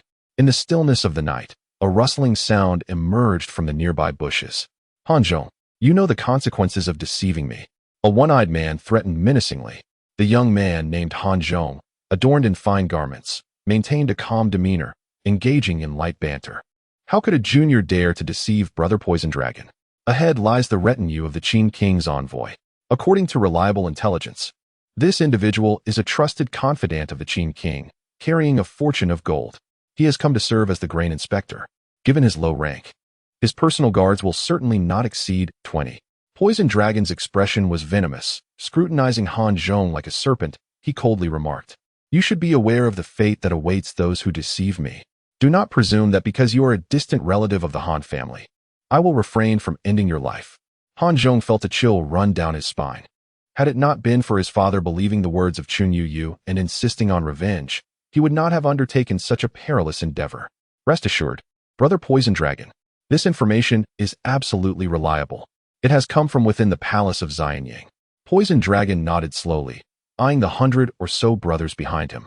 Then glancing at the mere 10 torches ahead, he steeled his resolve. Damn it, I have been a bandit for many years. If I do not seize something soon, my brothers will perish from hunger. With a plump target before them, they could not let the opportunity slip away. Brothers, ahead lies a treasure of 10,000 taels of gold. If we pull this off, we will feast and revel. Poison Dragon lowered his voice, and instantly the morale of the entire band surged. They had never seen such wealth. In an instant, under Poison Dragon's lead, over 100 bandits hunched down and stealthily advanced. Brother Poison Dragon, you cannot question the integrity of the Han nobility, Han Zhong declared with righteous fervor. Poison Dragon snorted derisively, gripping Han Zhong's sleeve tightly. Integrity of the Han nobility? Not even a dog would believe that. If there were true integrity, how could they continue to bribe the tyrannical Qin with lands, only to ultimately meet their demise without even a ripple? As the two groups drew closer, Poison Dragon tightened his grip on Han Zhong's sleeve. Under his command, the 100+ brothers had completely surrounded the 10 torches. Glory and riches were within reach. Overcome with excitement, Poison Dragon suddenly leaped forth, shouting, "This mountain is mine. This tree is mine." Yet before he could finish, an overwhelming wave of terror washed over him. His legs buckled, and he collapsed to the ground. The 10 torches seemed to multiply, illuminating the grove like an endless fiery dragon. Under the flickering flames, stern faces clad in finely crafted armor stood resolute, their crossbows already drawn and ready. Meanwhile, the brothers dispatched by him lay defeated on the ground, utterly immobilized. Suddenly, a youthful figure, strikingly handsome, sprang forth from an unusual bag, exuberantly exclaiming, "If you wish to pass, leave behind some toll." It was a bandit encounter. "Quick, capture them alive," he shouted, his words tumbling out in a flurry. The venomous dragon's face was swollen like that of a pig, drool escaping his lips, rendering his speech incoherent. Regret coursed through him. Why had he provoked this striking youth? He was nothing short of a monster. The boy had delivered a staggering 60 slaps, neither more nor less, each one a testament to his meticulousness. Bound like a dumpling, Han Zhong raised his chin defiantly and declared, "I am born with a proud spirit. How could I allow you to insult me?" Qin Feng approached, patting his shoulder in approval, and replied, "I truly admire your pride. Take him away and execute him." Panic seized Han Zhong instantly. "Wait, why don't you ask me if I'll confess?" Qin Feng smiled coolly. "So will you confess?" "I certainly won't just yield because you ask." Han Zhong retorted, "I possess pride. Take him away and execute him. Once he's gone, he'll confess," Qin Feng ordered. "How can you be so unscrupulous?" Han Zhong exclaimed in disbelief. With a yawn, Qin Feng prepared to burrow into his sleeping bag, unperturbed by interruptions. Hearing this, He Niu and Tai Zhu grinned wickedly and approached. They compared their enormous hands with Han Zhong's face, realizing it was smaller than He Niu's palm. A single slap could result in a concussion, or worse, brain matter splattering. In a moment of clarity, Han Zhong dropped to his knees, proclaiming earnestly, "Spare me, noble hero. I confess, I have upheld the dignity of a nobleman." Qin Feng, amused, walked over to personally untie him, offering a comforting pat on the shoulder. Those who recognize the times are indeed wise. Good brother, I see potential in you. Shall we become sworn brothers? Do you have family to care for? I can assist in looking after them. Chapter 56. You are remarkable. You are aloof. You question, and I receive slaps. Han Zhong's fury ignited, unleashing a defiant roar. General Qin Feng, I hope you can embody the noble spirit. With a clang, He Niu unsheathed his sword, casting a sidelong glance at him. Han Zhong, now humbled, lowered his gaze and muttered, I admit my previous words were too loud, but you cannot treat my family this way. Dressed in brocade and holding a folding fan, Qin Feng, resembling a young scion of a noble family, was taken aback. My dear brother, what are you saying? Han Zhong, glancing cautiously at Qin Feng, lamented, May misfortune not befall my family. At that moment, over 60 members of the Han family had been bound and tossed into a room by He Niu and his men. Qin Feng glanced over and immediately expressed his discontent, exclaiming, Heinous Black Bull, how dare you treat our family with such rudeness? Han Zhong is my cherished friend, my brother. What is the matter with that dog? Bind it up. We must not expose our whereabouts. Black Bull nodded, dutifully executing Qin Feng's orders. Not only was the Han family's dog restrained, but even their rooster was silenced to prevent it from crowing. After establishing the defenses, Zhang Han, filled with concern, remarked, Boss, we did not inform the county magistrate of Xinjiang before stealthily entering with our troops. Is this not inappropriate? Qin Feng solemnly analyzed, in urgent matters, we must act decisively. We have yet to enter Xinjiang when we already faced an assassination attempt. Though it was a message from that scoundrel Chun Yu. How dare a mere fallen noble from Han attempt to assassinate a general of the great Qin? Such audacity is outrageous. I have reason to suspect that all of Xinjiang is ablaze with unrest, teetering on the brink of explosion. Therefore, a discreet visit is hardly excessive. Zhang Han nodded, recognizing the validity of Qin Feng's assessment. News had long reached Xianyang regarding the Han and Zhao nobles conspiring to restore their state, having colluded for some time. It was unexpected for Qin Feng to encounter it firsthand, and given his vengeful nature, it was clear that this matter would not conclude easily. However, Zhang Han was apprehensive about Qin Feng entering the city with merely 50 armored soldiers. What would they do if danger arose? The most prudent course of action would be to immediately contact the county magistrate and summon reinforcements to Xinjiang. Subsequently, they should urgently inform Xianyang, while also reaching out to General Wang Bin to prevent any uprisings in Han territory. They could then patiently await developments outside the city. Qin Feng, unable to restrain himself, retorted, How do you know that the county magistrate is not in league with them? The news of these old nobles plotting disorder has already reached Xianyang. Could the magistrate possibly be unaware? Moreover, without any action taken, there is no evidence. Even if General Wang Bin arrives, he would be powerless. Zhang Han was left speechless. While he was an inherently exceptional general, he was not a politician and was not particularly attuned to such matters. Unable to counter Qin Feng's words, he resigned himself to his temperament. Should we report Chun Yu's collusion with the Han nobles to the king and apprehend him? Such a report is indeed necessary, but if I am not mistaken, he has likely fled by now. Qin Feng donned his attire and calmly stated, Go, summon the members of the Han family. Understood. Black Bull, along with his men, brought each member into the courtyard as if they were bundles of rice. Han Zhong, in distress, pleaded, Elder brother, please do not harm my family. They are in poor health and cannot withstand torture. Qin Feng regarded him with curiosity before turning and proclaiming, At the age of 15, I resolved to pursue knowledge.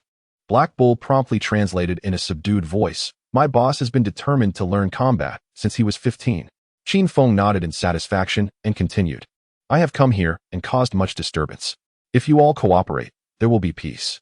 However, should any of you utter another word, I shall deliver a resounding slap to Han Zhong.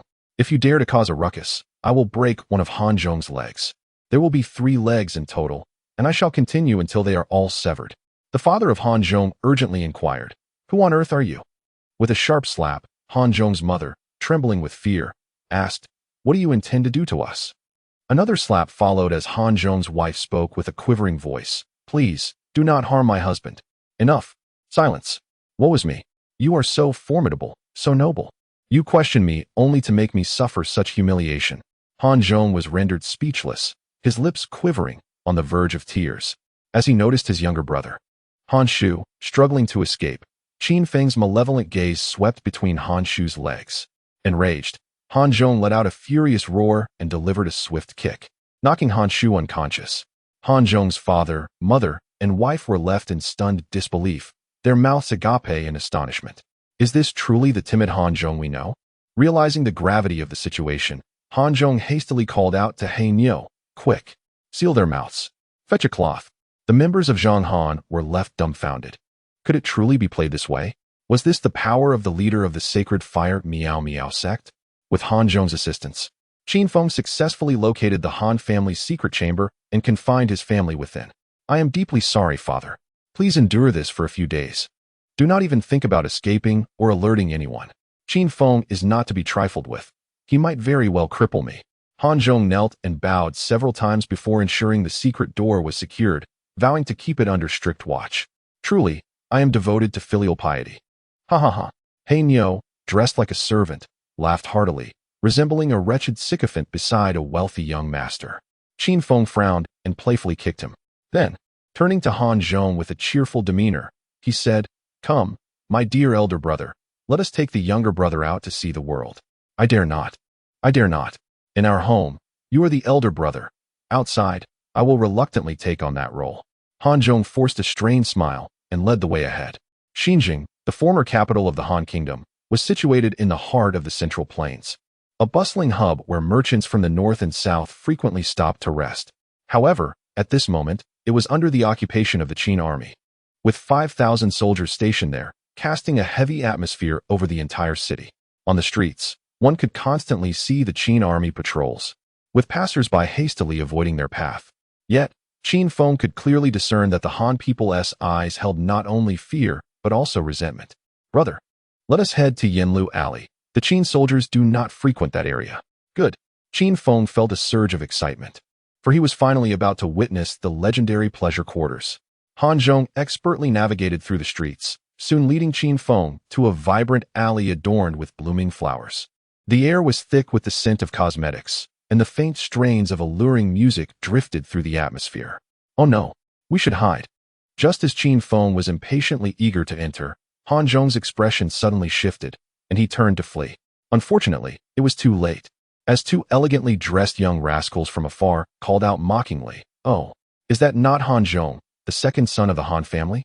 What happened to your face? Have you been beaten into a swollen mess?" Chapter 57. An unlikely encounter. "Ah, Brother Han, your new look is quite distinctive. Come, come, we have pressing matters to discuss. Let us proceed to the Yanlu Pavilion for a more thorough conversation." The two dandy youths approached Han Zhong with an enthusiastic embrace, linking arms with great fervor. Han Zhong's gaze wandered, as if lost in thought, and he chuckled awkwardly, attempting to decline. No, I have matters to attend to today. We shall reschedule for another time." That's not quite right. Brother Han, you have not seen Miss Luyan in quite a while. Do you not wish to enjoy her company today?" Chun Xing and Zhang Ji, the two brothers, pressed on. "I truly cannot today," Han Zhong insisted, fending off their advances. Just then, Qin Feng sidled up with a cheerful grin. "Elder brother, were you not just reminiscing about Miss Luyan? Why the sudden formality now?" Han Zhong's smile faltered momentarily. He slapped his forehead and exclaimed, "How could I forget? Let us go. I shall treat you all today." "Wait, who is this person? We must discuss important matters today, and confidentiality is paramount." Chun Xing scrutinized Qin Feng with a discerning eye. Qin Feng remained silent, thinking to himself that Chun Xing could have been a bit louder. The entire street would have heard about their significant discussion. Han Zhong clarified, "This is my cousin, Qin Feng. We have grown up together and share a bond akin to family." Zhang Ji furrowed his brow. "Qin Feng? What a ridiculous name. You should consider changing it. That burly fellow behind you cannot accompany us. This is a matter of secrecy." Han Zhong discreetly wiped the sweat from his brow and explained, "He is merely my servant. A simpleton who understands nothing." The burly man, He Niu, mumbled incoherently, "ABA, ABA, ABA." Chun Xing, visibly irritated, waved his hand dismissively. "Let us go. We must not squander time." Inside the Yanlu Pavilion, the atmosphere was abuzz with revelry. The ground floor was filled with those seeking pleasure, their voices loud and boisterous. Some patrons, having indulged in too much drink, displayed their indiscretion openly, much to the astonishment of onlookers. Qin Feng tugged at He Niu's ear. following the others up to a private room on the third floor. The second floor was filled with intermittent, suggestive melodies that provoked one's imagination. The third floor's private room was remarkably soundproof. Upon entering, they found themselves enveloped in silence. Once seated, with drinks flowing and dishes sampled, Chunxing lowered his voice conspiratorially. "Brother Han, we have significant matters to discuss." Han Zhong was taken aback, instinctively glancing at Qin Feng, and chuckled nervously. What important matters could there be? We noblemen spend our days chasing after flowers and indulging in pleasure. Can anything be more pressing than that? Chunxing's demeanor shifted. He slammed his hand on the table and declared gravely, "Brother Han, I take issue with your words. The rise and fall of our nation concerns us all. The current tyrannical Qin regime has obliterated our great Han and destroyed our ancestral temples.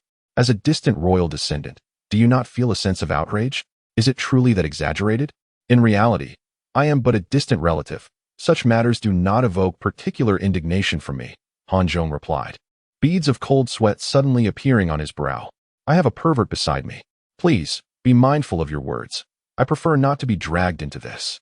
Suddenly, a thunderous crash resounded. Qin Feng slammed the table with a fierce hand, exclaiming in indignation, "The tyranny of the Qin is intolerable.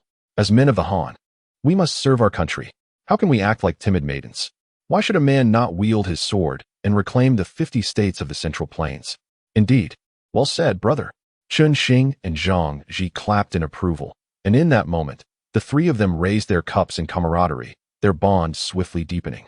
And they began to refer to each other as brothers. Han Zhong was taken aback. What on earth is happening here? Before them stands the very tyrant they clamored to vanquish. "My dear Han, I have recently heard that a favored minister of the Qin king is soon to arrive in Xinjiang. It is said that he is exceedingly brutal. This visit may spell disaster for our people." Zhang Ji suddenly interjected, his brow furrowed with concern. Qin Feng's expression darkened. "Indeed, this man is rumored to strike even dogs with a slap. With his arrival, calamity is surely upon us. Can we, as righteous men, merely sit idly by? No. How can we remain passive in the face of such tyranny?" Han Zhong felt numb. Qin Feng was indeed a formidable character. He even criticized his own kind with such fervor. This was pure entrapment. Seeing that Chunxing and Zhang Ji were about to utter something treasonous, Han Zhong quickly averted his gaze, nervously glancing at Qin Feng. Han, are your eyes unwell? What are you doing here in such a fluster? Could it be that you are eager to spar with Miss Luyan?" They laughed heartily. Just as Han Zhong was awkwardly forcing a smile, Hanyo, unbeknownst to him, had crept up behind him, placing a large hand on his shoulder, threateningly murmuring, "Abba, Abba, Abba." Noticing the time was getting late, Zhang Ji and Chunxing conspiratorially said, "Let us meet at Lord Zhang's residence tomorrow evening to discuss matters of state. This time, we shall make the Qin pay dearly." Qin Feng nodded solemnly, declaring, "To punish the tyrants, to eradicate the Qin." Chunxing and Zhang Ji exchanged satisfied glances, settled their bill, and departed. Qin Feng turned to Han Zhong, who was already drenched in sweat, and shook his head sorrowfully. "My brother, I treat you like family, yet you respond in such a manner. It truly grieves my heart." Han Zhong fell to his knees, pleading, "Please, do not sever my limbs. I understand my mistake. It was merely that I did not wish for Chunxing and Zhang Ji to utter treasonous words." Qin Feng patted Han Zhong's shoulder with a smile. "Fear not. How could I act so violently? Tomorrow evening, you are to take me to the Zhang residence to discuss our plans against the Qin." Han Zhong was on the verge of tears. Was he truly condemning himself? However, it was essential to impart a lesson today, to make him aware that some things are simply unacceptable. As he finished speaking, Hanyo clamped a hand over Han Zhong's mouth and forced a pill into it. Woo woo woo. In just a moment, Han Zhong became exhilarated. Qin Feng marveled. Is the effect of the Hehuan pill given by that old rascal Zhao Gao truly this potent? At that moment, the madam of the establishment sauntered in with a curvaceous figure, astonished at the peculiar state of Han Zhong, exclaiming, "Oh my! Young Han speaks with such flair, yet appears rather anxious. Why are you in such a hurry? Do not touch me. I have not entertained guests in 20 years. Hasten to escort Master Han to Miss Lu Yan's chamber. She has been awaiting your arrival for quite some time. This madam, please hold on a moment." The matron furrowed her brows as she regarded Qin Feng, sensing an unfamiliarity about him. With a cheerful demeanor, Qin Feng obstructed the matron's path, producing 10 taels of gold from his bosom and placing them into her hand. Instantly, The matron's expression transformed into one of delight as she accepted the gold, casting a flirtatious glance and appraising him. "Oh my, this esteemed guest is indeed generous. Ladies, come forth to entertain him. He appears to be a novice. Who shall savor the fresh experience? Remember to prepare a grand red envelope for the gentleman." In an instant, the room was filled with the charming melodies of laughter and flirtation, infused with the fragrance of orchids and osmanthus, stirring the heart. This young man was undeniably handsome, yet his physique seemed somewhat frail, casting doubts on his resilience. It appeared he might struggle, while the robust figure behind him exuded strength. "What a brawny man! Just the sight of him is overwhelming." Qin Feng gasped, retreating a few steps and clutching his chest tightly. His virtue must not be lost. Moreover, what peculiar taste do you all possess? Why is the burly man so favored? The burly man scratched his head, grinning foolishly while showcasing his muscles. As Qin Feng noticed the approaching ladies, he quickly exclaimed, "Wait! How dare you present such faded flowers to me? Depart at once." The matron's smile faltered, but with wealth comes authority. She reluctantly ushered the ladies away. "Esteemed sir, may I inquire what type of lady you prefer? I can summon them for you." Qin Feng exhaled in relief and replied nonchalantly, "My elder brother has instructed that you serve him tonight. And do summon your 40-year-old plump cook from the kitchen as well." The matron was taken aback, her facial creases dancing with surprise, thick layers of powder shifting as she exclaimed, "Truly, a toad longing for a frog. Yet not even a flower to play with. No, I have entertained guests for over 20 years. It's not that I cannot." Glancing down at the 10 taels of gold in her hand, her joy was palpable. As a person of temperament, she loosened her collar and lunged towards Han Zhong. Before long, 2 portly cooks entered the room.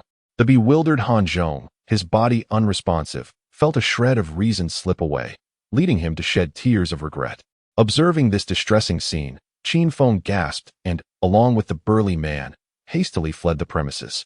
Thus, Han Zhong rose to fame in Xinjiang, immortalized in battle. Chapter 58. General Han of Korea, the war god of Xinjiang. Have you heard of the Cannon King of Xinjiang? No, what happened? What extraordinary talent could dare to claim such a title? It is said that at 30, one is as fierce as a wolf, at 40, as fierce as a tiger, and at 50, one can absorb the earth. Yesterday, Han's second son engaged in a fierce battle. Remarkably, he did not falter. Truly terrifying. Rumor has it that night, the atmosphere of Yanlu Pavilion shifted dramatically, a true exemplar among us. Such terror. This youth, with the body of a mortal, stands shoulder to shoulder with the divine. In no time, the streets of Xinjiang buzzed with chatter, as everyone eagerly recounted the tale. General of Korea, the god of war of Xinjiang, the Cannon King of Yanliuj, the elderly slayer Han Zhong, renowned throughout the land. Alas, Qin Feng is utterly inhumane. As a mere scholar, feeble and delicate, he has treated me with such cruelty. In the confines of the secret chamber, Han Zhong pounded his chest and wept bitterly, tears streaming down his face. His father, Han Sheng, gazed at him with a complex expression, filled with concern, and said, "Could it be that this man harbors an affection for Long Yang? My son, take care of your health. Do not overexert yourself." Han Zhong, filled with rage, exclaimed, "Dog thief! Qin Feng, what connection do you and I have? My heart is intertwined with yours, as we build a profound brotherhood. My dear brother, why did you not greet me upon your arrival?" Upon seeing Qin Feng, Han Zhong felt a pang of sorrow. The sight of that mischievous, grinning face brought back memories of yesterday's humiliation, which was simply beyond comprehension. It was akin to a long-awaited rain after a drought, a sight that ignited a furious passion. Now, he was left with only a feeble breath. Qin Feng patted his shoulder and said earnestly, "We are scholars, true Confucian gentlemen, advocating the power of virtue to influence others." The black bull swiftly drew his long sword, striking it against a nearby stone, sending sparks flying, a truly formidable sight. "Have you submitted?" Yes, Han Zhong replied. "Good brother, let us go to the feast." The Zhang family in Xinjiang wielded immense power. The Han people, Zhang Kaidi, had served as prime ministers to Han Zhaoho, Han Xianhui Wang, and Han Xiang Wang. Their descendant, Zhang Ping, had also held the position of prime minister under Han Li Wang and Han Huiwen Wang. Today marks Zhang Ping's 60th birthday, and outside the gates of the Zhang residence, guests arrived in droves, yet none were permitted entry. Zhang Ping regarded himself as a fallen minister and refused to see anyone. However, this evening, within the secret chamber of the Zhang residence, gathered the prominent Korean nobles of Xinjiang. They entered through the tunnels connecting the Zhang residence to the outside world, convening to discuss matters of great significance. Zhang Ping, his hair white yet youthful in spirit, gazed at the bustling room filled with over 100 former Korean nobles and could not help but exclaim, "Gentlemen, it has been years since we last met after the fall of our great Han Qin. To victory! To victory! Let us vanquish the tyrants. Let us punish the brutal Qin." Suddenly, an impassioned voice erupted from below, startling Zhang Ping. Turning to look, he found a young man shouting with fervor. Zhang Ji, seated beside Zhang Ping, immediately expressed his displeasure, saying, "Qin Feng, what nonsense are you shouting about? We are not yet at the stage for slogans." Qin Feng, bowing and smiling apologetically, replied, "My apologies, I got carried away. What brings you two young men here? Why hasn't your family head, Han Shang, come?" After a moment's contemplation, Qin Feng slowly replied, "He is unwell. There are a few days each month when he is unable to attend." Zhang Ji was taken aback, sensing something amiss. Zhang Ping motioned for Zhang Ji to sit, and, with a friendly smile, addressed Qin Feng, "Young man, you possess remarkable spirit. If all Han people were as passionate as you, we would not be in this predicament. Which family do you hail from? I do not recognize you." Qin Feng respectfully responded, "My uncle is Han Shang, and Han Zhong is my cousin. Our ancestor is Zi Lu, and I have studied under the Confucian school, mastering the 6 arts of a gentleman, and I possess some skills in swordsmanship." Upon hearing that the favored minister of the Qin king sought to wreak havoc upon Han territory, I have come forth to undertake a noble act. Let us thwart this villain. Excellent, truly commendable, as befits the sons of great Han. Zhang Ping exclaimed in admiration, then turned to the assembly and proclaimed, "As Qin Feng has stated, the tyrannical Qin is devoid of righteousness. Each man must rise against them. All of you are esteemed nobles of Han, having feasted upon the bounty of your sovereign for a century. To uphold justice and die with honor is our duty in these days. Let us vanquish the unjust and punish the tyrannical Qin." As the atmosphere surged, Qin Feng, filled with fervor, let out a resounding cry. The Han loyalists were taken aback. "Are you not a part of the tyrannical Qin? Why such excitement? Vanquish the unjust. Punish the tyrannical Qin. Vanquish the unjust. Punish the tyrannical Qin." In that instant, the room was ablaze with passion. Zhang Ping rose, drained his cup in one gulp, and with a resounding crash, hurled it to the ground, declaring, "This righteous endeavor shall commence in 3 days. My Zhang household shall provide 3,000 servants. The Zhao household shall contribute 1,000. The Wei household shall offer 1,000. The Li household shall provide 500. The larger families contribute more, while the smaller contribute less." Han Zhong, steeling himself, called out 50, and in the end, the total reached an astonishing 30,000. Yet the garrison in Xinjiang consists of but 5,000. I too shall provide 3,000. What? The assembly turned to see Qin Feng, consumed by righteous indignation, standing upon the table, raising his arm, and shouting loudly. Chen Xing could no longer contain himself and admonished, "Qin Feng, have you had too much to drink? This is not a place for boasting. Do not disgrace yourself." Zhang Ji's face darkened as he scolded, "Qin Feng, get down at once." Qin Feng, displeased, retorted, "The master said, when the father is present, observe his aspirations. When he is gone, observe his actions." A nearby Han noble was taken aback. Puzzled, "Have you become foolish from your studies? Quoting the Analects here?" Qin Feng chuckled coldly, saying, "Zhang Ji, I am your father." Chen Xing erupted in laughter, showing a lack of loyalty. "Chen Xing, your father has passed. How dare you?" Zhang Ji, incensed, rolled up his sleeves, ready to confront him. "Nonsense." Zhang Ping's fierce reprimand silenced the crowd. Zhang Ji, with a pitiful expression, said, "Father, he insulted me." Silence. After reprimanding Zhang Ji, Zhang Ping turned to Qin Feng with a kind demeanor and gently inquired, "Young man, do you truly possess 3,000 servants?" Qin Feng confidently asserted, "Indeed, I am but a country bumpkin, lacking in all but land. With over 10,000 acres to till, I had no choice but to acquire 3,000 servants to assist in cultivation. Upon hearing of the unjust actions to be taken against the tyrannical Qin, I summoned them all." Zhang Ping clapped in approval. "Excellent. The youth is formidable. Have these 3,000 servants been brought into the city?" Qin Feng smiled and replied, "Not yet. They await outside the city. Upon receiving your signal for righteous action, they shall rush in. With our coordinated efforts, success is assured." Han Zhong was left bewildered, muttering to himself. It feels as though something peculiar has infiltrated our midst, truly a sparrow pecking at a cow's behind. How infuriating! Why am I so lazy? Why? I refuse to be a stinky pig. I shall strive to write diligently and become a fragrant pig. Chapter 59. So you think you are a master of divination? Did you take into account that slap? The discussions within the secret chamber reached a crescendo. Under the auspices of Zhang Ping, it seemed that the violent Qin could be effortlessly subdued. In a moment, the banquet was filled with clinking glasses, and everyone indulged in libations, quickly succumbing to the intoxicating effects of the spirits. Zhang Ji, his face flushed, foolishly laughed as he pulled Qin Feng closer, slurring, I hear your ancestor was Zilu, and you possess considerable knowledge of Confucianism. Why not recite a poem for us? Qin Xing, swaying unsteadily, chimed in, indeed. Brother Qin, please entertain us. Han Zhong, huddled in a corner, felt utterly helpless. Watching Zhang Ji, Qin Xing, and Qin Feng arm in arm, his face twitched in dismay. Had he led him to this place only for it to turn into a den of iniquity? And now, the chickens were fraternizing with the weasel?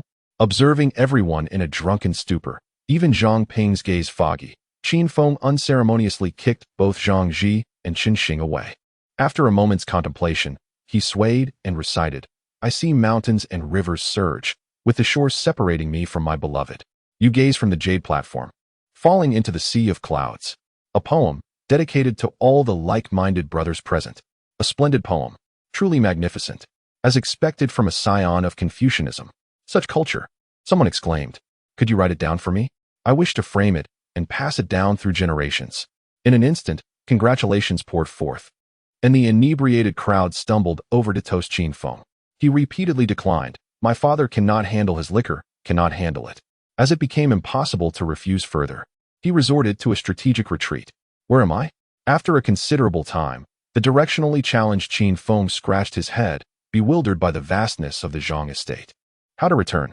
Just as he contemplated whether to swallow his pride and call for help, he suddenly noticed a melancholy young man in a small pavilion, gazing at the night sky, lost in thought. Qin Feng pondered for a moment before approaching, exclaiming, My brother, what troubles you? Getting lost on the way to the restroom? With such poor sense of direction, how do you intend to rectify the injustices and vanquish the tyrannical Qin? Come, let us return and discuss important matters. The remarkably handsome and pallid young man turned to face Qin Feng, a peculiar expression crossing his features. As if struck by a sudden revelation, he let out a soft chuckle. With a teasing glance at Qin Feng, he remarked, Brother, your audacity is commendable. Zhang Liang truly admires you. How is it that you can blame me for your own failure to find your way back? Qin Feng was jolted awake from his drunken stupor. He stared incredulously at Zhang Liang, his mind racing. How had he stumbled upon this fellow? Wouldn't it be a disservice to his identity as a time traveler if he did not eliminate him? Just as Qin Feng contemplated delivering a swift strike, followed by a cunning maneuver, and finishing with an old lady diving into bed, Zhang Liang could no longer contain himself and waved his slender fingers before Qin Feng's eyes, inquiring, What troubles you? Why do you seem entranced upon seeing me? And why do you scrutinize me so? Suddenly, Zhang Liang appeared to recall something, abruptly stepping back and sternly declaring, Zhang Liang does not have an inclination towards Dragon Yang. I implore you to maintain your dignity. Qin Feng was taken aback, questioning how such an implication could arise.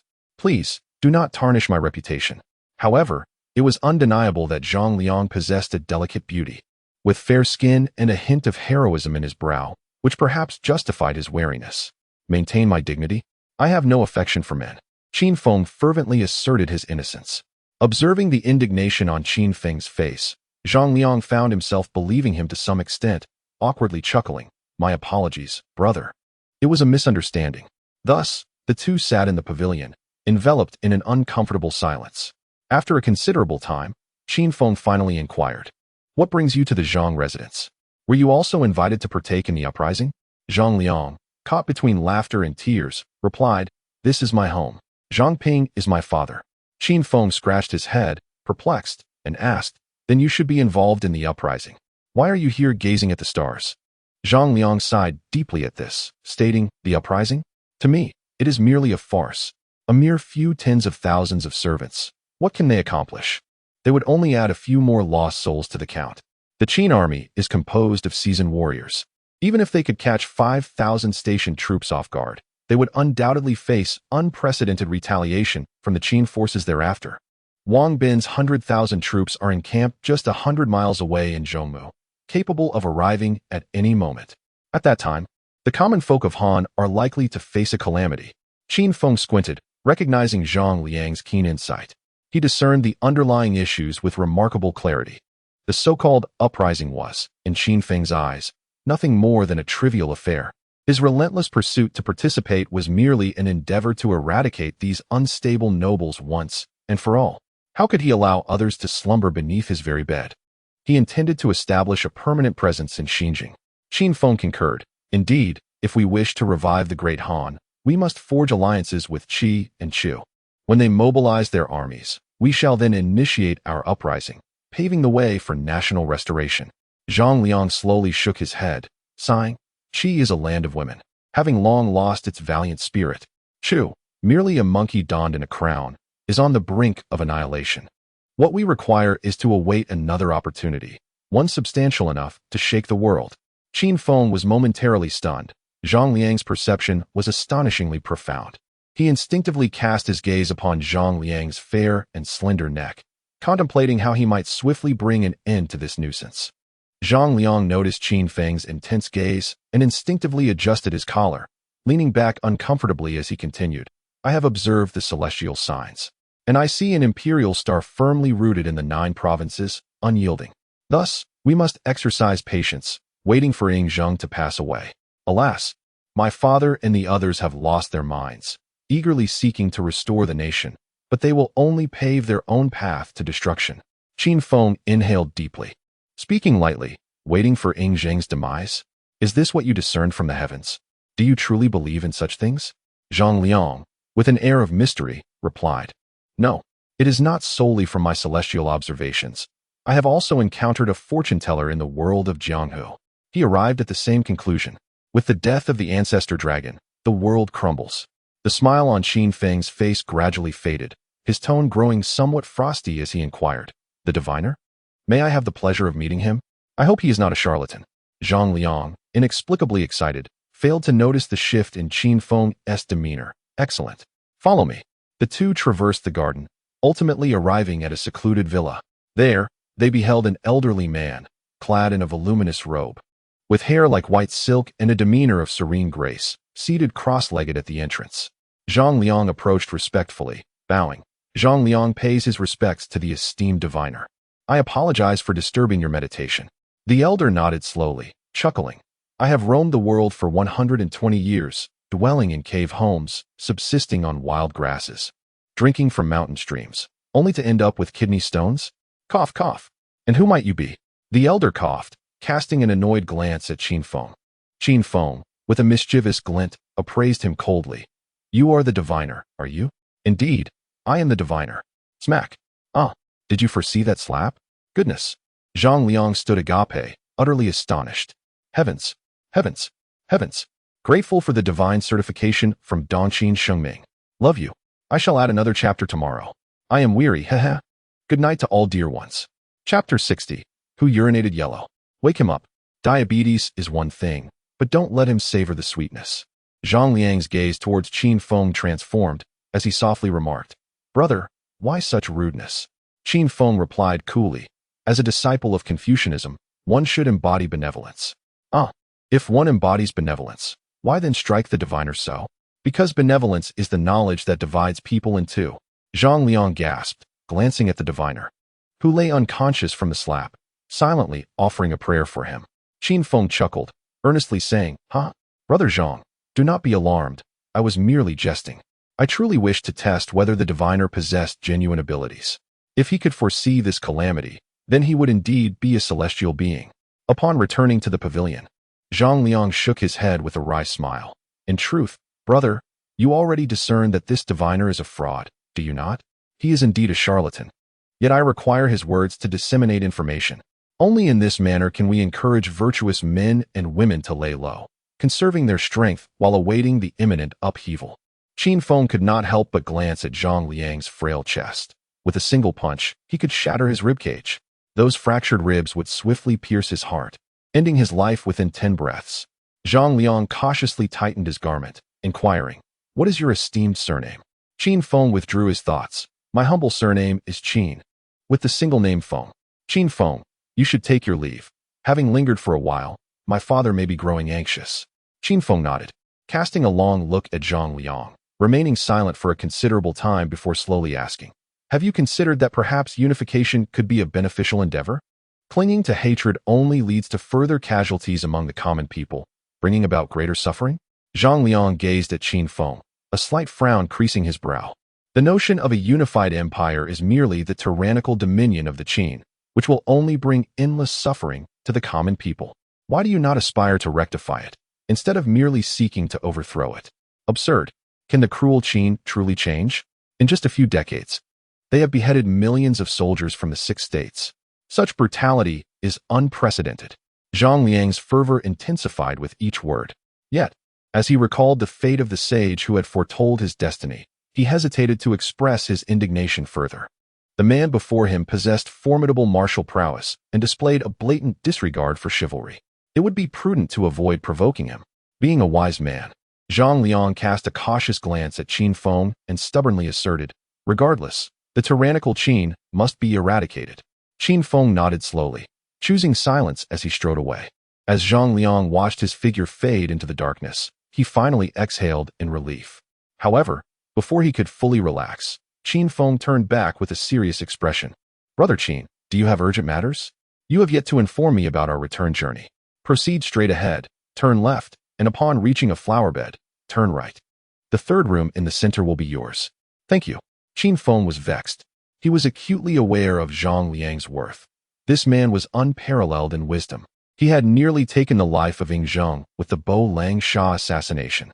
Later, he assisted Liu Bang in entering Guangzhou to annihilate Qin, contributing significantly to the establishment of the Han Dynasty.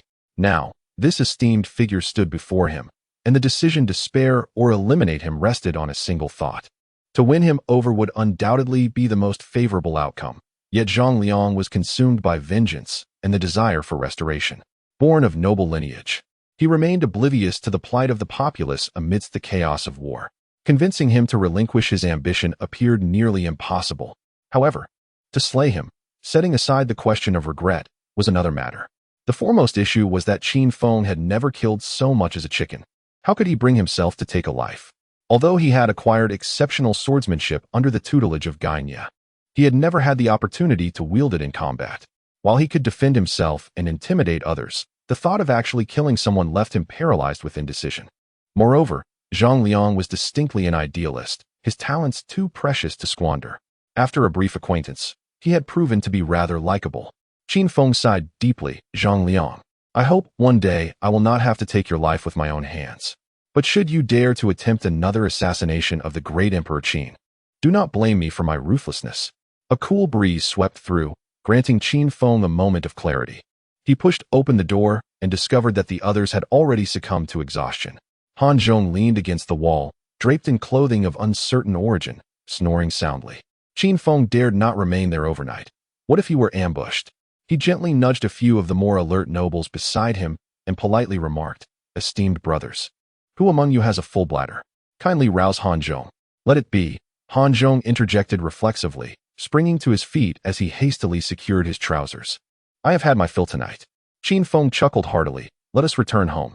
Outside Zhang's residence, He Niu and his men were already on standby, but the expressions on everyone's faces were quite grim.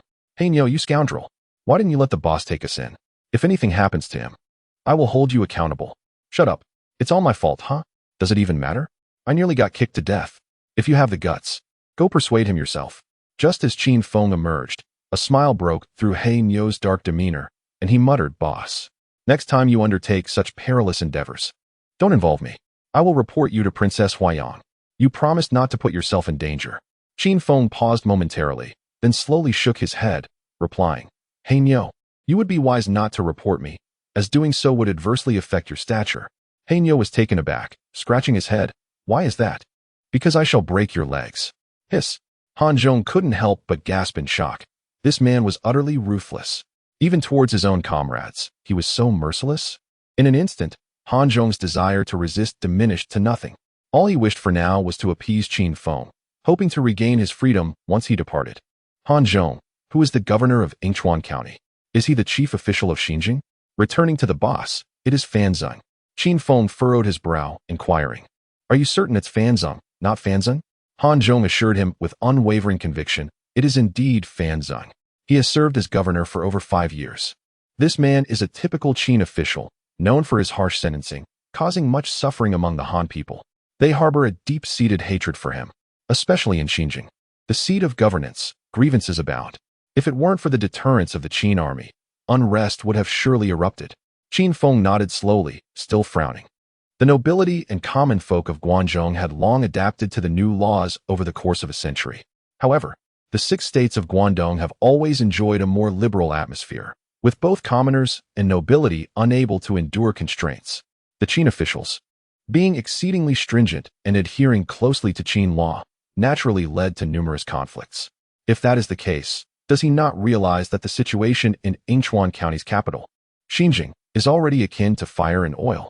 Hanyo, send someone to investigate the background of this Fanzeng. Understood. Could it be? Could it be? Could there truly be a foolish pig who failed to notice the acrostic poem from the previous chapter? Hee. Chapter 61. Qin Feng, Brother Zhang Liang. I possess a stratagem that will allow you to fulfill both loyalty and filial piety. Ziyang, do you truly intend to abstain from participating in the uprising? Father, the timing is not right. Should we rashly instigate an uprising, it may provoke unprecedented retaliation from the oppressive Qin. This uprising bears no significance. It will only result in needless casualties. I see you are merely afraid of death. From now on, I, Zhang Ping, shall have no son like you. Father, you must reconsider. The sky above was heavily overcast. Despite it being midday, a terrifying gloom enveloped the scene. Zhang Ping, in a fit of rage, pointed his trembling finger at Zhang Liang and shouted, "You are unworthy to be a descendant of the Zhang family." Zhang Liang clenched his teeth, desperately imploring, "Father, it is not too late to withdraw. These 30,000 loyal subjects of the great Han cannot be sacrificed in vain. And yet, before we even begin the uprising, you waver in morale. I shall slay you as a sacrifice." Zhang Ping, furiously enraged, drew his sword, prepared to strike down Zhang Liang. The nobleman involved in the uprising hastily intervened, attempting to dissuade him with gentle words. Before even engaging with the Qin army, internal strife erupted. Zhang Ping struggled fiercely yet failed to break free, indignantly cursing, "Get lost. I have no son like you." Zhang Liang was tormented, yearning to fulfill his filial duty and stand by his father. However, he understood that remaining would undoubtedly lead to his demise, shattering their aspirations for national restoration. Just as the stalemate persisted, Qin Feng strolled over leisurely, pondering aloud, since ancient times, loyalty and filial piety cannot coexist. Yet, I possess a solution that would spare both of you from hardship. Zhang Ping paused, glancing at Qin Feng with a cold inquiry. What solution? Zhang Liang's eyes brightened. Seizing Qin Feng's arm in desperation, "Brother Qin, what is your plan?" Swiftly, Qin Feng drew his sword, severing the hem of Zhang Liang's garment and casting it at Zhang Ping's feet, coolly declaring, "Today, I, Zhang Liang, sever ties with you, my father. Seek another means for your twilight years." Zhang Ping was taken aback, while Zhang Liang sulked, nearly in tears. "Thank you very much. You've effectively stripped me of a father." Just then, Zhang Ji, clad in armor, hurried over, solemnly stating, "Father, the time to rally our cause is nigh." Zhang Ping shot a glare at Zhang Liang and proclaimed, "Brave warriors, today let us rise against tyranny and vanquish the oppressive Qin." Though in his 60s, Zhang Ping remained vigorous, donning armor and wielding a long sword. Leading the charge, with a resounding drumbeat, the air within Xinjiang city erupted with battle cries. Countless figures clad in green armor surged forth from all directions, shouting, "Kill! Vanquish the tyrants! Slay the oppressive Qin!"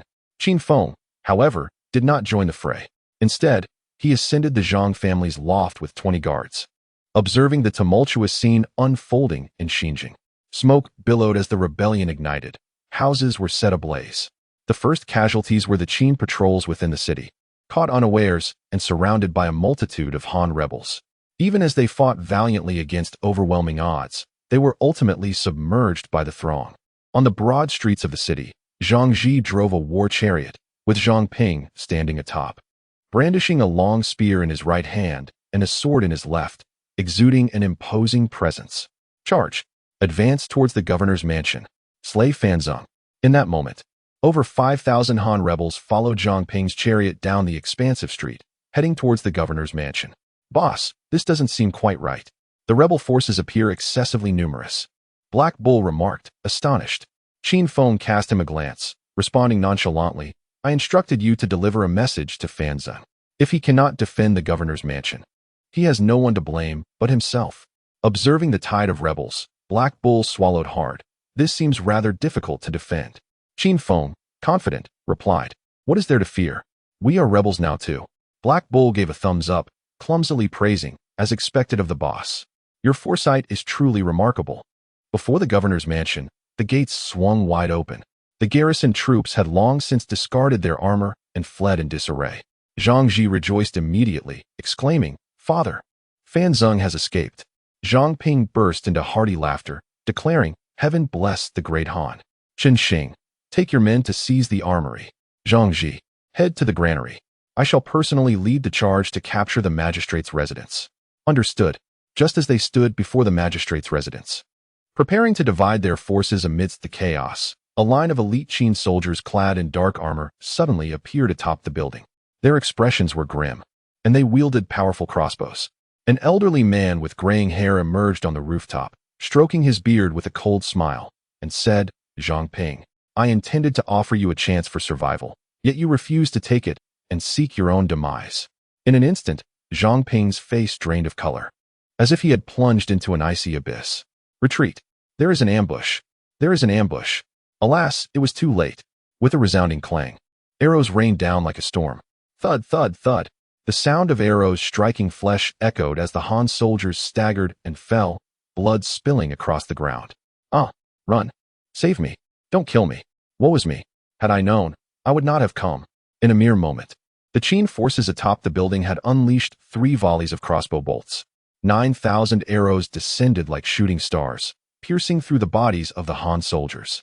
In an instant, the ground was strewn with corpses, and the air was filled with anguished cries that reverberated throughout the city. Father, be careful. Zhang Ji somersaulted and threw himself over Zhang Ping, sheltering him beneath the war chariot. The next moment, arrows filled the spot where Zhang Ping had just stood. Zhang Ping's eyes were bloodshot as he roared, Find cover! Find cover! Retreat!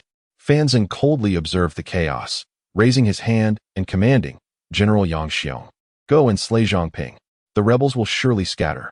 A burly man, resembling a bear, responded with a nod, pulling down his ghostly mask and bellowing, Zhang Wu Bai. Follow me to slay the enemies. Understood. The Qin soldiers, clad in armor, were no match for the leather-clad Han soldiers. Yang Xiong swung his blade, cleaving a Han soldier in two. Blood gushed forth, drenching Yang Xiong. He strode forward, seizing another Han soldier by the throat and tearing it asunder. Covered in blood, Yang Xiong resembled a god of death.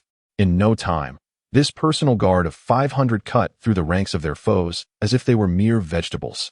Stop him! Quick, stop him! Zhang Ji, carrying Zhang Ping, hurriedly ran towards the northern city wall. There, the Han army had already seized control, with 10,000 troops stationed at the street by the city gate. Qin Feng, witnessing this scene, finally allowed a smile to break through his stern expression. Standing atop a loft, he raised his arm and shouted, Uncle Zhang Ping, do not panic. Your nephew Qin Feng has come to rescue you. Chapter 62. Qin Feng, Uncle Zhang Ping, do not panic. Your nephew brings 3,000 iron cavalry to rescue you. The northern city wall of Xinjiang was guarded by over 10,000 Han soldiers wielding long halberds. They even had more than 1,000 bows, frequently unleashing a rain of arrows. Despite the exceptional quality of the Qin army's armor, they dared not charge into the rain of arrows. Yang Xiong's offensive was abruptly hindered. An arrow struck him fiercely in the chest. Although deflected by his breastplate, it caused him to taste blood in his throat. His eyes, bloodshot with fury, fixed intently upon Zhang Ping atop the city walls, and he bellowed, for the head of Zhang Ping, a reward of 1,000 gold pieces. Elevation of 3 ranks. A fierce wind swept through, igniting the Qin soldiers' reckless courage as they roared and charged towards the Han formation. Zhang Ping, standing resolutely on the battlements, tore off his armor, exposing his shoulder, and lifted his twin hammers, striking the drum with fervor. He shouted, "Slay the Qin villains! Avenge the fallen Han! Avenge our lost kin!" The remaining valor of the Han surged forth, and the two armies clashed violently, a tumult of blood erupting around them. In a frenzy, Yang Xiong lunged left and right, mercilessly breaking the necks of countless Han soldiers. It was only when blood obscured his vision that he paused to wipe his face. To his dismay, he found himself surrounded by merely 100 men. "Retreat!" Yang Xiong bellowed, his rationality prevailing as he turned, leading his men in a desperate charge. On the city walls, the drumbeats grew increasingly urgent. Zhang Ping swung his arms vigorously, wielding the drumstick with force. "Block him! Await the encirclement of our forces. Annihilate this contingent of Qin troops." Yang Xiong, consumed by rage, realized he had ventured too far into enemy territory. The northern gate was brimming with at least 10,000 foes, while Han soldiers continued to converge from all directions. Though they were but a disorganized rabble, lacking fine equipment or training, their sheer numbers were overwhelming. The Qin army, numbering merely 5,000, had 3,000 guarding the governor's mansion, 1,000 had followed him into battle, and another 1,000 were unaccounted for. Should they be surrounded by these Han warriors, total annihilation was imminent. With a furious roar, Yang Xiong shattered the chest of a Han soldier with a single punch. But the exertion reopened his wounds, causing blood to spew forth. Darkness clouded his vision, and he nearly fainted. "Push through. Do not stop." As he surveyed the swelling ranks of Han soldiers around him, despair gnawed at his heart. He glanced at his fellow Qin soldiers, all wounded, clearly at the end of their strength. Yet, none of the old Qin warriors faltered. They would not retreat. "Stalwart old Qin, together we face our national peril. Stalwart old Qin, reclaim our homeland. We shall not cease until our blood runs dry." A somber and grand melody rang out across the northwestern lands, where the steadfast bodies of the old Qin, cutting through thorns and brambles, pressed forward unyieldingly, a legacy passed down through generations, culminating in the present grandeur of the Qin. Old Qin men shed blood, but not tears. They would die on the path of battle. Kill. In that moment, Yang Xiong rallied his remaining soldiers, rising once more to engage the Han. To the last breath, "Uncle Zhang Ping, do not despair. Your nephew Qin Feng arrives with 3,000 iron cavalry to your aid." "Ha ha! The timely arrival of my noble nephew Qin Feng. Quickly assist me in vanquishing this contingent of Qin villains." Zhang Ping gazed into the distance and spotted Qin Feng at the southern end of the long street, mounted upon a grand steed, clad in formidable armor. Behind him, a sea of iron cavalry stretched endlessly, a dark cloud poised to crush the city. 3,000 iron cavalry gradually accelerated, the thunderous sound reverberating through the long street as if the heavens were collapsing and the earth was splitting. Yang Xiong fell into complete despair. Without formations and the barrage of infantry, how could they stand against the cavalry? It was nothing but a one-sided massacre. The booming sound drew closer, and an overwhelming fatigue surged over Yang Xiong's heart. He slowly closed his eyes, reminiscing about the Guanzhong plain, recalling his homeland. "Forgive me, great Qin, forgive me, my king, for I can no longer fight for you." Bang! Boom! The sound of a violent collision erupted, and in an instant, the street was strewn with corpses. Rivers of blood flowing, severed limbs and mangled bodies flew about, the cries of the wounded echoing in the air. The clash of heavy cavalry and light infantry was undoubtedly a one-sided slaughter. After a moment, Yang Xiong sensed something was amiss. A fierce wind howled past him, stinging his face. He slightly opened his eyes and discovered that the torrent of black iron armor was brushing past his own troops, crashing heavily into the Koreans. In that moment, the Korean forces suffered devastating losses. "Qin Feng, you fool, you struck the wrong target." The Qin scoundrel to your right, Zhang Ping, witnessing the heavy casualties of his subordinates, was filled with rage. He roared in fury. Qin Feng, his face flushed with embarrassment, shouted, "I apologize, uncle. This is my first time riding a horse, and I am not very skilled. Allow me to turn around at the north city wall and charge again." Zhang Ji grimaced in agony, gritting his teeth. "Qin Feng, for heaven's sake, aim better next time. Hurry and turn around." "Turn around? There's definitely something wrong with him. Stop him." Unfortunately, it was too late. Qin Feng's 3,000 iron cavalry charged through the loose Korean formation like a tiger among sheep.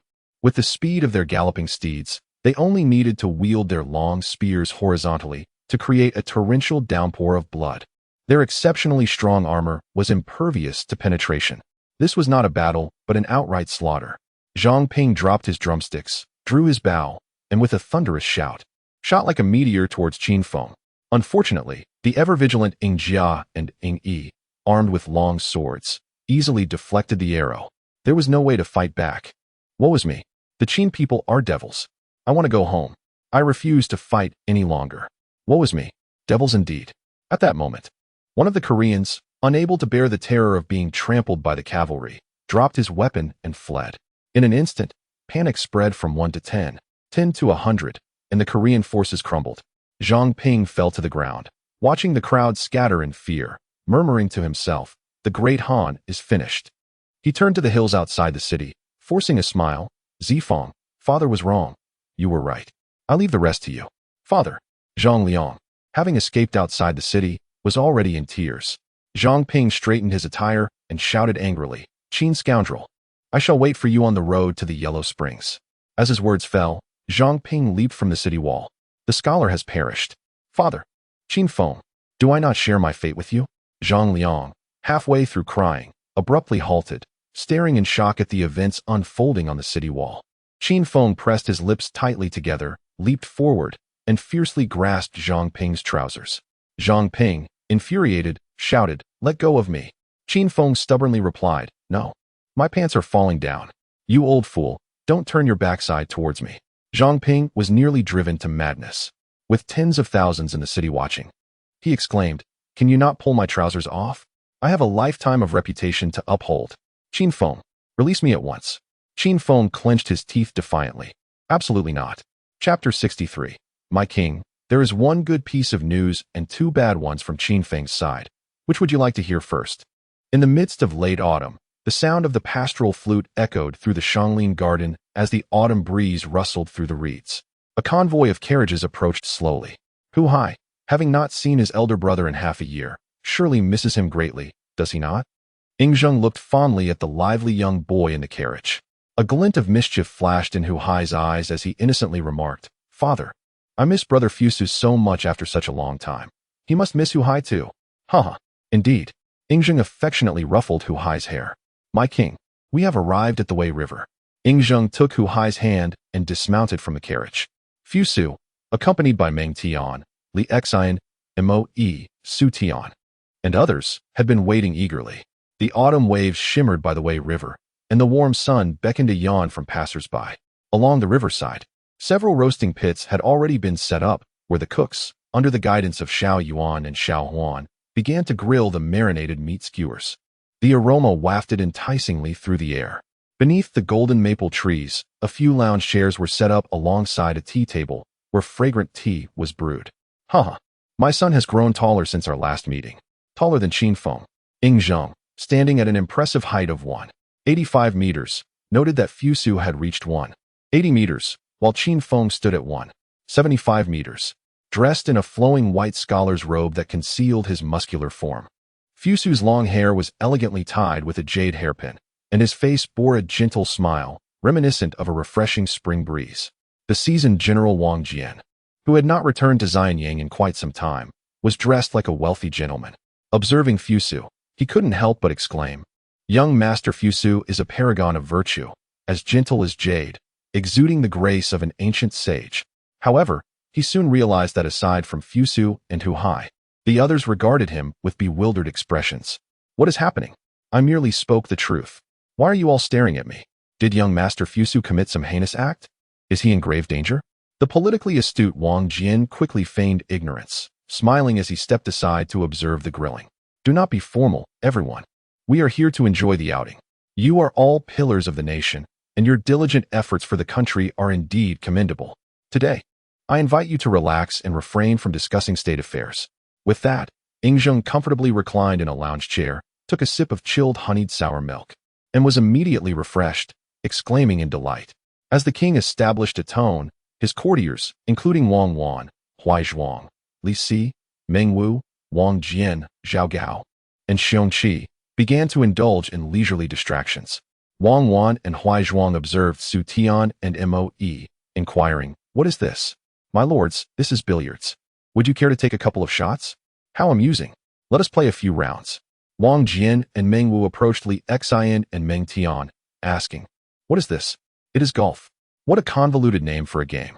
You two rascals, step aside and allow me to take a couple of shots." Hu Hai trailed closely behind Fu Su, chattering incessantly with childlike enthusiasm, posing numerous questions. Fu Su, smiling patiently, explained and even lifted Hu Hai onto a swing, pushing him gently, embodying the essence of brotherly affection. Ying Zheng, observing this harmonious scene, felt a surge of joy. If only Qin Feng were present as well. Alas, just as he thought this, a swift rider arrived. Li Si approached to receive the report, his brow furrowing as he presented himself before Ying Zheng. Noticing Li Si's demeanor, Ying Zheng could not help but inquire, "Is it news from Qin Feng? What trouble has he stirred now? Did I not instruct that all provisions along the route be met? Surely, he wouldn't resort to abducting women, would he? If such a disgraceful act were committed, I shall have him castrated." Li Si offered a rueful smile and shook his head, saying, "There is one good piece of news and two bad ones from Qin Feng's side. Which would you prefer to hear first?" Upon hearing that news had arrived from the front, the ministers reluctantly set aside their amusements and gathered around. Ying Zheng, frowning, commanded, "Speak of the first bad news." "The bad news is that the old Han nobility in Xinjiang has revolted, with 30,000 troops sweeping through the city. The governor of Yingchuan, Fan Zeng, is holding out in the governor's mansion, while Colonel Yang Xiong has sustained severe injuries." Ying Zheng's brow tightened. Suppressing his anger, he declared, "This rebellion will undoubtedly affect the lands of Han and Zhao. Order Wang Bin to swiftly assemble the troops to quell the insurrection and delay the campaign against Wei." Li Si, with a bitter smile, continued, "The good news is that the rebellion in Xinjiang has been quelled by Qin Feng and his elite forces, who have even captured the rebel leader, Zhang Ping." Instantly, Ying Zheng's expression shifted from worry to elation as he laughed heartily. "Huh? Truly, Qin Feng is remarkable. I did not misjudge you. Issue a decree. Elevate Qin Feng's rank by 4 levels to Left Shuchang." The bad news is that Qin Feng has had a conflict with General Wang Bin, resulting in the defeat of Wang Bin's elite troops. Ying Zheng exclaimed, "Just a moment ago, I said nothing. Reduce Qin Feng's rank by 1 level. This rascal is becoming increasingly unruly." Wang Jian stepped forward, humbly offering his apology. "Your Majesty, General Wang Bin is as fiery as a blaze. It must surely be his fault. I am willing to accept the blame and request your punishment." Ying Zheng waved his hand dismissively. "There is no need for such words. I am well aware of Qin Feng's nature. It must be his doing." The courtiers exchanged glances, puzzled, for if you already know it is his fault, why not impose a severe punishment? What does it mean to reduce his rank? He has already been demoted to a commoner, yet still commands 10,000 troops and 3,000 elite soldiers? Li Si sighed and continued, "The situation is thus. General Wang Bin dispatched his personal guards to demand Zhang Ping from Qin Feng, intending to execute him to intimidate the Han people. As a result, Qin Feng not only refused but also retorted with a sarcastic tone, uttering unpleasant remarks about those who steal credit. General Wang Bin, incensed by this affront, dispatched someone to retaliate, only for that messenger to be beaten by Qin Feng." Ying Zheng felt a twitch at the corner of his mouth. Indeed, those who worked alongside Qin Feng inevitably exhibited some flaws. How could one resort to insults? Was this merely a childish quarrel? Qin Feng even instructed the beaten messenger to return and suggested that each side send their elite troops for a fair duel. General Wang Bin accepted this challenge. But when his 300 elite soldiers arrived in Xinjiang, they were astounded to discover that Qin Feng commanded 3,000. The defeat was utterly disastrous. Ironically, Qin Feng took advantage of the situation to boast about standing firm at 30.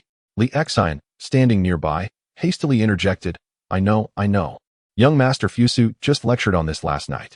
Qin Feng implied that these inept individuals could send fewer than 30 men, and he could handle them effortlessly while seated. Ying Zheng, Li Si, and Wang Jian were left exasperated.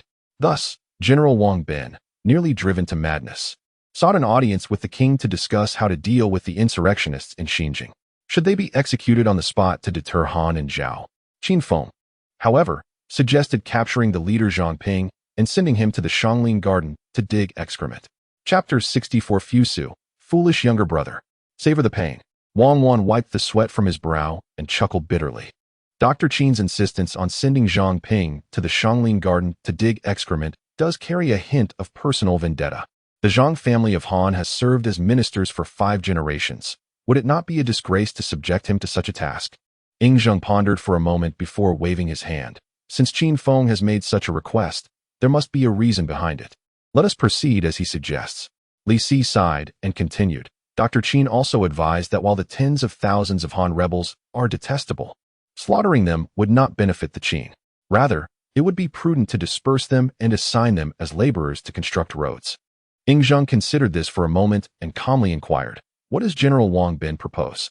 Li Si glanced at Wang Jian and replied, "General Wang Bin believes they must be executed to serve as an example." Ing Zheng remained silent for a long while, then turned his gaze toward the inconspicuous Xiong Qi standing among the crowd. Since Xiong Qi voluntarily relinquished his position as chancellor, he had kept a low profile. Were it not for the king's earnest invitation, he would not have ventured out at all. "Lord Chongping, you shall go to Xinjing to handle the aftermath. I grant you full authority to manage this matter. Once resolved, proceed to Chunying to pacify the Chu people." Xiong Qi trembled at this command, stepped forward to bow deeply, and choked out, "Thank you for your trust, Your Majesty. I shall not fail your expectations." Ing Zheng personally helped him rise, sighing, "I have never doubted Lord Chongping, nor will I in the future." Just as the sovereign and his ministers were in harmony, a sudden shriek from Hu Hai pierced the air. "Ah, it hurts. Woe is me." Ing Zheng was immediately startled and rushed over, only to find Hu Hai had tumbled from the swing, landing heavily on the ground in a most undignified manner. Fu Su stood behind the swing, lost in thought, still maintaining the posture of pushing it.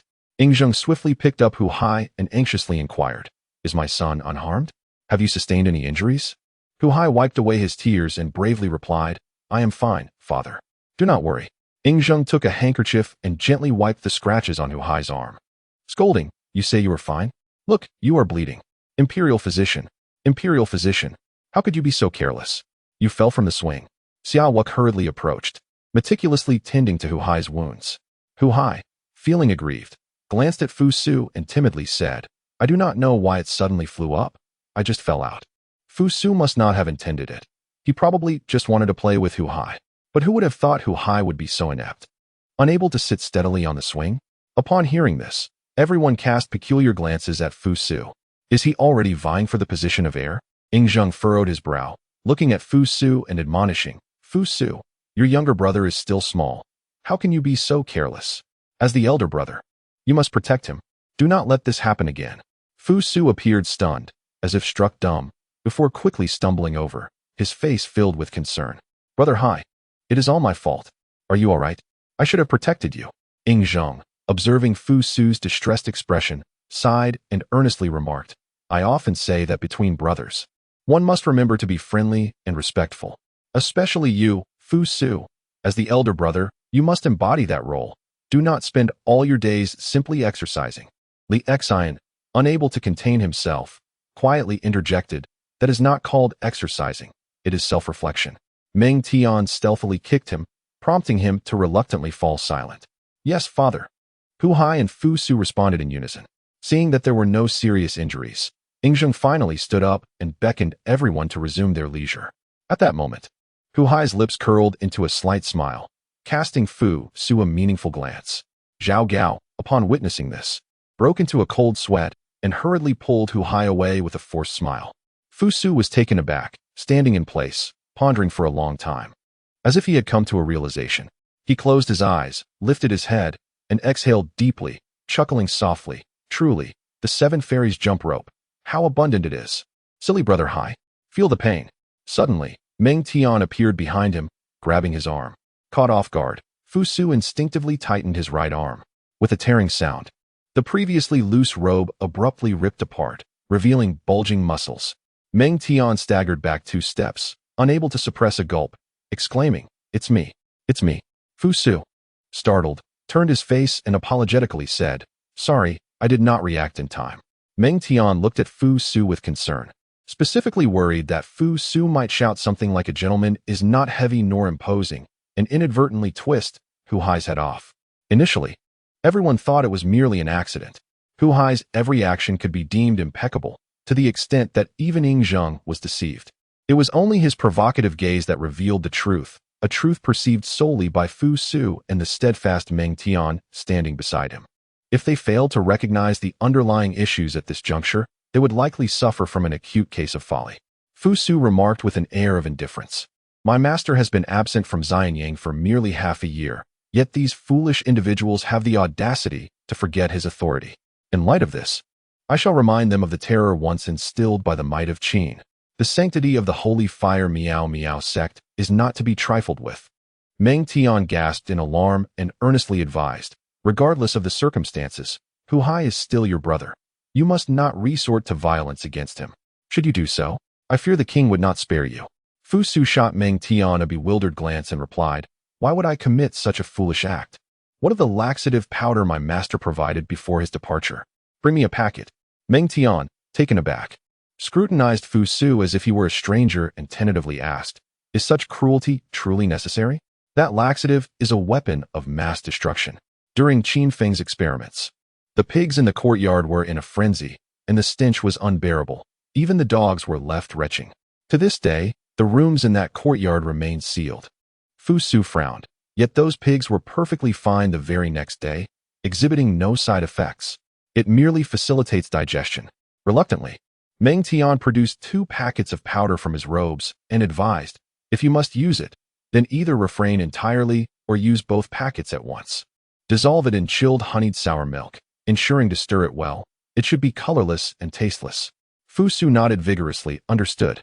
Hu Hai had a particular fondness for chilled honeyed sour milk, relishing its refreshing and sweet tart flavor, a delight no child could resist. Observing that the day was drawing to a close, Yingzheng affectionately ruffled Hu Hai's hair and said, come, let us retreat to your brother's courtyard for some rest. Fu Su, board the carriage and accompany us. Fu Su was momentarily taken aback, wondering why they would venture to his courtyard. Father, it is growing late. Perhaps you should return to the palace with Hu Nonsense. Today, I wish to indulge in the pleasures of the countryside. Why do you appear so discontented? Fu Su forced a grim smile. I am overjoyed, truly overjoyed. Chapter 65. Fu Su, with a face full of trepidation, exclaimed, Hu do not act rashly. I am terrified. Zhao Gao, visibly anxious, led Hu aside and furrowed his brow. Young master, why did you so hastily confront Fu Su? Hu responded with a grin, as expected of Master Zhao. You have seen through Hu Hai's scheme. Zhao Gao felt a strong urge to admonish the impudent child, but could only counsel, young master, you must refrain from taking matters into your own hands. For now, we must bide our time and await the opportune moment. Hu looked at Zhao Gao with confusion and inquired, but Master Zhao, you previously instructed me to take the initiative, to subtly instill in my father a growing disdain for Fu Su, thereby driving him out of the court. I have already begun this endeavor. My father trusts me immensely and has started to harbor feelings of aversion toward Fu Su. Zhao Gao responded with a wry smile. The times have changed. Fu Su is no longer the same Fu Su of yore. You have been praying for the king at the ancestral temple in Liang for over half a year. So it is quite normal for you to be unaware of the matters of the court. Hu feeling dissatisfied, retorted, Master Zhao, why must you elevate others while diminishing your own influence? Have you not seen Fu Su clad in his wide robes, exuding an air of a pedantic scholar? My father detests such attire, which utterly contradicts the valiant spirit of our Qin people. Zhao Gao patiently explained, Fu Su is no longer the frail scholar he once was. He has embraced the ways of Qin Feng, a man who seeks vengeance for even the slightest grievance. The reason for his broad robes is to conceal his true intentions. Hu quick, get on the carriage. We are departing, called Yingzheng. Father, I am here. Without waiting for Zhao Gao to finish, Hu hurried over. Zhao Gao, feeling helpless, followed suit. I kept the king waiting. Observing Hu obedient demeanor, Yingzheng nodded with affectionate approval. The royal carriage was exceedingly spacious, featuring 3 soft couches and a fixed wooden table in the center. Beneath the table lay various bamboo slips of documents, while the surface had grooves designed to hold teacups. Once the 3 were settled, Zhao Gao began to drive the carriage slowly. Yingzheng glanced at Fu Su, whose complexion appeared pale, and gently inquired, Fu Su, what troubles you? Are you feeling unwell? Fu Su wiped his cold sweat and managed a dry smile. Not at all, just a bit warm. Might I step outside to assist the magistrate in driving the carriage? Hu immediately beamed with innocence and sincerely interjected, Oh, brother, do not belittle me. How could I allow you to drive? If anyone should take the reins, it ought to be me. Fu Su wore a bitter smile, silently praying, my dear brother, you must hold it together until we reach home. Ying Zheng, upon hearing this, exhibited a satisfied smile and declared, neither of you is permitted to go. I wish to assess your studies. Very well. Hu Hai obediently nodded. However, at that moment, Hu Hai's expression suddenly changed, as a strange odor accompanied by a series of awkward sounds slowly emerged. PFF, PFF, PFF. Ying Zheng covered his mouth and nose in shock, staring at Hu Hai. Fu Su was left dumbfounded. The effects of the medicine had manifested far too swiftly. It was overwhelmingly foul. Hu Hai gritted his teeth, visibly struggling to endure. Yet, the concoction prepared by Qin Feng was unbearable, even for a seasoned hog, let alone a young boy like him. The next instant, a cacophony of flatulent sounds erupted within the carriage, akin to firecrackers exploding. As the tumultuous scene unfolded, Fu Su nearly erupted with astonishment. His eyes wide as he gazed at Hu Hai. Trembling, he implored, Brother Hai, endure just a moment longer, we shall soon be home. Ying Zheng, his visage darkened by the noxious atmosphere, stammered, no more flatulence, my son, bear with it. The carriage was suffused with a pungent miasma, causing Ying Zheng to squint in discomfort. Unable to tolerate any longer, he bellowed, Hu Hai, cease this immediately. I command you, no more. Yet, the boy seemed oblivious to his father's command, retorting, I cannot help it. Ugh. With a sudden thunderous sound, the stench intensified, overwhelming Ying Zheng, who, in a fit of nausea, scrambled over the table and leapt from the moving carriage. He staggered to a nearby tree, bent over, and released a torrent of vomit. Zhao Gao, in a state of bewilderment, pondered if his driving had faltered, questioning how he had allowed the king to become ill. The interior of the carriage was in chaos. Hu Hai's rear end acted like a malfunctioning motor, uncontrollably expelling its contents. Fu Su, utterly aghast, attempted to escape, but found his feet ensnared in Hu Hai's grasp. Brother, do not abandon me. I did not intend for this. Ugh, he pleaded, his expression more terrified than his brother's. Hu Hai, please, control yourself. I am frightened. Let me go, for the sake of all that is good, he cried, summoning Zhao Gao. Upon hearing the frantic shouts, Zhao Gao's heart sank. Surely, something was amiss with Hu Hai. In a moment of urgency, he thrust his head into the carriage. At that moment, Hu Hai lost all control, spinning wildly in a chaotic display of distress. Fu Su, panic-stricken, seized Zhao Gao's head, using it as a shield. Zhao Gao, caught off guard, was met with the foulness and promptly fainted, his eyes rolling back. Fu Su, now in a daze himself, disregarded any concern for Hu Hai and kicked him away, tumbling out of the carriage, where he clung to the horse and heaved violently. Outside, the shadowy guards, sensing the unfolding calamity, seeing the king retching against a tree and Fu Su beside the horse, grew alarmed at Hu Hai's absence. What if there were assassins within the carriage? The leader of the shadow guards, gripped by dread, bellowed, protect the prince. There are assassins in the carriage. This cry summoned not only the nearby guards, but also ministers from afar, hastening towards the scene. Wang Wan gasped in horror, protect the king. What are you guards doing? Li Si shouted, if anything befalls the king, I shall hold you accountable. Wang Jian and Meng Wu, drawing their swords, charged fiercely towards the carriage, ready to confront whatever threat lay within. Fu Su was overwhelmed, and in a daze, he seemed to witness numerous valiant warriors fearlessly charging toward the carriage. A torrent of frustration surged within him, leading him to bellow, lie down. Everyone lie down. At that moment, Meng Wu sensed something amiss and abruptly lunged forward, tackling Wang Jian to the ground. The next instant, piercing screams echoed incessantly, due to the overwhelming number of individuals attempting to enter. The wall of the carriage collapsed with a resounding crash. There lay Hu Hai, eyes tightly shut, mimicking the posture of a white crane taking flight, soaring freely in all directions. The valiant warrior of the Qin Dynasty, Hu Hai, achieved instant fame through battle. Chapter 66, Li Xing, my apologies, my lord, but this battle, I must win. Within the courtyard, Fu Su reclined on a soft couch, his face etched with agony. A solitary tear cascaded down his cheek, ultimately shattering upon hitting the ground. I was terrified, he lamented. I could not comprehend why Hai aimed a projectile at me and our father. We are brothers bound by deep affection, dear friends, and kin.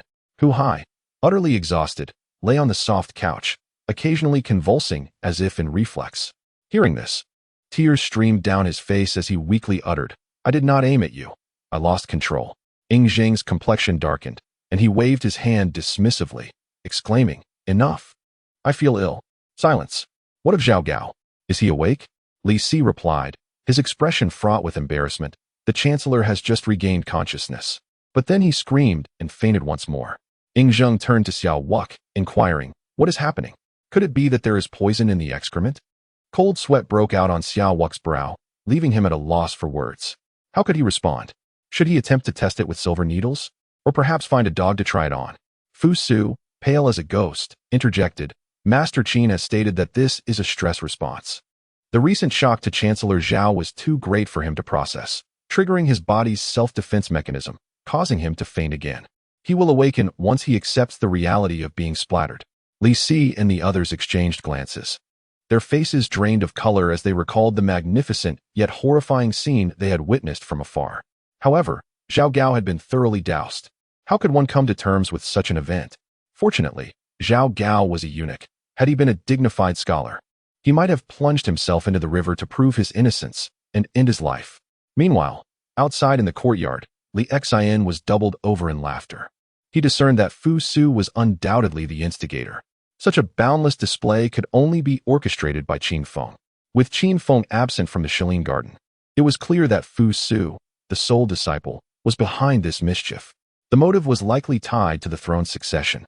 Li Xian, a man of pure military spirit, was consumed with thoughts of warfare and achievements. The hope for the rise of the Longxi Li clan rested upon his shoulders, driving him to relentlessly pursue victory, promotions, and even titles of nobility. If he were to choose sides, he would undoubtedly align with his leader, supporting Fu Su. "General Li, may I have a word with you?" Suddenly, a gentle voice echoed beside him. Li Xian turned to see Chongping Jun Xiongqi. At that moment, Xiongqi was no longer the despondent figure he had once been. After receiving the promise from the king of Qin, he appeared rejuvenated. Although his eyes still bore the weight of exhaustion, his once lustrous black hair was now streaked with white. Li Xian furrowed his brow slightly, remaining vigilant. "Chongping Jun, if you have something to say, speak freely." He had already heard from Meng Tian and Fu Su about the grievances between Xiongqi, Xianghua, and Qin Feng. Thus, they were not of the same ilk. Xiongqi replied with a faint smile, "It is perhaps inconvenient to speak here. It pertains to the campaign against Chu." Li Xian's lips curled into a slight, disdainful smirk. "Oh? Chongping Jun is taking the initiative to discuss the campaign against Chu? Were you not previously aligned with the Chu people?" Xiongqi sighed deeply, seemingly unfazed by Li Xian's mockery. "In the past, I acted recklessly. The consequences stemmed from my ignorance. I now realize that only after the unification of the realm under Great Qin can the people of Chu be spared from the ravages of war. The countless citizens of this world will also find peace."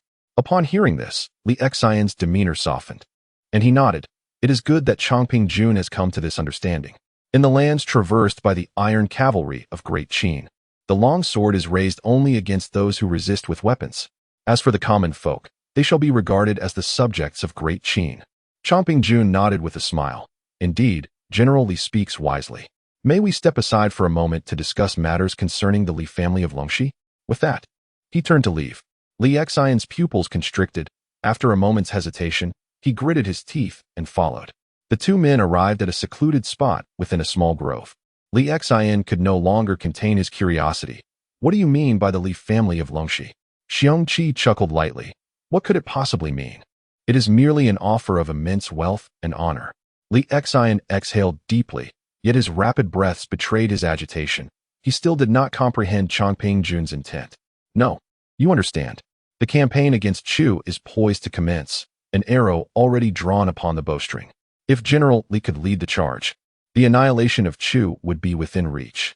At that time, General Li would be granted a marquisate, and the Li family of Longxi would rise to prominence." Li Xian's eyes widened in astonishment. The allure of a marquisate was irresistible. After a long pause, he shook his head in anguish. "No, I have promised my elder brother. I absolutely cannot vie with General Wang Jian for the position of commanding general." Xiongqi chuckled lightly. "Do you think this is my desire? You are mistaken. This is the will of the king. The Wang family has produced 2 generations of war deities, holding immense prestige within the army. They have already received all possible honors. Now, with their accomplishments overshadowing the king, he does not wish to confer titles upon them. Therefore, General Li, can you not alleviate the king's burdens? Li Xian pressed his lips tightly together, falling into silence.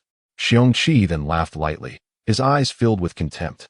Li Xian, your Li family of Longxi emerged from the desolate northwestern lands, enduring generations of hardship to become what you call the so-called aristocracy of Longxi. Oh, I forgot. That is your self-proclaimed title. In the eyes of the world, your Li family of Longxi is merely a breed mingling with the barbaric tribes. How can you dare to claim descent from Yan and Huang? As for the aristocracy of Longxi, in that desolate place devoid of even the most basic comforts, where cattle and sheep roam freely and uncivilized tribes dwell, can one truly expect the presence of nobility? Ha! You, Li Xian, are no different, timid as a mouse, with a myopic vision. The undeniable achievements within your grasp are met with a cowardly refusal to even glance at them. The Li clan of Longxi is destined to wallow in the mud, consorting with rats. Scoundrel, silence yourself. Lord Chongping, General Li, the king summons you. There is a discussion regarding the campaign against Chu. A young eunuch hurriedly approached, urgency in his tone. Understood. Xiongqi cast a disdainful glance at Li Xian, chuckling softly before following the young eunuch towards the courtyard. A blood-red hue gradually filled Li Xian's eyes as he tremulously raised his right hand. Despite his youth, his palms bore the calluses of hardship. He painfully closed his eyes, recalling the earnest hopes of his grandfather, father, mother, and countless kin. Eldest brother, I apologize. I must secure victory in this battle. Chapter 67. Qin Wind. What? Just pretending? An embarrassment indeed. The highest military assembly of Qin convened in a modest courtyard within the countryside of the Shanglin Garden. This meeting bore immense significance for the survival of two superpowers on the vast expanse of Huaxia. Yingzheng occupied the seat of honor, with Wang Wan, Huai Zhuang, Li Si, Wang Jian, Meng Wu, Xiongqi, Meng Tian, Li Xian, Feng Quji, and Feng Jia quietly kneeling on soft couches. However, the expressions of those present were far from pleasant. Although Hu Hai had been relegated to a neighboring room for recuperation, the remnants of his presence lingered heavily in the air. Yingzheng tapped his fingers lightly on the table, exuding an air of authority as he declared, "The campaign against Chu is imperative. You have all previously deliberated. The pressing question now is, who shall lead?" Wang Wan, as the foremost of the officials, stepped forward first, stating, "I recommend General Wang Jian. He has fought in countless battles, vanquished Zhao, and invaded Yan, achieving resounding victories. For such a significant campaign against Chu, it must be General Wang. Meng Wu could serve as his deputy, ensuring stability. I second this proposal. I second this proposal. I second this proposal." In an instant, Huai Zhuang, Li Si, and others echoed their agreement. Although the state of Chu had waned, its foundation remained formidable. A war of annihilation must be approached with utmost caution. One should exert full effort even against a cornered lion. Yingzheng furrowed his brow, turning to Wang Jian, and inquired, "What is your opinion, General Wang?" Wang Jian promptly nodded, respectfully replying, "I am willing to dedicate my life to the great Qin." Yingzheng acknowledged with a nod, asking, "How many troops do you believe we should deploy?" Wang Jian resolutely stated, "No fewer than 600,000. Instantly, the atmosphere in the room grew tense. Yingzheng remained silent for a moment before slowly shaking his head. "I cannot provide you with 600,000 troops. How about 200,000? Wang Jian rose, bowing deeply, "My king, to campaign against Chu, 600,000 is essential." Witnessing this, Wang Wan and others immediately began to persuade him. "General Wang, the state of Chu is weak. Such a large force is unnecessary. When you defeated Zhao, you commanded only 300,000 troops. The combat capability of Chu pales in comparison to that of Zhao. Why require 600,000? General Wang, our treasury cannot sustain the expenses of 600,000 troops after years of warfare." Wang Jian let out a deep sigh, his entire being seeming to stoop even further. This humble general has grown old. As a terrifying silence enveloped the room, a suddenly clear and resolute voice rang out, "I believe 200,000 is sufficient." Everyone turned to see Li Xian rise, his gaze unwavering as he spoke. Wang Jian immediately reprimanded, "Though the youth displays courage, such a monumental matter cannot be treated lightly." Fu Su and Meng Tian widened their eyes in bewilderment, glancing at Li Exine. Meng Tian, kneeling behind him, tugged at his sleeve, but Li Exine broke free, unfazed. Fusu lowered his voice and insisted, Li Exine, are you mad? What has Master Qin instructed you? Why do you not heed his words? Xiong Qi chuckled, rising to bow deeply. Congratulations, Your Majesty, for having such a valiant young general. It is indeed a blessing for the Qin. He recounted how General Li, during the conflict with the Yin state, had demonstrated remarkable strategy, ambushing 5,000 iron cavalry west of the Yishui River and decisively defeating the coalition forces of Yin. He possesses the demeanor of a perennial victor. Yingzheng nodded slowly, his eyes sharp as a hawk, fixating on Li Exine, and solemnly inquired, Can 200,000 conquer Chu? Li Exine, undaunted, declared, Absolutely. This humble general is willing to serve the Qin until death. Yingzheng finally smiled, casting a glance at Wang Jian and remarked, General, you have aged. Wang Jian sighed heavily, his voice hoarse. This humble general indeed has aged. I request Your Majesty to allow me to retire to my homeland. In that moment, the room was so silent that a pin drop could be heard. Wang Jian, Li Si, and others exchanged glances. Was General Wang challenging the emperor? Although the emperor was benevolent and had never punished meritorious subjects, would such defiance provoke his ire? After a contemplative pause, Yingzheng sighed, I grant it. Thank you for your grace, Your Majesty. Yingzheng rose, surveying the assembled officials, and proclaimed, The King of Chu has usurped the throne, having slain King Ai, exhibiting a violent temperament and harshness towards his subjects. His claim is neither just nor rightful. As the kin of Qin and Chu, I shall seek vengeance for King Ai. Order the assembly of 200,000 troops from the Lantian camp. Li Exine shall be the commanding general, with Meng Tian as his deputy. Choose the opportune moment to march against Chu. Yes, in an instant, the Qin transformed into a meticulously coordinated war machine, swiftly set into motion by the emperor's command.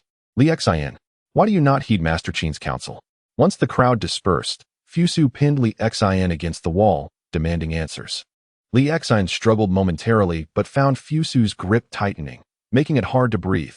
He quickly attempted to explain, I was contemplating. Fusu, enraged, shouted, What are you pondering? Speak up. Meng Tian hurriedly intervened, pulling Fusu away and observing the gasping Li Exine. He sighed, My lord, your grip is rather strong. Do be cautious in the future. We wouldn't want the general to be crushed before the campaign even begins. Fusu awkwardly scratched his head, but remained relentless. Li Exine, Master Qin treats you like a brother. Why do you refuse to listen to him? Li Exine steadied his breath and, with a wry smile, replied, My lord, I have compelling reasons to go into battle. But Master Qin has stated that a force of 200,000 is destined for defeat. No, I, Li Exine, shall never accept failure. As Fusu prepared to intervene, Meng Tian swiftly positioned himself in the middle, urging, Young master, do not be hasty. This time, as a vice commander alongside Li Exine, I assure you, no harm shall befall us. Have you forgotten the teachings of Brother Qin? One must remain calm in all matters. Gradually, Fusu composed himself, casting a cold gaze at Li Exine and Meng Tian, resolutely declaring, I will send a message to inform my master. He must be made aware of what transpires here. With that, Fusu turned and departed. Li Exine, his expression heavy with sorrow, lamented, Do you think brother will forgive me? Meng Tian offered a wry smile, replying, If we emerge victorious, he likely will. My father has informed me that the king is intent on nurturing young generals, for the old ones have received all the rewards they can. This is beyond our control, and I empathize with your family, the Li clan of Longxi. Li Exine fell silent, nodding before hastening away. Meanwhile, within the governor's office of Xinjiang, Fanzeng stroked his long beard, contemplating the royal edict from Xianyang with a sense of perplexity. Why does the king repeatedly emphasize the necessity of guarding against any mishaps while rewarding Qin Feng? What could this mean? Beside him, Yang Xiong, swaddled like a rice dumpling, grumbled in a low voice, I cannot decipher the king's intent, but Qin Lang has been waiting outside for quite some time.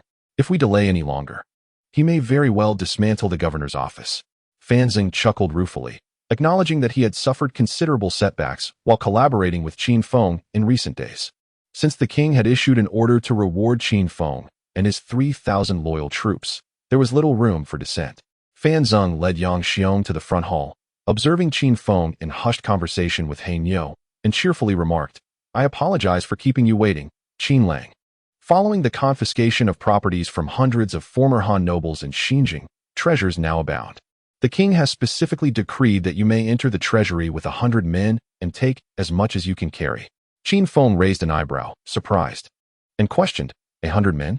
Take as much as we can carry? Are you certain? Fan Zeng glanced at the 100 robust men clad in dark armor, stroked his beard, and nodded with a smile. You may each carry a maximum of 100 pounds of copper coins, or perhaps a finely crafted soft couch. I can assure you. Are you truly certain? Qin Feng pressed. Absolutely certain. Fan Zeng affirmed. Suddenly, Fan Zeng's body trembled, causing him to inadvertently pluck 2 hairs from his beard in pain. Grimacing in distress, before the astonished eyes of Fan Zeng and Yang Xiong, Qin Feng and his 100-strong companions silently drew out burlap sacks from beneath their armor. Chapter 68. Qin Feng. I am merely adhering to the king's decree. Have I erred? One should not, at least should never. Fan Zeng watched as Qin Feng and his comrades, wielding sacks taller than themselves, charged into the treasury like tigers among sheep, exclaiming in despair, Hey Nyo, you rascal. Put down that couch. We are civilized individuals. What do you think you're doing lugging out of bed? Bring me a few men. Scrape off the gold leaf from above. And the gemstones, pry them off as well. Taizhu, has your brain not fully developed? Why are you carrying grain? Throw it away. Move deeper inside. The gold must be at the very back. Look at me. Is there gold on my face? Hurry up and move. I swear I'll kick you to death, you scoundrel. Apart from the food, take away all valuables. Witnessing Qin Feng commanding with such authority, Fan Zeng was left dumbfounded. When had he ever encountered such a scene? We are all from Qin, raised under the teachings of the Qin Code. For goodness sake, could you be any more arrogant? Yang Xiong swallowed hard and trembled as he spoke. Lord Fan, it seems Qin Feng intends to empty the storeroom. They are even stuffing luminous pearls into their mouths. And one rogue is actually taking off his trousers. What are they planning? Where do they intend to hide these things? Zhang Han, standing nearby, gently reassured him. Do not fret. This is a new invention by our Lord Qin. Shorts that keep you warm in winter and cool in summer. They are aptly named egg pouches, quite comfortable and civilized, as we are indeed Confucian gentlemen. Priced at 1 tael of gold each, we assure you no deceit. If you require them, you may visit the grain depot outside the city, but supplies are limited. First come, first served. Yang Xiong's mouth twitched involuntarily. How dare you still call yourselves Confucian gentlemen? Aren't you afraid of being hunted down by those people? And 1 tael of gold for a pair? Surely, you must have started out as bandits. As he watched the most valuable gold and jewels in the treasury gradually diminish, Fan Zeng closed his eyes in despair. This is too much. Qin Longzhong, do not go too far. Zhang Han hastily implored with a serious tone.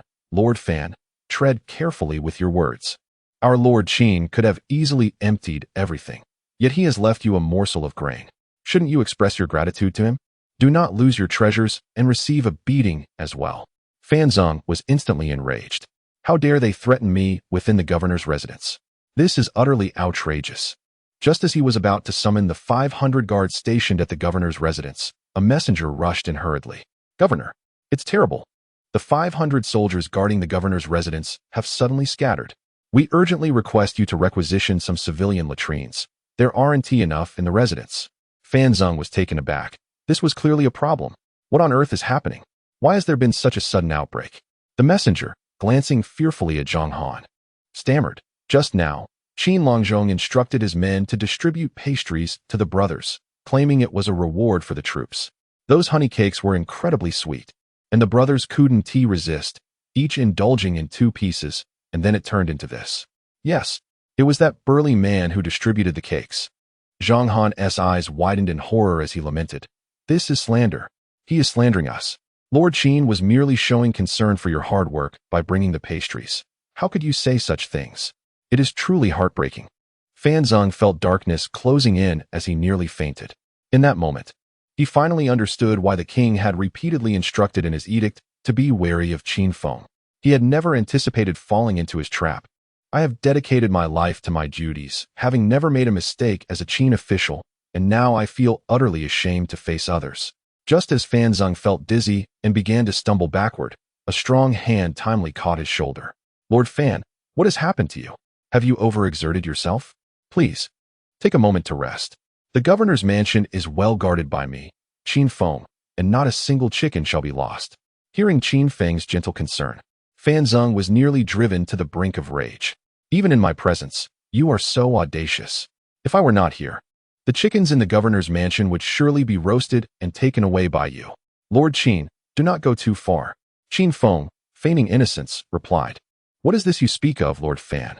His Majesty has issued an edict allowing me and my 100 men to take what we wish. Am I in the wrong? Moreover, I have merely taken a trifling amount of goods to procure some meat. After all, my 3,000 brothers are in their growing phase and require sustenance.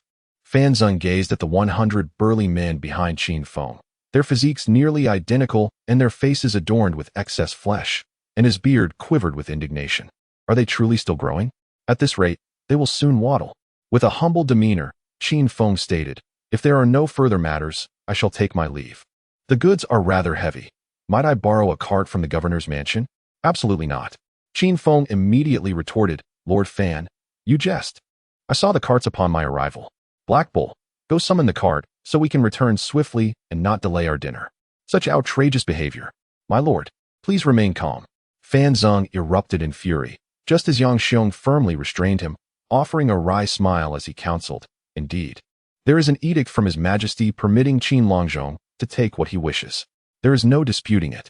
Yang Xiong escorted Qin Feng and his entourage to the gates, watching in dismay as carts laden with goods rolled out, his heart aching. Qin Longzhong, would you not care to dine before departing? I shall forego the meal. Your food pales in comparison to what my camp's pigs consume. How ungrateful. Truly, how ungrateful. Is this even human discourse? With that, Qin Feng and his party strode away, their spirits high. Black Bull, arranged to divide this wealth among the brethren. Keep just enough for petty expenses, and send the remainder to Fusu, instructing him to procure the land in Shilin Garden for our brothers. Huh, excellent. Black Bull beamed, and the surrounding brothers erupted in cheers. Since the reforms of Shangyang, the Qin dynasty had recognized private land ownership and allowed free trade, propelling the entirety of Huaxia civilization forward. It liberated the common folk from servitude to the nobility, granting them land and thereby restoring their dignity. This profound transformation was precisely why Qin Feng held the Qin dynasty in such high esteem. As the group prepared to exit the city and head towards the encampment outside, a youthful figure with an unassuming face quietly observed Qin Feng from the roadside. Qin Feng furrowed his brow and turned to look. The boy's features seemed vaguely familiar, yet not quite recognizable. Qin Feng, disliking the waste of time on trivialities, decisively commanded, Black Bull, quietly encircle that lad and capture him. Bring him to the camp. Be discreet, lest he senses our approach and flees. Understood. The caravan rolled on, not pausing in its journey. Just as the handsome youth prepared to leave, a sack suddenly descended from above, enveloping his head. Black Bull hoisted the boy onto his shoulder and dashed away. Iron pillars stood nearby, fiercely dispersing the crowd of onlookers, exclaiming, What are you staring at? Keep looking, and I'll teach you a lesson. Is that not the vile servant by General Qin's side? Hiss. The esteemed General Qin, known for quelling rebellions, has a penchant for delicate-looking youths? Let it be known. General Qin has an affinity for young men. Spread the word. General Qin has a taste for beauty. Chapter 69. Why did Zhang Liang emerge from General Qin's camp with tears staining his handsome face? With early winter upon them, snowflakes began to drift sporadically from the sky. Qin Feng exhaled clouds of breath, filled with profound sentiment. Having departed from Xianyang for over half a year, he wondered how the Garden of the Forest was faring. He pondered whether Fusu had diligently studied the Luanyu, and if Meng Tian was keeping a watchful eye on Li Xan. That scoundrel, Li Xan, with his lofty ambitions, must not be the first to rush into battle. And what of His Majesty, the first emperor? He hoped his health was well. Let us not have him, as in history, seeking immortals and elixirs. Once unification is achieved, let us scour the realm, sending the alchemists to Siberia to cultivate potatoes. In the distance, he could see the bustling camp outside Xinjiang, alive with voices and curling smoke as preparations for dinner were underway. The 10,000 troops under the command of the supervisor of rations had finally arrived. Though they were mere county soldiers from Hudong with average combat prowess, they were more than capable of transporting provisions. Under Zhang Han's meticulous management, the entire camp operated in a well-ordered manner. Qin Feng returned to his tent, reclining comfortably on a soft couch and stretching lazily. On the table lay a bowl of fried rice, a serving of braised pork, and a plate of scrambled eggs with scallions. Boss, slurp, I've brought you someone, Black Bull exclaimed, unceremoniously tossing the slender young man onto the ground. Eyeing the enticing dishes on Qin Feng's table, he could not help but swallow hard. He removed the burlap sack from the young man's head. Oh, as the sack was pulled away, a delicate face was revealed. Qin Feng furrowed his brow, perplexed. Why does your face seem both familiar and strange? The young man, his face awash with panic, stammered, how could I possibly know General Qin? You must be mistaken. I am merely a country bumpkin from Xinjiang, unaccustomed to the world. Today, I chanced upon the city and, upon witnessing your grandeur, could not resist stealing a few glances. I am truly sorry for offending you, General. Qin Feng could not help but chuckle, stroking his chin. You have the right to remain silent, but not to speak nonsense. He suddenly noticed something peculiar in the young man's features, and laughter bubbled forth. Goodness! Are you attempting to play cosplay with me? Black Bull, take this lad away and give him a rinse in the toilet. Black Bull seized the young man by the scruff of his neck, dragging him toward the exit. The young man panicked, kicking and flailing, crying out in despair, no. How can you be so unreasonable? Have you no sense of dignity? Qin Feng, you scoundrel. Let me go? Qin Feng was momentarily taken aback, setting down his chopsticks and cautiously inquiring, Zhang Liang? It's me. It's me. Quickly, make Black Bull stop. My head. Stop. Oh, Black Bull, albeit reluctantly, pulled him back. You all are so remarkable. You hold yourselves in such high regard, while you revel in your merriment. I am left to starve. Qin Feng glanced at Black Bull's morose expression and couldn't help but roll his eyes. Offering him the untouched bowl of braised pork from the table, Black Bull's face instantly brightened, and without hesitation, he seized the chopsticks and began to devour the food. Qin Feng, observing Zhang Liang's anxious demeanor, chuckled, Brother Zifeng, why do you look so disheveled? Zhang Liang rolled his eyes in exasperation. How can I not look like this? There are wanted posters everywhere for me, and yet you risk your life to see me? Humph, I merely came to see if you were dead. Giggling, Qin Feng dished out half a bowl of fried rice and handed it to Zhang Liang. Zhang Liang, not one to be polite, promptly took the scallion scrambled eggs as well, savoring each bite. While eating, he lamented, didn't they say the Qin people value frugality? Why then are you indulging so lavishly? The wealthy feast while the poor freeze on the streets. Leave me a piece of that braised pork, you fool. Don't eat it all. Qin Feng sighed at the sight of Zhang Liang competing with Black Bull for meat. Is your situation truly so dire? Zhang Liang replied bitterly. My home has been ransacked by you all. I barely managed to bring any money with me. It's been days since I've had a decent meal. Qin Feng scratched his head. So, you're not here just to have a meal with me, are you? Zhang Liang, like a whirlwind, polished off the fried rice and scallion scrambled eggs, elegantly wiped his mouth with Qin Feng's tablecloth, and coldly replied, naturally.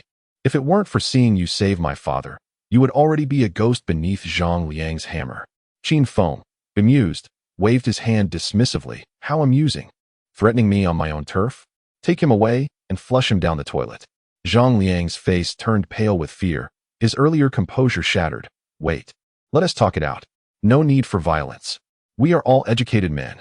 Then be honest, and let us be forthright with each other. May I see my father one last time? Qin Feng, with a peculiar expression, asked, are you not going to survive until tomorrow?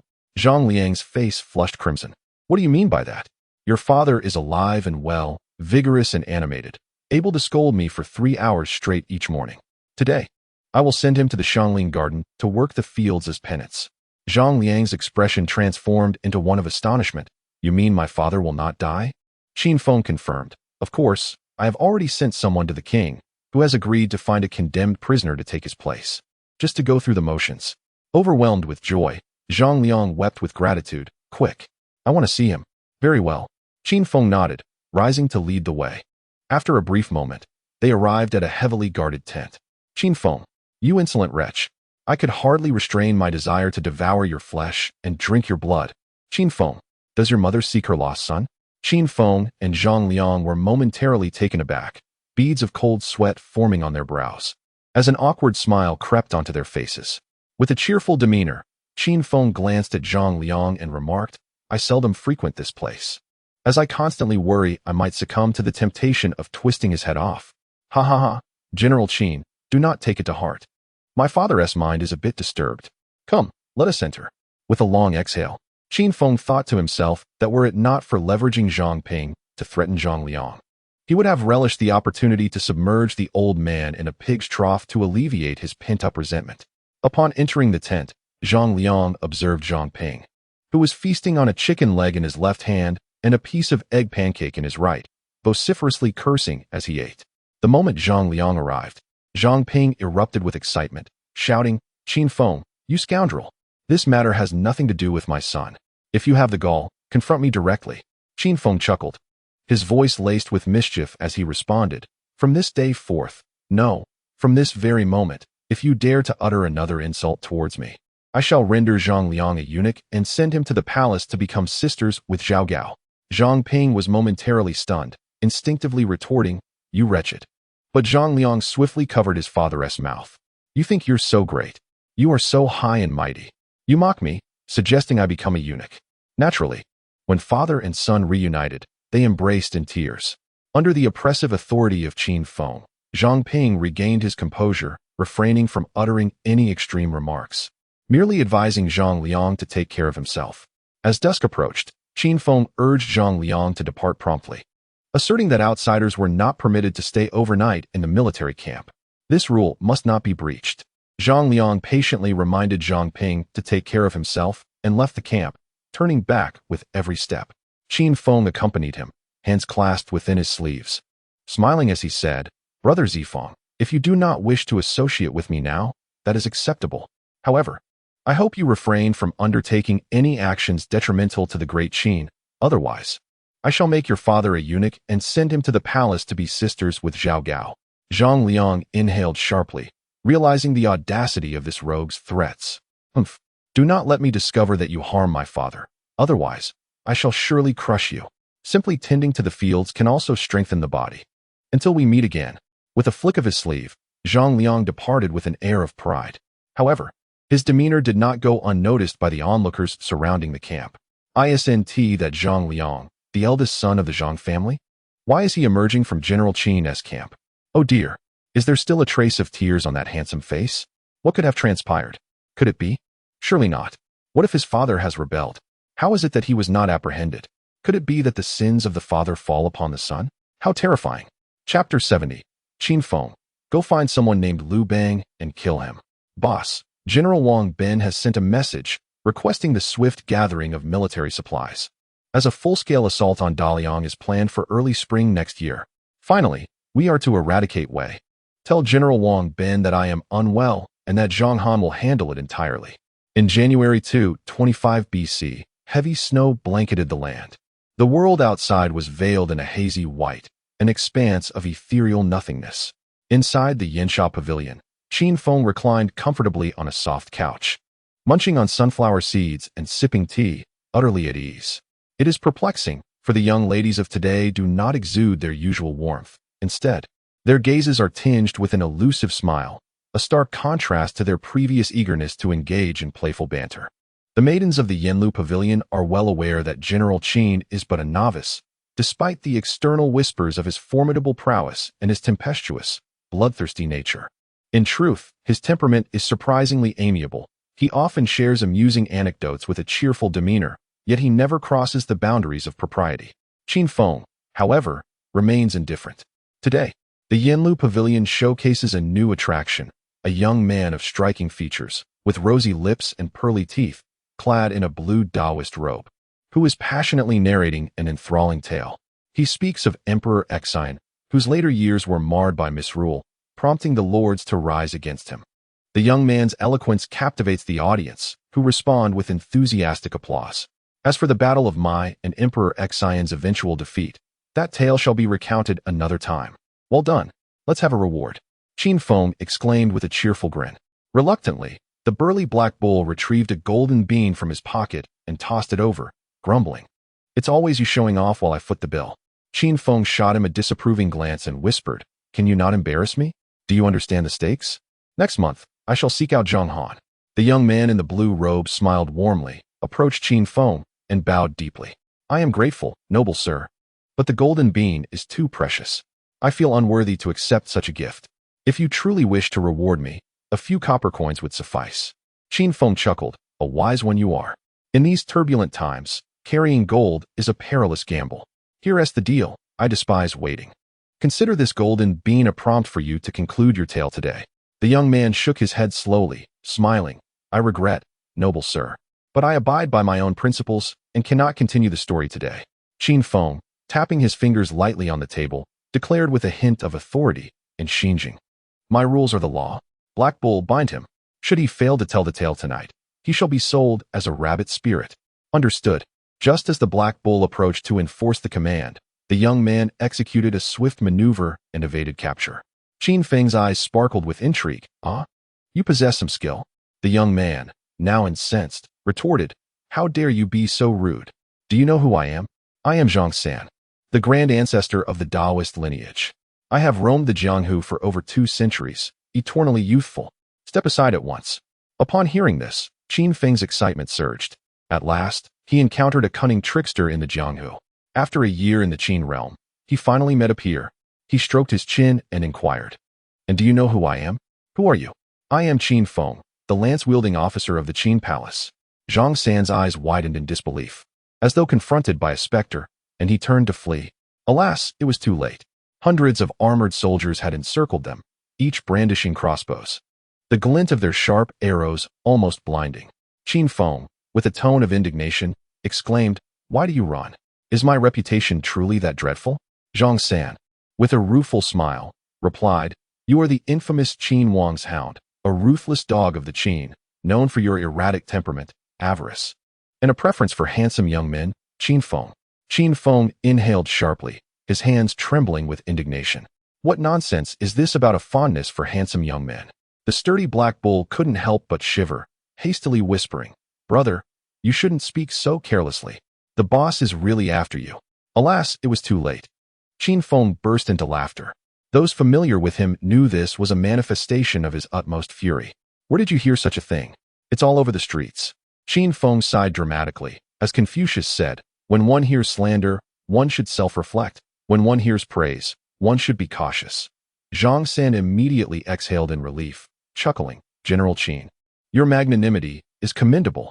Truly, you embody the essence of a Confucian disciple. Black Bull, gather the brothers and scour the city of Xinjiang. If someone slanders me, I shall deal with them harshly. If someone tarnishes my reputation, I shall instill fear in them. Understood. Zhang San fell silent, pondering. Are we perhaps reading a different version of the Analects? Qin Feng turned to Zhang San, a faint smile gracing his lips. Indeed, you are quite the talent. Here, sign this letter of initiation. Zhang San immediately puffed out his chest, declaring, I have cultivated my righteous spirit for over 200 years. I am a person of integrity. Only through the trials of blades and axes can one bear the scars that forge a profound essence. Clang. Bring me a pen. Satisfied. Qin Feng allowed Black Bull to remove the sword from his neck and handed Zhang San a brand new engraving tool. He inscribed his name on the bamboo slip and pressed his handprint. Rest assured, the Yinlu Pavilion has been cleared, and no one knows of your betrayal of the Jixia Academy. Zhang San trembled at this revelation, forcing himself to remain calm. What are you talking about? Qin Feng replied with a serene smile. In the eastern 6 kingdoms, Han, Zhao, and Yin have fallen, and Wei teeters on the brink. In the barbaric lands of Chu, only Qi can produce a talent as loquacious as you. He brandished his bamboo slip. Now, you are a Qin citizen, or rather, a reserve cadre of the Sacred Fire Miao Miao sect. Do not let me discover any actions detrimental to Qin, otherwise, I shall replicate this bamboo slip 1,000 times and make it public. Zhang San sighed heavily, exclaiming, How shameless! How can there be such brazen individuals in this world? Where is the decorum and morality? What of the dignity of scholars? Qin Feng handed him 3 books along with a hefty bundle. Upon opening the bundle, Zhang San was astonished to find it filled with gold. He grinned widely. Boss, what does it mean to be a reserve cadre of the Sacred Fire Miao Miao sect? Qin Feng patted his shoulder, speaking earnestly. The Sacred Fire Miao Miao sect is the preeminent sect across the land. Prince Fusu of Qin is the left protector, while the Qin king is a reserve cadre, requiring observation before admission. My previous applications have been declined, but you must seize this opportunity. If you accomplish a task for me, not only will you become a full member, but you may also have the chance to serve as the right protector. As for the gold and beautiful residences, those will be mere trifles. Zhang San's eyes sparkled with excitement. What is the task? Leveraging your identity as a wandering Taoist. Go to Pei County and find a man named Lu Ji. Eliminate him. Zhang San gulped nervously. What has he done to warrant such hatred from you? Qin Feng spoke in a low voice. He hasn't done anything yet, but I fear he might one day disturb my family's ancestral grave.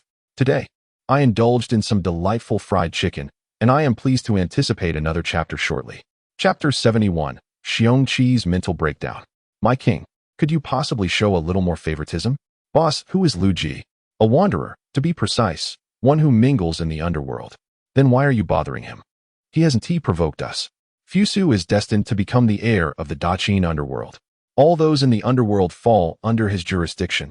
It is quite reasonable, don't you think? Hainiu paused, then nodded. That seems somewhat reasonable. Qin Feng, with gentle persuasion, continued, as I am Fusu's mentor. Calling me the godfather of the underworld is not unreasonable, is it? Not unreasonable at all. Does a godfather require justification to recruit a small errand boy? Last night, after diligently inquiring about Zhang San's residence, Qin Feng assured him that he would protect his family. Subsequently, he dispatched 2 brothers to accompany him to Peixian in search of Lu Ji. After all, Lu Ji has navigated the martial world for many years and possesses considerable skill. It is quite sensible to send 2 individuals along. The next day, Qin Feng awoke early, enjoying some delectable youtiao, when Yang Xiong unexpectedly entered. Qin Feng, taking a bite of the crispy outer layer and soft interior of the youtiao, which was enhanced with egg and milk and emitted an enticing aroma, inquired with curiosity. Aren't you supposed to be in Xinjiang? Have you come here to mooch off my meal? Yang Xiong wiped his mouth and declared earnestly, I assure you, I did not come merely to eat. I am here to deliver a message. So you wake up this early just to arrive at mealtime? What a coincidence. It must be fate. With a resigned gesture, Qin Feng pushed the plate of youtiao towards Yang Xiong, who eagerly dug in, savoring every bite. It was then that Yang Xiong realized why Qin Feng remarked that the food at the county governor's residence was inferior to that of the military camp. Indeed, the cuisine from Xianyang was distinctly superior. Speaking of which, after years of campaigning, how has Xianyang become so extravagant? Is the king not usually an advocate for frugality? Enough with the eating. What message do you bring? The king's envoy has arrived, tasked with overseeing matters in Xinjiang. There is also the issue of rewards. Qin Feng's eyes brightened. After eagerly awaiting this moment, it had finally arrived. The pacification of the Xinjiang rebellion was a monumental achievement. While the monetary rewards were secondary, the elevation in rank was of utmost importance. Despite commanding an army of 13,000, he held only a 6th-rank official title, while many lesser nobles held higher ranks than he. What kind of situation was this? He hoped that Emperor Shi Huang would elevate his status significantly. Let us go. Eat as we walk. Milk. Bring me the milk. Qin Feng dragged Yang Xiong along as they hurried outside. Yang Xiong, with a face full of lament, acted quickly, seizing a bowl of warm milk and drinking it in one gulp. Qin Feng, accompanied by Hainiu and 300 loyal guards, swiftly rode towards the city of Xinjiang. By the way, who was the envoy this time? Lord Chongping, Xiong Qi. Qin Feng's heart sank. That old rascal was still alive? Why would the king send him to Xinjiang? After contending with him for so long in Xianyang, it was precisely to erode Ing Zheng's trust in him, thus preventing his deployment to the front lines. Otherwise, the Grand Army would march against Chu, and he would undoubtedly create trouble. Merely a quarter of an hour later, Qin Feng arrived at the prefect's residence. A young general, exuding an aura of vigor and grace, greeted him with a respectful salute. I am Zhong Li, and I pay my respects to General Qin. Qin Feng was momentarily taken aback. Who are you? Why have I not encountered you before? Zhong Li replied with a faint smile. It is understandable that the general does not recognize me, as I serve as the county lieutenant of Qianzhou. Hearing of the significant losses suffered by the garrison in Xinjiang and the instability in Han territory, I was summoned by Lord Chongping to suppress the Han people. Yang Xiong quietly interjected. This time, Lord Chongping has mobilized a total of 30,000 troops from Changsha, South County, Qianzhou, and Ba County. Even Lord Fanzang's confidence has notably increased. Qin Feng frowned slightly, sensing something amiss, yet he could not pinpoint the source of his discomfort. He had dispatched someone to investigate Fanzang in Xianyang, and found his background to be quite unblemished. A native of Qianzhou, he came from humble beginnings, and later, due to his understanding of the Qin laws, was appointed as one of the 3 elders. His clear sense of reward and punishment led to his promotion to county magistrate. Known for his diligence, integrity, and unyielding principles, his career had ascended rapidly, eventually reaching the position of governor of Sichuan. Everything appeared to be in order. Yet it was precisely this overwhelming reasonableness that sparked a sense of unease. The position of prefect is indeed one of significant power, entrusted only to those with the utmost trust. So, who supports this former citizen of Chu? Lord Chomping? However, according to Qin Feng's investigation, there seemed to be no connection between them. In fact, there had been no recorded encounters between the two prior to this. Qin Feng slowly shook his head, contemplating that perhaps he was overthinking it. After all, Fan Zeng, whether in quelling rebellions or advocating for the execution of Han traitors, seemed to embody the very essence of a proper Qin official. Let us proceed to meet Lord Chongping. Before they reached the hall, they could hear Lord Chongping's hearty laughter from afar. General Qin, it has been a long time. I have missed you dearly. Qin Feng too felt a sense of longing for Lord Chongping. After exchanging pleasantries, Qin Feng could no longer contain his curiosity and inquired, "Please, announce the imperial edict. Has the king elevated my rank?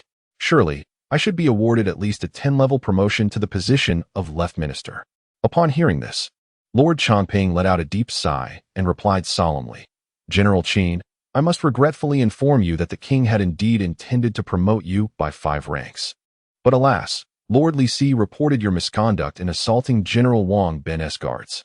In a fit of anger, the king decided to negate your merits and even demoted you by 1 rank." Qin Feng was immediately dumbfounded, thinking, "I have worked so hard only to be demoted? Am I being mocked?" Enraged, he exclaimed, "That scoundrel Li Si. He has reported me. You think you can bully me just because I'm not in Xianying? Very well. I shall go to Outsong and give you a piece of my mind. I'll deal with that little rascal Li Yu." Lord Chongping, caught between amusement and exasperation, attempted to calm him. "General Qin, do not be hasty. Let us first read through the edict, shall we?" Qin Feng rolled his eyes. "I refuse to listen. I refuse to listen. I refuse to listen." At this point, Fan Zeng could no longer tolerate the scene and interjected with a disapproving huff, "General Qin, do not act foolishly. The king's edict should not be disrespected. Old rascal, you deserve a beating." With anger boiling within him, Qin Feng spotted someone approaching and immediately charged forward, fists raised. Zhongli was utterly bewildered. He had never encountered such a scene before. He stood frozen in place, at a loss for what to do. Fortunately, it was Hanyu and Yang Xiong who reacted swiftly, one grasping at the waist and the other at the legs, managing to pull them apart. Chongping Jun wiped the cold sweat from his brow, fearing that if this commotion continued, the day's affairs would remain unresolved. By the decree of the king, everyone responded in unison, yes. In an instant, all present in the grand hall bowed deeply. Qin Feng let out a cold snort, begrudgingly bowing as well. "The first emperor is truly ungrateful. Here I am, risking my life for you while you treat me this way. It is enough to break the heart of those who hear it and bring tears to the eyes of those who witness it." The insurrection in Xinjiang was to be entirely managed by Chongping Jun. The governor of Sichuan, Fan Zeng, remained composed in the face of danger and was promoted by 1 rank. Yang Xiong, the military officer of Sichuan, fought valiantly against the enemy and was elevated by 2 ranks. Soldiers of Sichuan, whether they survived or perished in battle, were all promoted by 1 rank. Qin Feng, the overseer of provisions, was recognized for his contribution in suppressing the rebellion and was promoted by 5 ranks, yet his assault on General Wang Ben as personal guards, with his arrogant and overbearing demeanor, counterbalanced his merits, resulting in a demotion of 1 rank. But Xiong Qi's eyes widened in disbelief, unable to comprehend. Wishing to press his face against the bamboo slip to scrutinize it further, when did an additional "but" appear? Was this how the king had proclaimed it? Something felt amiss. Qin Feng, who had been dejectedly dozing off, suddenly perked up at the mention of "but" and urgently inquired, "But what? Speak quickly." Xiong Qi's expression darkened. The joyful anticipation he had just felt evaporated, and he solemnly stated, "But capturing the rebel leader alive shall be deemed a great achievement, resulting in a promotion of 4 ranks. The harvest of hundreds of thousands of bushels of grain from the agricultural fields in the Shanglin Garden shall grant a promotion of 3 ranks, along with the title of Right Shu Chong of the 11th rank." Xiong Qi's composure shattered at once. "My king, could you possibly be any more biased?" Chapter 72. Xiong Qi. The Korean rebellion must be met with execution. Qin Feng's 3,000 elite troops who contributed to agricultural endeavors were promoted by 2 ranks. For their success in quelling the rebellion, they gained another 2 ranks. Hanyu suddenly broke into a silly grin. I am now a 4th-rank noble.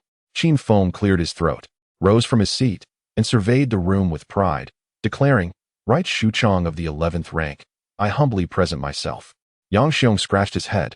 I am of the 12th rank, left Gong. Zhongli chuckled, 12th rank, left Gong. Fan Zeng lightly scoffed. I am of the 13th rank, middle Gong. Qin Feng was left speechless. Why is everyone ranked higher than me? Have you all been leveraging connections? He turned to Xiong Qi, who lamented, Do not look at me. Qin Lang. Though I have not set foot on the battlefield, I have been favored by the king with a promotion to the 15th rank, Lesser Shangzhao. Do not be disheartened. You have yet to reach maturity and are already of the 11th rank. Your future is limitless. Qin Feng wore a face of resignation. This old fellow finally managed to spit out something resembling ivory. Fan Zeng calmly remarked, Now that the matter of rewards is concluded, let us discuss how to maintain stability in the Korean territories. Xiong Qi nodded in agreement. As I am new here and still unfamiliar with the situation, I invite everyone to share their thoughts freely. As Fan Zeng assumed the role of the governor of Sanchuan County, it was only natural for him to take charge. The recent downfall of Korea was still fresh, and the sentiments of the Korean people toward their homeland were profoundly intense. Furthermore, the Qin dynasty had historically treated the Korean nobility with considerable leniency, which had led to such chaos. The vast expanse of Korean territory, coupled with the recent allegiance of the Korean populace, necessitated collaboration between the government and the Korean aristocracy to restore order.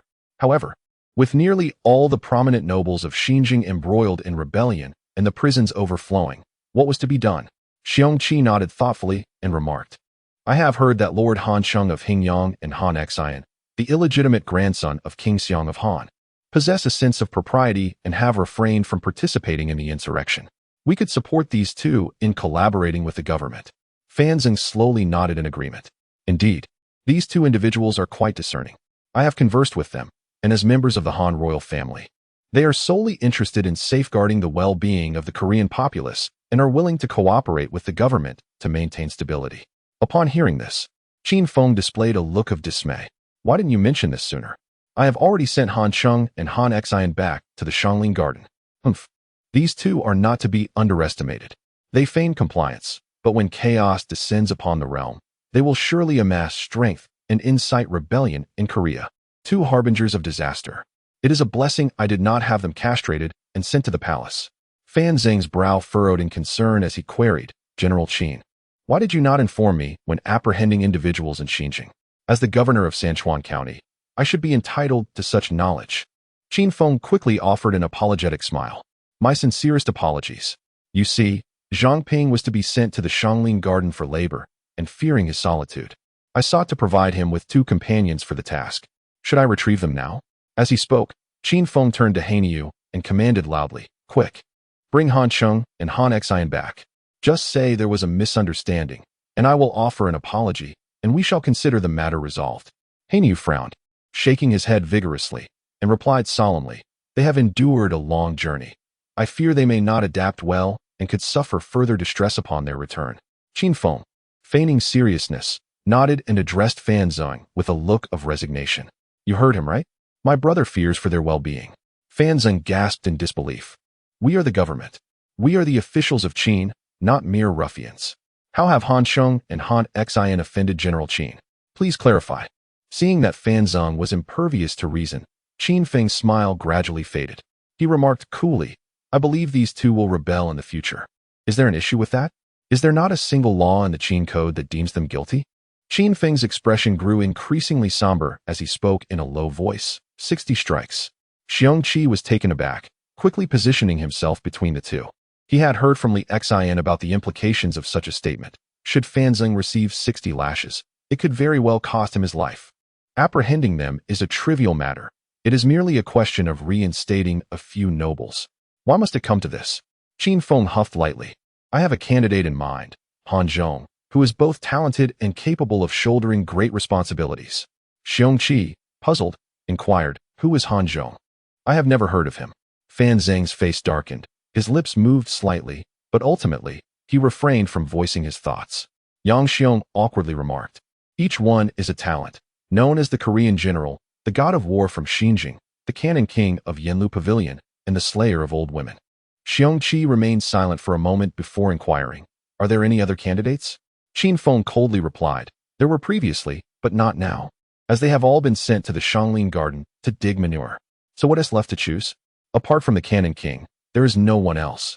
Xiong Qi sighed, resting his hand on his forehead, and resignedly said, "Then it shall be him." Qin Feng nodded with satisfaction. Han Zhong had already been well trained. As an informant embedded in Xinjiang, he was the perfect choice. Fan Zeng glanced at Qin Feng and solemnly stated, "The last and most crucial question is how to deal with the 30,000 rebel troops."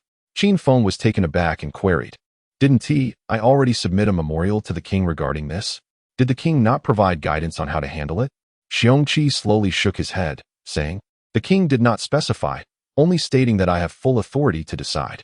In that moment, Qin Feng understood. The king was testing Xiong Qi. However, using the lives of 30,000 people for such a trial seemed rather excessive. "What do you intend to do?" he asked. Xiong Qi's gaze grew resolute as he declared, "Execute them." Fan Zeng echoed solemnly, "Since they have taken up arms and killed the soldiers of Qin, they are no longer civilians. They are no longer subjects deserving protection. They are enemies. The Qin treats its enemies only with execution or mass graves." Qin Feng exhaled deeply. These 30,000 could actually serve a better purpose, such as being dispersed for labor to repair bridges, roads, and transport provisions. Xiong Qi retorted coldly, "If that were the case, how would we deal with the rebels from Zhao? Should they be pardoned? And what about the insurrectionists from Wei? Should the soldiers of Qin simply be slaughtered at will while those murderers go unpunished?" "I did not mean that." Qin Feng found himself at a loss for words. Indeed, the notion of executing 30,000 people sounded cruel, yet they had stained their hands with the blood of the Qin. The Qin had never massacred its civilians, but it had never shown mercy to those who dared to resist. Qin Feng fell silent. The fate of those rebellious Han had been sealed. In the palace of Xianyang, Yingzheng quietly examined the memorial. Li Si hurried in, exclaiming, "Your Majesty, Lord Chongping, the governor of Shanchuan, Fan Zeng, has executed 30,000 Korean rebels." Ying Zheng's hand trembled slightly around the bamboo slip. After a moment of silence, he calmly commanded, "Order Lord Chongping to head south, to defend Chening, pacify the Chu people, and prepare for the campaign against Chu." "Yes." Ying Zheng gazed at the large map of the mountains and rivers on the wall and softly remarked, "Uncle, I should not doubt you." Chapter 73. Qin Feng. The trumpet blares from my lips, beep, beep, beep, beep. "Father, Qin Feng has already led the army to escort provisions towards Dalian." Understood." Xiong Qi, shrouded in darkness, held a blood-stained piece of silk over the candle flame. Before long, the entire piece of silk ignited like a torch, turning the ink within to ashes. At that moment, Qin Feng reclined comfortably on a spacious cart, cradling a warm stove. The opulent carriage was adorned with tiger and bear pelts, and despite the biting chill of spring outside, the interior remained as warm as the season itself. Suddenly, the curtain was drawn aside, and the black bull burst in, stirring a gust of cold wind. Qin Feng couldn't help but shiver, kicking the intruder back outside. The black bull poked its head in, looking quite aggrieved, and said, "Boss, ahead lies General Wang Ben's grand camp. Should we not deliver our message?" Qin Feng scoffed lightly. "Stop. Let them come out and carry it themselves." The black bull scratched its head in confusion. "Huh? Why not? Are you foolish? If we go in, it's like lambs entering the tiger's den. With 100,000 troops, they'll crush our 13,000. We'd surely be annihilated." "Boss, have you lost your nerve? Am I cowardly? Can a scholar be called cowardly? It's merely common sense." The black bull pouted. "Then who will deliver the message?" "I'm not going. I'd just end up taking a beating." Qin Feng rolled his eyes, just shouted out loud, "Where's the horn?" "The horn is on my lips. Beep, beep, beep." As the black bull saw a cup soaring towards it, it ducked and scurried away, hastily seeking the chief steward, Zhang Han, to inquire about the horn that the boss had fashioned. Qin Feng continued to nestle within the pile of furs, thinking that once the Grand Liang was captured, he could return to Xianyang and feign illness, hiding away in the lush gardens, wishing to lie flat and avoid any disturbances. Just as he was dozing off, relishing his comfortable life, a sudden gust of cold wind whipped through. Enraged, Qin Feng kicked again, but alas, Wang Bin's agile form evaded the blow, and without hesitation, he grabbed a honey cake from the table and popped it into his mouth. Qin Feng gasped in disbelief, cursing the Black Bull and wondering what iron pillar had allowed him entry. And where was Zhang Han? Where in Tiang Jia and Ying Yi supposed to protect him? Where had they vanished to? Wang Bin, chewing away, cast a disdainful glance at Qin Feng and coldly remarked, "The noble son from Xianying certainly knows how to indulge. Unlike us who toil under the sun and sleep under the stars, turning snow into water." Qin Feng, striving to maintain his composure, retorted, "It's merely a failure in your logistics. How dare you speak?" Wang Bin scrutinized Qin Feng's delicate features and solemnly inquired, "How will you account for the beating of my personal guards?" Qin Feng's eyes widened in shock. "You are a general. Have you no shame? You promised a duel with your guards. You lost and refused to acknowledge it." Wang Bin stared at Qin Feng's face, filled with indignation, momentarily taken aback. Nearly convinced he had erred. "Who knew you had 3,000 personal guards? 3,000 ambushing my 300? Is there no code of martial ethics?" An awkward silence fell within the carriage. Just as Qin Feng contemplated revealing his identity as the foremost disciple of the world's greatest swordsman, Wang Bin abruptly commanded, "Get your men and scram. We'll deal with the outer Huangqing. The Grand Liang is no concern of yours." Qin Feng, with a stiff neck, shouted defiantly, "If I must go, then I shall." Wang Bin almost burst into laughter, shaking his head. Just as he was about to leave, Qin Feng suddenly remarked, "After the Yellow River breaches its banks, it would be prudent to block it soon. Otherwise, the 300,000 soldiers and civilians of Dalian will perish."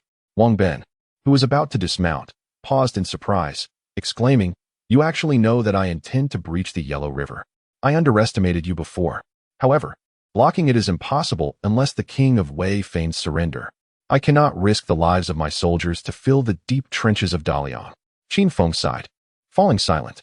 Once Wang Bin dismounted from the carriage, Qin Feng leaned out of the window and gasped in shock. Truly, he was the illustrious Duke of Martial Arts. He acted decisively, summoning 50,000 men to encircle the grain convoy. Black Bull and Iron Pillar were bound tightly like dumplings, their mouths stuffed with steamed buns, discarded by the carriage. Qin Feng gritted his teeth and said, "Stop embarrassing us. Bring 10 days' worth of fried noodles and dried meat. Move swiftly. The entire army must charge toward Waiwang City. We cannot allow Wang Bin to look down upon us." Understood. In Waiwang, Zhang Er felt increasingly anxious. Although he held the title of county magistrate, he was in reality a renowned knight of this generation. Years ago, he had followed the esteemed Lord Xinling, earning a reputation as a leader among his peers. It was precisely this idolized image that prevented him from abandoning the city in flight. The Qin army was a ferocious force, having cornered even the king of Wei and Dalian, reducing him to a mere dog. How could he, a mere county magistrate of Waihuang, hope to withstand such might? Yet, if he chose to flee without resistance, all the renown he had built over the years would be obliterated. It was only today that a knight named Lu Ji had arrived, presenting a brilliant strategy that finally eased his mind. Lu Ji was tall and robust, sporting a splendid long beard carefully wrapped in a silk handkerchief, his deep-set eyes brimming with wisdom. In the magistrate's residence, Lu Ji and Zhang Er raised their cups in camaraderie, drinking heartily. "Brother Zhang, rest assured, as long as we gather the knights to hold the line for a moment, we two brothers can abandon the city and devise a new plan. In that case, we can testify that after slaying over 100 Qin soldiers, we collapsed from exhaustion, only to be rescued by our loyal guards." Hearing this, Zhang Er furrowed his brow slightly, saying, "But won't this be discovered? Is it not somewhat unscrupulous?" Lu Ji scoffed, earnestly advising, "Unscrupulous? What does that even mean? As long as we have the Green Mountains, we need not worry about firewood. As long as we survive, there will always be a way. In my view, the tyrannical Qin cannot endure for long. The noble families of the 6 states will inevitably rise in rebellion. When that time comes, we, with our reputation and strength, will surely carve out our place." Zhang Er showed a look of gratitude, tightly grasping Lu Ji's hand, saying, "In times of prosperity, do not forget each other." Lu Ji, moved in turn, felt his eyes moisten, replying, "From now on, you shall be my elder brother, and I shall be your younger brother." Just then, a commotion erupted. "Not good, my lord the magistrate. The city gate is on fire." Zhang Er was instantly alarmed, urgently asking, "How did the fire start? What are the guards doing?" Lu Ji's eyes darted, soothingly responding, "Brother, do not worry. I shall go investigate." The city's garrison still boasts 8,000 troops, bolstered by an additional 5,000 wandering heroes. "Fear not, fear not." Zhang Er was instantly moved, exclaiming, "I am profoundly grateful for my virtuous brother's assistance." With that, Lu Ji unsheathed his sword and strode purposefully out the door. Chapter 74, Lu Ji. "Dun Sun, your mother." Daily patrols yielded no sign of the Qin army's advance. Could it be that Zhang, the leader, had succumbed to fear? Who could say? The ferocious Qin army had laid siege to Daliang for an eternity without success. Indeed, I dare say this battle will conclude in 3 months. The Qin will retreat in disgrace to Guangzhou. Chen Baijiang, tasked with guarding the outer Yellow City gate, cast a disdainful glance at the lethargic heroes atop the wall, his heart heavy with apprehension. With the Qin army already encroaching upon Daliang, could the modest outer Yellow City truly withstand the onslaught? Yet, witnessing Zhang Er's impassioned declarations, vowing to stand with Dawei in life and death, Chen Baijiang found a flicker of confidence igniting within him. United in purpose, the morale of the troops could be harnessed. Even in death, they would ensure the Qin army paid a grievous price. At that moment, a commotion erupted ahead as a throng of individuals approached. Chen Baijiang, startled, shouted, "Prepare for battle. Close the city gates." The heroes atop the city tower, bored and listless, poked their heads out, languidly remarking, "Chen Baijiang, please discern the situation. These are merely a group of fleeing commoners. Have we not sheltered enough of them in recent days?" Upon hearing this, Chen Baijiang rose on tiptoe to take a closer look, confirming their tattered garments and the insignificance of their number, barely over 100. At the forefront stood a woman, adorned in a colorful dress, carrying a basket, her head wrapped in a patterned scarf, presenting a somewhat robust and dark visage, reminiscent of a soot-stained pot. This was hardly surprising. Years of toil under the sun would render any woman in such a manner. Moreover, a strong and formidable woman would prove invaluable. Capable of bearing children and cultivating the land, she would be an ideal candidate for marriage. Chen Baijiang approached and gently supported the leading woman, speaking soothingly, "Fellow villager, do not panic. You are safe now that you have reached the outer Yellow City." "Oh, those Qin soldiers are utterly inhuman. They dared to harass me. Woe is me. You must stand up for me," she cried, her voice hoarse and peculiar, playfully striking at Chen Baijiang's chest with her fist, the size of a grinding stone. 1 strike, 2 strikes, 3 strikes. The heroes atop the city wall suddenly erupted in laughter. "Ah, spring has arrived for Chen Baijiang. Look at how she flirts with him." It must be said, Chen Baijiang's taste was undeniably unique, rather excessive, one might say. What do you know? Her ample bosom and shapely figure are hardly undesirable. Yet, can she truly rival Chen Baijiang's strength? Hey, why is Chen Baijiang spitting blood? What on earth? Wasn't she merely teasing him? Just as the heroes atop the wall were rendered speechless, Chen Baijiang's soldiers sensed something amiss and swiftly turned, bellowing, "There's a problem. Close the gates. Close the gates." Alas, it was far too late. The black bull tore off the colorful scarf adorning his head, and his arms suddenly swelled with strength as he hurled Chen Baijiang with great force, sending the soldier crashing to the ground, blood spurting from his mouth. At that moment, they realized that the flirtatious Chen Baijiang, who had been playfully bantering moments ago, now had a sunken chest, lifeless beyond any hope of revival. A powerful voice echoed, and the refugees near the city wall swiftly tore off their garments, revealing the crossbows and weapons hidden beneath. Outside Huang City, arrows rained down like a storm. Countless crossbow bolts sliced through the air with a piercing shriek, striking the wandering heroes and the defending soldiers, igniting splashes of crimson. Kill! The Black Bull wiped his crimson lips, brandishing his long sword as he was the first to charge through the gates of Huang City. 3 valiant Wei soldiers surged forward, brandishing their halberds in a fierce thrust. With a thunderous roar, the Black Bull twisted his body and cleaved downward with his steel sword, severing the 3 halberds as if they were mere twigs. Then, with a fierce punch, he smashed into one soldier's face, instantly caving in his nose, shattered and bleeding profusely. The soldier was on the brink of death. The remaining 2 soldiers, eyes wide with terror, screamed and attempted to flee. No escape. Hold your ground. Lu Ji appeared just in time behind the city gates, piercing the 2 escaping soldiers with his twin swords, bellowing, "No mercy for the fugitives. Kill the Qin dogs." A reward of 1,000 gold pieces and titles of nobility await. With that, he bravely charged forward with his longsword. At this moment, the stunned wandering heroes and defending soldiers regained their composure. There were barely over 100 Qin soldiers present. What was there to fear? Soon, reinforcements arrived in increasing numbers. Open the gates. I will hold them back.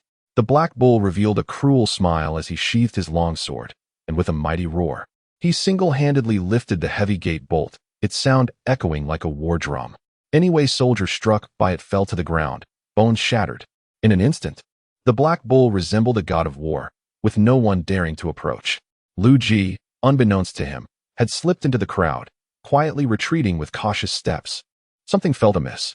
How could the Qin army possibly come with only 100 men? What was their intention in seizing the gates? Suddenly, Lu Ji recalled something and crouched down to listen intently, his face paling in realization. With little regard for his dignity, he turned and fled. Moments later, the ground seemed to tremble. The thunderous sound of iron hooves crashed down upon the Wei soldiers like a heavy hammer. The Black Bull could not help but laugh heartily, exclaiming, "Boss, next time, could you refrain from making me look so feminine? I can't fight like this. This corset is unbearable." In the next instant, Qin Feng led 3,000 heavily armored cavalry, sweeping through the gates like a tempest, their long spears thrusting violently into the ranks of the Wei soldiers. A cacophony of screams erupted as corpses flew through the air. The already fragile fighting spirit of the Wei army crumbled in an instant. The wandering heroes, terrified and driven to madness, began to flee, crying out to their parents, for they had never witnessed such carnage before. This was a one-sided massacre.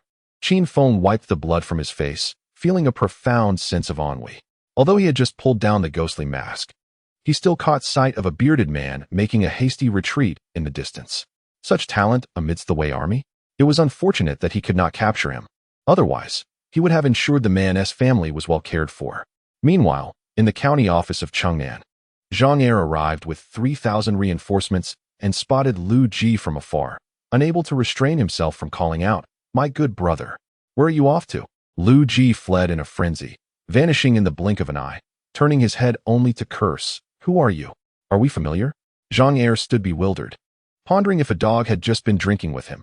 Even a dog couldn't turn on him that quickly.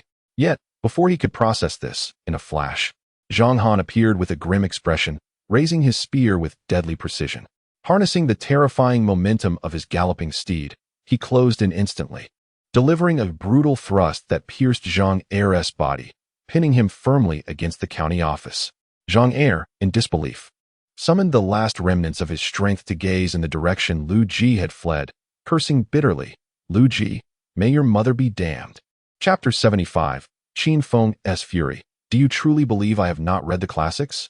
In the early spring of the Central Plains, the Huanghe River began to thaw, its torrents surging forth. Clad in a bearskin cloak, Qin Feng stood atop a high vantage point, gazing towards the direction of Dalian. "Boss, what are you gazing at every day? Are you planning to challenge General Wang Bin again?" Black Bull remarked with resignation. In such a brisk, chilly season, one ought to be nestled indoors, savoring roasted lamb legs. Qin Feng, with a deep and distant gaze, replied, "I await a sound. When it arrives, we shall return home." Black Bull's eyes brightened instantly. "Huh? Does that mean I can return home to warm the bed with my wife?" "What sound is it?" Boom. Suddenly, a thunderous roar resonated, shaking the earth. "An earthquake? Run!" Black Bull shouted, hoisting Qin Feng onto his shoulder and sprinting away. The high and mighty image Qin Feng had painstakingly cultivated shattered in an instant, and he erupted in anger. "Put me down. The Yellow River has breached its banks." In the spring of 225 BC, Wang Bin diverted the Huanghe, flooding Dalian. Within the city, it became a marshland. Military and civilians alike fled to the city walls or climbed onto rooftops. Timber was submerged, fire was impossible, and 300,000 soldiers and civilians were left to consume raw rice and meat. A chorus of grievances arose. King Wei, bereft of composure, retreated to the palace, spending his days playing with dogs and neglecting state affairs. The Chancellor of Wei lamented with sorrowful indignation, "The king loves dogs over his people, while the general remains loyal with no outlet. Is this not the sorrow of Wei?" In March, as the city walls crumbled, King Wei bound his own arms and crawled out of the city, pleading for mercy from the Qin. The state of Wei was doomed. King Wei wept bitterly, lamenting, I have feigned kingship for 3 years and lived as a dog for 18. Had I been born into a merchant family, how could I not have become the greatest dog merchant in the world? Upon hearing this, Qin Feng couldn't help but click his tongue in astonishment. Zhao Gao may not be human, but the king of Wei was indeed a dog. The iron steeds thundered along, racing as if they could sprout wings and fly back to Xianyang. As they passed through Luoyang, Qin Feng suddenly commanded Zhang Han to halt the 3,000 elite troops. The last time he visited Luoyang, the local delicacies were delightful, and he wished to borrow some again. Lamenting that he had nothing to present to the great emperor Shi Huang, Heinyo scratched his head, pondering, will you return it? Qin Feng's eyes widened in disbelief as he replied, I borrowed it based on my own merit. Why should I return it? Heinyo nodded, finding this reasoning quite sound. Thus, the 3,000 iron cavalry charged boldly into Luoyang, heading directly to the government office. Dismounting, Qin Feng confidently strode towards the courtyard. A small black dog barked twice before receiving a couple of hefty slaps. Frowning, Qin Feng admonished, why is this dog barking here? The magistrate of Luoyang rushed over, distraught, and exclaimed, why do you keep hitting it? Do you know the harms 60 slaps can inflict upon a small dog? Qin Feng raised 2 fingers, declaring, now it's 62. Hand over your pigs. The magistrate, defiantly lifting his chin, retorted, there are no pigs. Only my life. If you have the ability, then kill me. Qin Feng immediately raised his thumb in admiration, exclaiming, I shall call you the greatest fool of the Qin dynasty.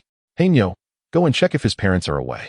The magistrate, in deep despair, pleaded, the past is unchangeable, but the future can still be salvaged. General Qin, it is not too late for you to relent. Qin Feng whispered, what does he mean by that? Zhang Han, taken aback, responded, aren't you a Confucian scholar? Why are you asking me? He explained, he means that while the past cannot be undone, what is currently being done can still be amended. He is urging you to turn back. Qin Feng, filled with rage, retorted, do you think I have not read the Luoyu? The master clearly stated that those I have slain in the past shall not be mentioned again. Whoever dares to speak of it shall join them.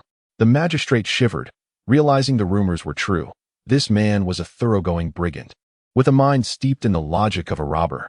His temperament was erratic, and he would not hesitate to raise the ashes of the dead at the slightest provocation. Thus, a quarter of an hour later, Qin Feng, thoroughly satisfied, tied 3 pigs to his horse and departed from Luoyang. To his surprise, when he pilfered chickens from the guard at Hangu Pass, the opposition was unusually accommodating. One of the 100 generals, watching Qin Feng's departing figure, expressed indignantly, my lord, why did you so easily part with the old hen after raising it for a year? The guard at Hangu Pass merely pointed to the pigs tied to the horse and replied, did you see those 3 pigs? They probably never imagined they would ride a horse in their lifetime. That is the result of the magistrate of Luoyang's hard work for an entire year. Is it possible that the magistrate has already fallen victim to his schemes? It seems so. On their way back, Zhang Han could not help but inquire, boss, why do you always pick on these 2? Qin Feng rubbed his hands together, his face alight with anticipation, to review the old and learn the new. It has been a long time since I returned to Xianyang, and I yearn to see those noble lords. Thus, I sought to practice my skills on these 2 first. Zhang Han noted that Qin Feng was eager to return, longing to race back to the Shangling Garden. At this moment, the Shangling Garden is enveloped in lush greenery. While the Tian family finds themselves exceedingly busy in the month of May, the garden now retains only a small patch of woodland, a testament to the last vestige of the royal family's resilience. A vast expanse of 400,000 acres has been meticulously cultivated, yielding an abundant crop of wheat. The sight of thousands laboring in the fields is particularly magnificent. A robust youth, his muscles taut and defined, swings a hoe with vigorous determination to clear the weeds. With each strike, the contours of his sinewy physique become more pronounced, his 8-pack abs chiseled as if sculpted from stone. Beads of sweat glisten upon his bronzed skin, reflecting the brilliance of the sun. His face is etched with resolve, his sword-like brows accentuating his resemblance to the first emperor.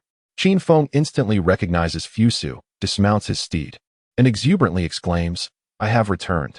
Fusu, momentarily taken aback, swiftly turns around, his face alight with ecstatic joy. Master, you have finally returned. He rushes forward and leaps, enveloping Qin Feng in a bear hug. Qin Feng's eyes widen in surprise as he feels his feet leave the ground, the air in his chest rapidly compressing, rendering him somewhat flattened. Goodness, please do not crush my elder. The sturdy black bull exclaims, startled. Realizing his grip was too tight, Fusu hastily sets Qin Feng back down. Dazed, Qin Feng steadies himself against Black Bull, glancing up at the towering figure of Fusu, unable to restrain a chuckle. How did you grow so strong? Resembling that fool Iron Pillar? Iron Pillar. By the way, where are Ming Tian and Li Xian? I haven't seen them around, Qin Feng inquires, peering around in confusion. Fusu's smile gradually fades, his brow furrowing with concern. Did you not receive the letter I sent you? Qin Feng is momentarily stunned. What letter? The narrative has recently left me unsatisfied, and I shall refine the outline. A further update will follow tomorrow. Good night, everyone. Chapter 76. Over the years, among us brothers, you have excelled in the role of a dog.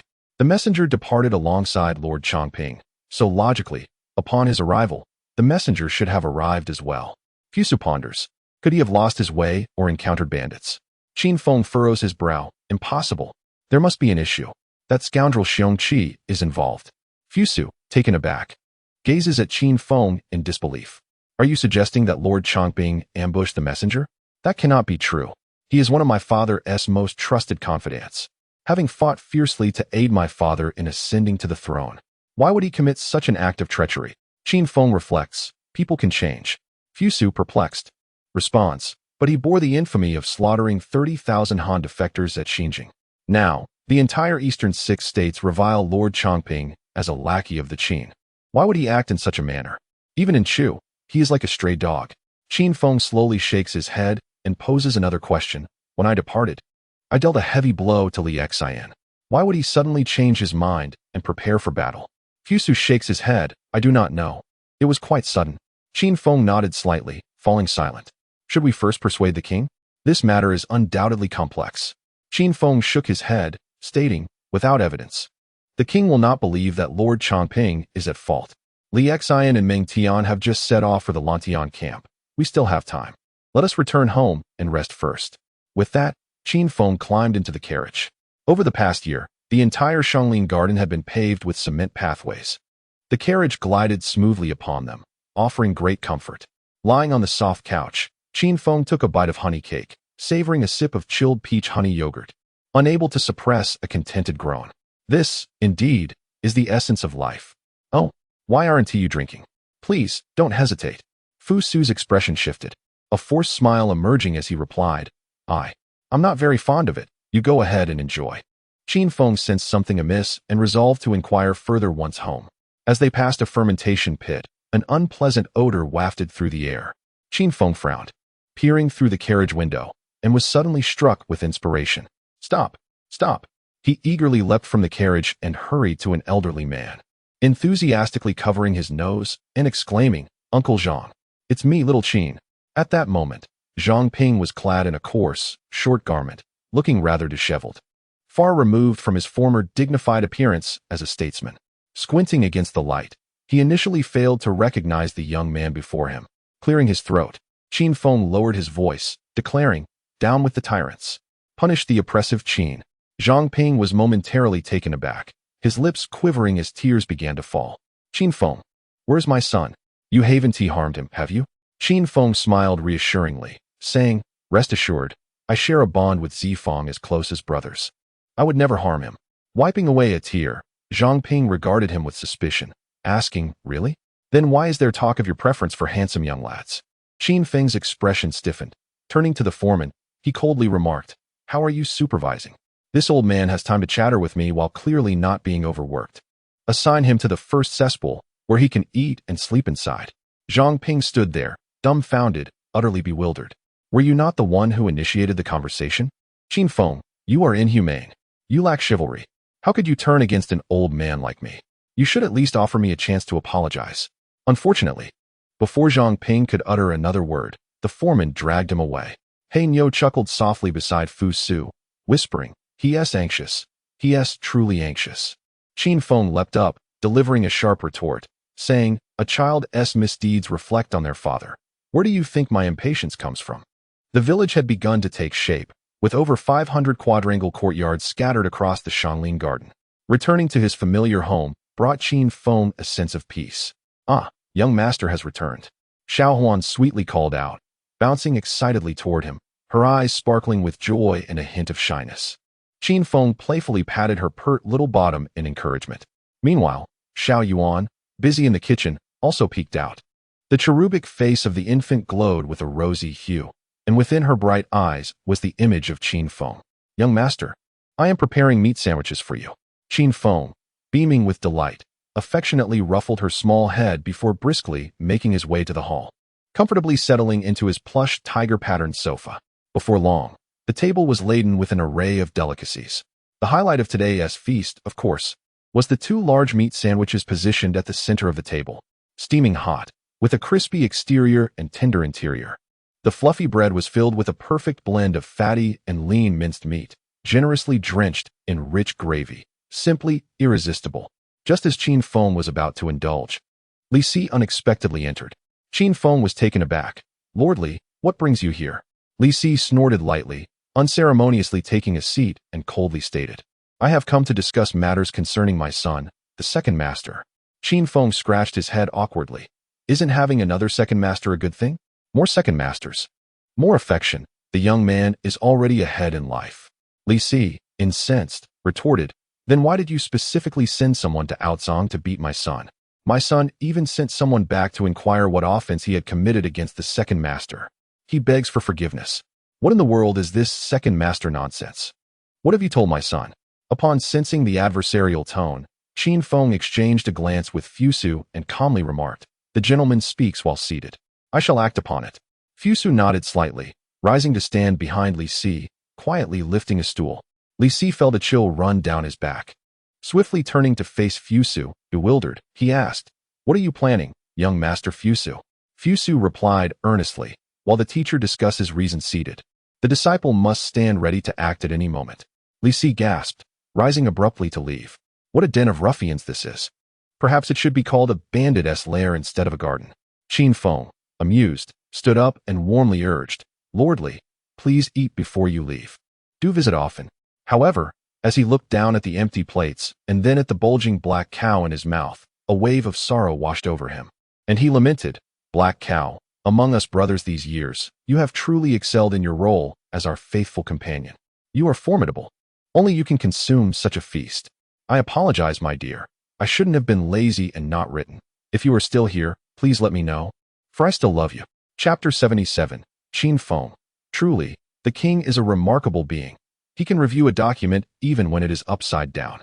A swift horse galloped frantically into the territory of Xianyang, and the messenger sprinted towards Wangyi Palace at breakneck speed. "Urgent! Urgent! Right Minister Qin Feng has returned to Shanglin Garden." The messenger gasped for breath, his body heaving like a bellows. Zhao Gao, with a look of sympathy, stood before him and after a moment of silence, slowly replied, "Qin Feng arrived at Shanglin Garden yesterday." The messenger's expression turned to one of disbelief, a sense of despair washing over him. "Let it all be destroyed. I am exhausted. I have never felt so at a loss in my life. Qin Feng must be quite ill. Why is it that he always runs faster than the messenger?" The messenger rose in silence and spoke with a sense of duty. "I understand, my lord, a punishment of dozens of lashes, and I shall be driven to the secluded courtyard." Zhao Gao, at a loss for words, sighed and patted his shoulder, saying, "Next time, do not accept any tasks related to Qin Feng, for he is a remarkable talent." The messenger nodded solemnly, tears unwittingly streaming down his face. Within the grand hall, sunlight filtered through the frosted glass, casting a gray hue upon the desk before him. Ying Zheng's sword-like brows knitted together as he pressed one hand against the memorial and held a wolf-hair brush in the other. He maintained this posture for a full quarter of an hour, causing Zhao Ji, who attended him, to feel quite anxious. Could it be that another rebellion was afoot? Why did the king appear so grave? After another quarter of an hour, Ying Zheng abruptly slammed the memorial to the ground, cursing vehemently. "That little rascal Qin Feng. He returned yesterday, and yet has not come to see me today, always stirring up trouble, stealing chickens from Hangu Pass, pilfering pigs from Luoyang, and even tormenting people's dogs. I wipe your mess daily. I treat you so well. Yet you wretched boy, have not the slightest thought of missing me.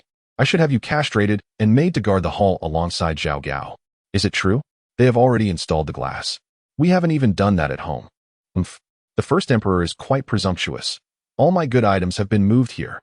By the way, does the Qin dynasty offer rewards for inventions? A random promotion to a 5th, 6th, or 7th rank would suffice. Zheng was momentarily taken aback, hastily retrieving the memorial, regaining his usual composure and authority, and said sternly, "Zhao Ji, go summon that rascal Qin Feng." Zhao Ji, startled, thought, "What? Qin Feng is here?" But there is no one. Yet he dared not speak further, bowing and hastily exiting the grand hall. Upon stepping out, he indeed found Qin Feng conversing at the palace gate with Wang Li.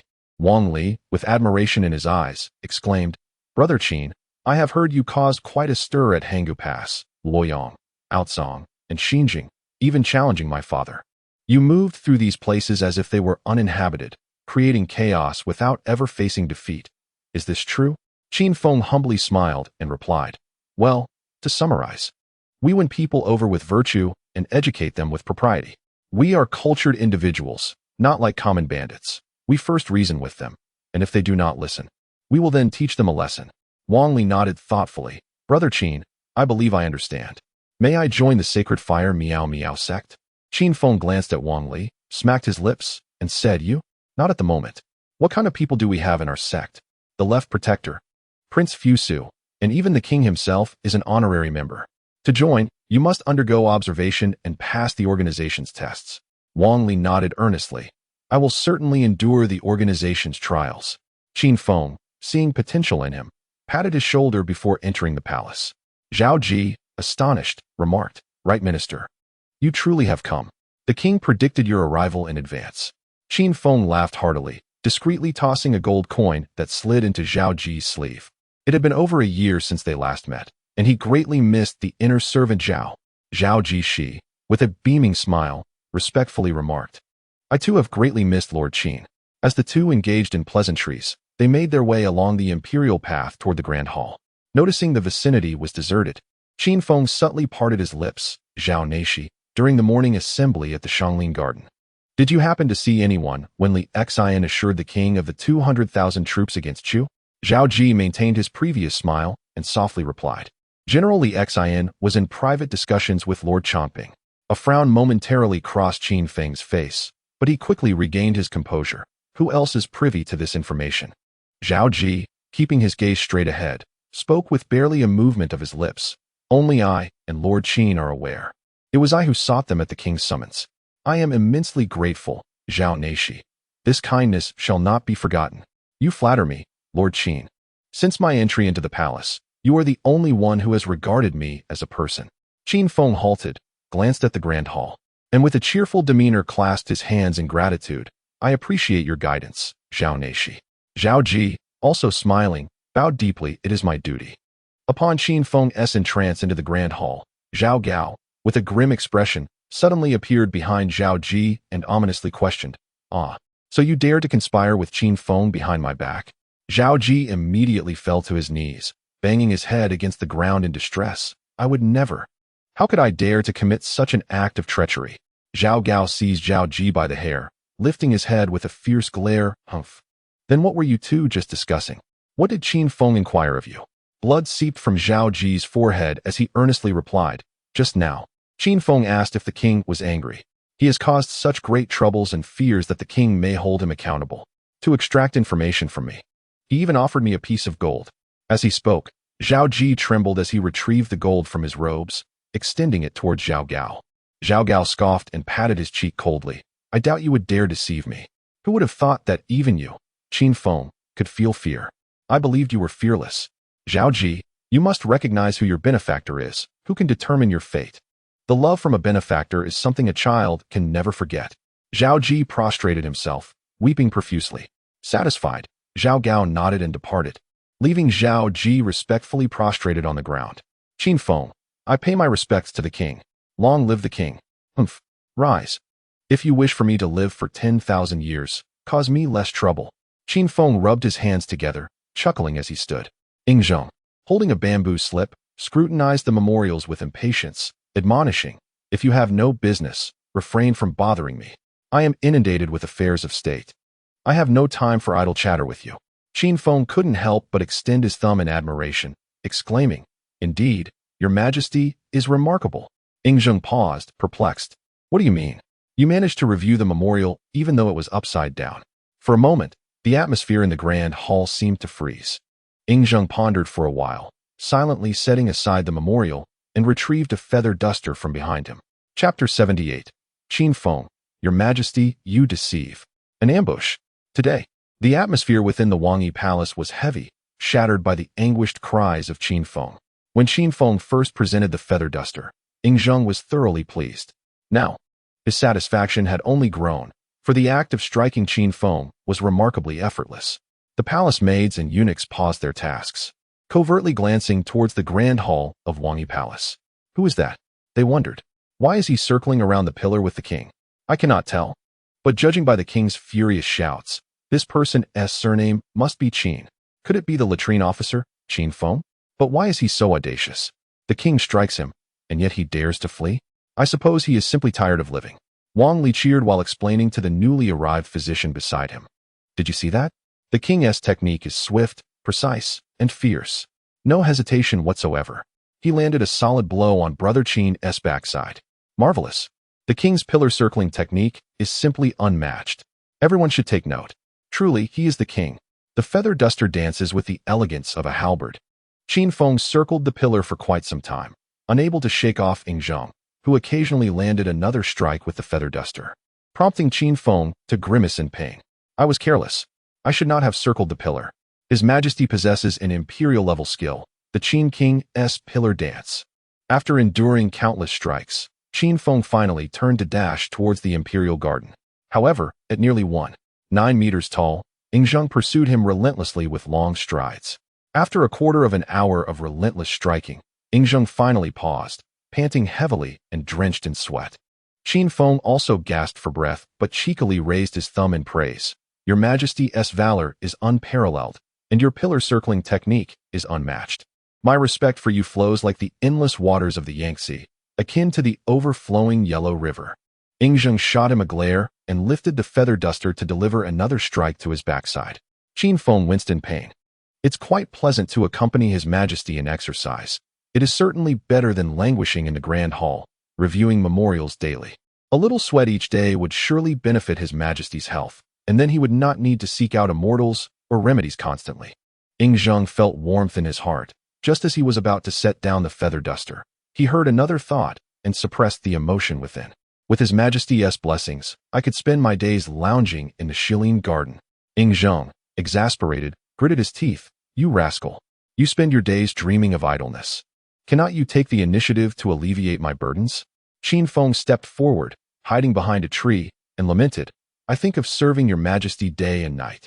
Yet my abilities are insufficient. I am greedy, lazy, and foolish, unable to comprehend fully, thus incapable of relieving your burdens. Ying was at a loss for words. Are you not a Confucian disciple?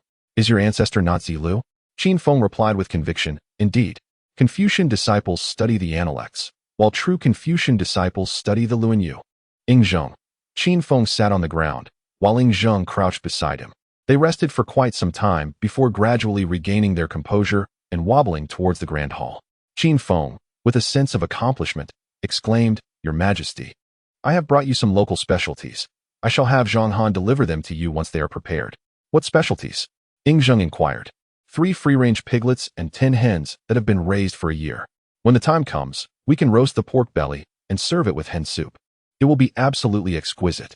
You've taken from the magistrate of Luoyang and the commander of Hanggu Pass again. Can you not target someone else for once? Qin Feng, somewhat disgruntled, insisted, I merely borrowed them.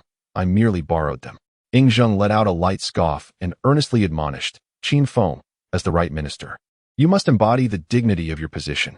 Although you have yet to reach adulthood, you cannot spend your days shouting and resorting to violence at every opportunity. Even if you must engage in such violence, could you not devise a way to keep the censors unaware? I find this matter truly vexing. Qin Feng, suddenly enlightened, responded, I understand now. I know what to do. I shall certainly alleviate your burdens, Your Majesty. Ying observed the compliant Qin Feng and nodded. The boy, despite his mischievousness, was not devoid of good intentions. Indeed, his teachings seemed effective. Perhaps fewer troubles would arise in the future. I'll just have the censors stripped and hung on the walls of Wangyi Palace. Let us see if they dare report me again. Cough, cough, cough. Ying nearly choked on his own saliva and glared at Qin Feng, exclaiming, Do not lay a hand on my ministers. Do not assault the censors. And absolutely do not strip them and hang them on the walls. Qin Feng pouted and reluctantly replied, Understood, I shall obey. How dull is the first emperor? Just moments ago, he complained about the censors being a nuisance and asked me to relieve his burdens. Yet now he forbids any action. I've got it. Does he wish for me to extend greetings to their parents and wives? Truly, the first emperor is shrewd and far-sighted. Perhaps I should follow suit.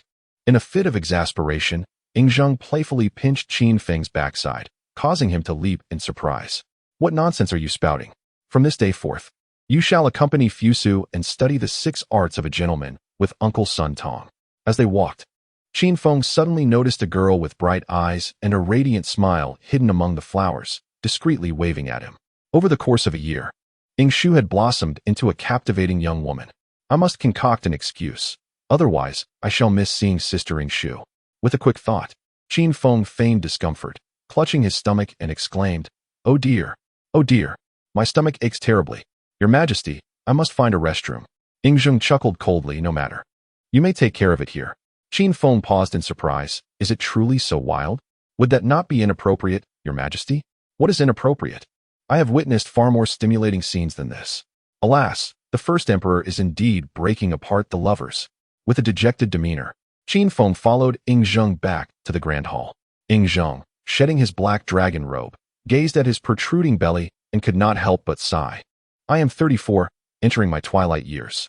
If Zhao Gao were here, he would surely be terrified into incontinence. The king is particularly sensitive about his age, desiring to maintain his vitality indefinitely and perpetuate his reign over the Qin. Yet today, he surprisingly uttered such words in front of Qin Feng.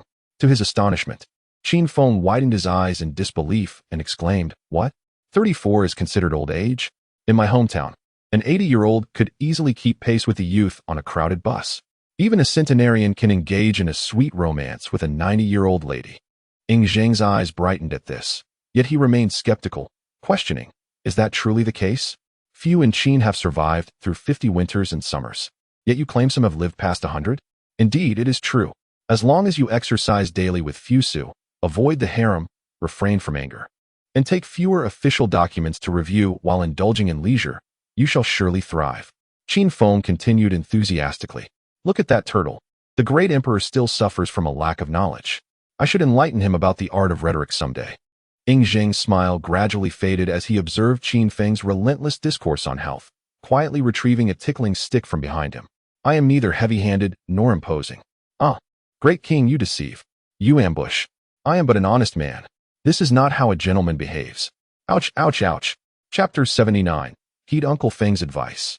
The struggle for succession is a treacherous depth you cannot navigate. Let Uncle Feng handle it.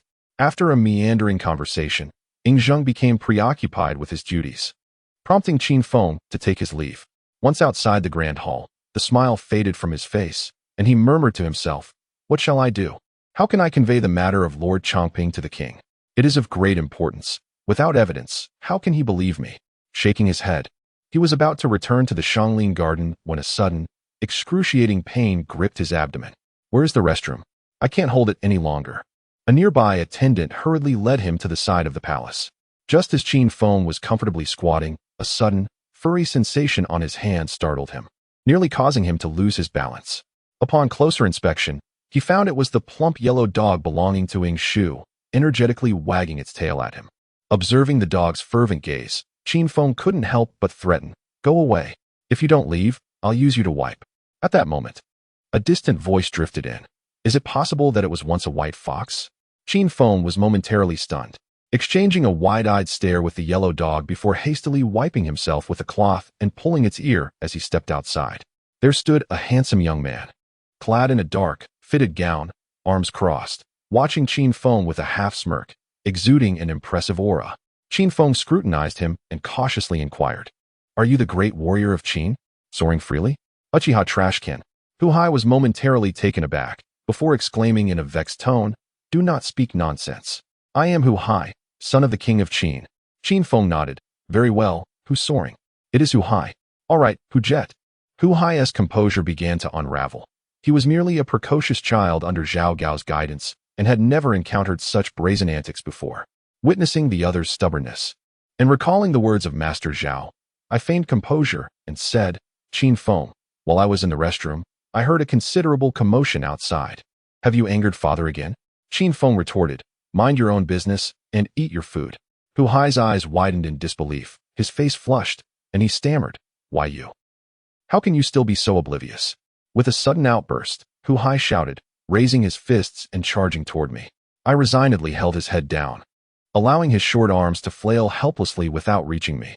After a considerable time, Hu Hai finally managed to catch his breath and exclaimed, Qin Feng, do not think I am unaware of your full support for Fu Su's claim to the throne. Incredulously, I replied, do not presume that just because you are called the Jet Warrior, you can hurl accusations at will. Hu Hai was utterly taken aback. He hurriedly retrieved a silk cloth filled with scribbled notes, nervously scrutinizing it before angrily declaring, no, something is amiss. Your process is incorrect. I sighed, fine. I admit I am aiding Fu Su in his claim. What do you wish to do about it? Hu Hai instantly donned a serious demeanor, sneering, Qin Feng, this is a most heinous act. Since the days of Xia, Shang, and Zhou, none who have participated in royal succession have met a favorable end. All have faced execution or disgrace. You still have time to turn back. A look of feigned terror crossed my face as I exclaimed, oh dear, I am so frightened. I do not wish to die. What should I do? With a sense of confidence, Hu Hai stood on his toes, patting my chest, and reassuringly said, do not worry. Master Qin, there is still time to retreat. Simply cease your support for Fu Su, or assist me, and a future of wealth and honor will be within your grasp. I nodded, smiling. The script is quite impressive. Who penned it for you? Hu Hai, in a nervous tone, insisted it was not Master Zhao. I came up with it myself.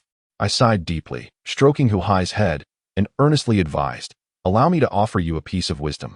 The waters of succession are too deep for you to navigate. You are still young. Let me handle it. I am unafraid. Hu Hai stood frozen, bewildered by this unexpected turn of events. What is happening? He thought. This person is not following the script. Pouting, he glanced toward a nearby thicket for help. Zhao Gao awkwardly stepped out, forcing a strained smile, and said, fellow villager, do you believe I was merely passing by? With utmost sincerity, I replied, I trust you. I cannot disbelieve you. Zhao the Chamberlain. Zhao Gao looked at Hu Hai and, feeling embarrassed, remarked, young master Hu Hai has a wonderful disposition, but he is too naive, often falling prey to others. He then inquired, is it true that Master Qin is aware of the tragic events at Shangling Garden? Upon hearing this, Hu Hai's face went pale. It was a shadow and pain that haunted him for a lifetime. I furrowed my brow and asked, what tragic events at Shangling Garden? I am not familiar with it. Zhao Gao's emotions, previously building, were abruptly interrupted, nearly taking his breath away. You have not heard of it? Yet you call yourself the Jet Warrior. Never have I heard anyone refer to you as Uchiha's refuse bin.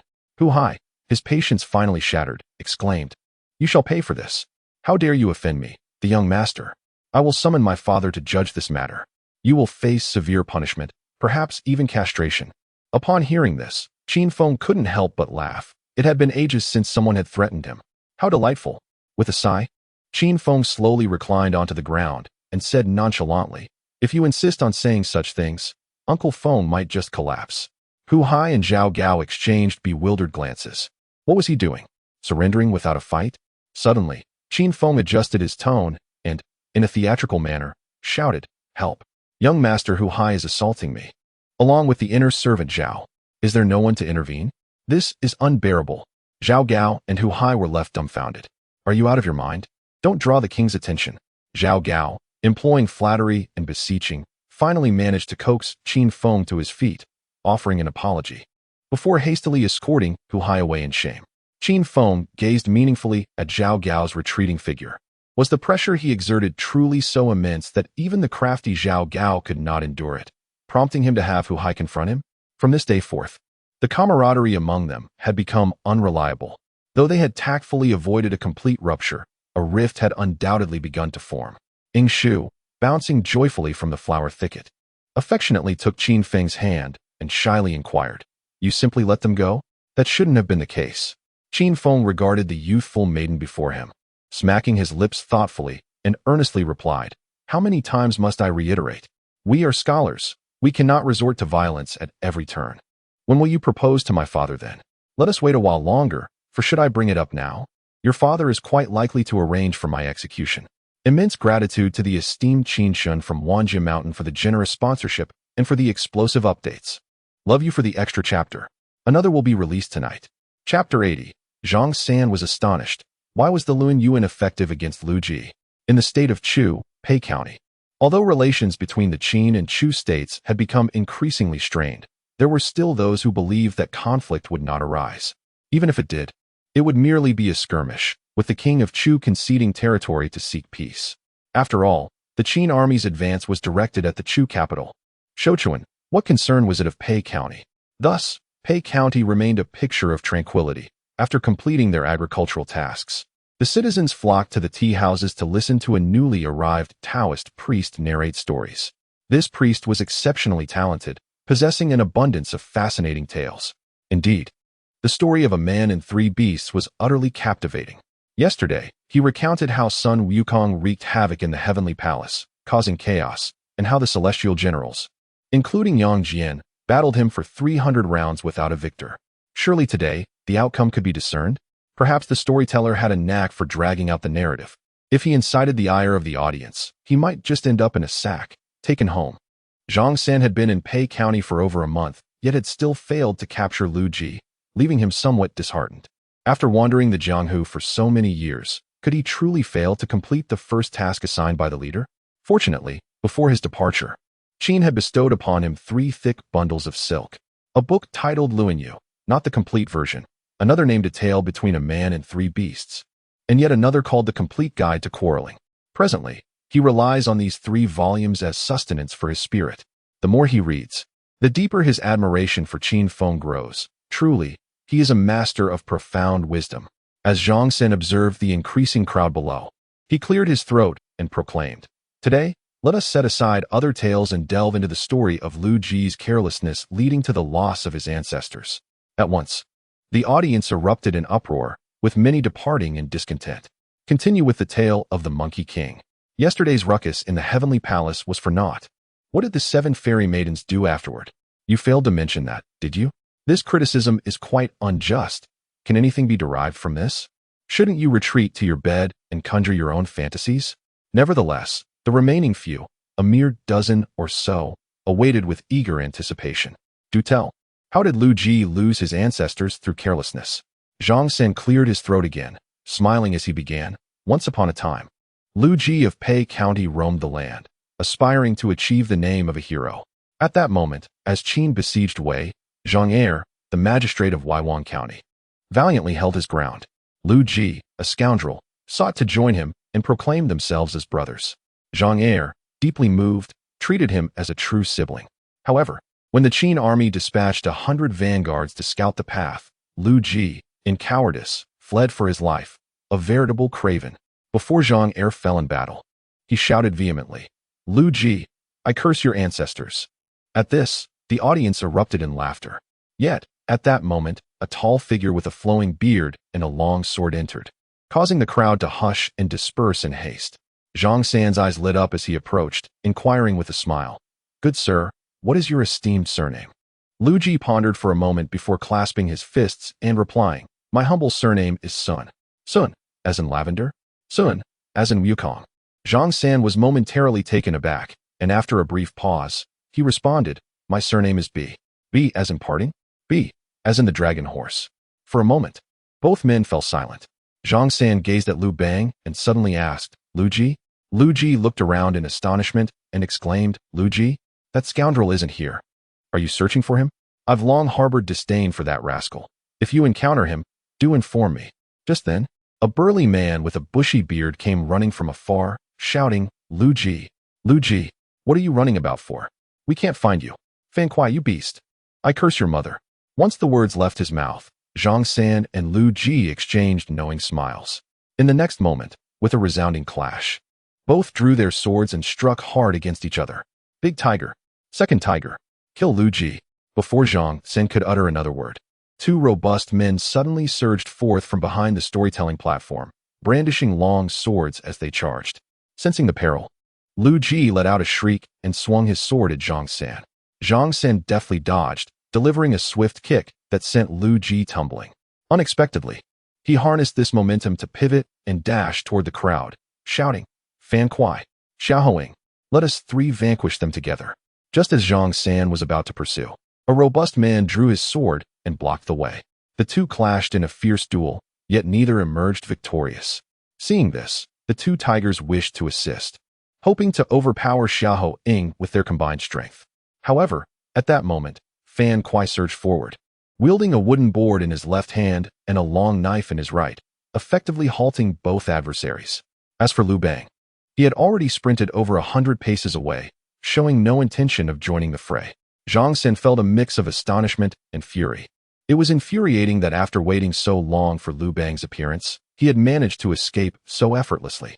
What astonished him even more was that this seemingly small Pacien concealed such formidable talents. Two exceptional warriors had emerged from Liu Bang's side.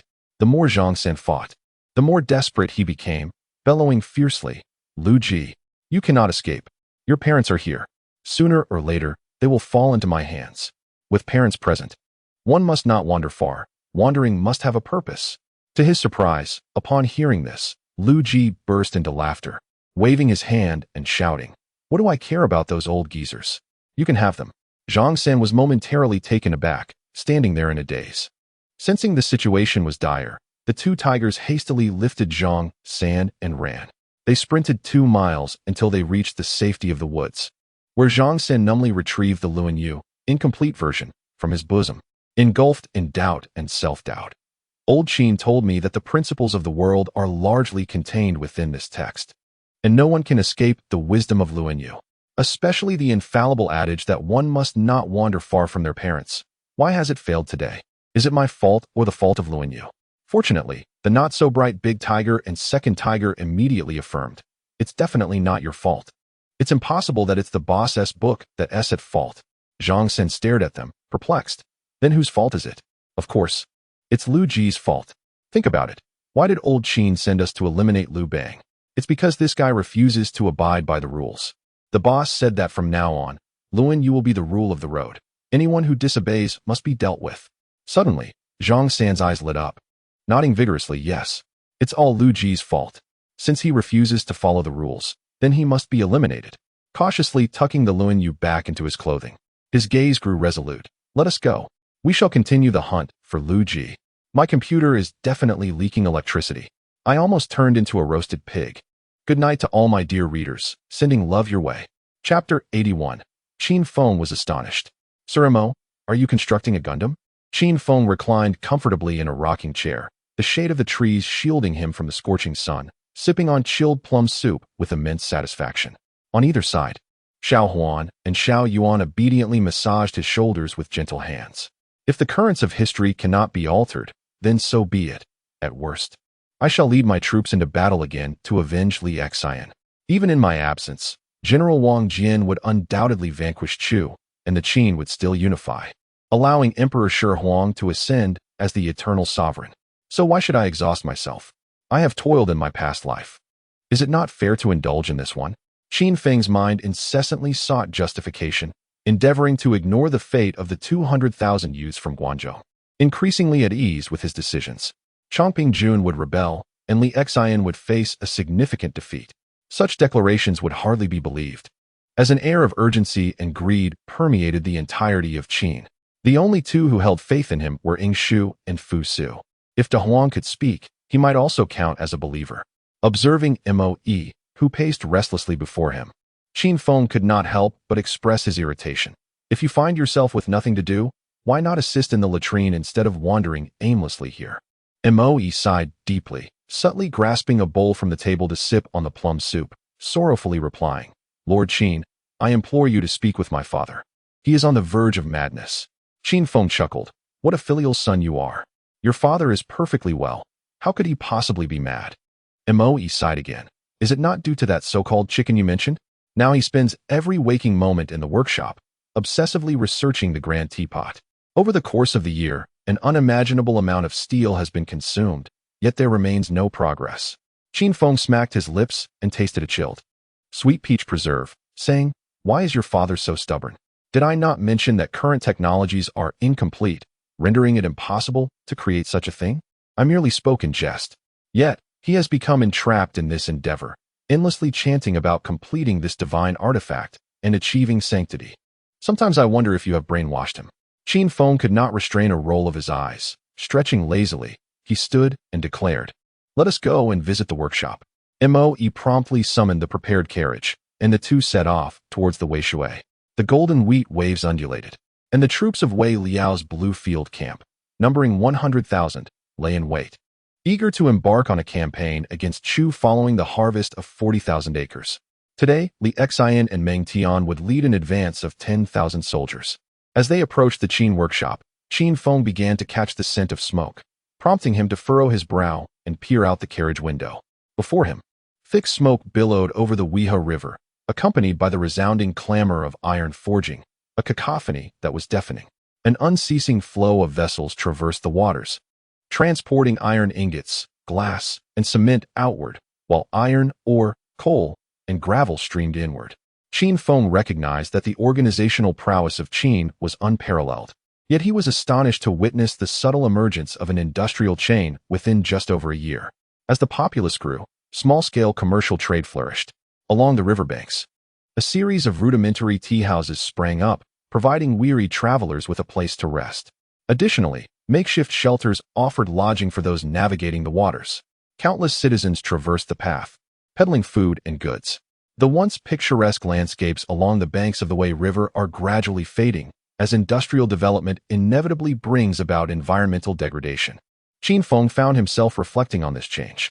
The workshops of the Qin Empire have now reached a considerable scale, surrounded by imposing walls and courtyards. At least 10 officers, each commanding 500 men, are stationed here to ensure the security of the workshops.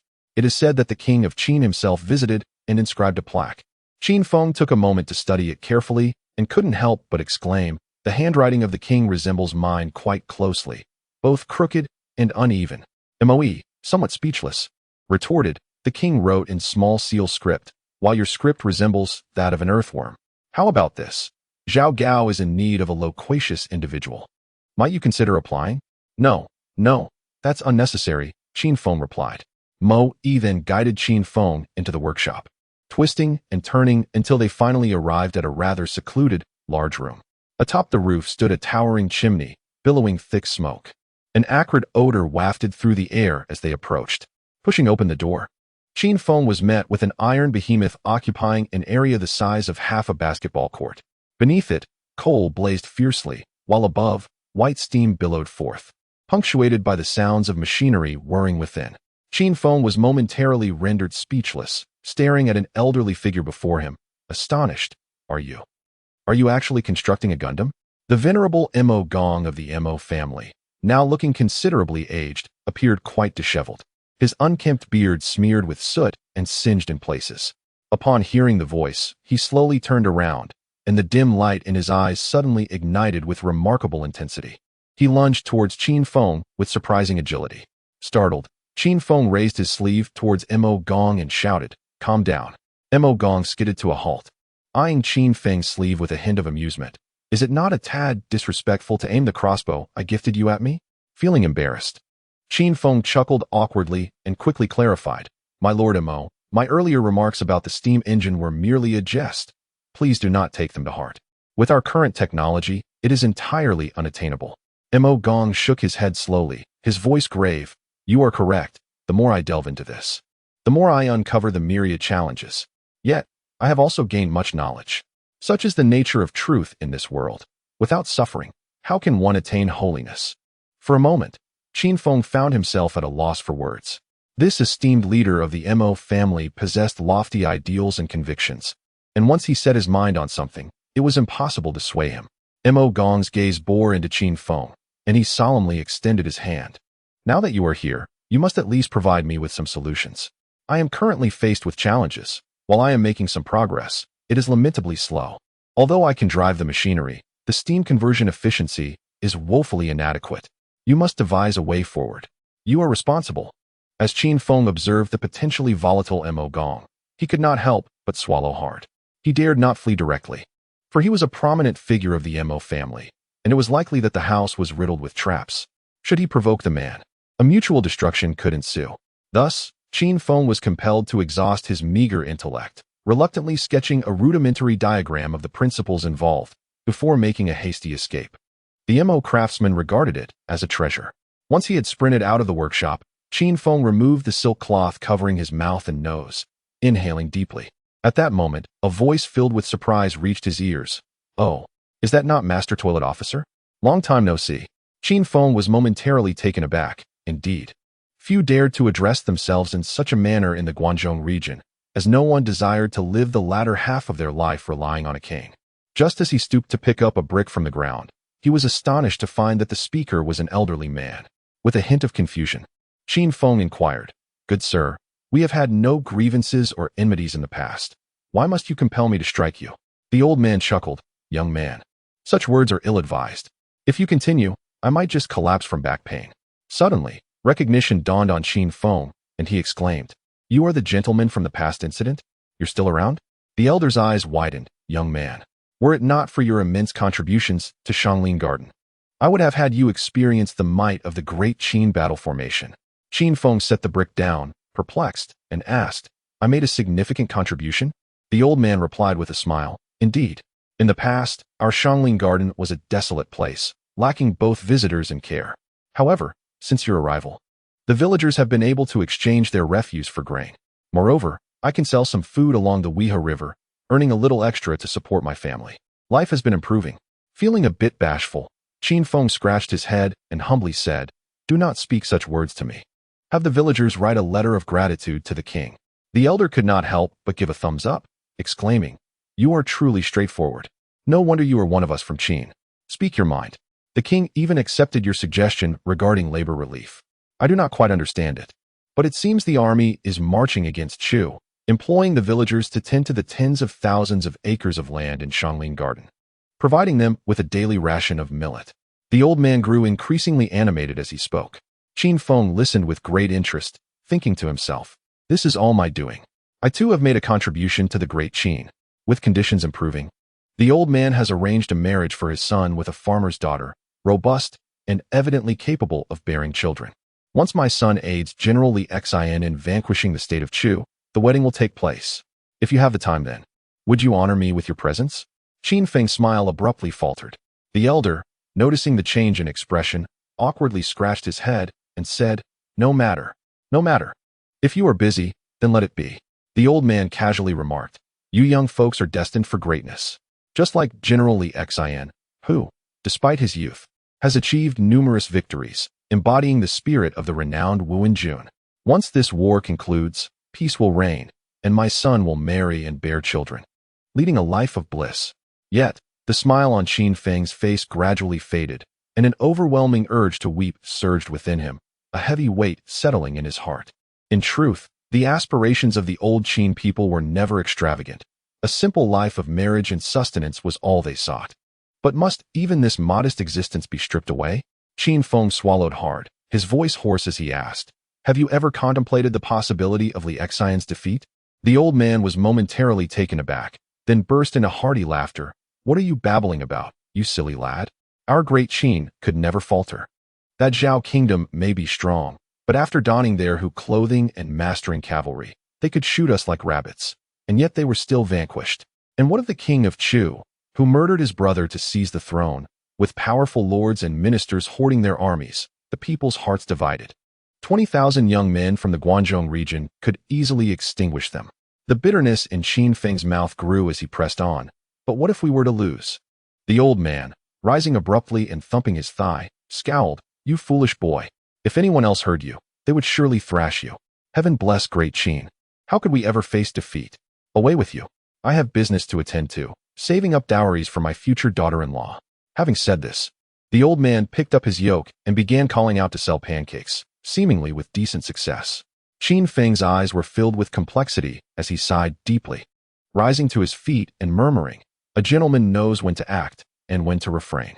He chuckled bitterly. "Indeed, I cannot bear to witness 20,000 young men from Guangzhou march to their demise." He cast one last glance at the old man, or rather, at the embodiment of countless old Qin souls. Black Bull, where the devil are you?" Iron Pillar emerged from nowhere, his voice booming. "Black Bull has gone to warm the Kong with Widow Wang. Qin Feng was momentarily taken aback, looking up to see the sun at its zenith, incredulously exclaiming, "In the middle of the day, warming the Kong?" Iron Pillar nodded vigorously. He said he must seize the moment. Qin Feng drew in a sharp breath, realizing Black Bull was quite a character. "Prepare the carriage. I must go to Wangyi Palace." Understood. Within Wangyi Palace, Ing Zheng was engaged in discussions with Chancellor Wang Wan and Huai Zhuang regarding provisions for the campaign against Chu when he suddenly froze, caught off guard. Wang Wan furrowed his brow, pondering, could it be that the king is unwell? Ever since 2 years ago, he has often been inexplicably dazed. Huai Zhuang, equally concerned, cast a worried glance at Ing Zheng, thinking, the king toils day and night. He must be utterly exhausted. Without a queen, there can be no legitimate heir. It would be prudent to persuade the king to designate a crown prince soon. In the past, Prince Fusu was benevolent enough to inherit the throne, but in recent years, he has been consumed by fitness. Alas, Great Qin cannot find a suitable successor. What shall we do about this great enterprise? Ah, damn you, Xiongqi. Damn you, Li Xian. I swear I will beat you to death one day. I do not wish to fight any longer. Is this any way for a person to live? Wouldn't I be better off enjoying hot pot and singing in the Shangling Garden? It's all your fault. You two scoundrels. If I ever get my hands on you, you'll end up in the #1 cesspool, accompanying Zhang Ping. Ing Zheng pondered for quite some time, unable to comprehend how these two had managed to provoke Qin Feng. Surely enough, moments later, Zhao Ji rushed in to report, "Your Majesty, Lord Qin seeks an audience." "Let him in," Ing Zheng replied. Qin Feng entered with an expression of utter desolation, speaking in a lethargic tone, "Your Majesty, I previously warned you against sending 200,000 troops to attack Chu, yet you have still dispatched Li Xian." Ing Zheng frowned slightly, responding, "This matter has already been decided. There is no need for further discussion." Qin Feng sighed deeply. "If I were to say that Lord Chongping would rebel, you would undoubtedly dismiss it." Wang Wan and Huai Zhuang were struck with shock, rebuking, "Qin Feng, how dare you utter such treasonous words? He is the king's uncle, one of the most trusted individuals, the one who personally facilitated your ascent to the throne. How could he possibly rebel?" Ing Zheng glanced at Wang Wan and Huai Zhuang, stating calmly, "You two, please depart. I wish to speak with Qin Feng." "As you command," they replied, casting Qin Feng a helpless glance before exiting. Qin Feng let out a deep sigh. "I'm doomed. I'm about to get beaten. I hope His Majesty goes easy on me. Aiming for my rear, there's more flesh there." Ing Zheng found himself both amused and bewildered, yet maintained a serious demeanor as he asked, "What evidence do you possess to assert that Lord Chongping would rebel?" Qin Feng pondered momentarily before bluntly replying, "None. But I have a gut feeling that Lord Chongping will rebel and pose a threat to General Li Xian's army. Yet my informants assure me of Lord Chongping's unwavering loyalty." "How deep are your informants?" "Very deep. Over 30 years. All right. But I still believe he will betray us. If you do not trust me, I trust you." Chapter 83. The terrifying scene of the master killing leaves one unable to distinguish between day and night. When did Ing Zheng begin to trust Qin Feng? He could not pinpoint the moment. Perhaps it was when Qin Feng addressed him as "Your Greatness," or when he bravely leapt forward to shield him from Jingko, or perhaps when he sent him to gather supplies, only for him to return bearing local specialties. Ing Zheng was uncertain, but in looking at Qin Feng, he saw a reflection of another self, one that was mischievous, unruly, yet under the protection of others. Ing Zheng yearned for trust and was willing to extend it to others, just as he had never executed his loyal subjects. Yet later on, even his mother betrayed him, along with his half-brother, Cheng Jiao, whom he had cherished. Ing Zheng underwent a transformation, increasingly believing in the machinations of power until the arrival of Qin Feng, whose unfortunate candidness resonated with him, making everything intriguingly engaging once more. "If you do not believe me, there's nothing I can do." Qin Feng began to ramble, but suddenly paused, looking at Ing Zheng with a puzzled expression. "Your Majesty, do you trust me?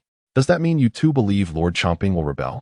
Ing Zheng, with a stern countenance, replied, "I trust you, but I also trust Lord Chongping.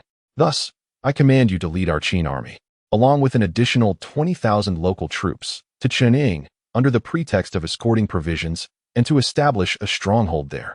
Qin Feng's face brightened with delight. "Can my 20,000 local soldiers include the youth of Guangzhou? The soldiers from beyond the pass are woefully lacking in combat prowess." Ing Zheng let out a dismissive grunt. "The sons of Guangzhou all bear at least second or third rank titles. If you can mobilize them to transport grain, I shall consider it a testament to your skill. Qin Feng, somewhat disgruntled, replied, It would suffice to have the Hushi soldiers. But surely you cannot send me the troops from the 3 Jing regions? Humph. I appointed you to maintain order, not to court death. Bring along the Hudong troops for your journey. Qin Feng pondered for a moment, realizing that the martial strength of the Guanzhong youth is unparalleled, followed by the Hushi soldiers, who have been assimilated over the years, then the Hudong troops, and lastly, the soldiers from the former 6 states. The men under Xiongqi are merely soldiers from the remnants of the former Chu territories, far inferior to the Hudong troops. Very well. Thank you, Your Majesty. Off you go. And do not forget to engage in daily fitness with Prince Fusu. Qin Feng smiled, clasped his hands in respect, and took his leave. However, just as he reached the palace gate, Zhao Ji cheerfully approached him. Lord Qin, please wait. The king has a message for you. Qin Feng paused, his face a mask of confusion. Surely not? I have only just exited the grand hall. If the king had something to convey, why not speak directly? What message is this, Lord Zhao? You wretched boy, I command you to ensure your own safety at all costs. Should any misfortune befall you, return to Xianyang immediately. I shall absolve you of any wrongdoing. Qin Feng scratched his head, feigning formality as he bowed. Thank you, Your Majesty. What? Does the great emperor need to remind me? If there were trouble, I would have fled long ago.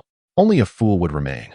Ying Zheng, who had been reclining on a soft couch, had anticipated words of gratitude from Qin Feng, but instead, he received such an audacious remark. He nearly grabbed a nearby stick to chase after him for a sound thrashing. Unbeknownst to him, Qin Feng discreetly slipped a gold bar into Zhao Ji's sleeve. Lord Zhao, should any matters arise within the palace in the future, I hope for your guidance. However, to Qin Feng's surprise, Zhao Ji gently resisted the gold bar and pushed it back. Rest assured, Lord Qin, I am a man who knows how to repay kindness. Qin Feng's expression turned to one of astonishment. Lord Zhao, what is the meaning of this? Zhao Ji slowly shook his head. If Prince Fusu succeeds in his claim to the throne, may I request a small favor? Were it anyone else, they would have undoubtedly acquiesced immediately. This is indeed a once-in-a-lifetime opportunity. Zhao Ji, the second most trusted eunuch under Zhao Gao, had the king's confidence and was a valuable ally. His support could yield remarkable results with half the effort. Yet, Qin Feng pondered for a long moment before finally sighing. Lord Zhao, there are matters beyond my control. I cannot make promises lightly. Zhao Ji laughed heartily, nodding in satisfaction. If you had agreed outright, I would have doubted your sincerity. Rest assured, this request will not place you in a difficult position. Qin Feng exhaled deeply and solemnly declared, Very well. As long as it does not contravene my conscience, I shall certainly fulfill it. In the Xianglin garden, Qin Feng donned his armor once more, preparing to meet his junior brother before embarking on his journey. Upon seeing Qin Feng, Shu Suntong instinctively retracted his neck. He initially intended to flee, but it was too late. He could only muster the courage to approach, exclaiming enthusiastically, Time flows inexorably, unceasing day and night. How swiftly the year has passed. I have missed you dearly, my elder brother.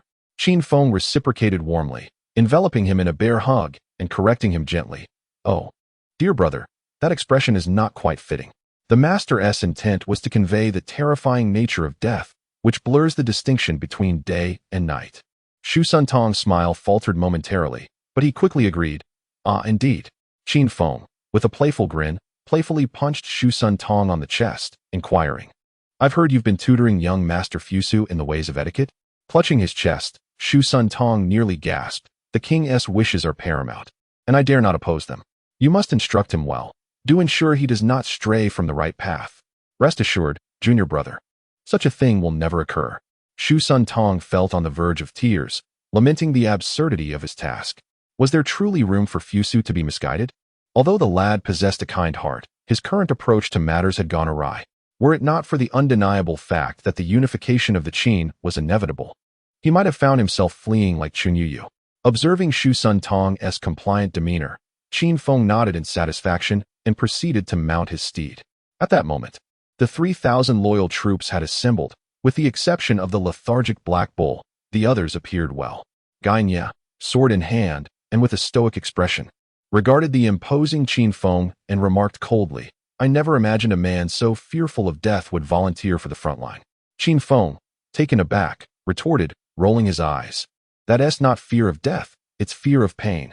Fusu, with a grave countenance, cautioned, "Master, this endeavor is far more perilous than Xinjing. You must take care." He continued, echoing the king's wisdom. "Above all, one must ensure their own safety." Qin Feng chuckled, "Fear not. A coward like me will never find himself in danger. If trouble arises, none will flee faster than I." At this, the group erupted in laughter. Fu Su, relieved, reminded him, "Shu has asked me to convey a message. You promised her that you would not put yourself in peril." Qin Feng abruptly pulled on the reins, his crimson cloak billowing in the wind, and declared with bravado, telling Shu, "Upon achieving great feats, I shall return and propose to the king." Chapter 84. Li Xian and Meng Tian's Divergent Paths. Qin Feng ultimately miscalculated in the mighty state of Chu at the strategic stronghold of Pingyu. News spread swiftly. "Have you heard? The tyrannical Qin has dispatched 200,000 troops against us, declaring their intent to annihilate Chu. What audacity! Do they truly believe 200,000 can vanquish our great Chu? General Xiang Yan has rallied 400,000 soldiers to stand resolute against the Qin forces near the city of Qinqing. The situation grows dire. Chaos reigns, and it seems our Pingyu cannot escape unscathed. Fear not. Both Li Xian and Meng Tian's banners remain at Qinqing, preparing for a decisive battle. This does not concern us in Pingyu." Despite such assertions, the soldiers guarding the city dared not relax their vigilance. The conflict between Qin and Chu had determined the fate of two empires. The commander of Pingyu, Jing, felt a deep sense of frustration as he vented his ire upon his concubine. Indeed, for a nobleman of great Chu, what was the harm in bringing a concubine along on a campaign? A man cannot endure a single day without the company of a mistress. What is Xiang Yan to be regarded as? Were it not for the backing of Fu Qi, would he have attained the esteemed position of prime minister? To consolidate the military power of the three great families in his hands and achieve glory while consigning me to this forsaken place? Once I, the Jing family, seize the position of chancellor, I shall surely take your head." Wiping the sweat from his brow, Jing rose from his bed. After some contemplation, he resolved to conduct a round of inspections. The strife among the three great families had reached a critical juncture. No incriminating evidence could be left for others to exploit. Just as Jing was donning his armor and mounting his horse, a resounding tremor echoed from outside the city. Taken aback, Jing shouted, "What is happening? Messenger, go investigate immediately." "Yes." A wave of unease washed over Jing as he summoned a wooden ladder and climbed to the rooftop. Upon surveying the scene, he beheld the black iron cavalry of Qin surging through the southern city gate. The Chu forces collapsed in an instant. As the Qin troops surged into Pingyu like a scythe through chaff, Jing eyes widened in disbelief. How is this possible? How could the Qin army appear in the south? Hastily descending the ladder, he misstepped and tumbled down. Just as his subordinates rushed to assist him, he kicked one away. "Prepare the horses. Retreat northward. Then head east to rendezvous with Xiang Yan's forces." "What are you doing, Xiang Yan? The main body of the Qin army has reached Pingyu. How could you be unaware? Scoundrel! Scoundrel! Scoundrel!" True to his noble Chu lineage, Jing speed in retreat was unmatched. In just a quarter of an hour, he vanished without a trace. Outside the city, Li Xian gazed at the fallen Pingyu with fervor etched upon his face. "Great Chu, merely this. I, Li Xian, shall achieve this unparalleled feat. Brother, watch closely. I am not mistaken, you are." Li Xian suddenly turned and bellowed, "The annihilation of Chu begins today. All generals, continue southward with me. Leave a cavalry lieutenant to continue the extermination of the Pingyu defenders." "Yes." Behind him, 70,000 Qin cavalry responded in unison. What Li Xian sought was merely a temporal advantage, to outpace the messenger of the Chu army. He would strike deep into the heart of Chu, catching them off guard. Unlike Wang Jian, who employed steady tactics and excelled in positional warfare, his forte lay in rapid strikes over vast distances, akin to his previous conquest of Yan. 70,000 iron cavalry, each mounted on 2 steeds, circumvented the main forces to penetrate deep into Chu territory, as if entering uncharted lands. He commanded Meng Tian to display his banner, leading a contingent to confront Xiang Yan's main forces at the city of Ning. Meanwhile, he would plunge into the depths with his cavalry, first breaching Pingyu, then Yanning. The capital of Chu, Shouchuan, lay within reach. With 400,000 of Chu's main forces concentrated at Ning, he would be poised to directly behead the Chu king and secure an extraordinary achievement. Li Xian's heart burned with fervor as he fiercely spurred his steed, leading 70,000 iron cavalry of the Qin army into a frenzied advance deep into the heart of the Chu kingdom. The city of Qin had erupted into flames, thick black smoke billowing into the air. Within the city, the Chu forces had been nearly obliterated, and the Qin army was diligently scouring the battlefield while reinforcing the city's defenses. The entirety of the Chu army had emerged from their stronghold, now encamped to the south of the city. It was evident to all that a fierce battle lay ahead. Meng Tian stood silently atop the city walls, gazing at the Chu army's encampment 20 miles away, where the banner of General Xiang fluttered in the wind, his countenance heavy with concern. Li Xian, he thought, I have executed your plan, launching a vigorous assault on the city and creating the illusion that the main force is here. Now, with General Xiang's 400,000 troops encamped nearby, they have fallen into our trap. The rest is up to you. The audacious strategy of a swift march to breach the capital of Chu was undeniably brilliant. Yet, an ominous premonition lingered in his mind. If it were truly so simple, why would the venerable General Wang Jian and our elder brother from Qin exercise such caution? Shaking his head, Meng Tian cast these thoughts aside for the moment. The plan was already set in motion. There was no turning back. He issued orders for the troops to consolidate at the encampment, ready to defend this position resolutely. Just as Meng Tian descended from the walls, a rider suddenly approached at a gallop. Upon closer inspection, his expression shifted to one of astonishment. Zhang Han? What brings you here? Zhang Han dismounted, appearing quite disheveled. Even his trousers were torn. His face bore the marks of the wind's harsh embrace, clearly having arrived in great haste. He barely caught his breath before lowering his voice to convey urgent news. The leader has reached Chening. He instructed me to ride swiftly to inform you that we must leave 2,000 cavalry to guard against Lord Chongping. Meng Tian's expression darkened. Does the leader suspect Lord Chongping will rebel? How is that possible?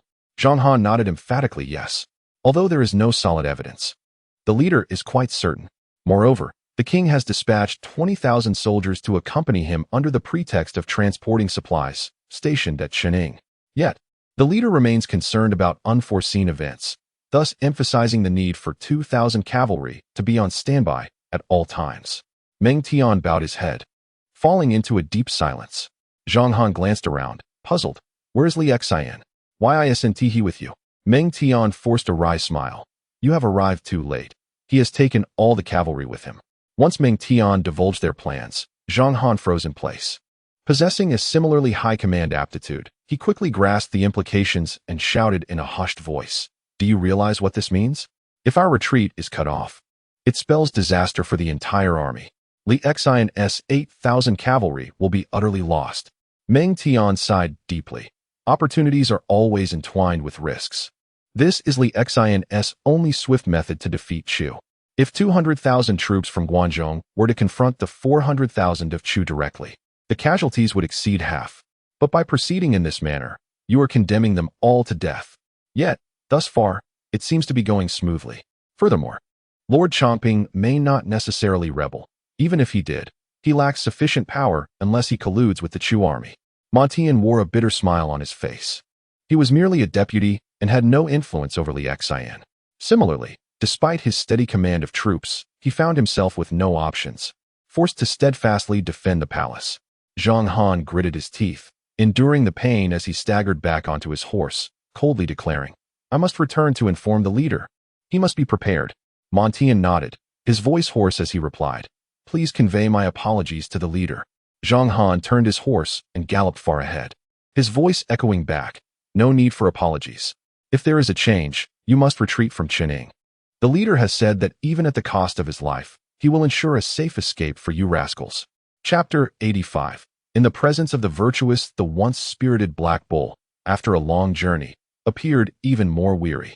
Previously, he could hang Han Zhong up for an hour without breaking a sweat, but now, after just lifting Han Zhong, he found himself somewhat fatigued. Qin Feng deemed him simply indolent. Boss, I'm going to be a father, heh? What do you think I should name my child? Black Bull yawned, scratching his head with an air of embarrassment. Qin Feng was at a loss for words. Indeed, the efficacy of the Dan Dan method was evident. Had he conceived so quickly? Call it whatever you like. How about Black Little Bull? Might it lack a bit of grandeur? Or perhaps Black Bull B? Sounds impressive, doesn't he it? What a splendid name. truly worthy of the boss. Black Bull's eyes sparkled with genuine admiration. Meanwhile, Han Zhong was on the verge of tears. Having agreed to cooperate with the authorities, he had gained considerable power. As Qin Feng escorted all the Korean nobles back to Xianying, Chomping Jun made his way south to Qining. Han Zhong felt elevated, as he was the sole remnant of the Korean royal lineage in Xinjiang, commanding respect from all, basking in unprecedented glory. It was only today that Qin Feng barged into the grand banquet, dragging him down from his elevated seat before all the nobles of the city, that he came to his senses. Perhaps others might fear his status and afford him some respect, but in Qin Feng's eyes, he was merely a worthless creature. Han Zhong gazed at his family, bound like a zongzi, and pleaded, "Boss Qin, my little brother has done nothing wrong. I have been dutifully guarding the peace of Xinjiang." With a smile, Qin Feng approached and patted his face, saying lightly, "You don't truly believe that just because others call you the god of war in Xinjiang, you genuinely consider yourself a god of war, do you?" Han Zhong, panic-stricken, responded, "No, I would never dare. Everything I possess is thanks to my elder brother. I would never dream of betraying you." Qin Feng regarded him with a knowing glance, saying, "Then why did you not send someone to Xianying to inform me about your secret meeting with Xiongqi before he set off for Qining?" Han Zhong trembled at once, fear flooding his mind. With a quavering voice, he begged, "Little brother, no, I dare not meddle. I only wish to live a peaceful life. While Xiongqi is rebellious, I did not agree with him." Qin Feng waved his hand dismissively, stating, "Beat him, turn him into Han Zhong." "Understood." The Black Bull, with a sinister grin, lunged forward and unleashed a flurry of punches and kicks, transforming Han Zhong into a swollen visage in no time. Yet, paradoxically, this brutal beating instilled a sense of reassurance in Han Zhong. After enduring such blows, at least he wouldn't have to face the knife. Once the Black Bull and Iron Pillar ceased their assault, Qin Feng inquired, "Let me guess, did Xiongqi recruit you for the uprising?"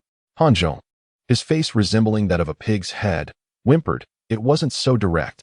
He merely reminded me not to forget my identity as a Han." Qin Feng nodded, a smile gracing his lips as he replied, "Han Zhong, you must understand that in these chaotic times, neutrality is a myth. You either follow me wholeheartedly, or I shall be forced to eliminate you first." Han Zhong hastily interjected, "I will follow you. I am with you." "Excellent," Qin Feng exclaimed. "I have a fondness for those devoid of principles and limits. However, this time you have erred, and thus you must be punished. You are to personally eliminate King Hanan, and then this matter shall be resolved." Han Zhong's body quivered in response, an involuntary tremor coursing through him. But upon meeting Qin Feng's resolute gaze, fear enveloped his heart. The Qin Feng who had arrived was markedly different, stripped of his previous nonchalance, now exuding an aura of lethal intent. Gritting his teeth, Han Zhong declared, "From this day forth, my life belongs to Lord Qin." Qin Feng, satisfied, nodded and patted his shoulder, instructing, after secretly dispatching King Hanan, reach out to Zhang Liang and convey that the tyrannical Qin is unjust. You must amass strength and await the impending chaos. His assistance is urgently required. Han Zhong was momentarily taken aback, bewildered by the situation. Yet, he dared not inquire further and readily acquiesced. With no time to linger in Xinjiang, Qin Feng watched Han Zhong execute King Han and before hastily departing with his men, spurring their steeds towards Qining. Zhang Han had already advanced to the front line of the sleeping city, but Qin Feng harbored doubts that Li Xian would remain stationed there obediently. As Qining came into view, Qin Feng regained his focus, commanding, "Iron Pillar, take 10,000 troops to seize control of the western city wall. Black Bull, accompany me to take the southern city wall." "Understood." The southern city, as commander, Zhao Hong, watched in disbelief as Qin Feng's cavalry entered the city, powerless to intervene. To his astonishment, Qin Feng's men did not pause. They ascended the city walls, encircling his own troops. "General Qin, what is your intent?" Zhao Hong asked in astonishment. Qin Feng replied with a smile, "Nothing much. Just noticed my brothers were exhausted and came to assist you in taking over the city defense. General Qin's kind intentions are duly noted, but this is against regulations. I have received no orders from Lord Chongping." "Oh, it's understandable that Lord Chongping hasn't communicated. I received my orders directly from the king in Xianying," Qin Feng retorted. Zhao Hong was momentarily stunned but stubbornly insisted, "That won't do. It's against protocol. Please have General Qin notify Lord Chongping to issue the command himself, or present the king's decree." Qin Feng pondered briefly, realizing he had rushed and failed to obtain the king's command. Although there was a decree, it pertained to the transport of supplies and did not authorize him to take over the city defense. Enraged and humiliated, Qin Feng stated coldly, "Will you surrender control or not?" Zhao Heng shook his head vigorously. "I cannot yield." Qin Feng couldn't help but grin, exclaiming, "Ha ha ha, quite right, quite right. We should aspire to emulate the virtuous." As his words hung in the air, the black bull suddenly pinned Zhao Heng down, mounting him with unexpected ferocity, leaving him utterly unprepared. Spotting those enjoying a leisurely moment, he pounced upon them.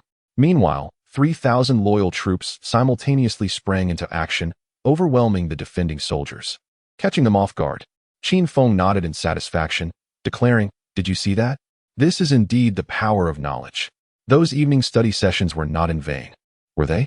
Zhao Heng was utterly bewildered, exclaiming in disbelief, "General Qin, you cannot do this." "Zhao Heng, do not be disrespectful," a gentle voice interjected. Qin Feng turned to find it was Lord Changping, Xiongqi. Xiongqi appeared significantly aged, retaining the grace of a nobleman, yet with his once jet-black hair now streaked with gray. His face bore the marks of fatigue, but upon seeing Qin Feng, he smiled and nodded, saying, "General Qin, if you wish to take over the city's defenses, merely inform me. No need for such turmoil."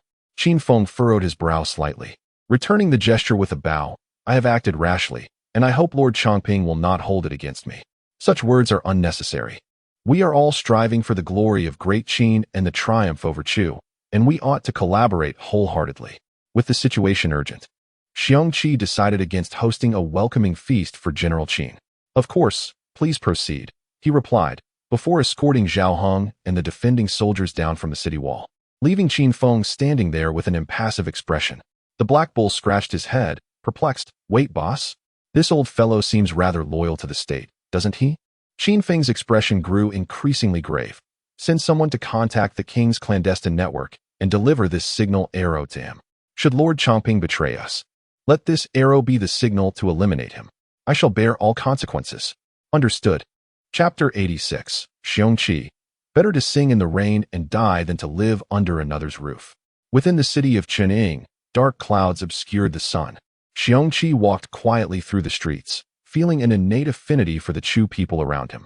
He observed children playing horse-riding games, where those masquerading as Qin were met with beatings, while those embodying Chu were hailed as heroes. He also noticed people secretly hiding red garments of Chu, seemingly nostalgic for their homeland. Regrettably, the Chu people held no affection for him.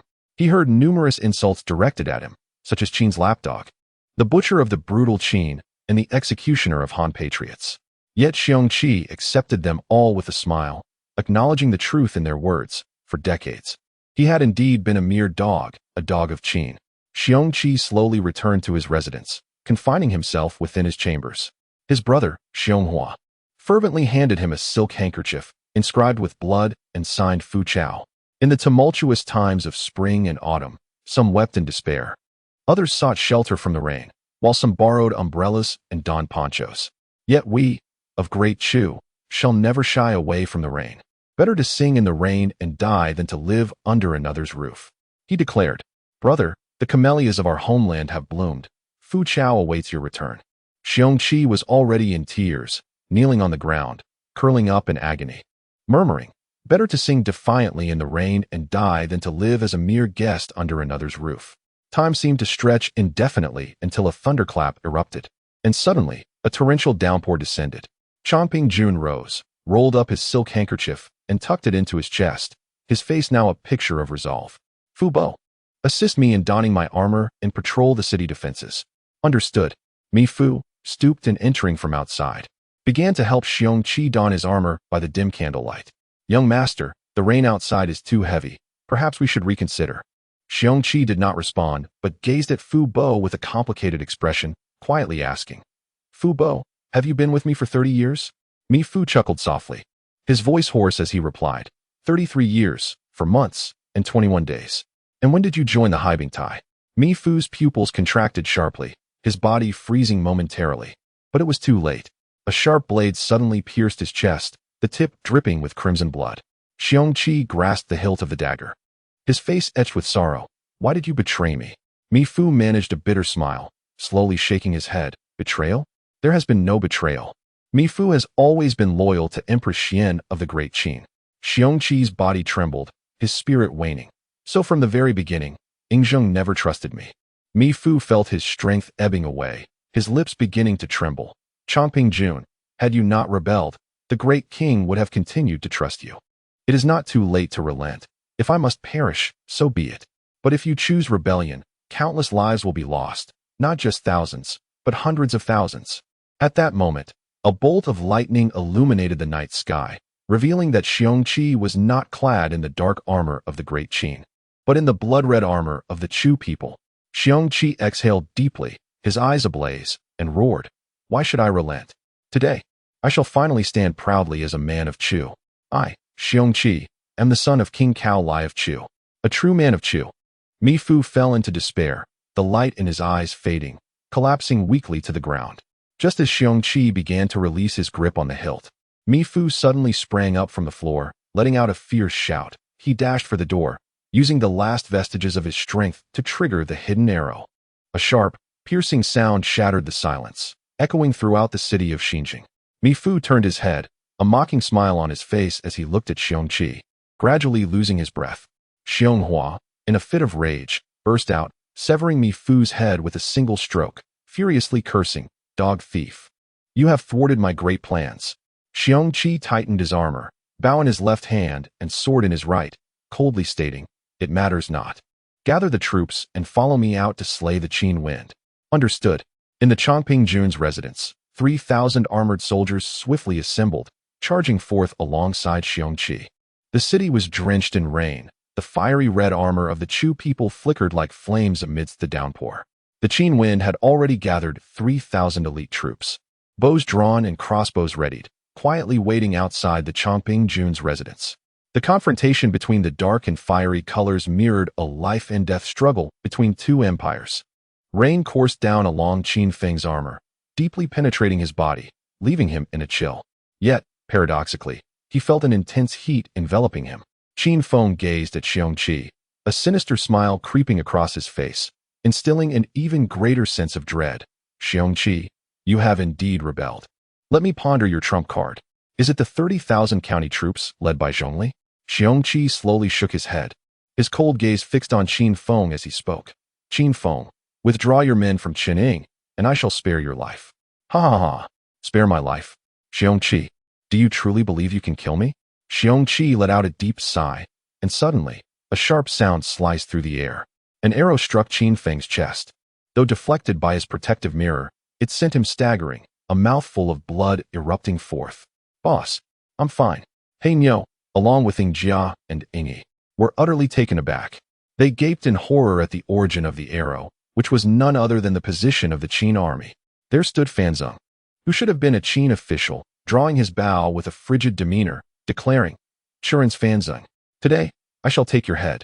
Simultaneously, Yang Xiong let out a scream, rolling away just in time to evade Zhongli's sword. Yet, his left arm was already bloodied, a gaping wound marring his flesh. The Chu general Zhongli Mei shall slay the Qin dogs today. Qin Feng's hair was disheveled, his long, dark locks dancing in the wind, concealing his eyes. "Xiongqi, you are formidable indeed. You have spent a decade preparing for this uprising. Those 30,000 county troops are all Churens, are they not? Even many officials and county captains have donned the guise of Churens under your protection."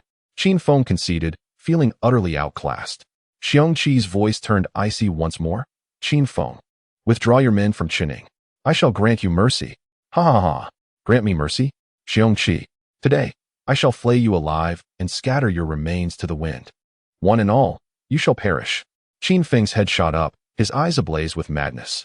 His right hand gripped a steel sword, while with a swift motion of his left, a hidden crossbow unexpectedly pierced Xiongqi's left arm. Xiongqi let out a muffled grunt, blood gushing forth. Yet, as a wave of numbness washed over him, he was taken aback, gritting his teeth to sever his own arm with his sword.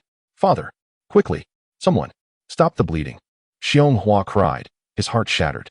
"Dog thief Qin Feng, you used poisoned arrows." Qin Feng's expression grew increasingly frenzied. Coughing up blood as he tightened his grip on his steed, raising his sword high, he bellowed, "Kill! Wind! Great wind! Great wind!" Within the city of Xinjiang, A torrent of dark currents clashed violently with a blaze of flames, erupting into a shower of blood. Chapter 87, Breakthrough. A deluge of rain poured down, and within the city of Xinjiang, the sounds of battle echoed relentlessly. The moment Mi Fu desperately fired the signaling arrow, the 50,000-strong army within the city descended into chaos. The 30,000 troops led by Zhongli Mei, each binding their left arms with red ribbons, charged madly towards the south and west city walls. Iron Pillar wielded a long spear, charging left and right, clad in heavy armor, resembling a divine warrior. With a single blow, he crushed the skull of a Chu soldier, and with a kick, he shattered another's chest. Under his leadership, 20,000 Qin troops launched a counteroffensive against the Chu army. Qin Feng, drenched in blood, wielded a sword that had become dull from relentless strikes. Having never slain a chicken, he now lost count of how many Chu soldiers he had cut down. A fierce fire seemed to ignite in his mind, his sole desire being to personally sever the head of Xiong Qi. The path to survival for 200,000 young men of Guangzhong must not be severed by Xiong Qi. Xiong Hua desperately shielded Xiong Qi, bellowing, "Kill! Slay the Qin dogs! 1,000 gold pieces and the title of Marquis for the one who beheads Qin Feng." Alas, in the face of overwhelming strength, such incitement bore no fruit. Qin Feng's meticulously crafted 3,000 elite soldiers were encased in iron armor, unless one could pierce the gaps in the armor. Inflicting significant damage was nearly impossible. Moreover, they all rode tall steeds, charging fiercely, driving the Chu army into retreat.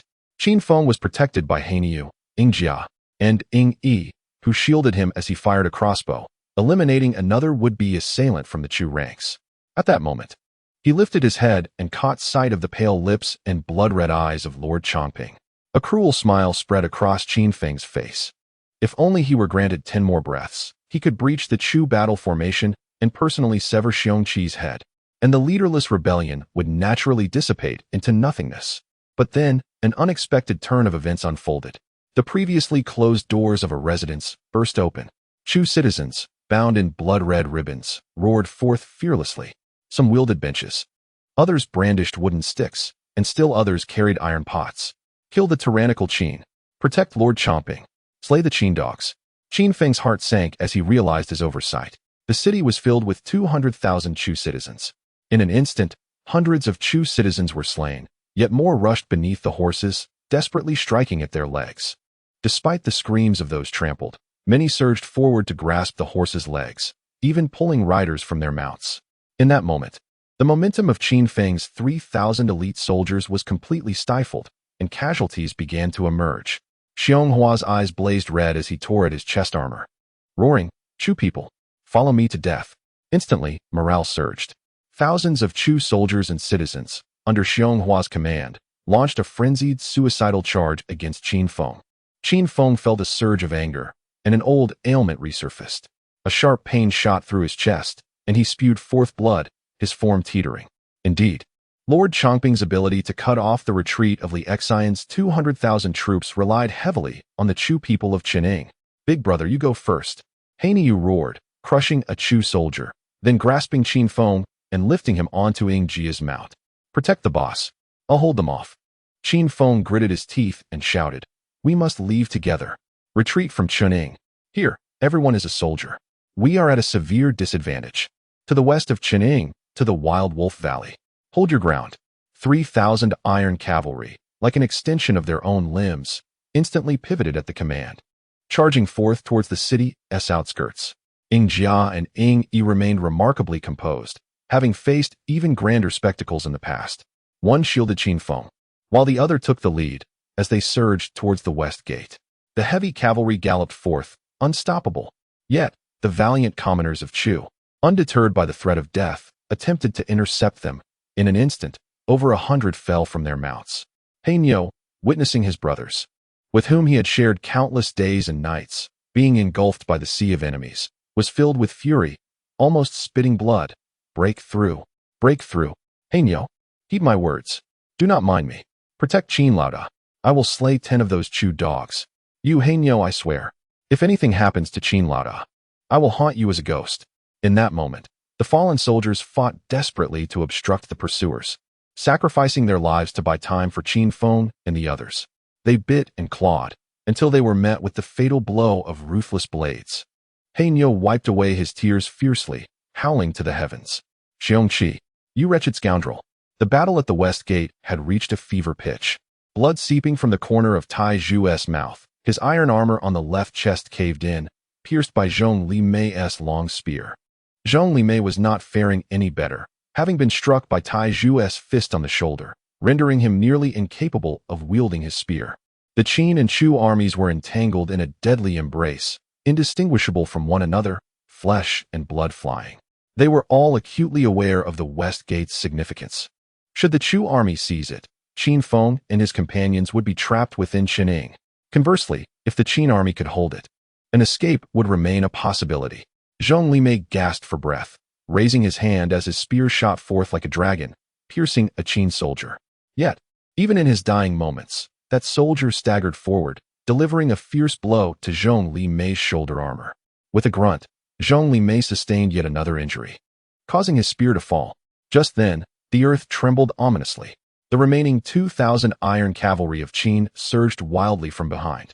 Zhong Li Mei's eyes widened in shock, and he rolled swiftly into a nearby residence, narrowly evading Ying Jia's sword. However, the rest of the Chu army was not as quick to react. Chaos ensued among their ranks. The battle lines were brutally breached, resulting in countless casualties. Hanyo dismounted, supporting the gasping Tai Zhu, and sternly commanded, "You take our leader and retreat. I will stay back to cover." Tai Zhu was momentarily taken aback, urgently insisting, "No, there are too many of them. How can I allow you to stay back? I will do it." With a resounding thud, Hanyo landed a punch on Tai Zhu's face, bellowing, "You're already injured. Do you want to endanger us all? Get out of here. Take care of our leader. If I find out he has even a scratch, I will make you pay." Tai Zhu, reeling from the blow, gritted his teeth and mounted his horse, calling out with a quivering voice, "Protect Qin Lauda. Retreat. Retreat from Qining. Hanyo, damn it, don't you dare die." Hanyo watched as Qin Feng, now somewhat unconscious, was ushered out of the city under the protection of his comrades, finally feeling a semblance of relief. He, along with the 300 Qin soldiers who voluntarily chose to stay behind, blocked the city gates. Zhong Li Mei stumbled out from the residences, gazing coldly at the Black Bull and uttering, "Surrender or die." The Black Bull flashed a grin and bellowed, "The master is here." Just as everyone stood frozen in disbelief, he hoisted the several hundred pounds of the gate bar, wielding it with remarkable ferocity, sending the pursuing Chu army tumbling. Any who were struck spewed blood. In that moment, he resembled a war deity.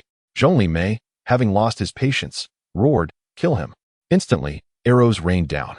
The 300 Qin soldiers suffered severe losses, with some pierced by multiple arrows, yet they resolutely held their ground at the gates. The Black Bull howled to the heavens, "Huh? Come on, Chu dogs. Come scratch your grandpa's itch." In an instant, thousands of Chu soldiers surged forth, engulfing the Black Bull in their midst. Chapter 88. The mantis stalks the cicada, while the yellow bird awaits. The confounding battlefield. The Black Bull beheld the horde of Chu soldiers rushing forward and let out a thunderous roar, casting the gate bar ahead, crushing a multitude beneath it. He staggered back, collapsing to the ground, lying flat on his back, gasping for breath. Zhong Li Mei's expression darkened to a near dripping point as he coldly declared, "I greatly admire your courage, but today you must die." The Black Bull, with his left hand forming a circle and his right hand raised with a middle finger, grinned, "Where's your home? Send my regards to your parents." Zhong Li Mei, infuriated, lunged at the Black Bull with his spear. Just as the Black Bull lay on the ground, eyes closed, resigned to his fate, a whistling sound suddenly pierced his ears. The fierce wind stung his face, followed by a chorus of screams. The Black Bull opened his eyes to see arrows cascading down. Zhong Li Mei activated his skill once more, rolling like a lazy donkey to take cover behind the city gate. However, the remaining Chu soldiers fared poorly, treated as mere targets for archery. Outside Xinjiang City, Qin Feng and his 2,000 iron cavalry charged forth once more, executing a sharp drift, their steeds rearing up. He seized the Black Bull by the foot and hoisted him onto his warhorse, turning to flee. "I just closed my eyes for a moment. And you think you can slack off?" Qin Feng gritted his teeth, the taste of blood still lingering in his mouth. Zhong Li Mei, renowned as one of Xiang Yu's foremost generals, had nearly pierced Qin Feng's armor with that arrow, causing him excruciating pain in his chest. At that moment, the Black Bull, oblivious to everything else, cried out in agony. Ouch, ouch, ouch. My manhood. It's jostled. Ouch. Embodying the spirit of not wanting to be sisters with Zhao Gao, the Black Bull summoned immense willpower, pushing himself up on the warhorse. He looked at the blood-stained Qin Feng in astonishment. Boss, you're not dead. Qin Feng's face darkened as he sharply squeezed the horse's belly, causing the steed to leap. Without a saddle, the Black Bull was jolted violently, doubling over in pain. Iron Pillar, witnessing this, gasped in shock, exclaiming, Boss, you can't be envious or spiteful just because his manhood is larger. Qin Feng, weary of engaging in banter with those two dullards, immediately commanded, Send the orders. Gather the scattered troops. Defend Wolf Valley at all costs. Ensure a safe retreat for the main army. Understood. Meanwhile, in the royal city, within the Chu army camp, Jing stormed in, cursing under his breath, only to realize something was amiss. The camp of 400,000 troops appeared surprisingly desolate. There had been no reports of troop movements. Upon reaching Xiang Yan's command tent, he was taken aback to find a young man, resembling Xiang Yan, seated in a commanding position. Jing Ju's eyes widened in disbelief. Xiang Liang, what in the world is going on? Where is the Grand General? Xiang Liang smiled calmly. General Jing Ju, do not be alarmed. My father has already led the army to Yan'ing to intercept Li Xian. Jing Ju gasped in astonishment. Xiang Yan actually anticipated this. Indeed, before his departure, my father entrusted you, General Jing Ju, to lead the 30,000 troops of the Jing clan to Chunning, together with Commander Chongping's forces. You are to hold Wolf Valley and completely cut off the Qin army's retreat. My father will lead the main Chu forces to drive Li Xian towards Chunning, where 20,000 Qin soldiers will meet their demise. Surrounded on both sides, the Qin army will surely be annihilated. Jing Ju's expression darkened. Yet he still cupped his hands in acknowledgement and set forth with the 30,000 troops of the Jing clan towards Chunning. Once outside the camp, he erupted in fury. What gives Xiang Yan the right to command the Jing clan to undertake such arduous tasks? Annihilate the Qin army? Will I not suffer tremendous losses if they attempt to break through? The Qin soldiers are like madmen. If the retreat is blocked, they will tear me apart in desperation. However, there was little he could do. The king of Chu had bestowed absolute trust upon Xiang Yan. During wartime, Xiang Yan held supreme military authority, and how orders were executed was another matter entirely. In Yan'ing, Li Xian swiftly annihilated the defending forces, with Shouchuan within reach. He could not help but wear a fervent expression. After the arrival of 10,000 light cavalry from Pingyu, his forces had swelled to 80,000. 80,000 light cavalry, poised to raid the capital of the Chu state, Shouchuan, and behead King Fu Chao.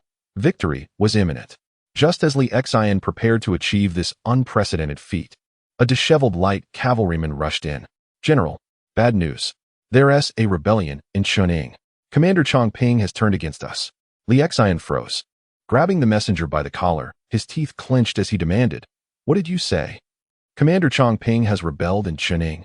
The messenger grimaced, tears streaming down his face. Yes, the Qin general insisted I inform you, generally. I exhausted 3 horses to arrive here. Li Xian felt as though struck by lightning. Dizziness washing over him, nearly causing him to collapse. He steadied himself on his steed and trembled. Is my brother all right? The messenger wiped his tears, gritting his teeth as he replied. The Qin general vowed to hold Wolf Valley at all costs, ensuring the western retreat route for the army. He instructed you to remain calm and withdraw gradually. The Chu army dares not confront us directly. Their intention is to encircle us at Chunning, so you must keep your composure. The fate of 200,000 men from Guangzhou rests in your hands. The Qin general will steadfastly defend Wolf Valley, awaiting your rendezvous. Nobunaga took a deep breath, forcing himself to regain his composure. Historically, Li Xian had no one to secure his retreat, and, upon receiving the news of Chunying's rebellion, he retreated in haste. As a result, he was pursued and struck down by Xiang Yan, suffering a crushing defeat over 3 days and nights, with 7 commanders slain and the Chu army victorious. However, the present circumstances were different. Li Xian swiftly regained the mindset of a commander. He gazed into the distance at Shouchuan, then surveyed his 8,000 heavily armored cavalry, which loomed like a dark cloud. He spoke in a grave tone, Warriors, withdraw slowly. Retreat to Qingfu. No, we cannot retreat to Qingfu. If the Chu army learns of Chongping Jun's rebellion, Xiang Yan will surely lay an ambush for us. I could lead the cavalry to charge forward, yet he could just as easily launch a surprise attack on our return route. Relay my orders. Circumvent Qingfu. Shift from the south to the north, and retreat towards Chening. Meanwhile, outside Qingfu, in a secluded valley, 200,000 Chu soldiers lay in wait. The elder Xiang Yin awaited patiently, having bided his time for too long for this moment. He understood that in this battle, if the 200,000 Qin soldiers were not annihilated and the Qin state's resources not sufficiently depleted, it would not be long before the violent Qin would return, and the great Chu would face extinction once more. At that moment, a messenger galloped in, dismounting swiftly to report, "General, Li Xian has bypassed Qingfu from the south and is retreating north." Xiang Yan's form wavered momentarily. He gripped the sword at his waist and commanded in a deep voice, "No matter. Pursue closely. Drive the main force of the Qin army into the encirclement of Chening. Annihilate them." As night deepened, Xiang Yin looked up at the pitch-black sky devoid of starlight. An ominous premonition suddenly stirred within him. Something was amiss. Why had such an anomaly arisen? Where had the flaw occurred? "Oh, divine Tai, why do you not bless the great Chu?" Why? Chapter 89. Qin Wind. I fear pain, yet not death in the territory of Chening. A light rain continued to fall. In the unremarkable locale of Yelanjiu, the fate of two great empires in Huaxiao was poised to be determined. When Jing and his men arrived, a pungent stench of blood assaulted their senses, compelling him to retch. Before his eyes lay severed limbs and dismembered bodies. The rain mingled with blood, turning the landscape a vivid crimson. To the uninformed observer, it might have appeared as if it were raining blood from the heavens. Xianghua, drenched in blood, had one arm hanging limply at his side. Yet his face was twisted with madness as he urgently urged the Chu army to launch an assault on Yelanjiu. Jingju's expression grew increasingly grave. The steep peaks flanked both sides of Yelanjiu, with only a single road for passage. This route had already been seized by the Qin soldiers, who had constructed makeshift wooden barricades to fortify their position. After the Chu army had once more retreated like a crashing tide, Jingju approached with a furrowed brow. Xionghua's eyes burned with a crimson hue as he rasped, "General Jingju, this place has already been seized by the Qin forces. If we fail to conquer it, the grand strategy of Lord Zhuge may well become unattainable." Jingju discreetly covered his mouth and nose, his distaste for the scent of blood palpable. "Why are there Qin troops here? Hasn't Chening been secured by you and your father? General Li Xian's army is also being pursued by Lord Zhuge. From where do these Qin soldiers originate?" Xianghua observed Jingju's actions with a bitter smile. The scions of the Jing clan, though often deemed ineffectual, were a necessary evil, for the great Chu was comprised of such noble families. Their soldiers obeyed only the commands of their lords. It was Qin Feng, a favored minister of the Qin king, whose sudden appearance in Chunying was inexplicable. This man, known for his cowardice and nefarious deeds, was unexpectedly holding this position with audacity. Pondering, Jingju could not recall such a figure, so he inquired, "What is the strength of the Qin army?" "Over 13,000. Xianghua replied. "With your force of more than 20,000, why have you not triumphed yet?" Xianghua clenched his jaw.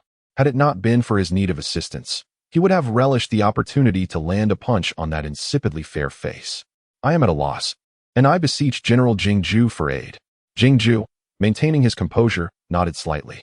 He polished his resplendent armor and remarked, "General Xianghua may serve as the vanguard, with me closely following, to strike decisively and vanquish Qin Feng." A sense of indignation stirred within Xianghua. His forces had already launched 3 assaults, all repelled. Exhausted and beleaguered, only a little over 10,000 of his men remained capable of fighting. Yet, he had no choice. He understood the ulterior motives of these noble families, merely seeking to preserve their strength. Gritting his teeth, Xianghua declared, "I shall pave the way as the vanguard. But I implore you, General Jingju, do not abandon me. We must seize Wild Wolf Valley. This Qin force must be annihilated, or else Lord Zhuge's efforts will be in vain." Jingju frowned. "Do you doubt my capabilities as a general?" Lord Zhuge. Again it is Lord Zhuge. Am I, Jingju, any lesser than that old fool Xiang Yin? I dare not." With a rallying cry, Xianghua bound his severed arm to his body, grasped his spear, and charged once more.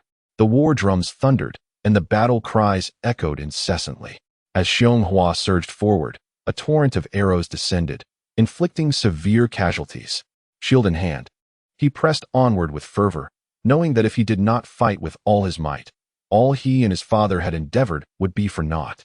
However, just as they neared the Qin defensive line, close enough to discern their faces, he suddenly perceived an expression of mockery in Qin Feng's eyes. This is dire. The thunder of cavalry reverberated like an avalanche. The Qin Feng's elite forces, previously unseen during the first 3 charges, finally revealed themselves. Heavily armored, the Black Bull and Iron Pillar struck with lethal precision into the flanks of Xiong Qi's army. Meanwhile, Qin Feng, Yang Xiong, and Zhang Han led their infantry in a fierce onslaught from the front. Encircled on 3 sides, the Chu forces crumbled in an instant. No retreat. Kill, kill, kill. Xiong Hua was driven to madness. He realized that Jing Ju was merely watching from a distance, showing no inclination to lend support. Suddenly, darkness enveloped him as Qin Feng's fist landed brutally upon his nose. A sharp crack echoed, and he felt a wave of agony that nearly caused him to faint. Qin Feng grasped his throat, slowly lifting him up, his eyes filled with madness. Xiong Hua struggled in pain, but his efforts were in vain. Xiong Hua, you and your son insist on plunging the world into chaos. You claim it is for the sake of Dechu and its people, but do you comprehend the countless lives lost because of your actions? What you pursue is nothing more than personal greed. Fear not. It will not be long before I personally send Xiongqi to join you, reuniting you both. As his words fell, Qin Feng exerted a sudden force, and with a crisp crack, Xiong Hua's face contorted in terror, his head tilting to one side as he gradually lost his breath. Qin Feng coughed up a mouthful of blood, clutching his chest in anguish. In the distance, Jing Ju observed the scene with indifference, uttering, "Rally the defeated troops and compel them to continue depleting the Qin army." Understood. Jing Ju was acutely aware of the formidable strength of the Qin forces before him. Even if he were to deploy all 30,000 of his troops, capturing them would come at an exorbitant cost. The competition for the position of Ling Yin among the Chu, Zhao, and Jing families had intensified, and in these tumultuous times, wielding military power was paramount. If the Jing family were to exhaust their forces, how could they hope to compete? As for Xiongqi's troops, they were merely expendable. Jing Ju surveyed his surroundings and commanded, "Send men to nearby villages to gather some commoners as shields for our army." Understood. The sky gradually darkened, and Qin Feng had long lost count of how many times he had repelled the Chu army. He only felt an explosion of pressure in his chest. He was in a daze, as if on the verge of succumbing to sleep. Yang Xiong and Zhang Han were also bleeding profusely, grievously injured. Of the 12,000 infantry, only a little over 5,000 weary soldiers remained. The cavalry of He Niu and Tai Zhu could no longer run. They dismounted to fight on foot, their horses having bled to death from exhaustion. The mournful sound of the horn echoed as Jing Ju launched his final assault. The 30,000 elite Jing troops were more than capable of annihilating this fatigued force. Qin Feng coughed up more blood, forcing himself to maintain his stance. Yet he collapsed with a thunderous crash. Ing Jia, his voice hoarse, instructed, "I can't go on. Ing Yi, you must carry General Qin away. The king has decreed that we must protect his safety at all costs." Unexpectedly, Qin Feng kicked him away, growling fiercely, "What nonsense! My brothers are here. I will not flee. I fear only pain, but not death."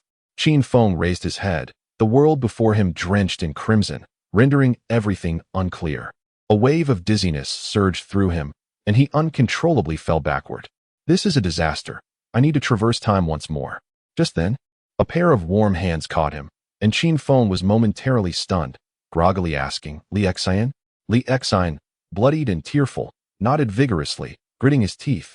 "Brother. It's me. Damn it." Chapter 90. Why should I, lousy, not discuss the postpartum care of sows at the Jisha Academy? The rain ceased, and the dark clouds dispersed. The blood-red remnants of the sun sank slowly behind the western hills. Xiang Yin stood atop the hill, quietly observing the dark torrent gradually retreating from the Wolf Valley.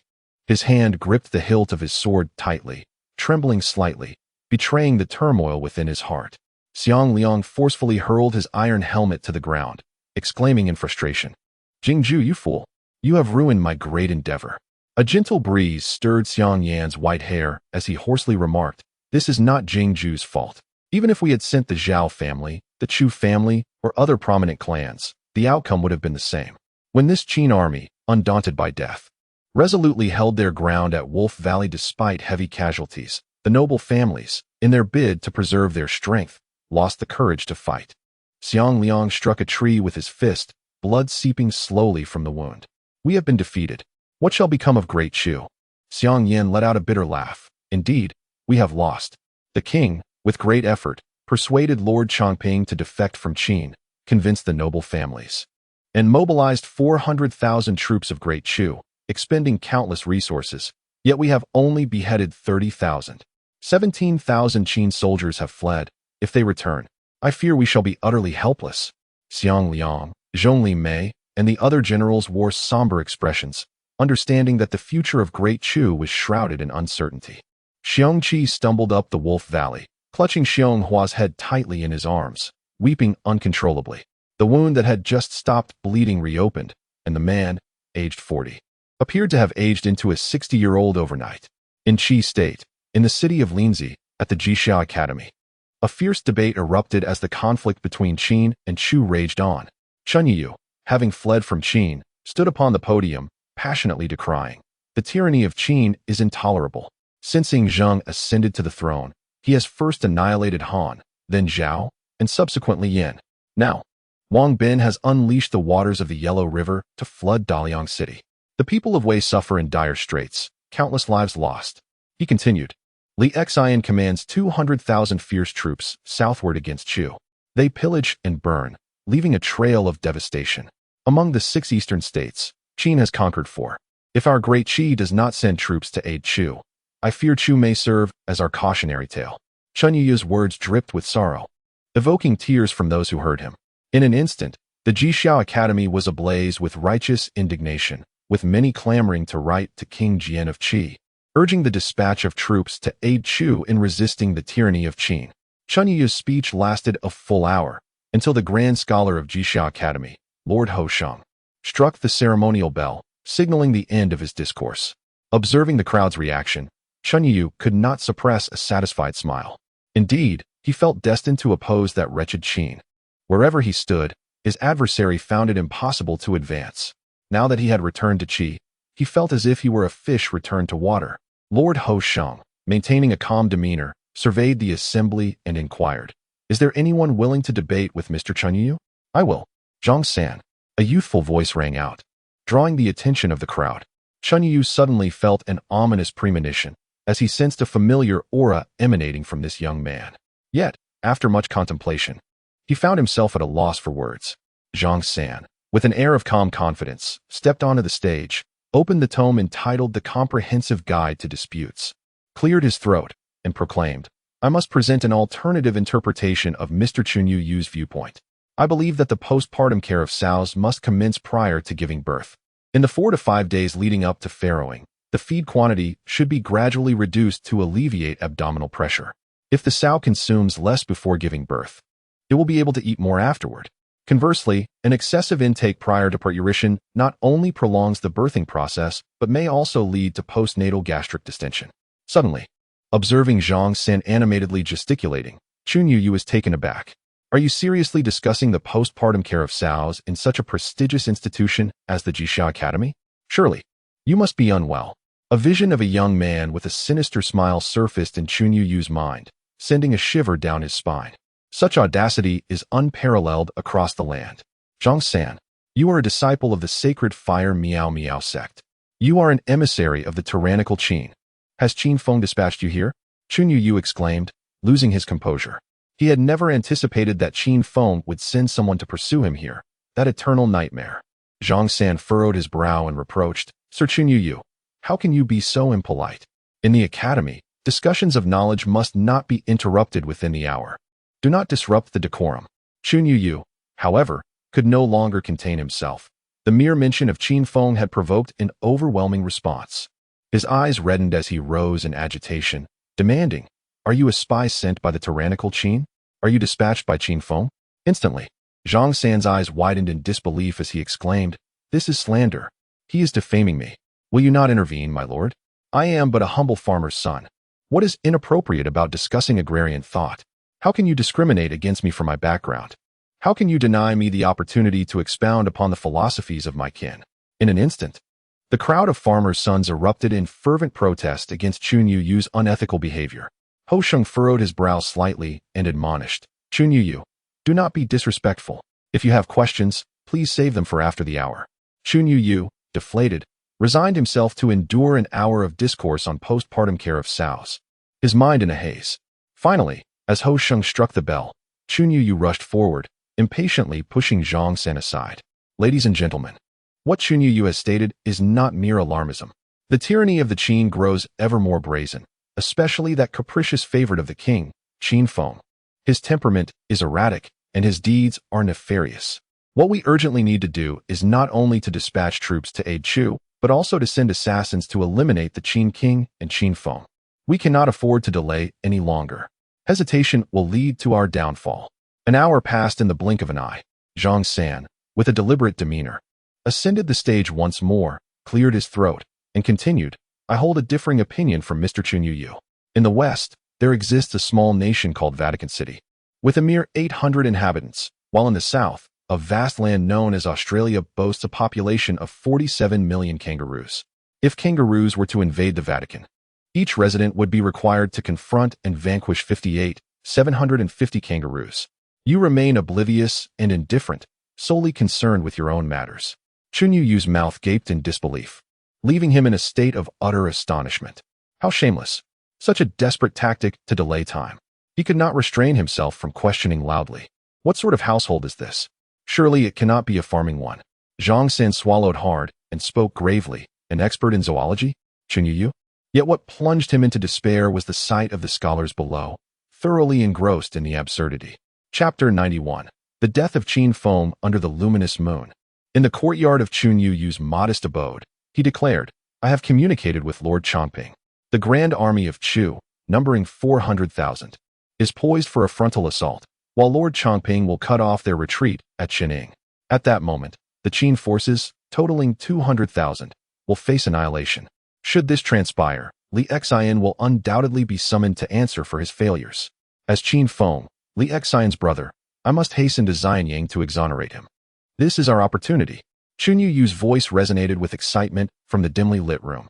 A robust figure stood beside him, speaking in a low tone, Mr. Chun Yu, do not hesitate to express your desires regarding Peng Yu. I shall arrange for him to be guided along the path to Luofeng Slope on his return journey. At that juncture, you can push the rocks down upon him, reducing this scoundrel to a mere pulp. As a Confucian disciple, I shall proclaim this matter to the world. Those who offend our scholars shall face death. No need for such elaborate measures. My brothers are quite capable. A mere 30 or 40 loyal guards would pose no challenge. This man holds the title of Right Minister, so he cannot have many personal guards, can he? Indeed, not many, merely 3,000.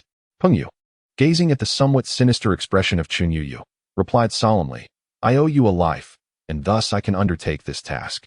However, I have heard that Qin Feng often prides himself as a Confucian disciple, claiming descent from Zilu, having grown up studying the Analects. Indeed, the Analects. The Analects. Observing Chun Yu's frantic demeanor, Peng Yu silently cursed under his breath.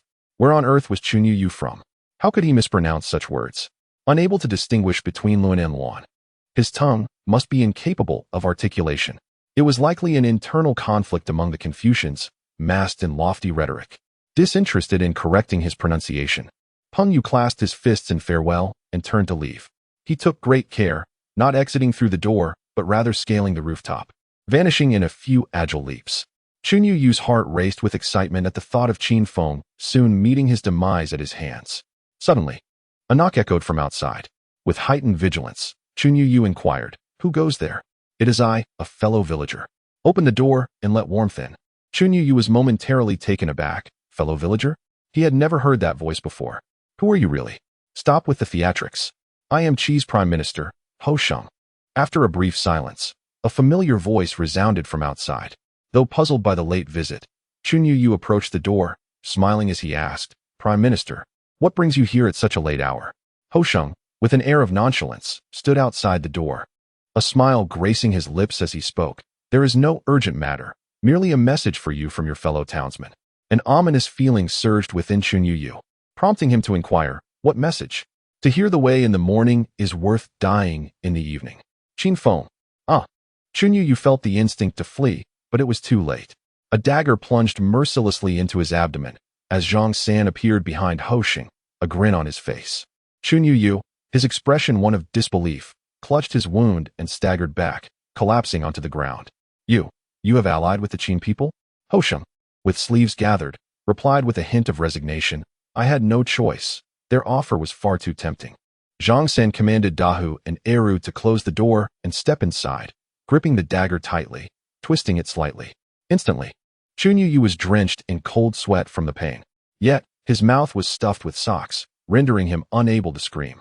Zhang San, pinching his nose in distaste, chided. Dahu, how many times have I told you to wash your feet? Do you wish to suffocate me? Dahu retorted defiantly. I washed my feet just 3 months ago. Chun Yu's face turned pale. Could you grant me a swift end? Zhang San frowned, pulling the socks from his mouth, and said coolly, You desire a quick death, do you? Very well. Who was the person in your room earlier? What were you plotting? Chun Yu gagged for a moment, then suddenly burst into laughter. Nothing much. Just planning to assassinate Qin Feng. It won't be long before he joins me. Zhang San's expression grew grave as he tightened his grip on the dagger, threatening.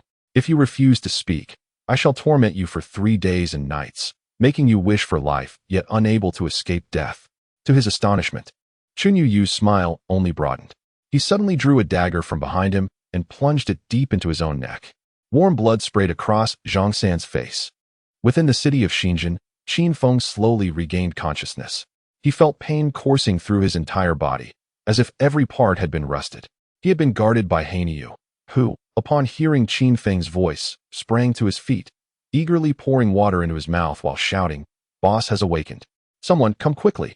Coughing violently, Qin Feng was relieved that Meng Tian had rushed in to save him. Otherwise, he might have perished not at the hands of Xiongqi, but rather at the hands of this dog-like Hanyu. As Qin Feng surveyed the orderly room, he noticed everyone present, even Han Zhong hiding among the crowd, tears streaming down his swollen cheeks. Perplexed, Qin Feng asked, Why are you crying? Our brotherhood isn't that profound, is it? Han Zhong wiped his tears and shook his head. It's nothing much, just that Hanyu said if you didn't wake up, he would use me as a mop. What does my waking have to do with you? I asked Hanyu the same, but he responded with 60 slaps. Hanyu scratched his head, kindly explaining, I just thought he looked too ugly. A little swelling makes him more presentable. Han Zhong replied, I sincerely thank you. Qin Feng attempted to move slightly, while he was not severely injured. Fatigue weighed heavily upon him. He rose to his feet and beheld Meng Tian, Hanyu, Taizhu, Ying Jia, and Ying Yi, and could not help but furrow his brow. Where is Li Xian? Where is that scoundrel? I shall not rest until I have dealt with him. Upon hearing this, the expressions of those present turned grave. After a prolonged silence, Meng Tian finally spoke. Li Xian has been captured by Zhao Gao, and the king is furious, seeking retribution. Qin Feng's eyes widened in shock, his voice rising in anger. Zhao Gao can seize anyone at will? Why do you not strike that wretched man? The others exchanged glances, thinking, do you believe everyone is like you, able to strike whomever they please? Anxiety surged within Qin Feng. He had risked his life to rescue Li Xian, and the thought of him perishing at Zhao Gao's hands was unbearable. That scoundrel was notorious for his treachery. Moreover, with the emperor's wrath and Zhao Gao's instigation, what would happen if Li Xian were to lose his head? The more he pondered, the more his worries escalated. He burst through the door, shouting, Hanyu, Taizhu, follow me back to Xianyang. Yes. Qin Feng, his mind a tempest, galloped furiously toward Xianyang with 3,000 loyal troops. Just as they arrived at a fork in the road, a rider approached at full speed, calling out urgently, General Qin, I am a messenger sent by Prince Fusu. The king is enraged, and due to the instigation of the ministers, there is a plot to retaliate against you. General Li Xian's situation is dire. I implore you to take the shortcut via Luofeng Slope and hasten to Xianyang. Qin Feng nodded resolutely. Very well. Since the right protector has advised us, I shall take the shorter route. With that, the cavalry thundered forward in a frenzy. On Luofeng Slope, Peng Yu coldly observed a young man clad in black armor, his flowing crimson cape billowing dramatically behind him as he charged past with a handful of riders. Suddenly, he shouted, Stop! Instantly, a deafening roar echoed as countless boulders cascaded down the slope, sending the riders tumbling helplessly. Among the throng of cavalry, a man with a face as dark as coal cried out in despair, General Qin, your end is most tragic. Chapter 92, Fusu's garments again torn. Who dares to obstruct? Within the Wangyi Palace, Yingzheng resembled a wounded lion, furious and agitated, the entire hall shrouded in an ominous aura. Xiongqi, I shall have your life. I placed my trust in you. Why have you betrayed me? Li Xian, you too are a fool. Why did you charge ahead recklessly? Why did you ignore Qin Feng's counsel? The table bore the scars of his fury, having been smashed to pieces. The eunuchs and maidens trembled, too fearful to utter a word. At that moment, Zhao Gao stumbled in, collapsing to the ground, and cried out in despair, Your Majesty, grieve not. Yingzheng whirled around, his gaze sharp as an eagle's, locking onto Zhao Gao, demanding, Li Xian has returned? Let him kneel before Wangyi Palace. Without my command, he shall not rise. Zhao Gao, forehead to the ground, lamented, Your Majesty, General Qin. A sense of foreboding surged within Yingzheng, his eyes betraying a flicker of panic as he intently inquired, What has happened? Has he caused trouble again? It is only natural for him to misstep. I have indulged him too much. Upon his return, he shall receive a thorough reprimand. Yet he is still young. Alas, he has perished. Yingzheng's pupils constricted suddenly as he strode before Zhao Gao, delivering a fierce kick that sent him sprawling. The fury in his eyes blazed as if about to ignite. He could no longer concern himself with the image of a king. Seizing Zhao Gao by the collar, he bellowed, What did you say? How could Qin Feng possibly be dead? I refuse to believe it. I refuse. Zhao Gao howled in response, Your Majesty, please accept my deepest condolences. I too am profoundly saddened. However, on the return journey, General Qin took a shortcut to expedite his return and traversed the treacherous falling wind slope. Unexpectedly, he was ambushed, and a 1,000-pound boulder fell, reducing him to mere flesh. It is a dreadful tragedy. I, too, share a hometown with General Qin. My heart aches. Zhao Gao continued his lament, grinning bizarrely. Whether in laughter or tears was unclear, as not a single tear fell. Yingzheng felt as though struck by lightning, involuntarily retreating 2 steps before collapsing onto the steps. His eyes instantly lost their luster, rendering him somewhat dazed. The sovereign of the empire, the eternal emperor who devoured Huaxia, had never felt so helpless and isolated. Qin Feng is dead? How could you die? You are not permitted to. I will not allow it. Yingzheng's chest erupted in agonizing pain. Even during his mother's betrayal and his brother's defection to Zhao, he had never felt such heartache. Why does heaven treat me so unjustly? Why? Yingzheng's eyes turned a crimson hue as he seized Zhao Gao by the throat, growling fiercely, If he is alive, I demand to see him. If he is dead, I demand to see his corpse. Mobilize the army to besiege this place. No one is to enter or leave. If any harm befalls Qin Feng and the perpetrator remains unknown, all within 100 miles shall pay the price. Zhao Gao, nearly choked to death, struggled free, barely managing to utter an agreement before scurrying away. At that moment, Yingzheng teetered on the brink of fury, capable of killing anyone who crossed his path.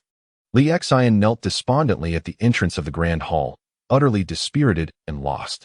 Tears streamed down his face as he repeatedly murmured, It is all my fault. I am the one who caused my elder brother's demise. Once outside the Wangyi Palace, the look of fear vanished from Zhao Gao's face, replaced by a sense of exhilaration that he had never experienced before. Qin Feng, O Qin Feng, I have not yet laid my hand upon you. Yet you have already fallen? Truly, you are unworthy to be my rival. Having chosen the path of a power-hungry minister, one must forsake all sentiments. Only by stepping over the corpses of companions can one ascend to greatness. Hu Hai emerged from the shadows, brimming with excitement. The pressure exerted by Qin Feng had been immense. Due to his father's influence, he could not eliminate Qin Feng himself, but now that he had perished at another's hands, it could not be more fortuitous. Master Zhao, I am eager to witness the expression on Brother Fusu's face at this moment. Ha!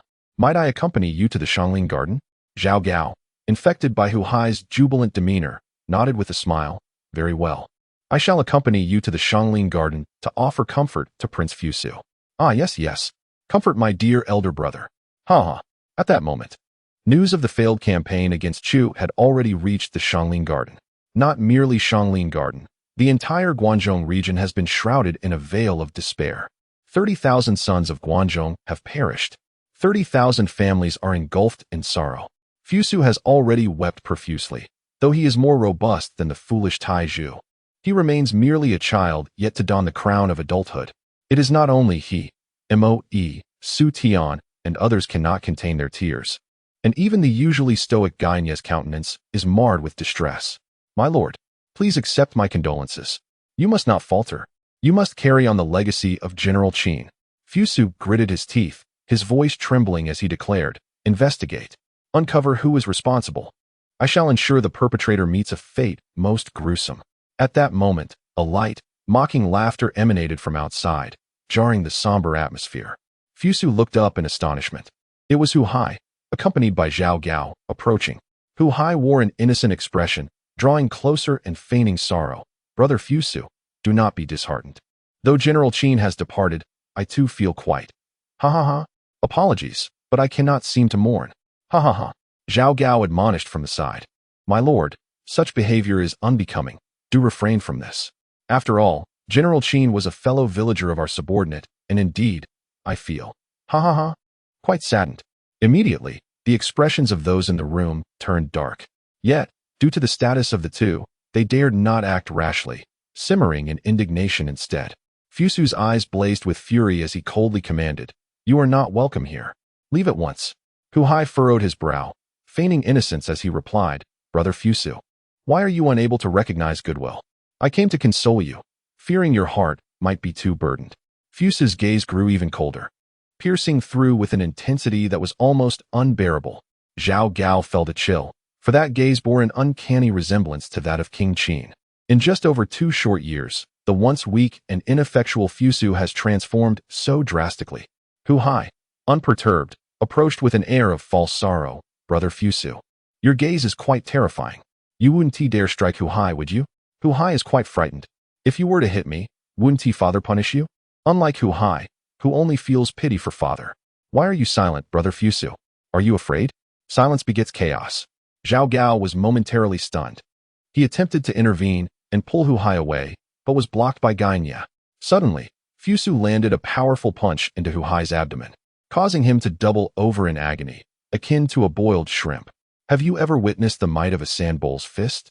Hu Hai gazed at the approaching Fusu with terror, enveloped in dread. How dare he? He truly dares to strike. Ah, I was wrong.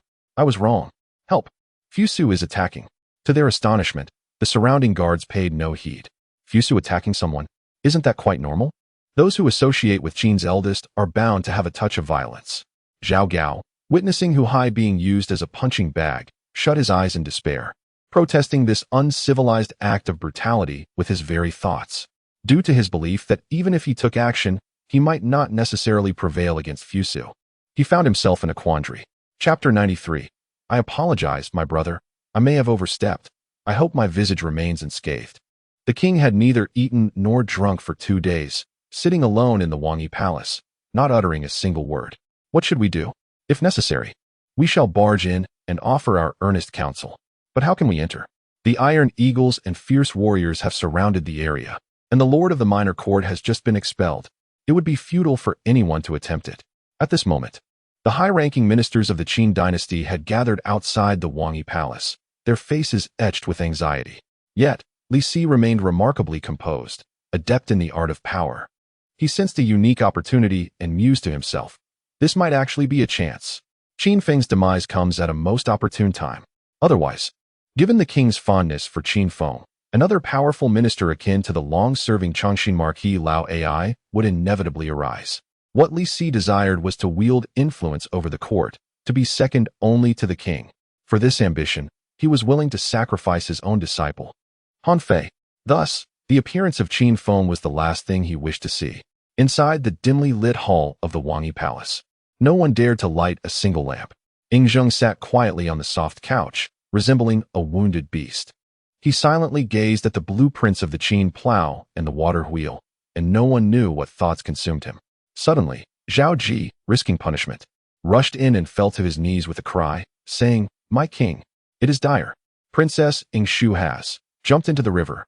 A glimmer of life returned to Ying Zheng's dim eyes as he rasped urgently, Where is she? Is she unharmed?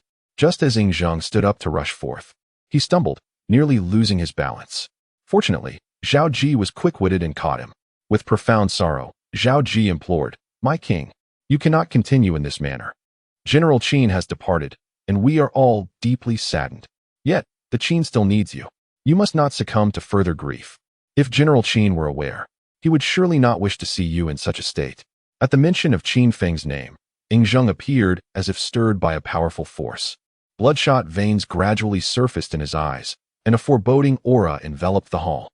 It is I who have wronged Qin Feng. It is I who have caused his demise. Why did I send such a young man to the front lines? Just as Zheng's agitation escalated, he suddenly froze in place, eyes wide in disbelief. Zhao Ji was instantly alarmed, wondering what had befallen the king.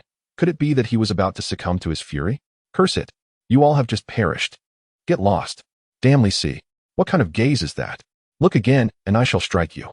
Get out of my way. Clear the path. Touch. Touch. Touch. What are you doing? A bunch of lecherous old men. Damn Zhao Gao, are you unwell? Why are you touching my backside? Upon hearing those long-lost voices, Zheng exerted considerable effort to rein in his emotions.